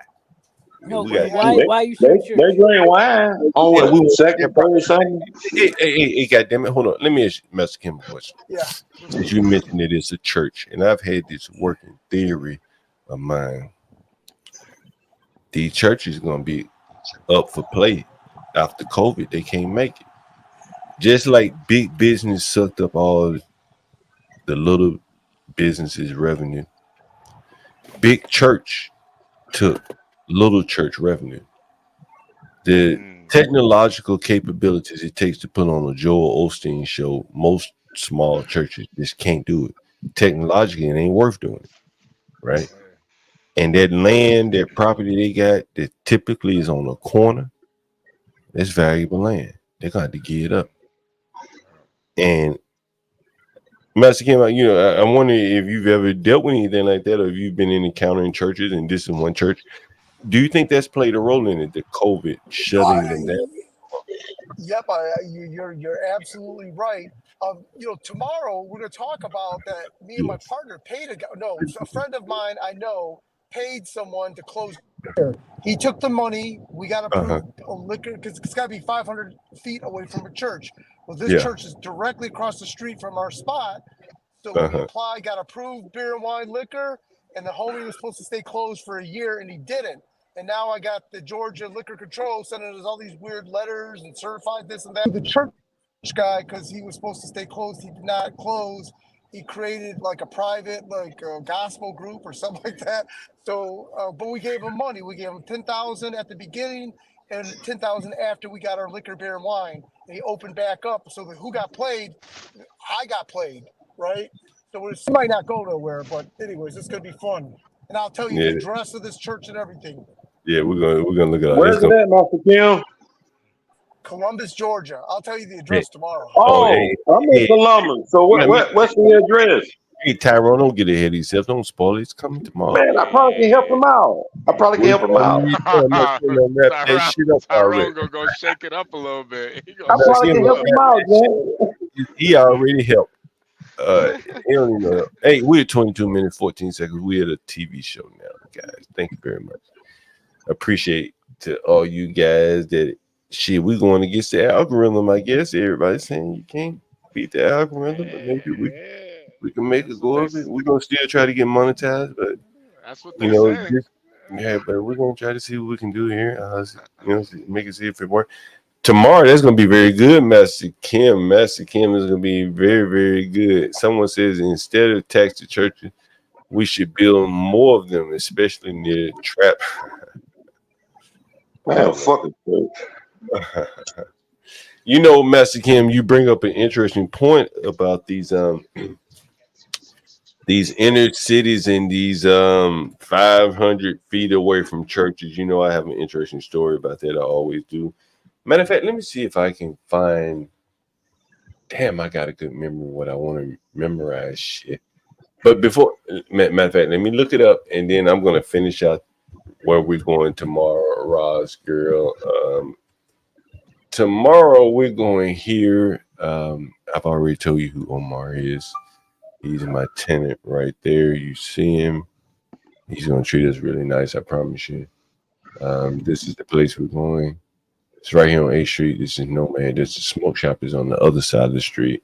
And so we'll probably be right here in the little canopy area. He's not going to say anything to us if we smoke, whatever. So they can open up the canopy outside. This is Nomad. This is 8th Street right here. Hey, John, you got cicadas down there this year? You got like mad cicadas down there this year? No, I don't think they're here this year. Maybe I don't know. Maybe they're here. Maybe they're not. Yeah, that shit. I remember that shit when I was living down there. You guys should go to hit up M Street, man, in Georgetown. That was my spot. Ross, what do you think about M Street? M Street is so big. Shit, Ross girl said by 5 o'clock, right? 5 o'clock. We can do it at 5 o'clock. That works. Yeah, 5:36. Yeah. 5:36. So we got, this is the spot right here.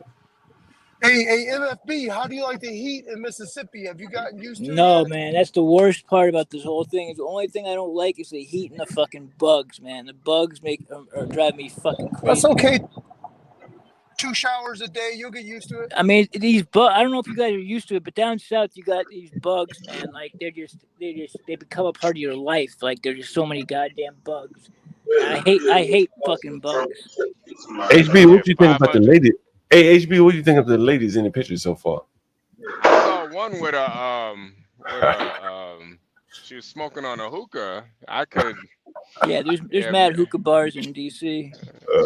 Hey, the kids are illegal, right? The hookah bars are illegal, right? Hey, man.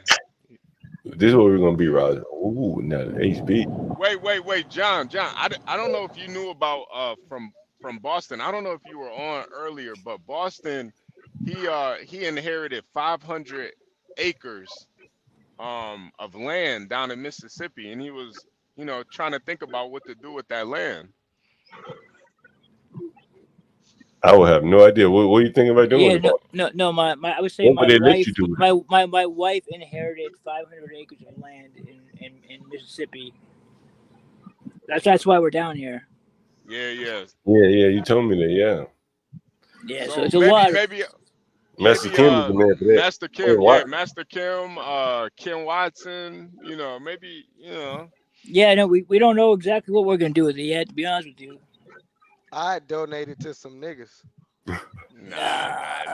That's the worst idea you could do. That should be on fire. HB, what do you think about this one right here? Oh my goodness, I hope she's here tomorrow. Is it dry? Is it dry flat land? It's pretty much like it's just a huge like area. It's pretty much a whole city. Like it belongs to us. Oh, yeah, she a cutie I right mean, there. you know how big 500 acres is, man. Like I didn't really realize how big that was until I saw it. Yeah, It's that's like a lot of military fucking base, land. dude. That's like Fuck a with that hair right military there. base. Oh yeah. I like Big that as hair fuck. right there. Yeah. I Little hope gap they in all. the- I Y'all hope might they have all to. show up. I Y'all hope might they have all to put show a up. damn, I don't know, amusement park See or what else something. you I got. don't know. Yeah, Dude. MFB. Are you in an apartment temporarily, or if you don't mind me asking? Say what? Are you in a house or an apartment Oh no, temporarily? How are you living? We bought a house down here, but it's not on the land on the land that we own. The land we own is a different location. Hey, Ooh, I think that was Boston. right, Hey, Boston. How would you feel about donating your land for reparations? How would you feel about Fuck that? that shit, man. Hey, boss, how you feel about this? Hey, boss, how you feel about man. this woman on the screen right here? Hey, matter of fact, let me go back. Yeah, she Real. not bad. Where's Hey, that MFB, place at? MFB, we're gonna be broadcasting from here right here. This is 12th and 8th Street. On 8th Street, Northeast. what part of the city is it? Is it Northeast. southeast? No, here. Northeast? No. Yeah. Um, We're gonna be right here. I don't think I'm familiar. That's not near Adams Morgan, is it? Nah. That's right by Union Station on the other side. Oh, of the okay, yeah, I know Union Station. So look, man, I hope she's here tomorrow. Oh, I hope. Yeah, you gonna smoke some weed out of the? Can you put any weed in the hookahs or no? Oh, MLB, you weren't here earlier, were you? You just got here. Yeah. Let me show you. I got to back all the way up for you. MLB, you ever remember when I played the stream and these motherfuckers were living in my house and HB, damn. Oof. Look at that hair right there. Lord have mercy. Yeah. Lord. You about to have a Both of them time, got John. I ain't been this far in a long time. Oof. And it's a main street, kind of like Franklin Avenue tomorrow. So it should be a lot of foot traffic. It should be a decent amount of foot traffic. So we should see what happens. Roscoe, make sure you got your finest on. You going out with John Galt. It's about to be the time of your life. So we're gonna be right here at 12th and 8th Street Northeast. This is the spot right here. But yeah, DJ MFB. I was years ago. I had to evict some motherfuckers, and I was down in the basement. And I think I told this story on CT channel. I don't know. I can't remember. I was down in the basement cutting their motherfucking water and shit off. Yeah. I was waiting until they went to sleep. They like to fuck. So I figured they get one good fucking and go take a shit or piss or something. There ain't no water. Oh, shit. What happened? And so I'm down in the basement and I cut the water off. And I guess, their mind is always on their dick. So they thinking I'm fucking the man in the basement. They don't know that the water and the gas and the electricity comes from the basement. It don't come out of magic. It ain't gonna come out of the sky. So if you listen to what they're saying here, Master Kim, you like living in this field? They say you ain't got no water. Nigga, you had no water. These two dreadhead niggas ain't got no water. You spent the night with Omar. Neither do these. You spent the night with Omar. You heard him say that. Everybody heard him say that, right? You spent the night. Yeah. Now, just a few minutes ago, what did I do? What did I do? What did I say? What did I do, huh? What did I say? I knocked on the door. Omar. Yeah. He's still here, but them niggas gone. And I said, hey man, look, hey, I want to shoot a podcast at the bar where you work tomorrow. He said, no problem. I said, I need a plug too. No problem. And he know I'm gonna smoke because you know I smoke. He said, no problem. You know, Wait, I so ain't these are the same guys who cut their water off? nah. These are the ones that they thought that I was down fucking. The guy that's This the dude they look, thought he was fucking. Yeah. right. Omar. You down there fucking Omar. Now let me show. Now this is the cultural lack of cultural awareness that they have. What is the odds of a nigga named Omar and they know what he looked like being a homosexual? Look at him. You can see him. Look at him. This is him. What's the odds of this motherfucker being a homosexual? This is a hardcore motherfucker. If I let me see if I got these videos in my phone. Some of the Who are videos. you showing us exactly, John? You see that guy right? You see that guy right there with the? He's far away though. He's far. Yeah, I don't know if I can zoom in. We'll see him tomorrow, Roscoe. We'll probably end up. He'll get on And camera. John, that doesn't mean he ain't no down low. You never know. Yeah, that's true. You never know. But the odds are. You got tough niggas in prison that but the odds. Fleece Johnson, man. Yeah, that's true. Fleece Johnson. I wouldn't call him tough. He probably just scary. I don't know. That's and but anyway, they didn't know where the water and the lights came from. I guess they thought it was magic. They think I'm fucking while I'm cutting their shit off. And even when I cut their water and the lights out, they still can't figure out why they want lights and water out. Anyway, so he works here. You know, he's gonna show us a good time tomorrow. Yeah, and Omar's still working. Them Still niggas died in a shootout 2 years ago, man. Man, I saw one of them not too long ago, man. I guess he's still living around here somewhere. He was out begging for change. I'd be slinging dick, man. All I do is sling dick, man. Sling dick. Please, slinging dick. Wow. Sling dick. Please, sir. Please. So that's what we're doing tomorrow. What time Roscoe said she gonna do it? She said 5:36. 5:36. I'll make sure. Did you Roscoe, get? She gonna get her dreads pressed out, man. Roscoe gonna be looking good tomorrow. Ooh, child. Ooh, child. Kevin Kate said she remember that shit.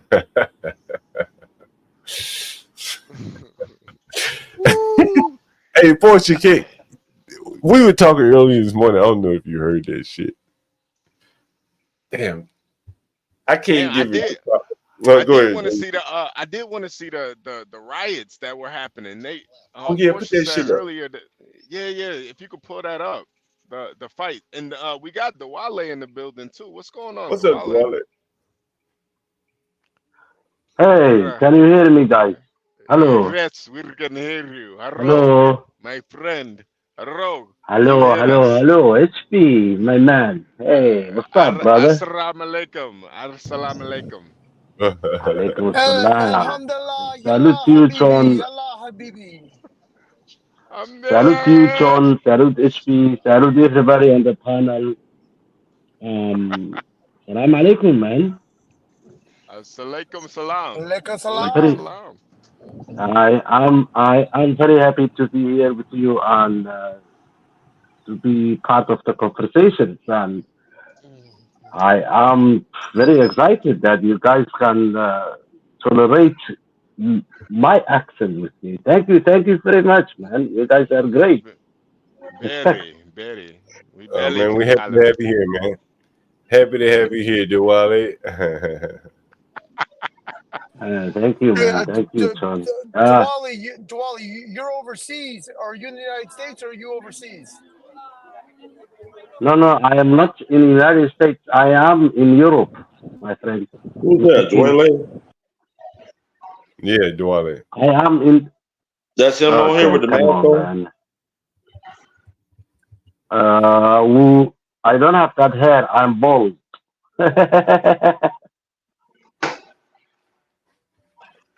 Oh, my bad, brother. I'm sorry about that. I am bald, man. I cut my hair every week myself. I'm like 41 years old. I can't afford to have that hair, man. That's bullshit. Yeah, I'm not disrespecting anybody who has that hair, but with my age, it doesn't work, man. Hey, hey, Dwight, I don't mean to interrupt you, bro. I gotta get out of here, Charlie. I want to ask You're Portia. leaving now, man. No, I'm gonna be here for a little bit. But I do want to ask Portia if she could.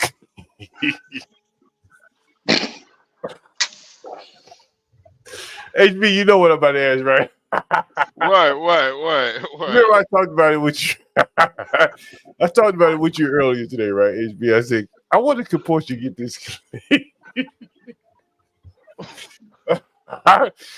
HB, you remember this shit? Oh! You talking about the driver? If she could get the driver,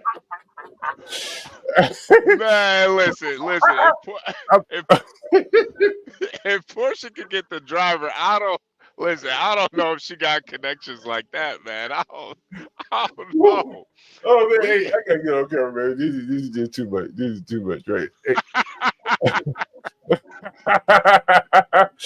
Portia, are you? If you're available, I'm gonna get a beer. I'll give you a little bit of time if you could come up here, because I have a special request. HB and I, we talked it over, and we really, guys, I think it would be worth it for you, like get Portia up here by any means necessary, because I think this would really add to the show. Damn, I hope this is not my internet going. Okay. But I'm going to assume that Portia's watching. And Portia, if you can clip this for me, and I think I would need an MP4 or file or something. I remember what you were saying. Yeah. Oh, John, I remember what you're saying. Yeah. No, we could definitely get that. I'll make sure that gets John. I'll make sure that gets clipped up. Yeah, no, I got you. I gotta get this shit on my road, man, because I might be smashing this motherfucking button like a whack-a-mole, right? Yeah. No, I got you. First of the month for sure. I be smashing this motherfucking button like a whack-a-mole. Yeah, I got you. HB, you think they ready? Should we show the audience? Should it be a surprise when we do it? Should we show them that? Yeah, no. We're gonna clip it up so you can press the button anytime you want. No, we gonna. Should we show them now what we're working on though? HB. Yeah, we might as well. Should we show them now? Is it working now? We got to get the people. Their money's worth, right? We do want to appreciate you for the cash apps. We're right at 9 minutes. HB, you ain't gonna believe this. 22 minutes, 22 seconds. Man. Consistent all day like a damn TV show. I bet CNN doesn't do these kind of numbers. They got bigger numbers of people watching, but they're not holding people for 22 minutes at a time. I don't give a damn. Not at all. 22 minutes average viewer duration, guys. Pat yourself on the back for that.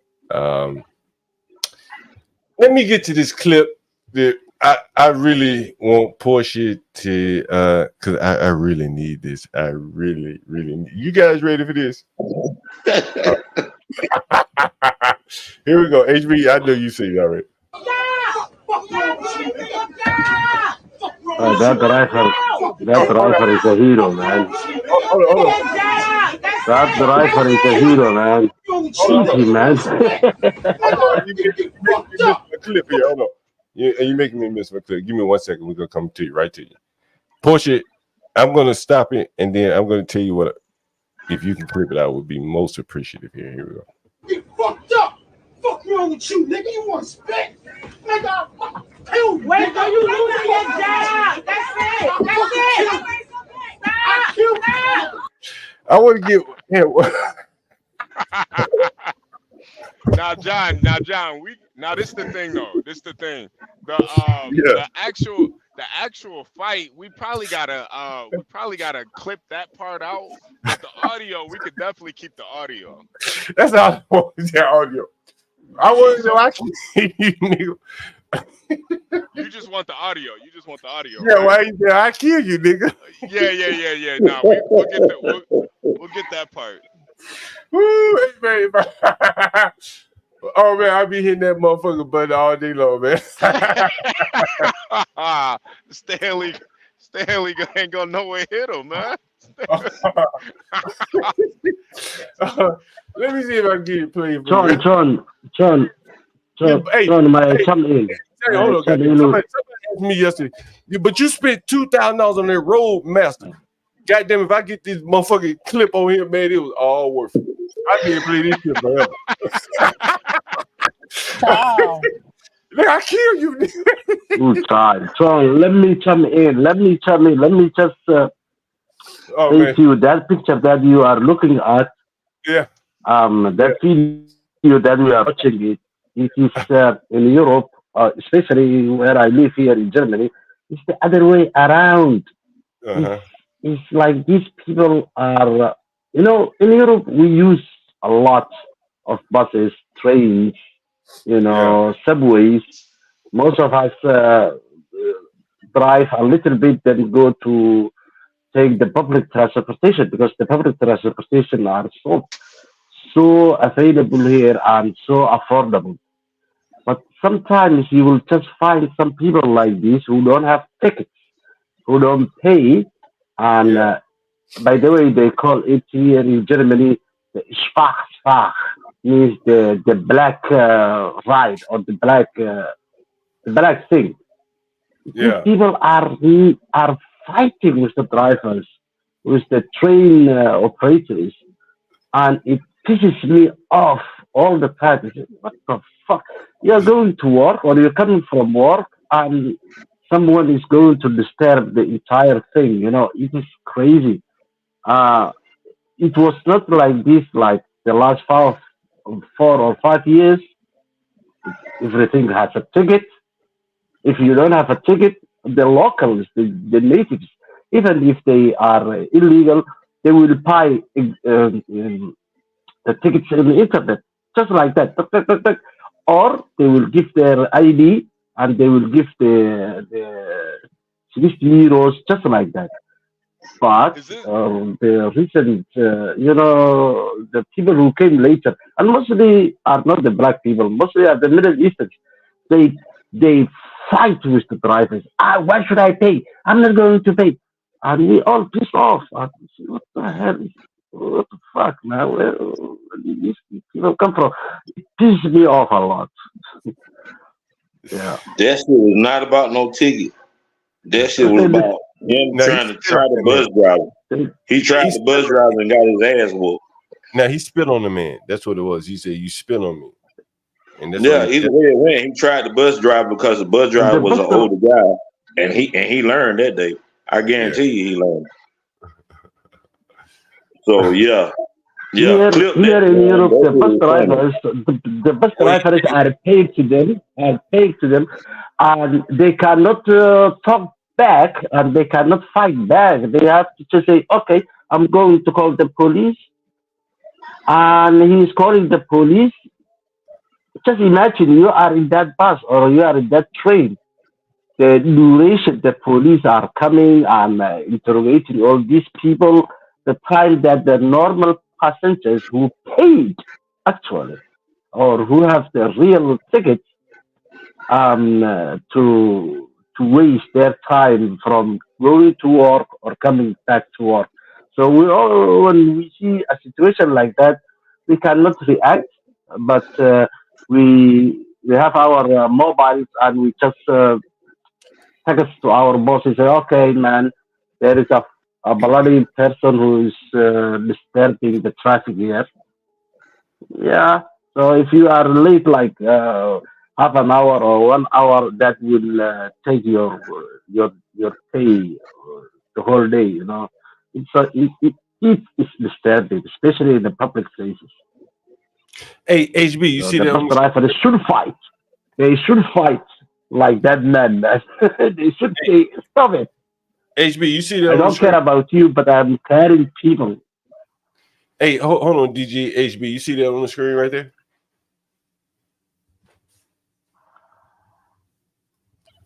HB, DG, anybody? Am I missing? Am I the only one? Hello? Anyone? Hello? No, I can see it. So apparently they arrested the driver. Wow. And the guy spit on the guy. Wow, that's amazing, right? Wow. That is amazing. Anyway. But that clip was amazing. Yeah. Well, moderation in all things, right? Yeah, it is. It is true. It is true. Anyway, that protest footage. Bob said he want to see the fight. That protest footage. Can we show that? You said they fighting at the DNC?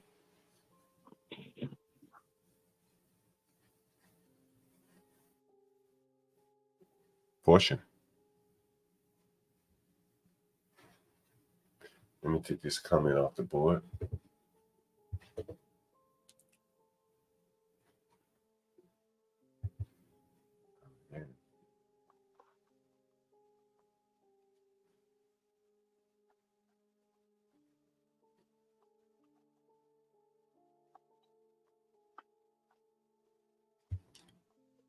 It's as quiet as it ever gets on this stream here. Yeah, where's the creepy music? It is true. The music isn't even going. HB, can you put the music back up? I'll put it up. Let's see. I can hear it. It's just very low. Oh, is it? Okay, damn. I can. Oh, yeah, it is low. I can hear it. Yeah. Maybe it's because the video is showing it.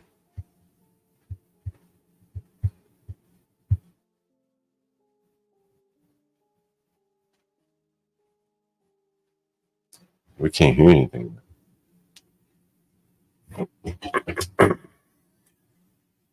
I figured there would be violence at the protest, though.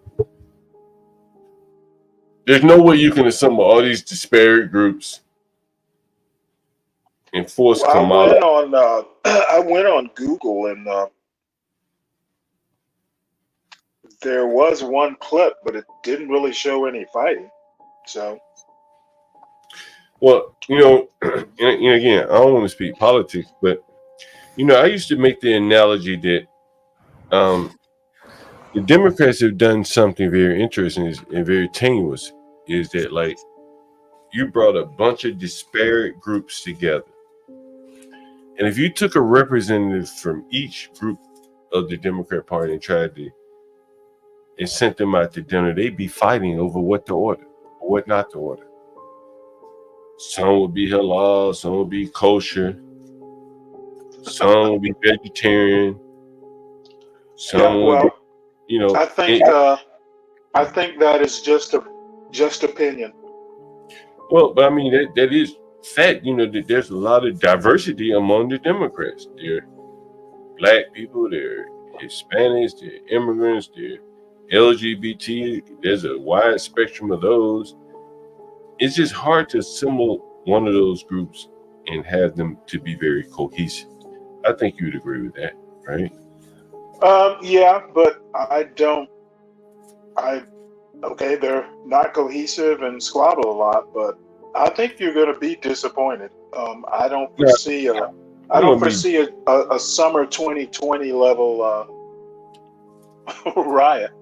Well, I'm not saying this year, and I'm not predicting any year in particular. I'm just saying, like, the more and more diverse the groups get, it's going to be harder to reconcile them behind a political plank, if that makes sense. You got 10 but different. Then, I mean, there's plenty of examples like New York City. Yeah, of course, there's violence there, but I mean, by and large, New York City's not terribly violent compared to, say, the 1990s. Yeah, that's true. I'm just saying, like, just the political interests of the group. At some point, they will begin to conflict with each other, and I think that's what you're seeing with the Palestine conflict. They were all in cahoots with each other with Black Lives Matter, with COVID. But then once Palestine hit, the groups that were with Ukraine, with Palestine, with Ukraine, with COVID, with Black Lives Matter, that's where the fissure came. Okay, I'm with Palestine. Oh, okay, I'm with Israel. We were all together. But that's just two factions. But I think those are two very passionate factions, in that the Israel people clearly are going to be very passionate. We've seen mostly Palestine flags out here. Those people are clearly very passionate. And I don't think you can reconcile those groups under one big tent. I could be wrong, But I think you're wrong. Yeah, that's fair. What do you guys think? You think you can reconcile the free Palestine, river to the sea people with the Jewish people? You think those two can be reconciled? Well, if you go ahead. Go ahead, Mexican. I think it depends on whether these are genders or fly-by-night wannabe people. It depends on, are they genuine and organic versus the fake-ass ones that are just getting involved just to get involved, because the ones that are just getting involved are just going to be so unreasonable because they never believed in it in the beginning, so that they're unaware to see sensible level of thinking about that issue versus involved. They realize that they've got to think level-headed for some of the shit to get settled. Anyone else want to chime in on that? No, I don't want to chime in on any of it. But you got 666 subs, man. You made it. We got to get one more, man. Get off that number. You jumped from 655 to 666 in like about an hour, man. Man, that's interesting. That's weird. It's interesting, isn't it? Yeah, I thought it was you were stuck at 55 for most of the day, and all of a sudden you got 666. Damn, you got me stuck on a bad number. We need one more. Or someone else. That ain't a bad number. 777 is a bad number. 666 is a good number. With y'all. Hey, just for the record, man, I've been waiting up here 4 hours for Mela to meet me at Cheesecake Factory, man, here in Atlanta, and it's been a wasted day. But you were paying. If you told her she was paying, that is more incentive for her to be that messy. Yeah. Mela. No services. The Cheesecake Factory was just for go to the Waffle House across the parking lot. Go take us to the Waffle House, Mexican. Where are the fights at? Where are the DNC fights? I don't know. We just got. There wasn't any fights. So. I don't know what we got here. We just got a bunch of broken streams of random things, but it's still early. You know what I'm saying? So yeah, it's not dark yet. It's not dark yet. What I'm talking about is early on we saw a low energy event, but today's Monday. I don't know when the convention ends. I would full moon, baby. Full moon tonight. When does the convention end? Thursday? Friday? I'm guessing it's Thursday. Someone said Wednesday, Thursday, yeah, something like that. So all the big name stars will probably come in Wednesday night, Thursday night, Wednesday, Thursday, and so that's when Obama, Michelle, whoever probably. I'm guessing that's how. When the kegs of Cavassier run out.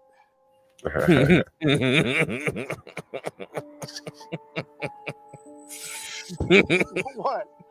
Couldn't crack while you laughing. What's up, man? Yeah, Mexican, I had a Korean story to tell you. I can't remember what it was though. Damn, it was a Korean story. Yeah. It was something I was going to tell you. What? I draw a blank. I totally forget. Let's see.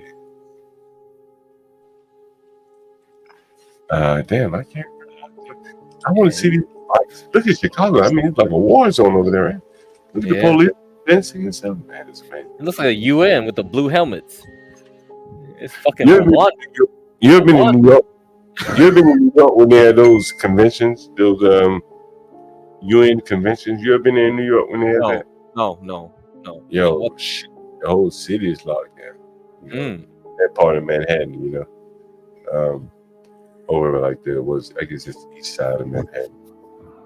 Look at all the masks, shields and shit. Yeah, I'll bet. Makes sense.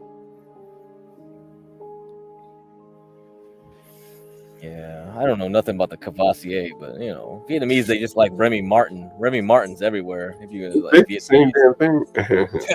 They love that cognac. It's like, what the fuck?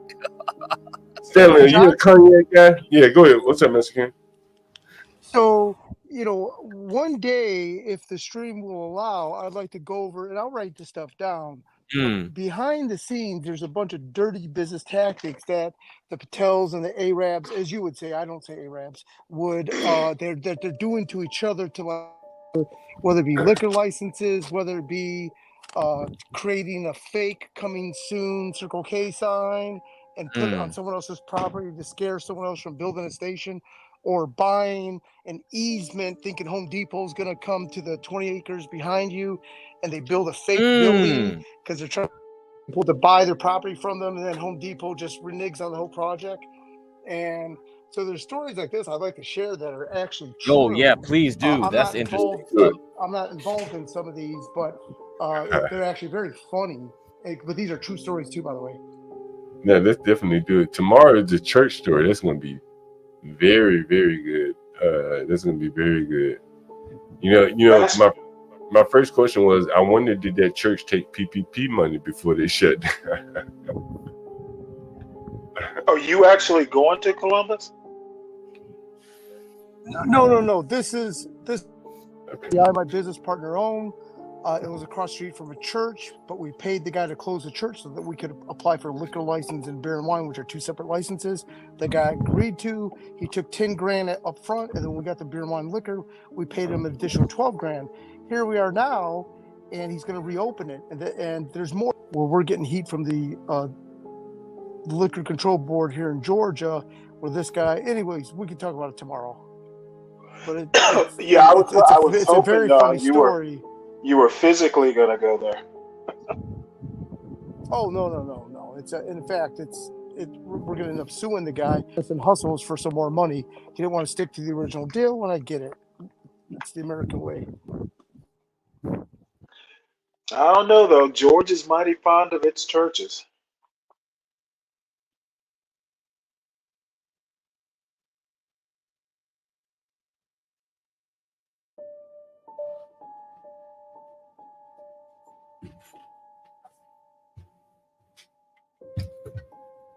Why is Mercury in retrograde? Hey, Master Kim, I asked Crack earlier,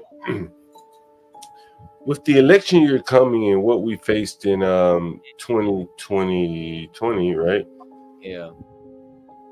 I asked Crack, is he making any, like, is he,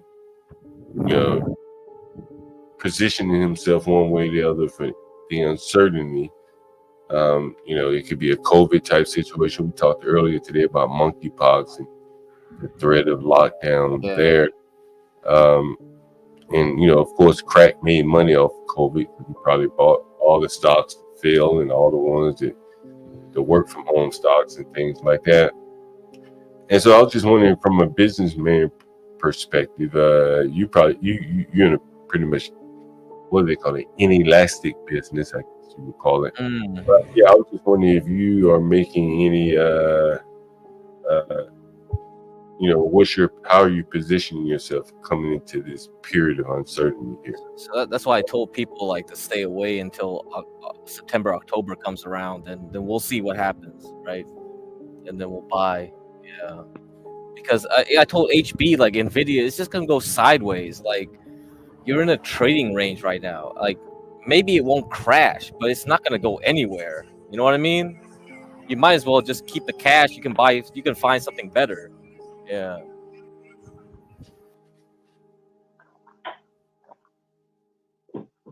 Yeah, a firm will be one of them. Yeah, it could be more, crypto especially.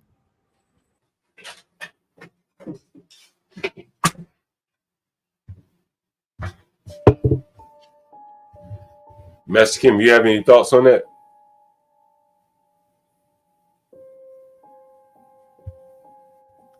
Yeah, Master Kim, you have any thoughts on that? Am I muted?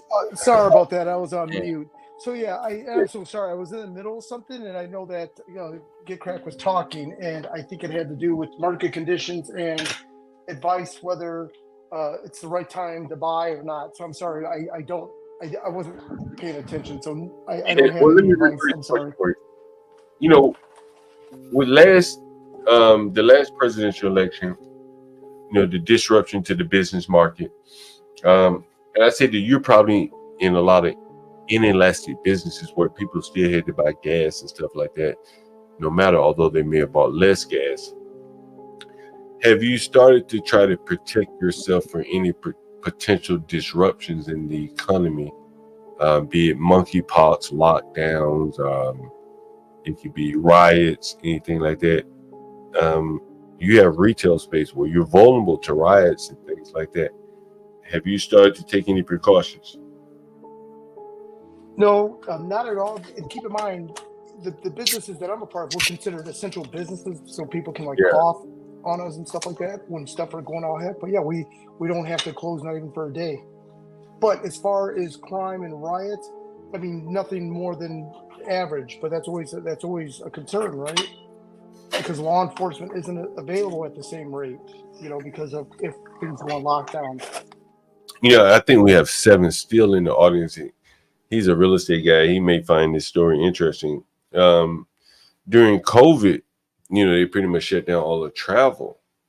And so if you were doing Airbnb, look at all the masks. If you were doing Airbnb, anything like that, you were dead in the water. There's nothing you could do. I mean, there was very few people traveling. There's really nothing you could do. And that was an election year.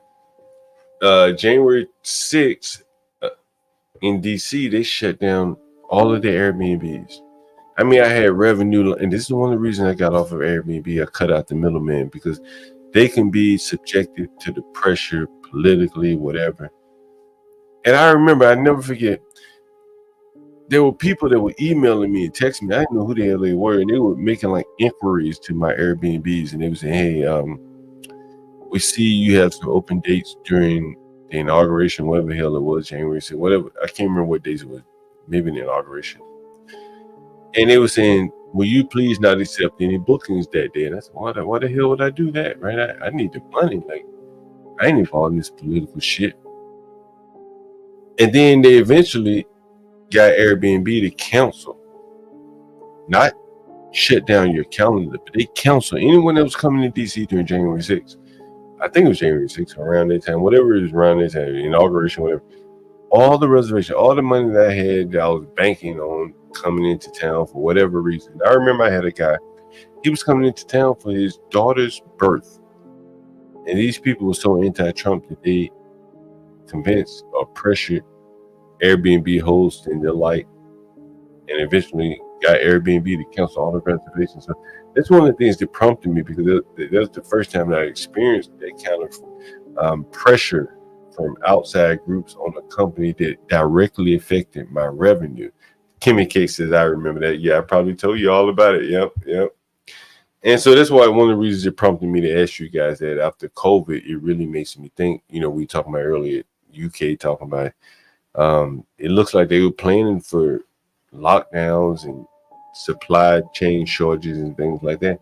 So that's why I asked you the question, Master Kim. And I also asked Get Crack here. Yeah, it's too hard to say right now, man. Can I ask a stock market question to Get Cracked? Yeah, go ahead, man. So Get Cracked. There's been, in the industry that I'm in, there's been a big shakeup of a news announcement overnight where Couche-Tard, which is 7-Eleven, which is Circle K, is in the beginning stages of talks with merging with 7 & I, which is the parent company of 7-Eleven. So it's going to take a while, but 7 & I is private versus Circle K's Couche-Tard. Yeah.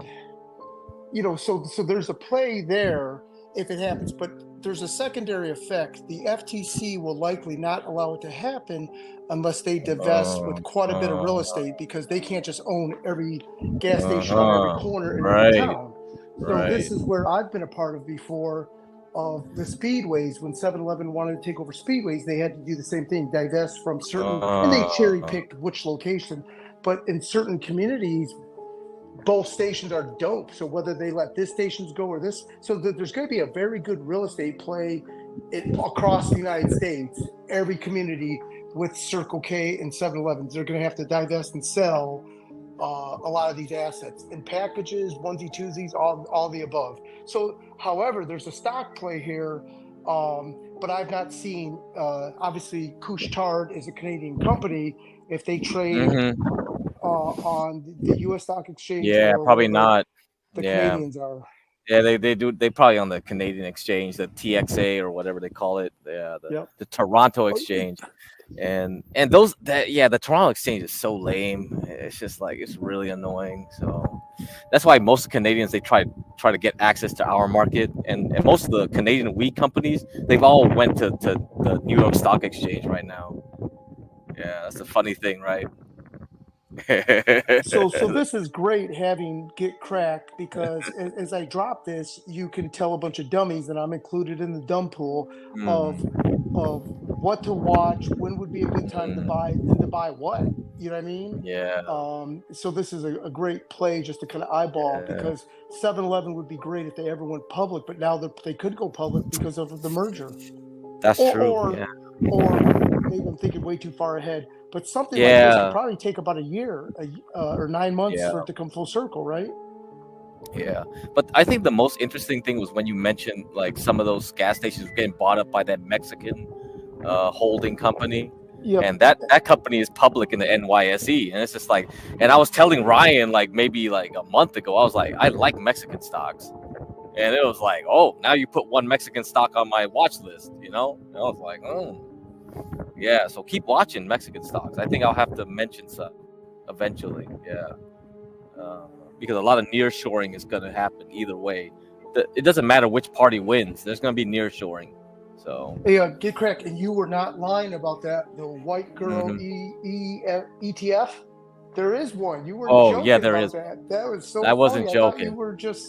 I thought it was just there's no real ETF. It's just kind of like some people like made a list of like what white girls like companies to buy, and it's like a lot of it drives a lot of the market, and you know, Apple, right, Ulta, you know, makeup, Starbucks. I mean, it's not a joke. Yeah, a lot of purchasing power is driven by what women want, and whatever the husband or girl like boyfriend, doesn't matter. The girlfriend drives it. The wife drives it. What they buy. Yeah. So, something to think about.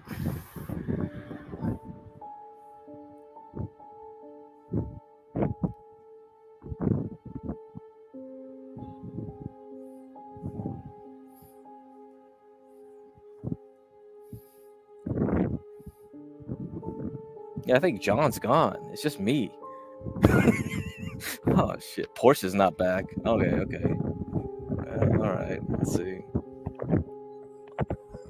Stanley? Yeah, I'm still here. Oh man. Okay, I guess I gotta drive the show Master now. Kim, I have a question for you. Yep, what's up, Stanley? 7-Elevens, I mean, they've been around, and Circle K's for that matter, been around forever. Other than merging or, you know, being sold to a Mexican company, is there even room for growth? I mean, I would think 7-Eleven's grown, and Circle K, you know, I would think they've reached their limits. Like, where are we going to put stores? Is it still? Can they still grow? Yep, and that's a very good question. So what's happening are a couple of things, and I'm going to use QT as just an example. So in the Atlanta market, we got Racetrack and QT, and you know QT is in many other markets. So perfect example. So what's happening is the older stores that are like, you know, 2,000 to 3,000 square foot, you know, about the size of a McDonald's, just to put it in some perspective, right? Those are becoming outdated. So things are cycling to sell those older junkie stores to the new Americans, you know, to me and my homies, right? And then they go on and build newer, bigger, and better. So the trash is being left to the independents, us, and the big boys build the big new ones. But yeah, very good question. It doesn't make any sense because you've got Sheets, you got the Wawas, everyone is so thirsty to build more and more stores. It doesn't make sense. Now, what they are saying is that in a depressed economy, gas stations do better because, you know, people are becoming just financially hit up, and instead of doing big Walmart shops, they're just picking up a handful of groceries at the little convenience stores or whatnot. Yeah, Stanley, that's a very good question. In Georgia, it has over inventory of gas stations because of these poker Yeah. machines. So Georgia it's very confusing, and I'm in the industry, Stanley, and I don't have an intelligent answer to provide other than, you know, they're all trying to build bigger and better stuff, and it just doesn't make any sense. Right. Okay.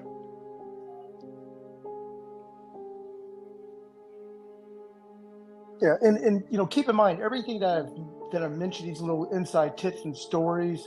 After every story I say, you need to say, did you make any money? And the majority of these stories, I'm telling you, no, or backfired, or fell apart, or didn't work out. So I don't Right. want to give the illusion that I'm big balling it, because if I was big balling it, I wouldn't be trying to hit up Get Crack and CKJ and Didison and Rashu, and you know, writing shit down, Yeah. asking people to repeat shit. I'd be like, Yeah, that's the thing. Everything has to be diversified. You know, you don't know what's gonna win.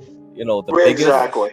Yeah, that's the problem, and it's a good problem to have when you have a lot of capital. The problem with like younger folks is like their capital is so tiny that it's hard to say like, should you can't over diversify when you have such small capital, and you're kind of like thinking like, what should I tell them? Should I tell them to trade like crazy, like a madman, or should I tell them to like try to go this route, or like buy a gas station, or you know what I mean? It's just like, dang, Exactly. that's tough. Well, I'll be honest with you. You know, if I had a kid who, you know, like I have a nephew who, you know, is kind of lukewarm about college. As a matter of fact, he's taken a semester off, and he's lukewarm. He's a smart kid, but he's just kind of, you know, lukewarm on, excuse me, on college. And you know, he's my sister's son. Excuse me. So I mean, you know what? You know, if it comes next spring and he's still kind of like, well, shit, you know, I don't want to do this. Yeah. I have a couple things that, you know, hey, you know, have you thought about this? Because I think he is kind of entrepreneurial. So, you know, I want to see what he does. You know, if he's still lukewarm next spring, then I'm going to go to my sister and say, hey, you know, let's think about this. And, you know, she's got her husband. It's really like not my business, but he is my nephew. Yeah. And, you know, if there's something I can go to my sister and go, hey, you know, I've got a bunch of folks who, you know, this might be something that, you know, could be explored. Yeah, that's true. Yeah. And I mean, he's got, you know, a grandfather like my brother-in-law's father. He could probably scare up, you know, let's just say maybe 100,000. Probably not 100,000, but somewhere around there. I think he could scare it up if he went that direction. And, you know, at his age, because he's 18. So, you know, I just want to be able to, you know, go and these kids ought to have as many options. Because I know when I was growing up, it was doctor, lawyer, engineer. Right. Nobody ever talked about materials science. Nobody ever talked about entrepreneurship. I mean, literally, I went to a fucking private all-boys Catholic school. No one ever mentioned, oh, hey, you know, have you thought about business? Yeah. And, you know, lots of money to go to this school, and they didn't, you know, doctor, lawyer, engineer. Yeah. So anyway, I'm not whining. I'm just saying, hey, look, there's so many things you can do. Yeah, and even the trades look good now, right? The trades look exactly. Yep. You just do 2 years and you get out and you got a job. You can do apprenticeship, and if you do really well, you can move up really quickly. And you're like, dang, well, you know, that looks good too. Well, I had a water heater replaced about 3 months ago. Motherfucker, I spent $1,600. Dude did 2 hours worth of work. Yeah, that's so how he cleared $1,000. Yep. Because they do all the legwork. They got the supply, so they can get like the part and the things that you need. And you're like, oh, you need a water heater, this specific model. I got it. Oh, Dude, I mean, now I'm not. It was money well spent. This dude just kicked ass. I was fucking totally impressed. But Oh he yeah, had I a mean, he had a his nephew. He had like a 20-year-old nephew who's working as his apprentice, and oh, I that's was good. happy. Yeah, I was happy to see that. yeah. So yeah, when I did like so I did a lot of like the quoting for my condo where it's just like a bunch of people own it, but they don't know what to do. So I come in there, I go like, what you need? Oh, you need the new water heater. All right, that's easy. I just call a bunch of people up, and the quotes range so differently. Like I got quotes from like 3K to like 7K, and I know these are all ripoffs. You could get a Yep. handyman that can do it for 500, but I'm not gonna do that because like multiple owners are there, and it's just like not worth in case they screw up, right? So I'm like, I can Hmm. find someone for 1,500, I'm sure. So I keep calling around. I found one for 1,500, but the dude's father was like, I don't want to deal with HOAs because they've screwed Yeah. me in the past. So then I said like, okay, cool. Doesn't matter. I got your quote though. So I went to another company. I put this quote out and I said, I found a Nice. guy that got this quote. You better give me that quote. And they had to match it. And that's how I got. Right. But that's how you have to do it. You got to be savvy, and in anything you do in this world. Yeah. So if your nephew, yeah, maybe or do you think like you want him to come over here and listen to all of us talk about No, different I'm things? gonna, And like I said, I'm not his parent, and I don't want to intrude on, my sister and her husband's territory. yeah. What I'm gonna do is just, hey, he basically he's taking a semester off. He just graduated from high school, so he's taking a semester off. If and just he's kind of lukewarm, but if next January or spring or whenever the Yeah, next semester starts, if he's yeah. still kind of like kind of lukewarm about it, I'm just gonna go, hey, here's an option. What do you think? And then I'll go from there. Okay, all right. Yeah, we'll be ready. We'll be more But professional it's by then. like I was telling John, I never fucking would have thought about this had I not just been, listening to you and Master Kim and everybody kind of batting stuff back and forth. Because, I'm not much of an entrepreneur. But Yeah, not me um, neither. Yeah, me yeah, neither. but these guys have expanded my universe, and I might, who knows, I might be able to help this kid out. Yeah, that's always Hey, good, man. get cracked. Yep. So and again, I'm so sorry. Do you mind if I bring up a No, go topic? ahead. Okay, I'm sorry, gentlemen. And I mean gentlemen at this point. Okay, so I met with a guy a couple days ago, and this guy used to be the VP of this company, and he's not caught any criminal charges. So now you know I'm going to go with this. There is a Mm, company called Mountain Express Oil. That's a big supplier, and get cracked if you can Google them or whatnot to mm, understand the perspective. But they're in the news. They filed bankruptcy, a huge thing that like a Ponzi scheme or something like that. So it's involving gas stations and supply, the exact thing that I'm into. And but to my surprise, they were funded by REITs. So I think what they Oh. would do is they went and bought 200 gas stations, and they would buy the gas station for $1 million, but they would turn around and sell it for like $1.5 million, and they themselves would try to keep the extra $500,000. But with the REIT, they don't get the value of the station; they get the dividend, right? Right. So this guy was trying to leverage the arbitrage, I guess, but at 200, and they keep on buying acquisition packages. So it isn't like they were sitting still and they just bought these 200 stations. They were just always buying 10 stores here, 80 stores here. So they never have allowed these merger and acquisitions to kind of season or settle, right?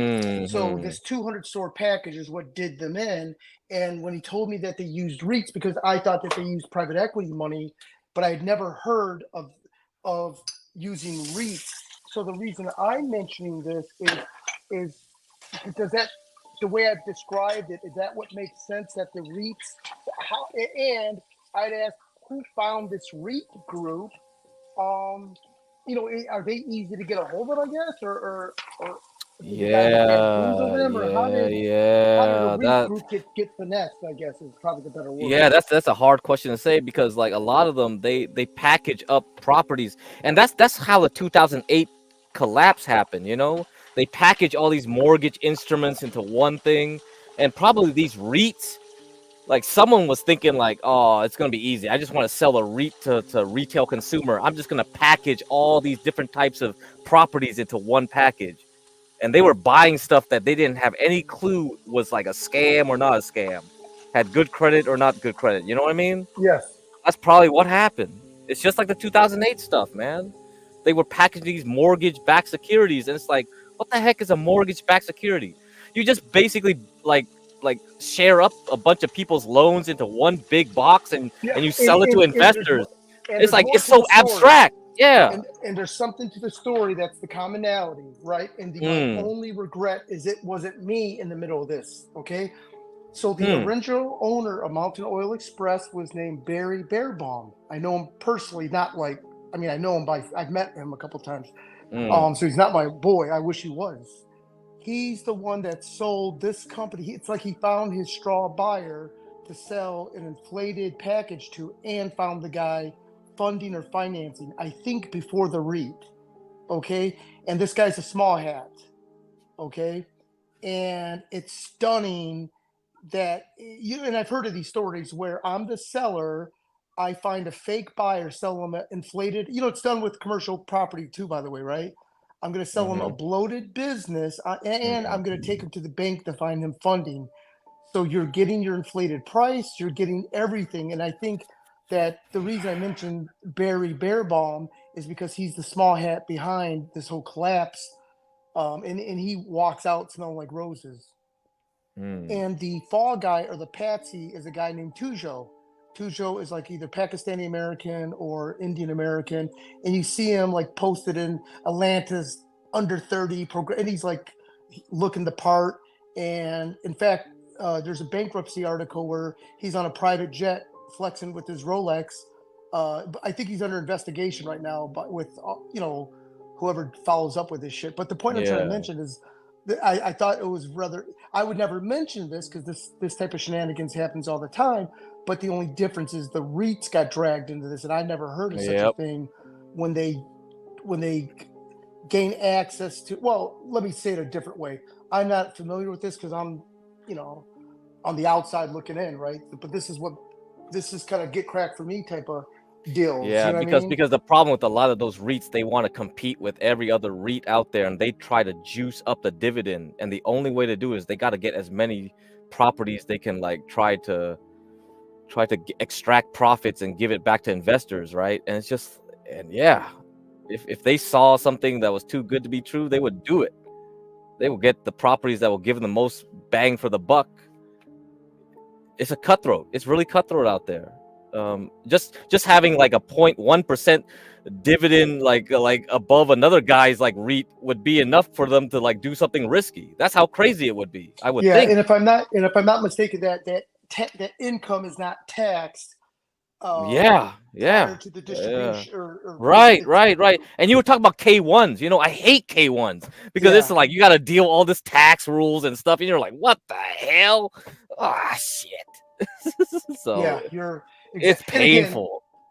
Again, although earlier I did mention the K1, which I sent my statement to John, but embarrassingly enough, the volume of cash that we've had to collect just so that I could be negative and it's a grift between my partner and I, to be honest with you. Right. So obviously showing a loss of 200,000 means I never get a distribution. But again, my payday is when I find a buyer for I'll find some dummy. I hope I find a dummy REIT. And, we're gonna put your property in the John Galt coin. Don't worry about it. So what about the MOPs? I do notice that a lot of these companies. So they'll also pipeline. Are you talking about pipelines? Yep, pipelines and stuff like that. Because that's another thing where the MOPs are able to give distributions pre-tax. Right. But that's done a lot in the energy business too. Is all these companies create some an MOP company to, I guess. That's true. You're right. You're definitely right. So, but the REITs is the one I've never heard of getting scammed. Yeah, because MLPs they're kind of annoying because I don't know. Some of them will give you a K1 form, some of them won't. I don't know, but they do give fat dividends. But yeah, it's tough, right? Because sometimes you have to rely on politics and strange corner cases where like maybe they don't have land rights, something happened, some bad news happened, and oh yeah, this gives 20% dividend, and all of a sudden the stock crashes like 40%. It's like, yeah, that wasn't worth it. So yeah, A lot of these MLPs and REITs on paper look dope, but in reality, it's a bunch of outdated Hardys that the franchise is going to be revoked because they don't plan to remodel them. Yep. That's why it's really difficult, for a lot of retail investors to truly understand what's going on. And I try to say, well, I don't know. If it looks too good to be true, it probably is, right?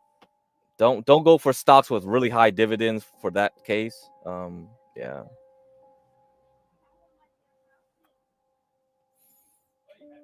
Anyway, what's this? Duale, what's going on with Duale? Is he blah blah blah? I saw him trying to come in. He left. Why Hey, you noticed that when I joined the stream dropped in half? No, I don't think it was that. It was just like John left, and then it was like, okay, they just want to see John like say his, John. John's the draw of this show, man. No, it wasn't you. You were already on here. It wasn't you. He's the younger Bernie Mac. Yeah. But you see, we haven't dropped below 20 anymore. We have a floor now that's higher, and I'm hoping we can get it to 100 viewers max now. That'll be good. Yeah. Well, with that being said, too, Get Crack, I know that you do enjoy your privacy because out here on these internet straits, as they say, I need that level of protection. But you most certainly need to be talking business with John offline. I'm gonna hook up with him. Yeah. And how you guys have been able to get this far without that direct communication? Because there's some stuff I did last night that I noticed. Oh, all three of my phones, my tablet, and everything. I'm watching. I had 7 viewers. And again, this is silly stuff, and I shouldn't talk about this on this open panel. But yeah, dog. But anyways, enough about that. Yeah, I don't know. Usually, I go by intuition. That's most of my thing. That's why I can't run a real business. Running a real business, you can't run on intuition completely. That's just ridiculous. But yeah. Running on Spidey sense. Stocks, you can do that. Yeah, and internet bull crap, you can do that. Yeah, that's right, Stanley. Spidey sense. Yeah. So, but yeah, you run a Circle K, you can't do that. Come on, man. So that's why I hate thinking about small businesses. Even it's just I can't even imagine running a real large mega cap company, and then you're thinking just running a simple liquor store. No, hell no, I wouldn't do that. I know for real. I know the realities of it. Yeah. Well, I could see once you kind of, I can see, as you get towards retirement, you'd want to leave it, to the younger folks. But I could just see a, 20, 21-year-old, with some guidance, of course. But I could see, someone growing into it. And as you get good at it, expanding.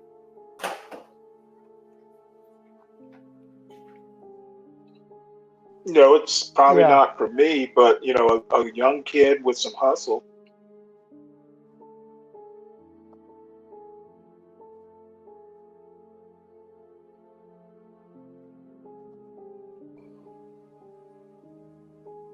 Well, it's kind of funny. The thing that we know for sure that there's a current need now, the need is going to increase, but yet these young people don't want to touch it. It's all the trades. It's a gold mine industry to get into, but no one wants to touch these young guys, right? So it's weird. Yeah. It's it's a no-brainer. It's not like trying to become an aircraft pilot, which is a huge demand too. But it's like they can immediately learn to trade while getting paid. Should be an aircraft mechanic. Oh, that used to be a big thing, man. Aircraft mechanics, yeah, that was a big thing with a lot I of mean, trade it's schools. probably hard to get into, but I guarantee you there are internships. You know, if you go through a trade school. But I I think think. that that's where the problem is. These kids are not Hmm. interested in that. They want to drive the Teslas and Lambos and floss online. You know, just like you crack. Yeah, You you know crack's a the. bad example. I think the problem though is more than that. It's like women look down on people that are blue collar, you know, because they're all becoming more and more white collar. Get what I mean? Yes. Yeah, well, the thing is women So are going to even lose if out. even if a savage red makes way more than that white collar woman, she'll still look down on him, right? Well, I'm wait, sure. who was it? Um, I guess it was HB. Hmm. Dude, like I don't know if you can be a philosopher truck driver. I think it's not. I think it's not so much the job. It's just the rough edges. Yeah, Um, maybe you're right. Maybe you're right because I too. mean, let's face it. HB compared to a Savage Red has all kinds of. He needs some planing. So the edges are smooth. Yeah, yeah, I get what you're saying, Stanley. You're right. You're right. That's a good point too. Yeah, it's really complicated, I think. But I think That's a good analogy about the planing. Not many people yeah, even would know what that yeah. means. That's a pretty good analogy. Yeah, Stanley always Yeah, comes up with these great ones. Yeah, I mean, like, come well, on. shit. Like I know how to plane a board. I just don't like doing it. Yeah, see, this is John. the only good stuff you get from this channel. Give a like and subscribe, folks. All right. So get correct. John Galt was on someone else's podcast. I'm going to say 3 weeks ago, and one of the things that they were arguing and going back and forth was these young men don't think that they need to know how to fix a tire or anything that they can Oh just call yeah. AAA for. And Oh John was yeah. just trying to say that, well, hey, these are manly traits that you're going to want to know instead of relying on another man to come do it. That, in fact, it's very emasculating. Is that what I want to? And all these young guys had no clue. They thought it was perfectly okay to not be inquisitive or desirous to want to learn how to change your tire or, change out a filter or whatever the handyman thing is. Right. And it was everyone on the show. And that tells me that this is most certainly a generational shift where these kids, these young people actually legit believe that, I come from a generation obviously closer to Stanley, but Stanley's different because he grew up with just a higher intellect background, and they probably didn't stay Stanley, learn how to swing a hammer and hit the books. You know what I mean? And Stanley, I'm not trying to put words in your mouth, so please don't shout me down. Well, no, you know what? My father, dude, one summer, my father said, you know what? Screw it. I'm not going to hire a painter. And my father's extremely methodical. Like we literally painted the whole house. Oh wow, that's a great. We story. didn't just, and you have to know my father. We didn't just like sand the shit like the wood. He fucking got like a butane or I guess it was a butane torch. We fucking blistered the paint off. We blistered all the paint off. Then we went back and sanded. Then we primed it. Then we sanded, and then we put like 3 coats of paint on it. Took us the whole fucking summer to do it, but it was just me. It was just me and my father. So the deal is I know how to do a lot of stuff. I just don't like doing it. Yeah. But like changing a tire or something like that, dude, are you gonna pay like $75 to get a car towed and then pay, for the tire repair when you can just fucking do it yourself? Yeah. So, it's not really just a matter of getting your hands dirty. You save some bucks. The funny thing, last night's stream, there was Ava and this other girl grilling this other dude, And this dude was like, I don't want to do that type of shit, like fixing a tire or like exactly what we're talking about right now, changing your oil, changing the filter, Yeah, doing that well, you good. know what? I don't want to do it, but I'm too cheap to get somebody else to Oh yeah, do it. for real, for So, real. so I guess I'm going to do it. Hey, Yeah, can I but I ask a think leading question? Mm.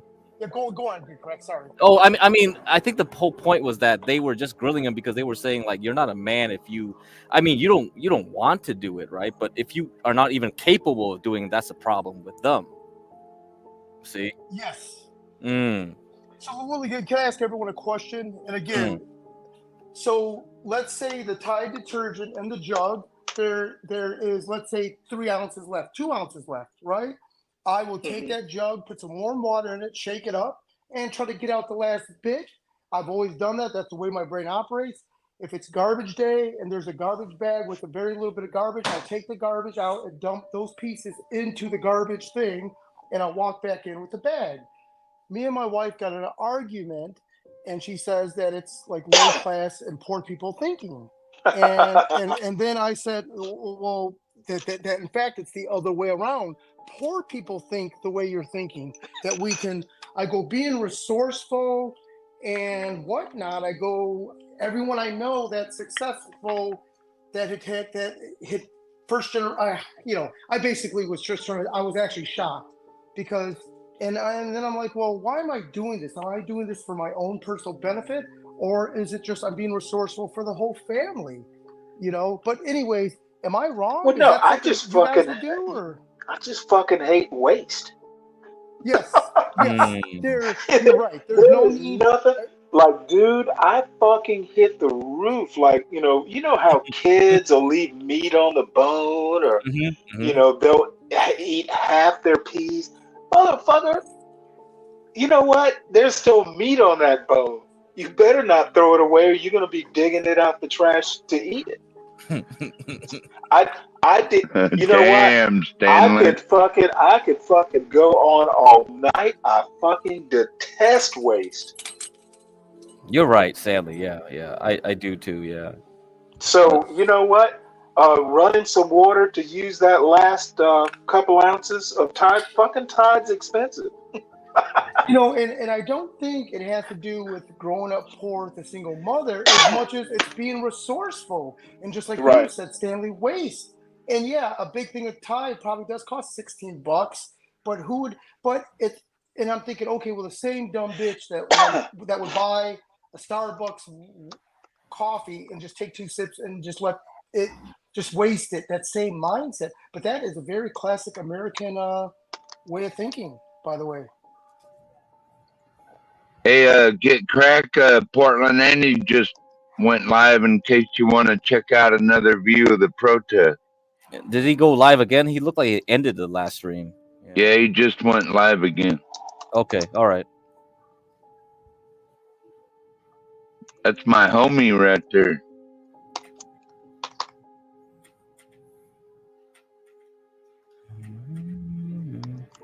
Well, you have anything else to say, 12th man? You got any commentary about what we were talking about? I was gonna say, we gotta really appreciate all the fathers out there that taught us a work ethic and taught us what hard work was. I don't think they get enough credit. Get crack. Yeah. Maybe not overall, but I mean, I think individually. My I have a brother who's 13 years younger than I am. So I mean, between me and my brother, I mean, up until like, maybe my mother got sick about 5 years ago. I mean, my father fucking, you know what? He and I wallpapered like half the house one summer. We used to do some heavy duty shit. We put down a parquet floor in our foyer and fucking sanded it and buffed it, and basically that floor is still there. You know, I have seen some shit done. I can turn a screw. I just don't like doing it. And my son can too. And besides that, he can bake a fucking fruit pie from scratch. Well, isn't that what makes a man a man, Stanley? Is we'll step up and do things even though we don't Absolutely. like it, right? You know? And a Renaissance man at that. That is smart. You got to be able to do more than pick up a book.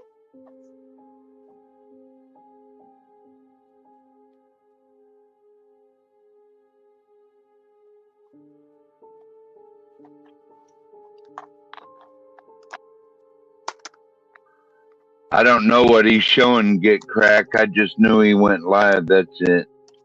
Yeah, I He know. might not be in the. Is he actually like the cameraman? Yeah, he's a Yeah. camera. He's Oh, walking really? now. Yeah, he's a old school streamer, Stanley. He's been around wow. like since the Portland protest. You remember the riots out there? Yeah, he was right there.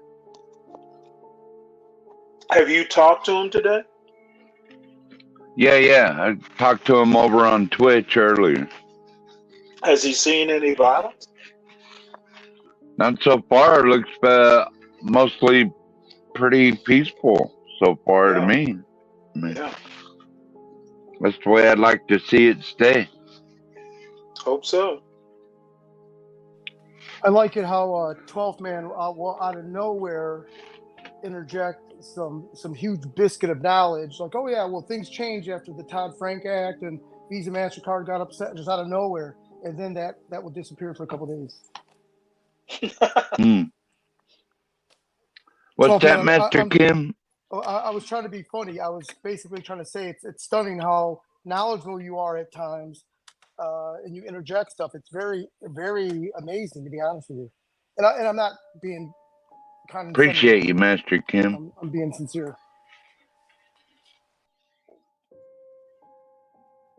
Yeah, I know sometimes I get too tipsy on here and I get put backstage, but that's another thing. You don't get mad over that little shit. If you're put backstage, then that's where you deserve to be, right?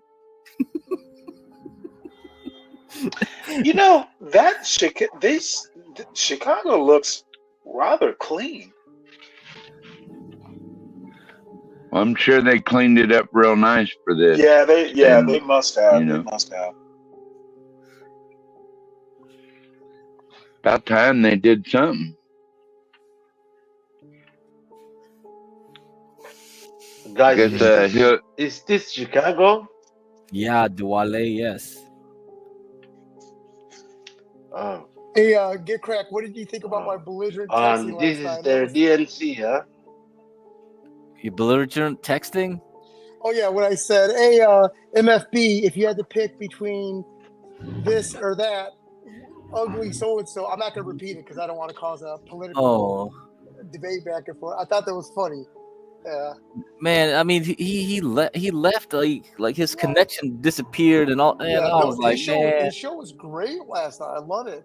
In fact, going forward, I think that's a great format where it's either you or John just having a one-on-one because a lot gets accomplished. yeah, because I there were so many questions coming through the chat. I was like, man, you keep skipping some questions. I was like, God damn, we gotta like get this orderly. And then he just disappeared. I was like, oh man. Versus a call in just saying, oh yeah, you racist. No, most of the time with MFB, it's like, oh, you're creepy. You sound creepy. It's like you're a creeper. Like, well, why you go ahead and do damn, that? They know you videotaping them? Yeah, that's right. That's how it goes. In my Hey, Crack, when is the conference? When is the conference of the DNC? When Kamala is going to get the nomination? Is it tomorrow? After tomorrow? They have to do this as a formality. You have to vote, vote, quote unquote. I guess I don't know. Right. I'd imagine her coronation's going to be toward the end of the week. I would think. Maybe, I don't know. Well, I hope. Yeah, I actually saw a schedule of events, and I don't know. Saw it in an email or something, and I have to think about where it is to hunt it up, but she, they tend to speak, towards the end of the week, like the keynote speaker and the, the two nominees speak probably last. Yeah, Duale. Stanley, do you think Sexy Red will going to speak in the DNC? Oh my God. What the heck? Hillary Clinton's speaking tonight. Sexy They Red? invited Like old the- Hillary there. Oh, is she really? Yeah. I know Bill Clinton's going to speak. Obama, You sure of it didn't course. say Hillary? Michelle, of course. Oh, I'm the sure both of them Ukrainian will flag speak. is over I there. did Oh, not look at these have two Okay, yeah, flags, so it's man. going to be, It's the it's going to Palestinian be flags and the Ukrainian flags are there, man. Oh my God. tonight, Biden and Clinton, Hillary Clinton are speaking. Okay. Yeah, I see that now. Yeah. Let's see. AOC is coming what- up too. Is she And gonna of do course, all our that dancing? congresswoman, Oh, you our want dance? congresswoman Ilhan Omar will speak, I think.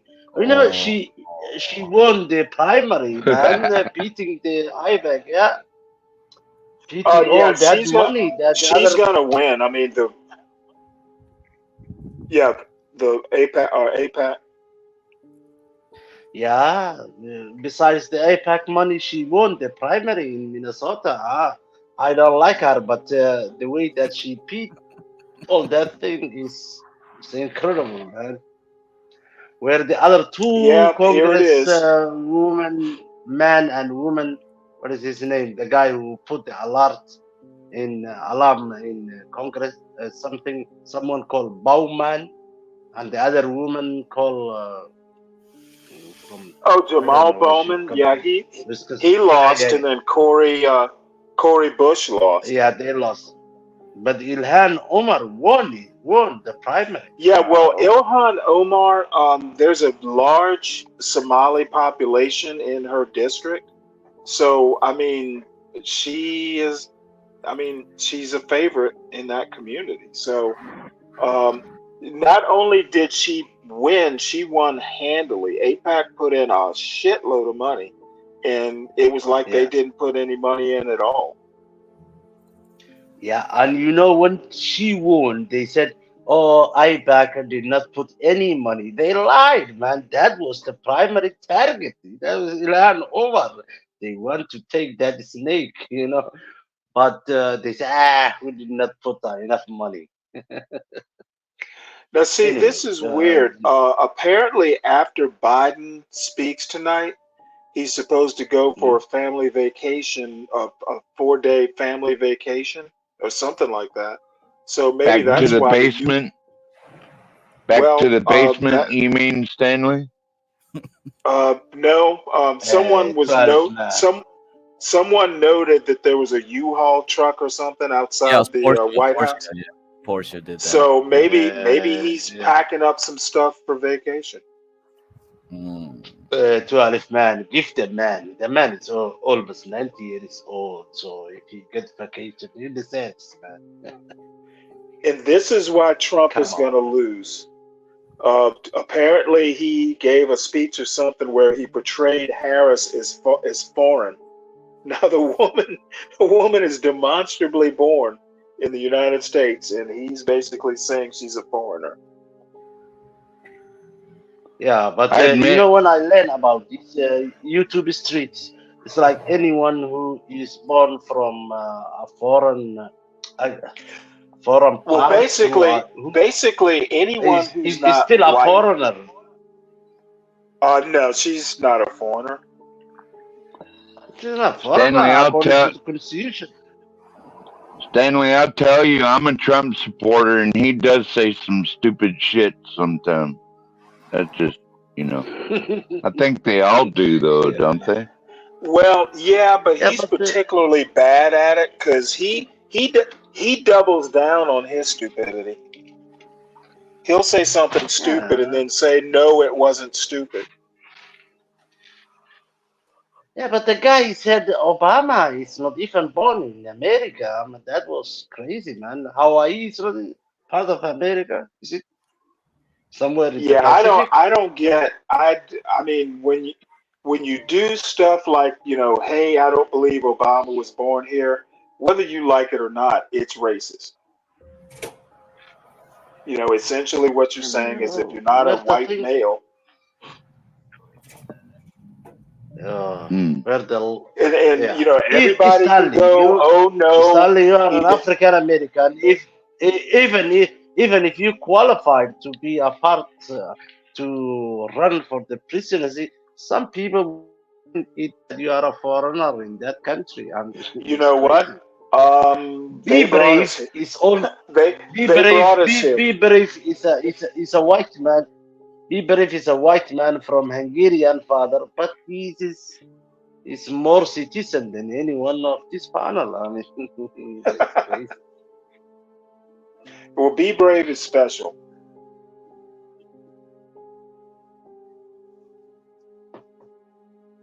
Yeah, that's a shit. Hey, Who we what? Get Stanley. cracked. Who we watching right now? Get cracked. Oh, this is Portland Andy. I don't know. He's just walking around. Oh, Like I don't know. yeah. Hey, can I mention one last comment about Mela? I don't And this know. is not insulting at all. This is just for this Oh, office. So she addressed me as the white ninja. She made a mistake. I'm the half-breed ninja, right? right. Out of all fairness. Okay, I just wanted to Well, mention you it should just have to be known. corrected her. No, she was. I was not on her good side, and I needed her to calm down because she's a lovely lady. But she wouldn't even let me sincerely apologize. She was so fuming. I mean, it's like, man, once women get going, She'll it's off. she'll get over it. She was in the military. Excellent. No, I'm dead serious. Get over it. I love Mela. I love Mela so much. Oh, I like her. She's definitely orally attractive. Orally, like AUR, not AURALLY, not orally. Oh man. Stanley, What? Stanley, Orally? say What that you again, talking about, please. Stanley? The definition of that word, so we can be smarter than the day Oral. started. She's got it. Well, She sounds nice. okay, so but it's the same as orally, or no? It's spelled Yeah, differently. No, I'm being honest. I'm not being obnoxious. AURALLY. Orally. Okay, I'm being sincere. I'm not being stupid. Yeah, Go ahead. I put it on Versus chat. I put it on versus chat. ORALLY. I put it on chat. I put it in chat. Okay. Yeah, So there you go. Oh, okay, There you nice. go. Thank you, sir. that's what happens when you take too many college courses. You know, that's what happens. Dude, I was talking like this in first grade. Well, you know, Stanley. The let me put it this way: when I went to like K to 12, it was pretty bad. They didn't teach much in public school. I don't know how they do in private school at that time, but I'm sure it wasn't Well, I that much mean, we're better. talking back in the 70s. The nuns and priests Yeah. did a pretty good job. Yeah, I'm sure you got a really good one, but like I think nowadays I think it's gotten worse. So Oh, it's way worse. most of my like advanced vocabulary and all that stuff, it came in college only because I took a lot of elective courses, Yeah. history and anthropology. It wasn't required that I took that many as I did, but I did it just because I want to improve my writing. Yeah. Dude, I took a modern African lit class as a chemistry major. I've taken creative Mhm. writing. Yeah. Because I have two sides of my brain. Yeah. I like reading as much, definitely more than I like being in a lab. So, Yeah. you got to be able to do more than one thing. Yeah, but I think a lot of kids nowadays, you see a lot of that attitude where like, why do I need to learn this? Is it going to be useful for me in the future?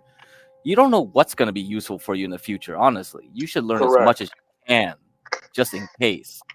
Yeah. And I was shocked. My son's never made a B in math, but he got a higher verbal SAT than he did a math. And his math was like right at 700, but he Yeah, got yeah. like a 750 or something. So I think it was a 730.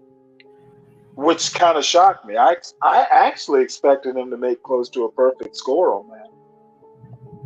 Yeah, I don't know. We should ask Portland Andy how many blunts he has in his pocket. Hopefully, he's got some spares.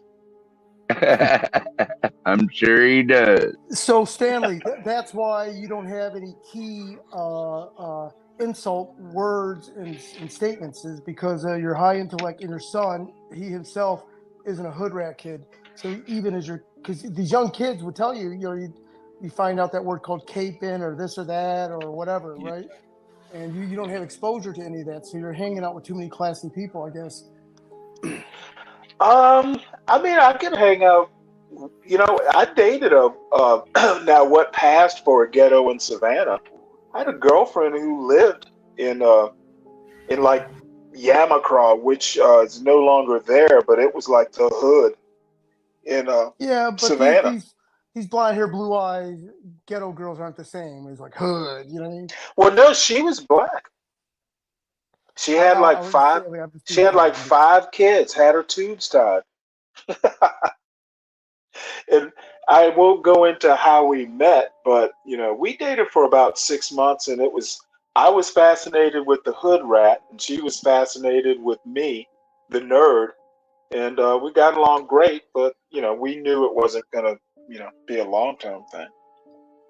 Yeah, you couldn't even say, "Hey, you want to grab some dessert for your kid?" They'll give you like $60. Bring home doggy bag of dessert. Shoot, I used to go over there and cook. I love cooking.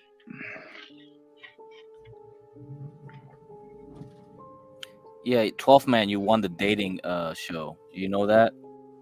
Yeah, I was gonna ask Stanley, how does virtual date go with Mela last night? Because I had to sign off, Stanley. Sorry, I couldn't stick around. Yeah, well, you won. You wound up being the favorite. It went disastrous for me.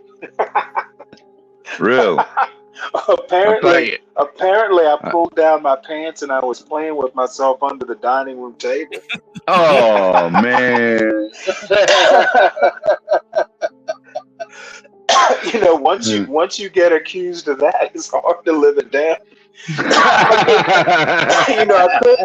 I couldn't go. No, I didn't.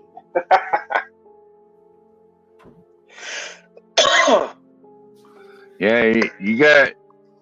She's a veteran too, so she's gonna notice that. Like, you can't even twitch. She's gonna know. Well, it wasn't her. It wasn't her who noticed. It was our waiter. Oh, that waiter. So bad. Hey, that was Stanley. HB seen it. Yeah. What's Stanley, up, Mr. Kim? Kim? I swear to God, I'm not. That's hilarious, Stanley. God, okay, but you get the most airtime, so your dialogue comes up a lot. I do think this one time today, Ghetto Point of View got you. He did, and he got you, man. I don't think he did. And if it's style over substance, I have to live with it. But Stanley, I don't. Not you losing 1 out of 10 times. Oh, and I think McMuffin too. You lost to his ass. So 2 out of 10. That's not bad. That's what if that were converted to a batting average, what would that be considered? Right? 800. Yeah, that's dope. Who's doing that? No one. However, this argument that he wants to make about, Trump tanked his own economy through bad leadership. I don't think you can spin it any way you want, but he wasn't elected. By listening. He literally he literally lost to a guy who stayed in the basement the whole time.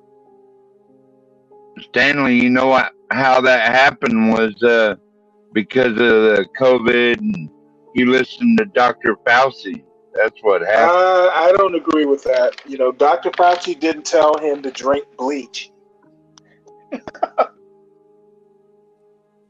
So, Stanley, your tell sign is why did you call Point of View the mother effer so many times, but you didn't tell McMuffin not one time mother effer? It's almost reverse racism, to be honest with you. Oh, well, no. Believe me, you heard us on CT's show. Believe me. So now, when McMuffin Believe me, comes up, as you're a gonna matter have of to fact, tear into him to balance out the as a matter of equilibrium. To fact, be honest with you. as a matter of fact, I almost take it easy on Muffin. I feel I've abused him so much.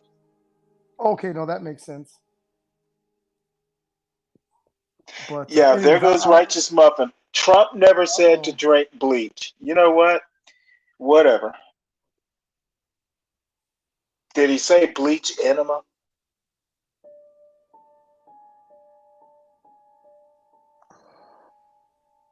Stanley has 2 broken limbs and typhoid. Man, we gotta finish that Oregon Trail. God damn. I hope we can do it this week. Find us the video, Stanley. Yeah, let's hope so. Muster. Oh, Muster.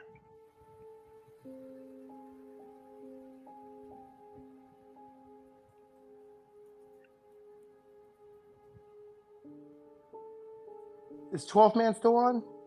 Yeah, he's Yeah, I Yeah, think so. I was gonna say, Magic Kim and Get Cracked and everybody. Like, I thought that was gonna be a really fun game, and Portia was running or something, just wouldn't load right. Yeah, And it Well, killed I the think computer. she said she got it resolved and saved, so hopefully we can pick up.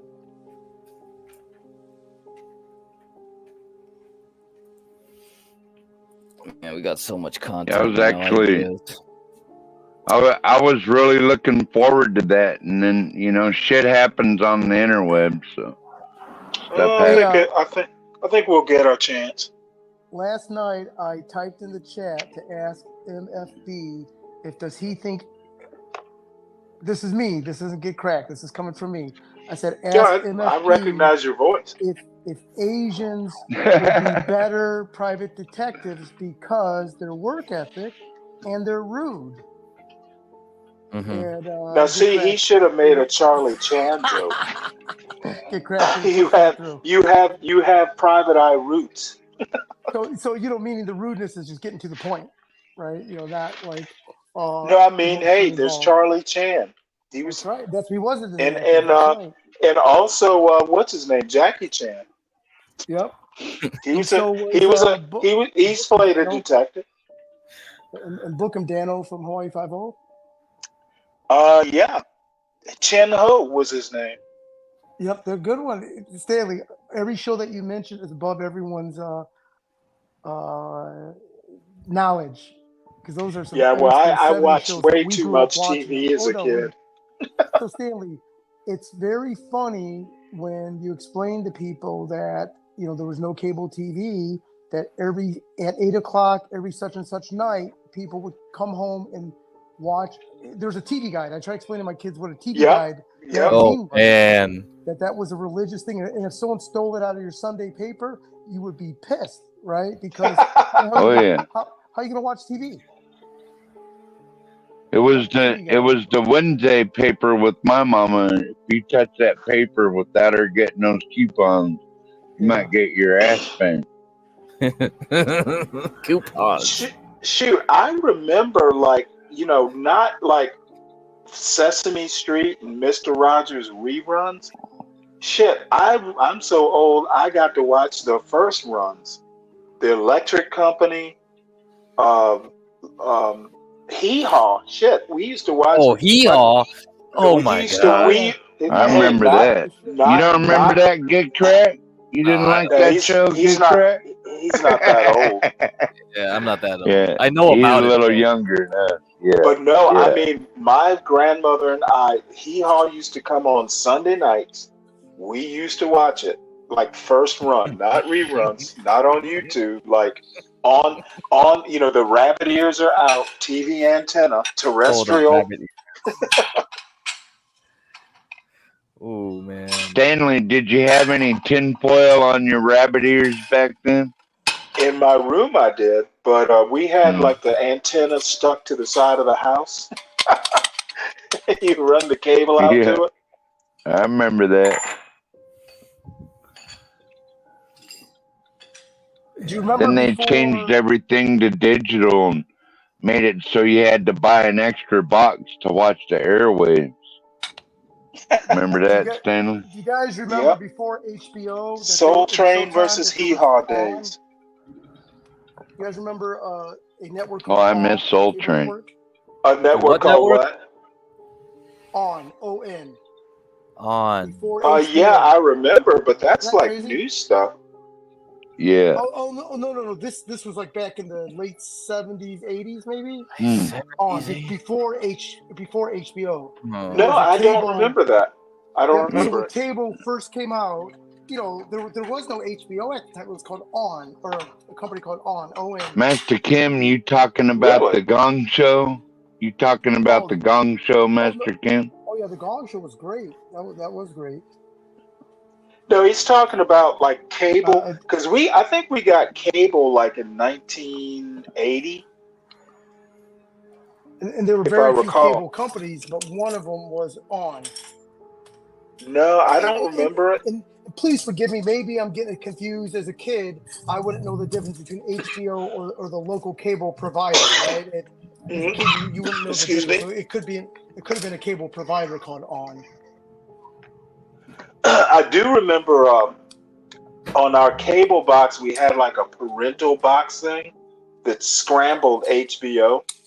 Yeah, you did the legal stuff. Uh-oh.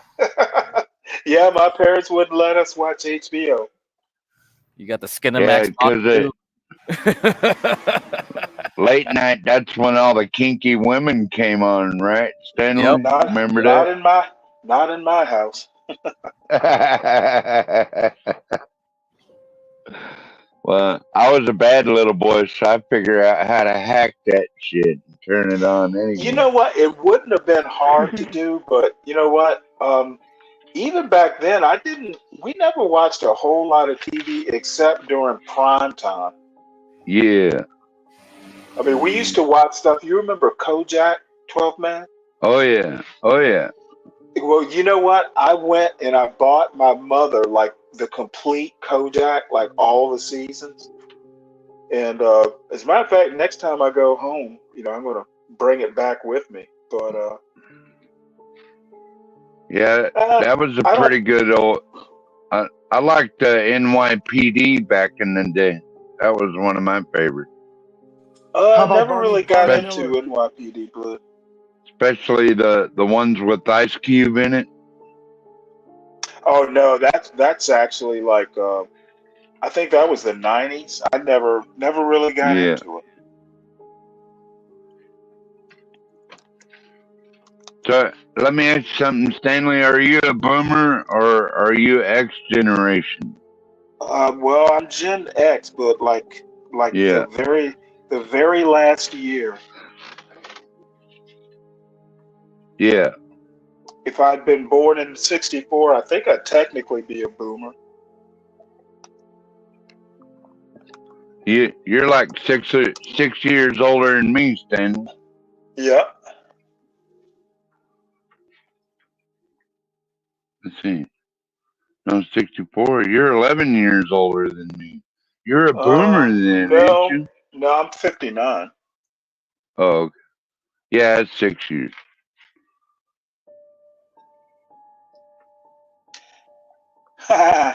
That's funny. Chicks from Girls Gone Wild are Karens and grandmas now. You remember that? Early in the morning, you wake up, put on the TV, and Girls Gone Wild be on there. I think I was, by the time Girls Gone Wild got popular, I think I was already gone. I was either in college or the Navy. Good for you, Stanley. Yeah. Wasn't talking about them old shows, but I guess it kind of leaves Get Crack and some of the younger guys in the dust and start talking about, Hey, you know. Yep. Yeah, please forgive me when I refer to you to all the Asian shit. You're not the ambassador of Vietnam, but do you know that a lot of do you know a lot of Koreans from here and Korea are moving to Vietnam? I'll bet they would, because it's Vietnam's becoming like a Singapore. It's off the hook. Their GDP is insatiable right now. Yeah, I mean, and John put up like an infograph like maybe like over a month ago. He just put it randomly on the stream, and it said like the most millionaires in the world that are like made now are Vietnamese. I'm like, what? Like what? Like Vietnam, like millionaires in what? U.S. dollars? I don't know. I guess I guess we're I guess we really are growing, and we're in a good position, right? Because we're kind of like a place to offshore all that Chinese factories too. So That's exactly it. yeah, That since COVID, people don't want to f with China no more, yeah, and they can get better. It's the Vietnam is the hedge against China. Isn't that funny? yep, And cheaper. Get it done cheaper. yeah. We made a deal with them too, apparently. Yeah, so yeah, with the U.S. like a Yeah. favored trade partner or something like that. That was But done also there's recently. joint military exercises after that agreement. There's a Yeah. military part of it too. Please, I don't want to take it out of context. So Hmm. that was new. That of itself is huge too, right? Yep, yep. And but I mean, I think the Vietnamese government plays both sides. They also made an agreement with Russia Yep. to kind of be like, oh, okay, yeah, we'll support you with like saying like, yeah, we're cool with the Ukraine thing you're doing, whatever, we don't care. So I don't know. So almost like Yeah. like India, they're like doing Mm-hmm. exactly that balancing Mm-hmm. act of India, you know. Mm-hmm. That's exactly right. Yeah, India does the same thing. So And the thing with India, well, the thing what you remind me because Pakistan's very close with China compared, and India is not. You see. Yes. So I don't know what's gonna happen over there. I don't know if the U.S. will try to make a play for Pakistan again, but I think yeah they're kind of soured on Pakistan after Bin Laden, right? So Well, wait a minute, yeah. get cracked. Don't we still have a Air Force station? We still I'm have sure an we Air do. Force over there and everything. Yeah, because that's the only access point into like Afghanistan or Iran. If Yeah. something happens, yeah, they'll need that. Yeah. yeah, do you ever watch Zach's Investments? They follow the Russell and the S&P. It's a YouTube station called Zach's ZACKS. Mm-hmm. I think I've heard of it. Yeah. So on the ETFs of trading energy, there's a commentator named Nina Mishra. That's my girl. Mishwa. Mishra, and I'm murdering the name. I mean, she's a dorky Pakistani lady, man, but I gotta watch what I say because I'm home right now. So Well, you're always pretty good, Kim, Master Kim. You don't get off the hook too much. yeah, I enjoy earlier, your commentary. you missed the show earlier. I was minding my business like I normally do, right? And I was called out of my name, and I had to resort to. I'm kidding. I'm being stupid. I'm being stupid. I'm just. I'm kidding. I'm kidding. No, and I'm not even on any drugs or alcohol either, which is my own fault. It's a good thing, Master Kim. You don't want that.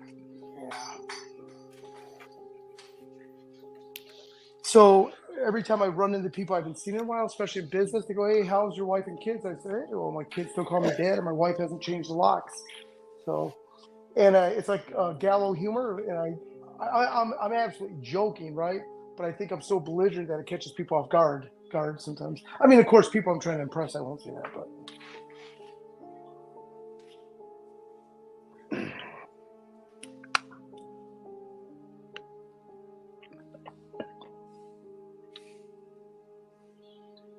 So is John still away?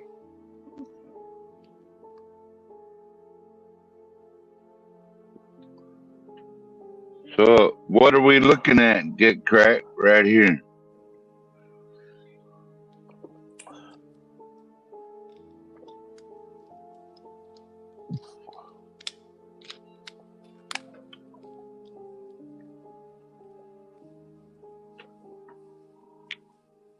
And she looked like a social worker or something.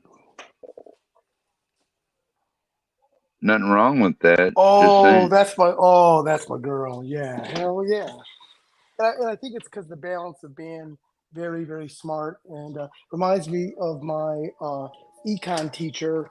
I went to a school called Northwood University in Midland, Michigan. Reminds me of my econ teacher, which is like so weird when you get these people from India and Pakistan teaching a bunch of Americans about American history or politics or econ. It's almost stunning that they know more about American history and culture than people that were born here. So maybe that's why I got the hots for Yeah, them. maybe. Yeah, look at that, man. You guys want to hit that? I mean, sober too, by the way. Nah, not my type. Go to Zach's Investment. Listen to my girl Nina Mishra. How's her name? What the hell? I mean, after about Mishra. That's my girl. after about a few drinks and maybe I gotta see her listen to body. her. Yeah. Maybe after I got out of prison, right after. In fact, it What's would be up, y'all? It would be a classic situation of catching feelings for that girl, and all your boys look at you like retarded. Like, what? That? Are you kidding me? That would be me. Yeah, that's my girl, man. I just hope my wife and kids aren't watching this stream. Director of ETF research. Beyond Buffett, how AI power. Hey, did you guys hear about that AI? Crypto miners are going towards AI. What up, Rashu? What's up, brother? What's going on? Did you guys hear about that piece of news? I shared it with John earlier. Oh yeah. I see it. That was it right there. I just put it up. I don't know if he talked about this, man. I've been in and out, so my apologies. But yeah, Bitcoin miners have the opportunity to potentially generate around 13.9 billion in additional yearly revenue if they partially transition to providing energy to the artificial intelligence and high performance computing HPC sector by 2027, according to investment firm Van Eck. AI companies need energy, and Bitcoin miners have it, Van Eck stated in the August 16 report. Bitcoin miners generally have bad balance sheets, either because of too much debt, too much shared issuance, too much executive compensation, or some combination of all three. Van Eck estimates that if publicly traded Bitcoin mining companies shifted 20% of their energy capacity to AI and HPC by 2027, total additional yearly profits could exceed an average of 13.9 billion per year over 13 years. So yeah, man, interesting stuff. And this is all a part of scaling the networks, right? Scaling the business models and finding utility in other ways, right?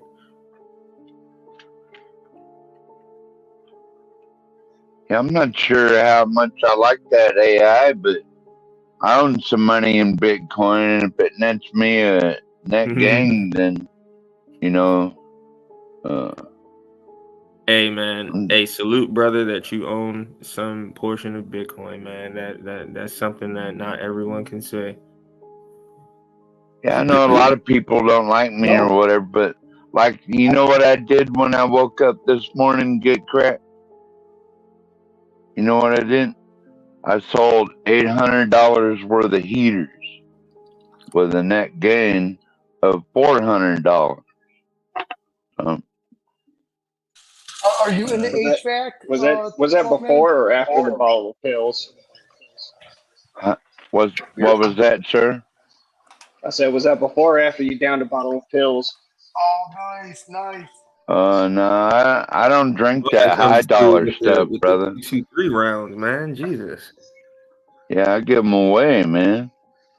I wake up and make $400, man. It's like another day in the bank. Righteous, do you do HVAC or no? If you don't mind me asking. No, I did HVAC for a couple years, so I know Okay, a can I little ask you bit a about it. question? Is there any actual repairing going on, or is it just swap and replace?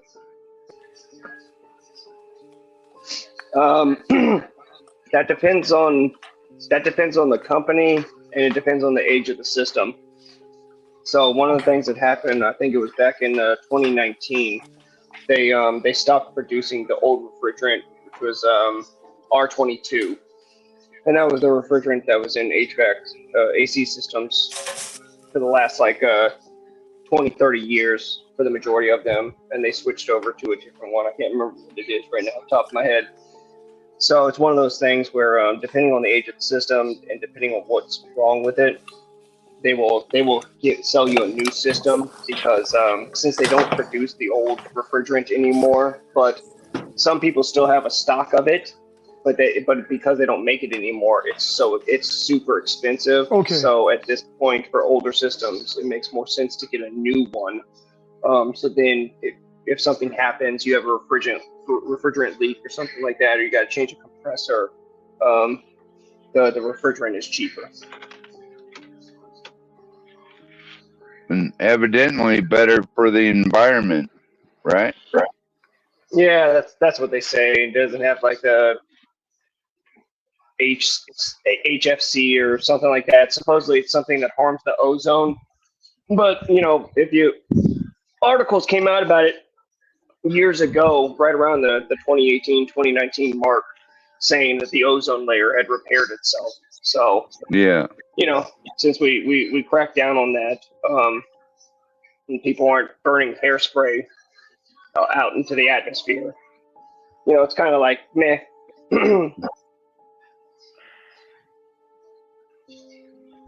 Why do you ask there, Kim?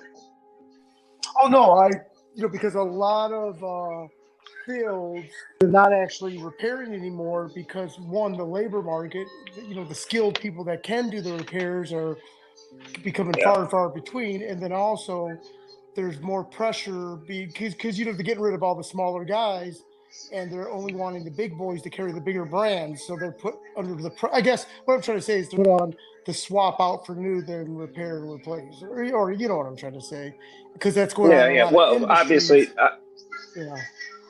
Obviously they make more money when they do a swap out. I mean, generally, generally, like I think it's a Goodman or Ream, the inside and outside all together for the wholesale for the HVAC company is maybe around 1,200 to 2,000, but they charge you 2 to 8,000, and that also depends on the SEER rating and how technical it is computer wise. So the thing is what my boss taught me is that there's really no reason to go above like a SEER 16 HVAC system, AC system, because the thing is so most much older systems with the old refrigerant and stuff, those were probably around a SEER 13. So when you go up to a SEER 16, you'll get like a 30% cost saving in your electric bill because they run more efficiently, less electricity and that sort of stuff. But once you go above a 16, there's really not that much of a difference between the energy cost, and that's all the SEER rating is it has to do with the energy efficiency of the unit. So the differences between a 16 to an 18 to a 20, it's really not enough worth the cost for the life of the unit. So depending on how much you run the system and everything like that, and how well it's maintained, the system should be able to run for 15 to 20 years. So basically the point of the different SEER ratings, like I said, is the energy efficiency, is to cut down your energy bill. And so the way my boss explained to me is it's like, look, when you go from a 10 or a 13 up to a 16, you will eventually recoup your money on the investment that you made in getting the new AC system at a SEER 16. But past that, the amount of money that you pay, and then not just that, but the amount of like computers that they put into those much higher SEER units, and then if something goes wrong or breaks or messes up like that, it's really not worth the cost. So is there any oversight of the like strong arm or this is actual legitimate changes and evolutions for the better, because sometimes it's hard to tell, or is this the EPA just trying to create all these ridiculous upgrades and mandates? But this, from what you're saying, it sounds legit because it's all for better efficiency and cost savings. Well, I don't know how much. I don't know. They don't. I don't think they mandate a SEER rating. Maybe they do. I don't. I don't know about that. It really had to do with like the refrigerant was the biggest thing. Was like what like 12th Man said was like the EPA came in and said that it's like HFH or HCH or something like that. But apparently it's harmful to the ozone and to the atmosphere. So they changed the refrigerant. They just so happen to also make them better and more energy efficient. You've got like variable speed motors so that like it has sensors to kind of gauge what your house needs. So it can run the fan motor at a lower or higher speed depending on what you need for the house. But that also the entailment of that is also making sure that the people who are actually putting in the unit properly sized the ductwork and the unit for your house. So, for instance, a big problem that people will have is like they'll get sold that they need this big old unit and high SEER rating. It's going to save them so much money. It's going to cool down their house really quickly and everything like that. The thing is yes, it will cool down your house extremely quickly, but so there's two functions of the AC unit. One is it takes out the hot air and replaces it with colder air. The second thing that it does is it brings down the humidity. So when you have an AC unit that's too big for the house, so it's gonna cool down your house very, very quickly. But the thing is that it doesn't run long enough to get the humidity out. So even though you have it set at 70 and it got to 70 because of the humidity levels, because it doesn't run long enough to extract the humidity, it still feels uncomfortable at 70. And that's happened in tons of places that I worked at.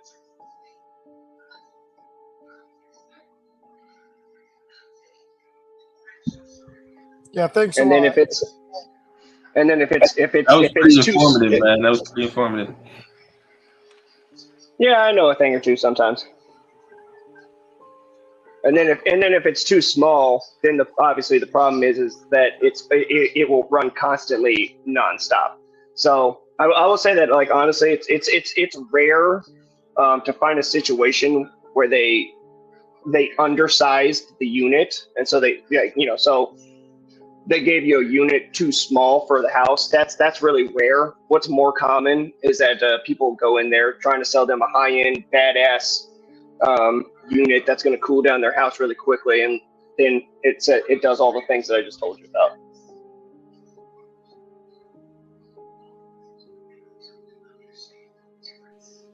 Yeah, thank you, Righteous Muffin. I was nodding off, man. I had to wake up. Sorry. All right. I'm glad I can bore you. And again, this is just a joke. That's why the white man runs I the know. fucking You're good, bro. galaxy, because of all the details. Thank you. Yeah. No, I mean, dude. I mean, look, I worked. I did AC work for about a year and a half, 2 years. They're very like honestly, dude. The way that an AC unit works is very technical. It's honestly magical when you actually like hear someone explain it to you of how it actually works. So yeah. So like, and there's, especially like I said, when it comes to the higher SEERs, they have more computer technology and that sort of stuff, and that it becomes a huge pain in the ass. I helped my boss when I first started with like a 20 SEER. Hey, Mayo. I mean, shit, Muffin. My bad, brother. Yeah. Hey, Muffin. The things that we take for granted the most is some of the most technical shit, bro. Yeah. Oh yeah, no, definitely, dude. Like I said, like when I worked with my boss, like, dude, even trying to understand electricity, as far as I'm concerned, I'm kind of retarded. But bro, even trying to understand, you listen. Yeah. E equals MC squared, bro. Energy cannot be created nor destroyed. So where the fuck is it coming from? We do not have a it it has to do with the battery and the magnets and the acid and like, dude, it's crazy. It really is. Like, No, no, it's no, no, it's no. it's I'm not. crazy I'm how I'm talking electricity even works. more deeper than that. But listen, I'm an electronics guy. I work on electronics every day, so my understanding of it is a little different. But I'm just using that for example. But continue your point, sir. I'm going to mute. Oh no, Pero I was literally just ending it with I'm retarded and I can't understand electricity. I can explain to you. I can, if you guys wanted, I can explain to you how an AC system works and how it's explained to Bro, me, and it's really a just lot of magical. engineers, don't even know how the shit work, bro.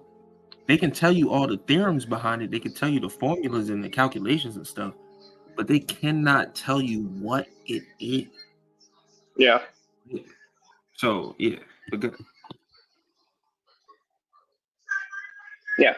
All right. If you guys want. So look, there's in the air handler of the AC unit. So there's an inside unit and an outside unit, and depending on where you live, if you live in a trailer like I do, it's actually a package unit, so it's all together in one. So on the inside unit, there's like usually an A-frame coil. It's thin. It's extremely thin metal. It looks like a aluminum foil, and then there are actually copper tubes that go all up and down it throughout of it. And so there's a top side and a bottom side, and then you've got a fan above it, which has a motor and a fan blade. And so what it does is that the main purpose is to actually suck the heat out of your house. And so when it sucks the heat out of your house, it heats up the coil from the bottom side, and then because of the science of the refrigerant, the way that it works is it actually like cools the refrigerant down and makes it cold on top, and that exudes cold energy, and that coldness gets sucked up by the fan and then goes throughout your house. And then there's an outside unit, and it's got a compressor, and it's got a giant coil. The same thing with the aluminum like metal, thin metal, sheet metal, and the copper tubes going all through it. And it's the same thing where like it takes in heat from the outside and helps to cool it down, or I think it might be the opposite out there. Like again, it really is just crazy how it works, man. And like honestly, like when you learn about how an AC system works, my only question is it's just like, how the hell did someone think of this? Like, what was it that led to this, to someone actually being able to create this, man? I mean, because like I said, it's just magic. It's just magic. Bro, that's the thing, right? Like back in the day, man, we used to have so much more scientific progress because science was open in a way where it wasn't peer reviewed in this centralized manner. Right? Nowadays, if you have a wild idea that might be challenging the status quo, people will try to send their papers in to get peer reviewed. And if you're not talking about the traditional way, and even if you're using the same principles, right? But if you come to an untraditional result, these people will shun you. They'll call you a pseudoscience, because you don't fit the status quo. And that happens a lot more than not. And it's really stifled the growth of new technology since about, I think it was like late 60s. Paul Bet David did a Patrick. Patrick Bet David. Yeah, sorry. Yeah. Patrick Bet David did a little, 15, 17 minute clip on the patent law. I think it was in 1968 or 62. Yeah, it had to be earlier. Hold on, let me see if I can find it right quick. You know, the day I lost faith in science is when it said, "Put a mask on your face, you'll be all right." So What? it's called the Secrecy Act of 1951. That's what it was. All right, cool. Yeah. All right. Oh, okay. I watched that with Stephen Greer, right? No. He just He just did a whole deep dive into it. And to be honest with you, I don't think that he would strike it if it This was wait, played. you said this the Secrecy Act. Stephen, he just had that alien guy, Oh, Stephen you Greer, talking on. about Stephen Greer just talked about it, mentioned it? Yeah, well, Oh, when he was on, because Patrick Bet David just did an interview with him not too long ago. They oh spoke yeah, about it yeah, there. yeah, yeah, yeah, yeah, yeah. You're right. You're right. You're right. I forgot about that. No, you're right. That's probably why he made that little clip excerpt afterwards. Yeah. Yeah, because Yeah. I don't think Patrick knew about that. I didn't know about that either. Yeah, I don't think. Yeah, I It don't think he did. No, it was something recent that came up because he started having this conversation about different technologies and whatnot. So, but Yeah, yeah, because I yeah, think yeah, Stephen Greer spoke about it, and I think they had to do a, I can't remember who, but someone had to do a FOIA request to get that information. I thought it was Stephen Greer. it probably Anyways, go on, was. sir. It probably was. But the stuff that Patrick was talking about in his clip was really just public information. But I do think Stephen Greer probably had a FOIA request for certain specific things, right? You gotta be very specific on FOIAs. But yeah, man, you're right. You're right. I'm gonna go on mute for a second. I'm trying to cook in the background. Oh, I was listening to you. I gotta do dishes. I actually took an HVAC course too, and I just wanted to fix and repair heaters and air conditioners. And so when I get in this course, right, they're asking me all this mathematician stuff about how much is going in and coming out of the skyscrapers. Like, look, man, I ain't trying to fix no skyscraper, right? Hey, Righteous Muffin, are you still there? Yeah, He stepped I'm out here. for a minute. No, I'm here. Oh, I got my okay. Bluetooth in. I'm just muting myself because I'm Stupid washing dishes. question. So the unit that's in the garage, right? So the blower's outside, and then the unit that's actually up in the attic, right? Is that AC and a furnace, or the heat all in one? Please forgive me. I'm sorry. Yes. So no, you're good, man. So you have two units. It's called the air handler and the condenser. The air handler is what goes inside the house. The condenser unit is what goes outside. So With the fan and the blower. yes, yeah. Well, both of them have fans because they have to relieve heat and cooling. But yes, the heating element is in the air handler itself.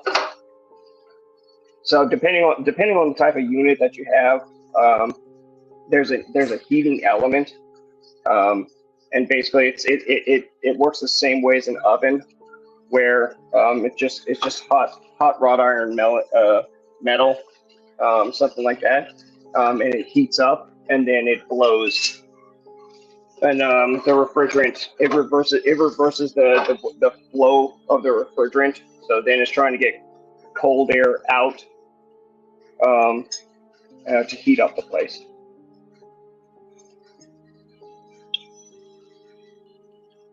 Do you have a specific question? You having problems, bro?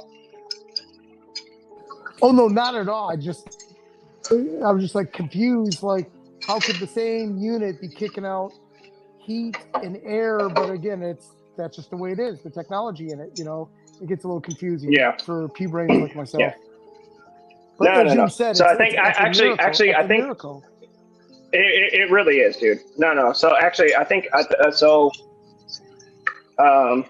the coil the coil. I don't think the coil runs the same. Like I said, it depends on your unit. Some of them have a heat pump that works with electronics and that sort of stuff. Older ones, it depends on the age of it. It has a heating element that it just blows hot air. So it depends on the unit.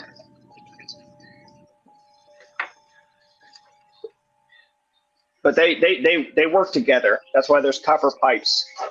That's why there's copper pipes that go from the inside to the outside, and they connect to the outside unit because it recycles the refrigerant. So if you ever have to get refrigerant replaced or added, that means that there's a problem. There's a leak somewhere. So if it's not heating or cooling properly, there could be you could have a refrigerant leak somewhere That's generally what it is. If it's not heating or cooling properly, or if you're not changing so for everybody here, the biggest and best maintenance for your AC unit is literally changing your filter at least once a month. Oh, really? Yeah, yeah. Because that's what's going to protect your coil. Because the coil that's inside the air handler, the thing is if it gets too dirty and bogged down, it strangles the system, so it doesn't receive the hot air as well because it's blocked from the cooling, from getting the heat and everything like that. So yeah, one of the biggest and best things that you can do is making sure that your filter is changed every month. If you have a whole bunch of animals and maybe a whole bunch of kids or something like that, got a bunch of dog hair or animal hair, if you don't change it at least once a month, look at your filter, and what you do is pull out the filter and stick it up to a source of light, like a light bulb or the sun or something like that. And depending on how much you can see through it, will let you know. So like if you can't see through it at all, you should probably change your filter more often. If at the month point you can still see it pretty good, you could even let it go a little bit longer. But the recommendation is to change it once a month.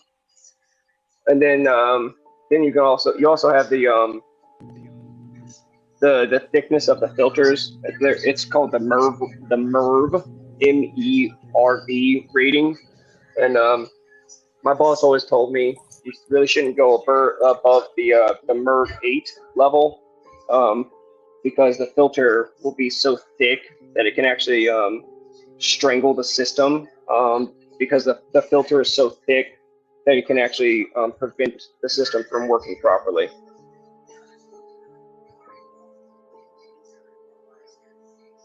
So like the MERV filters, like 8 and above, those have to do with like allergens and like a really fine filter to catch more and more smaller particulates. So you think that you're saving your system and you're protecting yourself, but in all actuality, you could be hurting and strangling your system.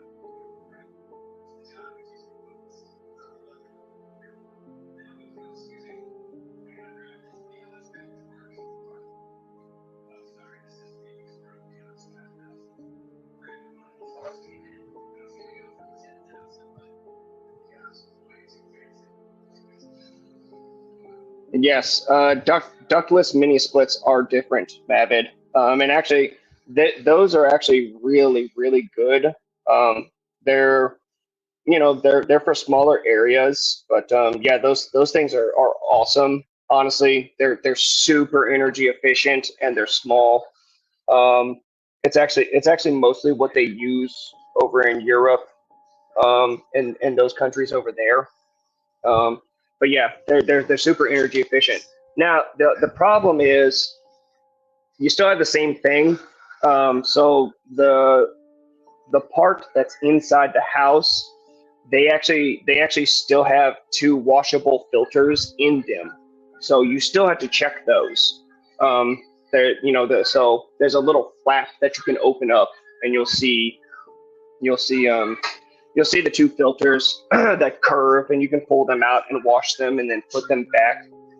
But yeah, those things are super energy efficient and really great, honestly. Right. I was gonna say the problem is that unfortunately, they're very, very, very touchy when it comes to the amount of refrigerant that's in them. They're very, very touchy when it comes to the amount of refrigerant that's in them. So if you don't have it just right, it messes up. And the difference is that like when it comes to like a regular AC unit that someone puts in their house, they have a range. Excuse me. They basically have a range of how much refrigerant they have in there. You should have in there. And then it's also based off of the length of pipe. So there's still an outside and an inside unit. with the mini split. But depending on how far away the outside unit is from the inside unit, then at that point you've got to do some calculations and figure out how much refrigerant you've got to add to get it exactly where you need it. And if you don't tighten up the they are a little bit better, because instead of actually having to solder on the copper like you do for regular AC units, they just tighten on. They're kind of like, not shark bites, but they're two wrench lug nuts kind of thing. But yeah, so if you don't have them exactly perfectly tight as they need to be, and there's a small refrigerant leak, it's a pain in the ass to figure out exactly how much refrigerant that you've got to put in there.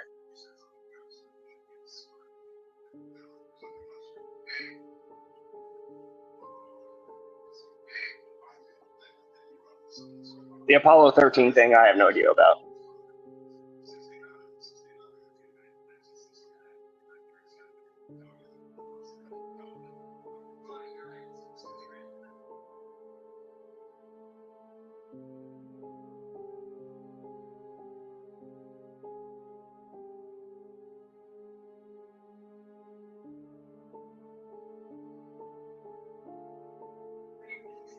Yeah, so again, I mean, this website that you have pulled up, like I said, I'm just going based off of what my boss told me.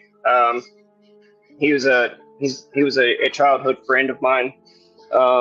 His dad opened up and ran an AC business for 30 years, and his son, the friend, he started working for him back in when he was in high school. So he's been doing it for like actually over 20 years at this point. And that's just what he told me.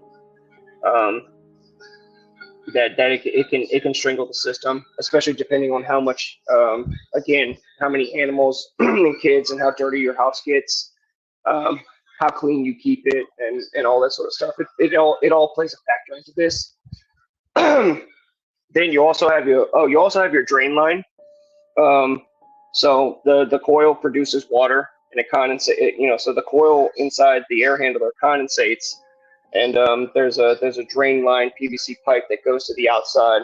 So one of the other things that everybody can do, just as general maintenance, when they change their filter, they can pour hot water down their drain line, and that will help break up any mold or algae that builds up in the line. Don't use, some people will tell you use vinegar, use bleach.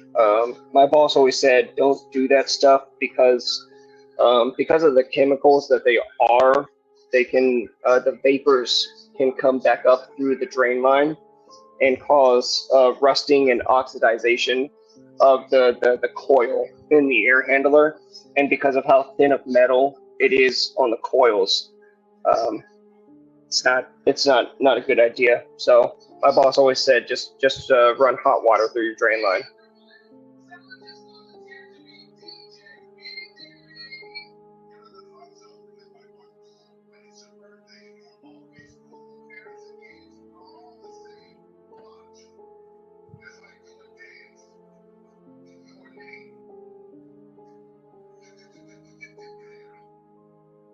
Yeah, Service King. Yeah, we soldered. The way they taught me is like that was the better way to keep it tight, and keep from leaks happening. Was to solder them up instead of doing that. Pro press. I would assume pro press. I'm gonna be honest. I don't know what pro press means. I would assume that's like just the wrench, the locking them together with wrenches. Is I assume what you're talking about. Yeah, again, it's one of those things where if they're not perfectly tight, how they need to be, then you have the possibility for a refrigerant leak.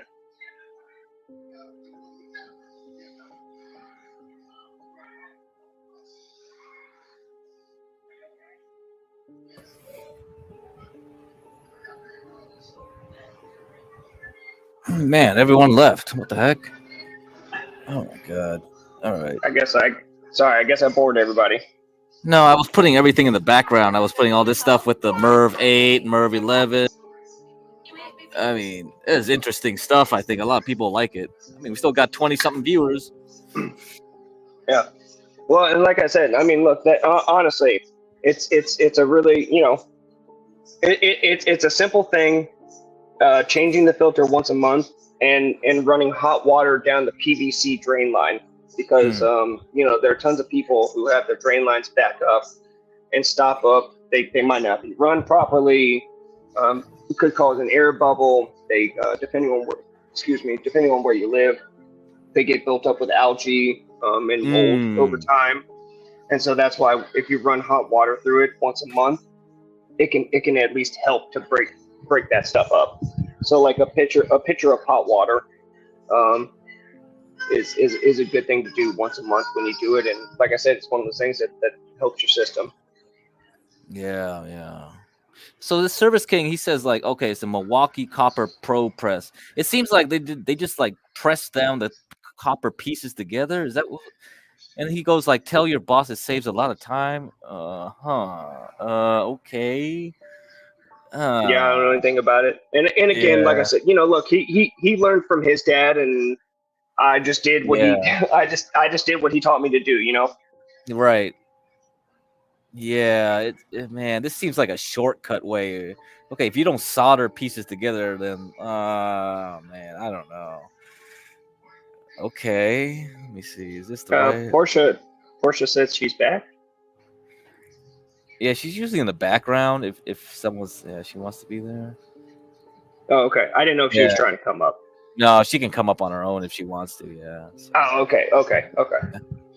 But yeah, I mean, refrigeration and AC and all that stuff, it's always very interesting, because a lot of it's thermodynamics. So it is magical in a way. It really is. It really is, dude. Like it really is. Like I said, when you actually try and like I said, when I listen to my boss explain it to me of how an AC system works, it really is just magical. And so.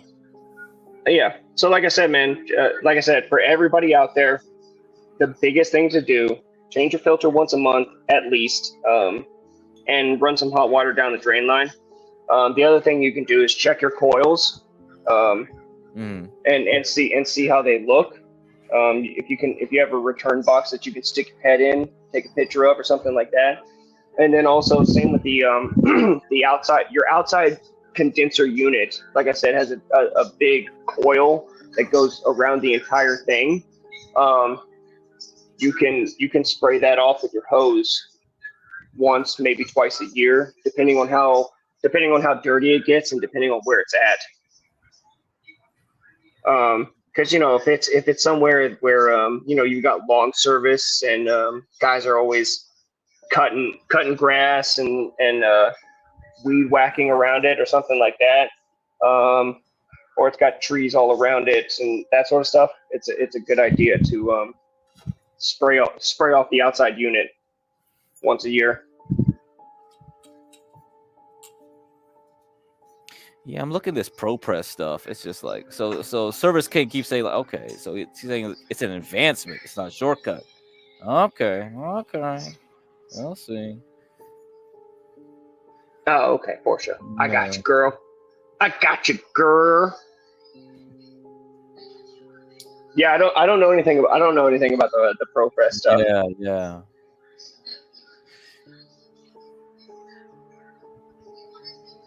Can you bring it up? Can you bring up a picture of it? What's this ProPress thing? Yeah, let me try to find something good. Yeah.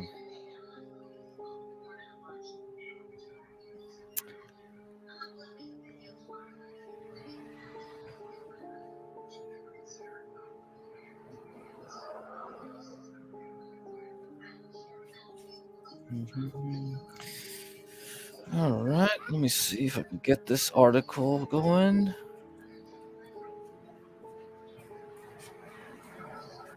Even just a picture of it. I'm just curious what it even looks like. Yeah, me too. Yeah. Honestly, I assume it's something that I'm talking about, where it's kind of like a shark bite, or Hmm. it's a way to screw into each other. Is that right, Service King? That we're just talking about? It's kind of like a shark bite for the copper.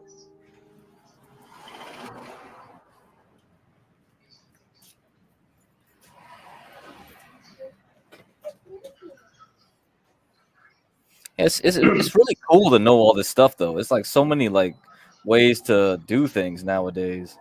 People keep coming up with a different process. Yeah, yeah.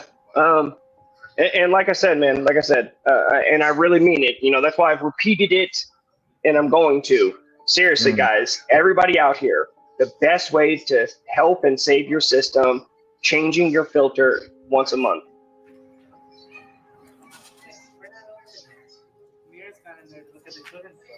So he says. So Service King says, "Nah, no. Shark bite is a shortcut and will leak later." No, Okay. I was asking if it was something like that, Service Mm. King. I wasn't being specific there. I'm just trying to get an idea of what you're talking about. Because I'm on my phone with the StreamYard, so I can't look stuff up while I'm also on the StreamYards right now. I get on the computer, I guess. Yeah, because I keep seeing all these tools. I keep seeing fittings. I keep seeing this and that. I'm like, is there like a how-to? Yeah, you should be able to YouTube. You should be able to YouTube Yeah. how to pro press an AC unit.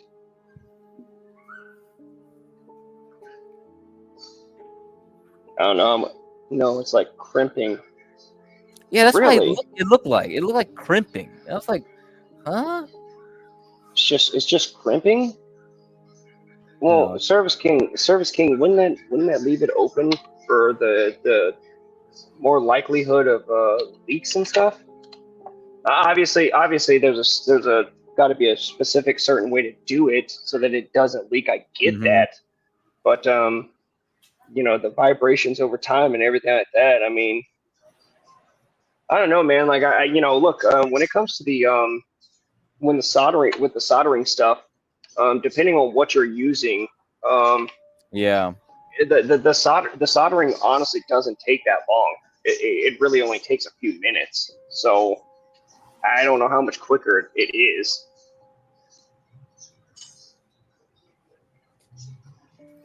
Okay, so Like, what it is, it looks like it uses an O-ring. So it comes with an O-ring, and that's where it does the watertight seal. So the press tool uses a hydraulic system to compress the fitting into the pipe. Okay. can you bring up a picture of it or what? Let me What let you me looking see. Yeah, it's just an article. I wish they had better pictures. It looks like this one doesn't come with it. Yeah. All right, I'll put up this up one first. I'll try to find something else for now. You kind of see the tools they're using here. Yeah, it kind of looks Yeah, like crimping. okay. Yeah, it kind of looks like crimping. Yeah. Yeah, that's what he said is crimping. Like, Yeah. Okay. Blah blah blah blah blah blah. yeah, and Yeah. the thing is like the soldering that we used. I think we used acetylene or something like that, where Acetylene. where Okay. like we didn't have to worry about burning through the copper or regulating the heat. It got hot enough to be able to melt the solder, Mhm. but it wasn't hot enough to burn through the copper if Oh, we okay, yeah, that's messed right. up. If you regulate the heat that way, it's really reliable and really quick. Yeah. Like whatever. Yeah, Yeah. that's the thing. Like the biggest thing that you had to worry about is overheating the solder and literally melting the solder out of the connection. So, Mm. but again, like honestly, dude, the soldering that we did, I mean, it literally just takes a minute. So, I mean, I feel like this takes about the same amount of time, but I would say that with the crimping, without knowing too much about it, I feel like there's a much higher possibility and probability of a leak further down the line because of the vibration of the machine. What's it called? Yeah. Pro press? Yeah, it really depends on this O-ring stuff. So if this O-ring fails, I mean, I don't know. Okay, let me find some picture.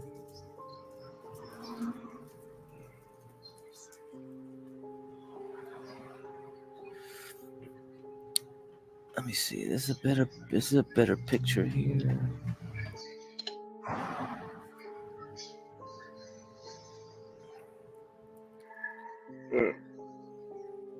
Yeah, this does look interesting though. Okay, let me see this. Okay, let me put this up. What do you think about this? Dude, look at this picture. It has a breakout here. You see this? Yeah. I think that's the game right here. You see? Yeah. Yeah. Yeah, you know, so again, I mean, yeah, okay, cool. It might take just a couple of seconds to crimp it or whatever, but again, the soldering doesn't take that much longer. Right. And when you've got the O-ring like this, the way that I see it is just something that's going to fail over time. Whereas if it's soldered together correctly and pressure checked, I don't. Yeah. I would prefer just doing the soldering than just adding half a minute to a minute. Yeah. I'm looking at this. I mean, and hey, look, Service King. It sounds like Service King probably still does this stuff. So I mean, he would be a better. It sounds like he'd probably be a better person to know about the longevity of the ProPress stuff. So I don't know anything about it because we just soldered it.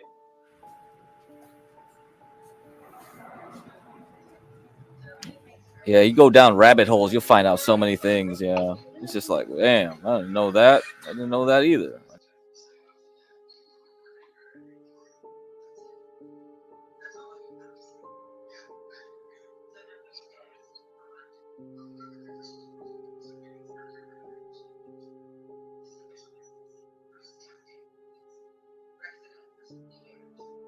Be tons of questions someone could ask you right now if they come up on here.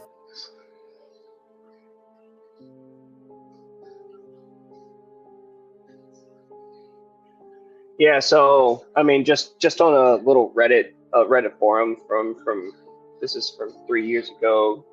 Compression fittings versus brazing for AC. If you never tried, is it better? And that sort of stuff. And the top answer says, I installed hundreds of Zoom lock fittings. Maybe this isn't exactly what he's talking about. Maybe this was a bad thing. But it says Zoom lock fittings on a commercial VRF piping job a couple years ago. You must have clean, straight, and reamed cuts, or you will have issues. Also, our particular requirements that it held 601 psi for 24 hours. Some of the fittings would hold 300 to 400 psi just fine, but leak slowly at 600. It was tough finding all the leaks. Every leaking fitting we found had been improperly inserted or not cleaned, causing the O-ring to either become dislodged or cut. When used properly, they have their place, but I prefer old school techniques. So I mean, obviously, this is just Reddit, and obviously, Yeah, it's hard to say. whatever the Service hell they King, want. yeah, Service King says like I'm in commercial mostly. We use more advanced material, and yeah, I think that's a lot of it too, right? It's a lot of like what type of materials are you using?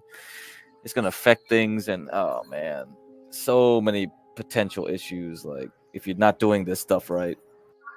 Yeah. Yeah, I mean, I mean, honestly, also depending on the commercial, a lot of the time, big commercial buildings they have a gigantic package unit where everything just sits on the roof. So, depending on what he's talking about, it's really not even that big of a deal or something you need to worry about.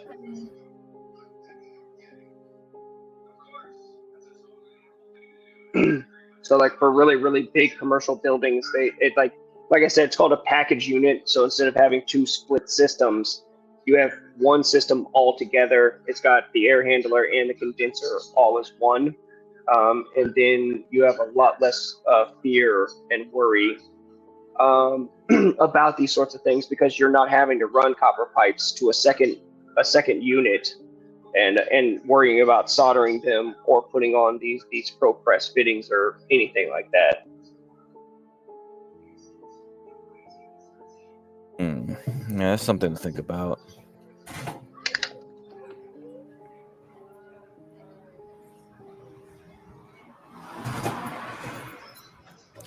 Hey, Portia, looks like we're almost at 12 hours. I didn't even notice. We got 30 minutes left. Anybody want to ask any questions? Come up on here. Or Service King, if you wanna come up here and explain it to us, feel free, brother. Like I said, Hey, I only did. For the last 30 minutes, I don't know. Can you hear? Yeah, we can hear you. We can hear you. Okay, sorry. So for the last 30 minutes, I was going to say, are you wanting to start another one up tonight? Or are we going to take a break tonight? Who's going to, you have any topic in mind? Well, the DNC is going on right now. Yeah. Oh yeah, I forgot about that. Oh my god. Yeah, I and keep Joe thinking it's Biden. last night or something. It's like, what the heck's going on? Well, so Sunday is usually the day that all of the delegates are required to be there, and then Monday is usually the opening night for any convention that's going to be Democrat or Republican. So like today is the first night, and the president usually doesn't come until the last night or the second to last night. Well, not come, but like he doesn't speak until that night. But Biden is actually speaking tonight, and he's supposed to be passing the torch. It's supposed to be some type of big announcement tonight, and like everybody's streaming that right now. So Yeah, they're gonna be what is it? Remembering him, basically. Talking about how great he was. Oh man. Yeah, so basically they're implying that he's going to be quitting tonight. So if that's what I'll be up for a while because I'm working on videos and stuff. So if that's what you wanted to talk about, and we end this stream and we start streaming the DNC. Okay, yeah, we could start that. Yeah, and I'll come up in an hour or so again. Then if no one else is coming up, yeah. Okay, so are you going to finish this, or are we just going to end this one and then wait for an hour? Yeah, it doesn't look like anybody else wants to ask questions. I was surprised. I thought it was like we got 20-something viewers. Like the chat's kind of like, come on, chat, bro. Yeah, well, bro, they're not here to hear about how an air conditioner works. They want to see some. They want to see some people throwing shit at each other. That's what they want. They were all hoping that Stanley and I were going to get into a huge argument. Stanley ran out of memory. His memory died, and he had to log off. It's like, oh well.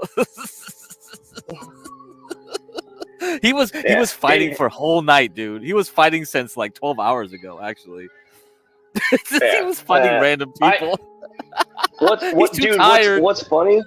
What's funny is like I literally didn't start listening until like the Trump told people to drink bleach or whatever thing, and then y'all talked about me. So like I literally just started listening like half an hour to an hour ago, and it was right. It was right at the time that you bitches were talking about me. So I was like, God damn it! I guess I got to go up here. Oh, all right.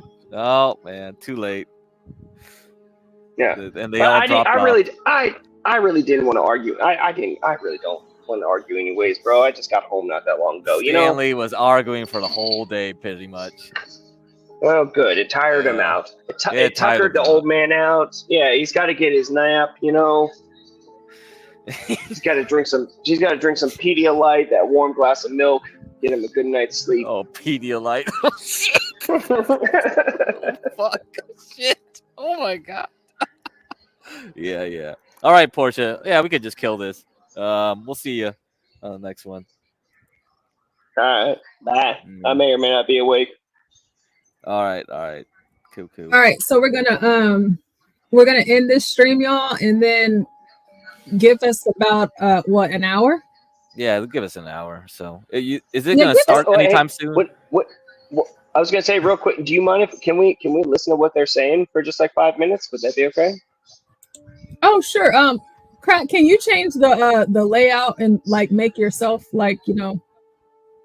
Except they're all convinced it's a secret Trump plot to let me destroy see. America. So you can laugh at it, I can laugh at it, but I'm telling you, it energizes Democrats. I don't remember anything ever on either side like this in the past, but they all talk about it. That's so interesting that literally they are pushing and promoting, kind of like there's very fine people on both sides that Joe still tries to blame for Trump, even though even liberal Snopes has completely refuted that. They're pushing a lie, and they just hope their people believe it in order to give them victory. Does that pretty much sum it up? Who's the guy on the left? I can't remember his name. I mean, you got to give them credit. They figured out some shorthand phrase that Democrats know and latch onto. And as you know, politics is about emotion more than anything else, more than the ideas, more than the truth even. And they found a hot button with this thing. Again, Muffin, I just want you to know that looks hilarious. Wow. With your elbow. That's right. Thank you so much for joining us this evening, brother. Appreciate you. I come to bring chaos. Always good to see you. Thank you, man. Thanks, brother. Coming up, the circus on the street. What is this guy's name? I know I've seen him. I don't know. LGBT mafia friends, they are protesting. Portia, help me out. That's his name is David. I'll tell you why the Democrats actually enjoy this. His name just escaped me. I don't like him. We've had some run-ins before. Really? Running. Yeah. Oh well, okay, yeah. Well, hold up. Mute the video. Let's hear about this now. Well, I'll talk about it. I'll talk about it tomorrow. Our hopes are back. If you've been injured in an accident that's not your fault, and You'll talk about it tomorrow. I may not be here, Portia. You will. You don't know my work schedule, girl. I mean, you'll be able to hear it. The only reason why I came up is just because Crack asked me. He called my name, so if we're going to go forward, we're going to go forward with this tonight, and then it might not be. I don't know if Crack. Is it Lucas? David Lucas? Yes, David. Yes. Oh my gosh. Oh, yes. David Okay. Lucas. Okay. I knew the guy. Like I follow him on Instagram, so I know that I've seen him. So Crack, I'm not sure if you're gonna make the long haul again. Yeah, I'm gonna make the long haul. If I gotta do it, I gotta do it. All right, give me all 1 right, hour. That's give me all, 1 hour. Thank you so much, because I have to go to sleep tonight. Okay, and sleeping. People Portia, don't sleep on this channel. You're just gonna leave us. You're just gonna leave us with the cliffhanger of you having run-ins with that guy. Yeah, I probably shouldn't have said it. It was just like it naturally just came up. But long story short, he's very rude. In person, really, he's not a nice guy. Is it because he's got a name and people know him? You know, I don't even think that's it. It's just before he got on Newsmax, he's just rude. He's just a dick. So, and I can be rude too. So, but yeah, so that's all. That's all. I have to go in the back though. I have to go in the back. Can I ask you one question, Portia? One question. One question. Yes. Where did you run into him? Was it the RNC? One of the RNCs or something? No, not it's been other because he's here in Texas. It's been other, more local things than that. So okay. Yeah. I would love to hear more about this, Portia. Yeah, Thank you for what you do, girl. One day I might just tell the story. Because at this point I don't care. He doesn't care. I mean, he's on Newsmax these days. But yeah, so I will one day. But and fuck that guy. He's rude. We don't need Newsmax. We got John Galt Max right here. This is the new channel, man. And look. Here's the other thing is that like people who claim to be good, wholesome, right-wing conservative Christians, and then they're like rude in person. Those people need to be called out. Yeah, I mean, I don't mind it, but just not tonight. So everybody in the chat that's still here, it's 24 of you guys here now. It's just like y'all just popped on in here. So we're going to be talking about the what is this? What is this on the screen? DNC. The DNC. Well, this is Clint Eastwood. Yeah. This is Clint Eastwood on screen. Well, Clinton was okay. It is Newsmax. So we're going to be streaming the Clint Eastwood is great. We're going to be streaming the what is it called? The DNC. I just keep on forgetting because it's just like nobody ever watches the Yeah, DNC. because no one cares. So, Yeah. right. Yeah. Nobody ever cares about the DNC. So it's the only reason why people are even there or even tuned in or care besides Stanley is because Kamala, it's, you know. But so that's what we're going to be streaming. Protests, everything. Yep. I might start it up before. Oh, it's David Harris. God, I was so wrong. Oh, I'm sorry. David Harris. I was so wrong. I was so wrong. David Harris. It's David Patrick Harris. David Patrick. Yes, David Patrick Harris. Neil Patrick Harris. No, it's David Patrick Harris. All right, gotcha. All right. Yeah, because you know that David Harris is a common name. Okay, but sorry, so because I have to hop down. And he's just as gay. Oh, he's married. Oh, I bet. It's a nice white woman. Okay, so we're going to stream the DNC. I might start it a little early and just have it going. All right. But yeah. So we're going to end here. I'll hop on. Mm-hmm. Yeah. We're going to end here and then. Sorry, I was just gonna say if you started soon and you guys want to just hang out, then I can come up and I can chit chat throughout it if that's okay. Yeah. But if not, then I need if it's gonna be an hour, then I'll probably shower and go to bed. Okay, so Crack, what do you want to do? Yeah, he can go on for an hour. That's fine. I'll be back in an hour. Yeah. Okay. If he wants to do a chit chat. Okay. Well, we'll end this and then I'll start the next one. All right. See ya. Okay. Bye everybody. Y'all. See y'all in the next one. Bye. Everybody, give John and Portia money. They deserve it. Thanks, Muffin, and thanks, HB. We Muffin's gonna stand in and give some commentary for us. So. Oh, I got you, bro. Bye.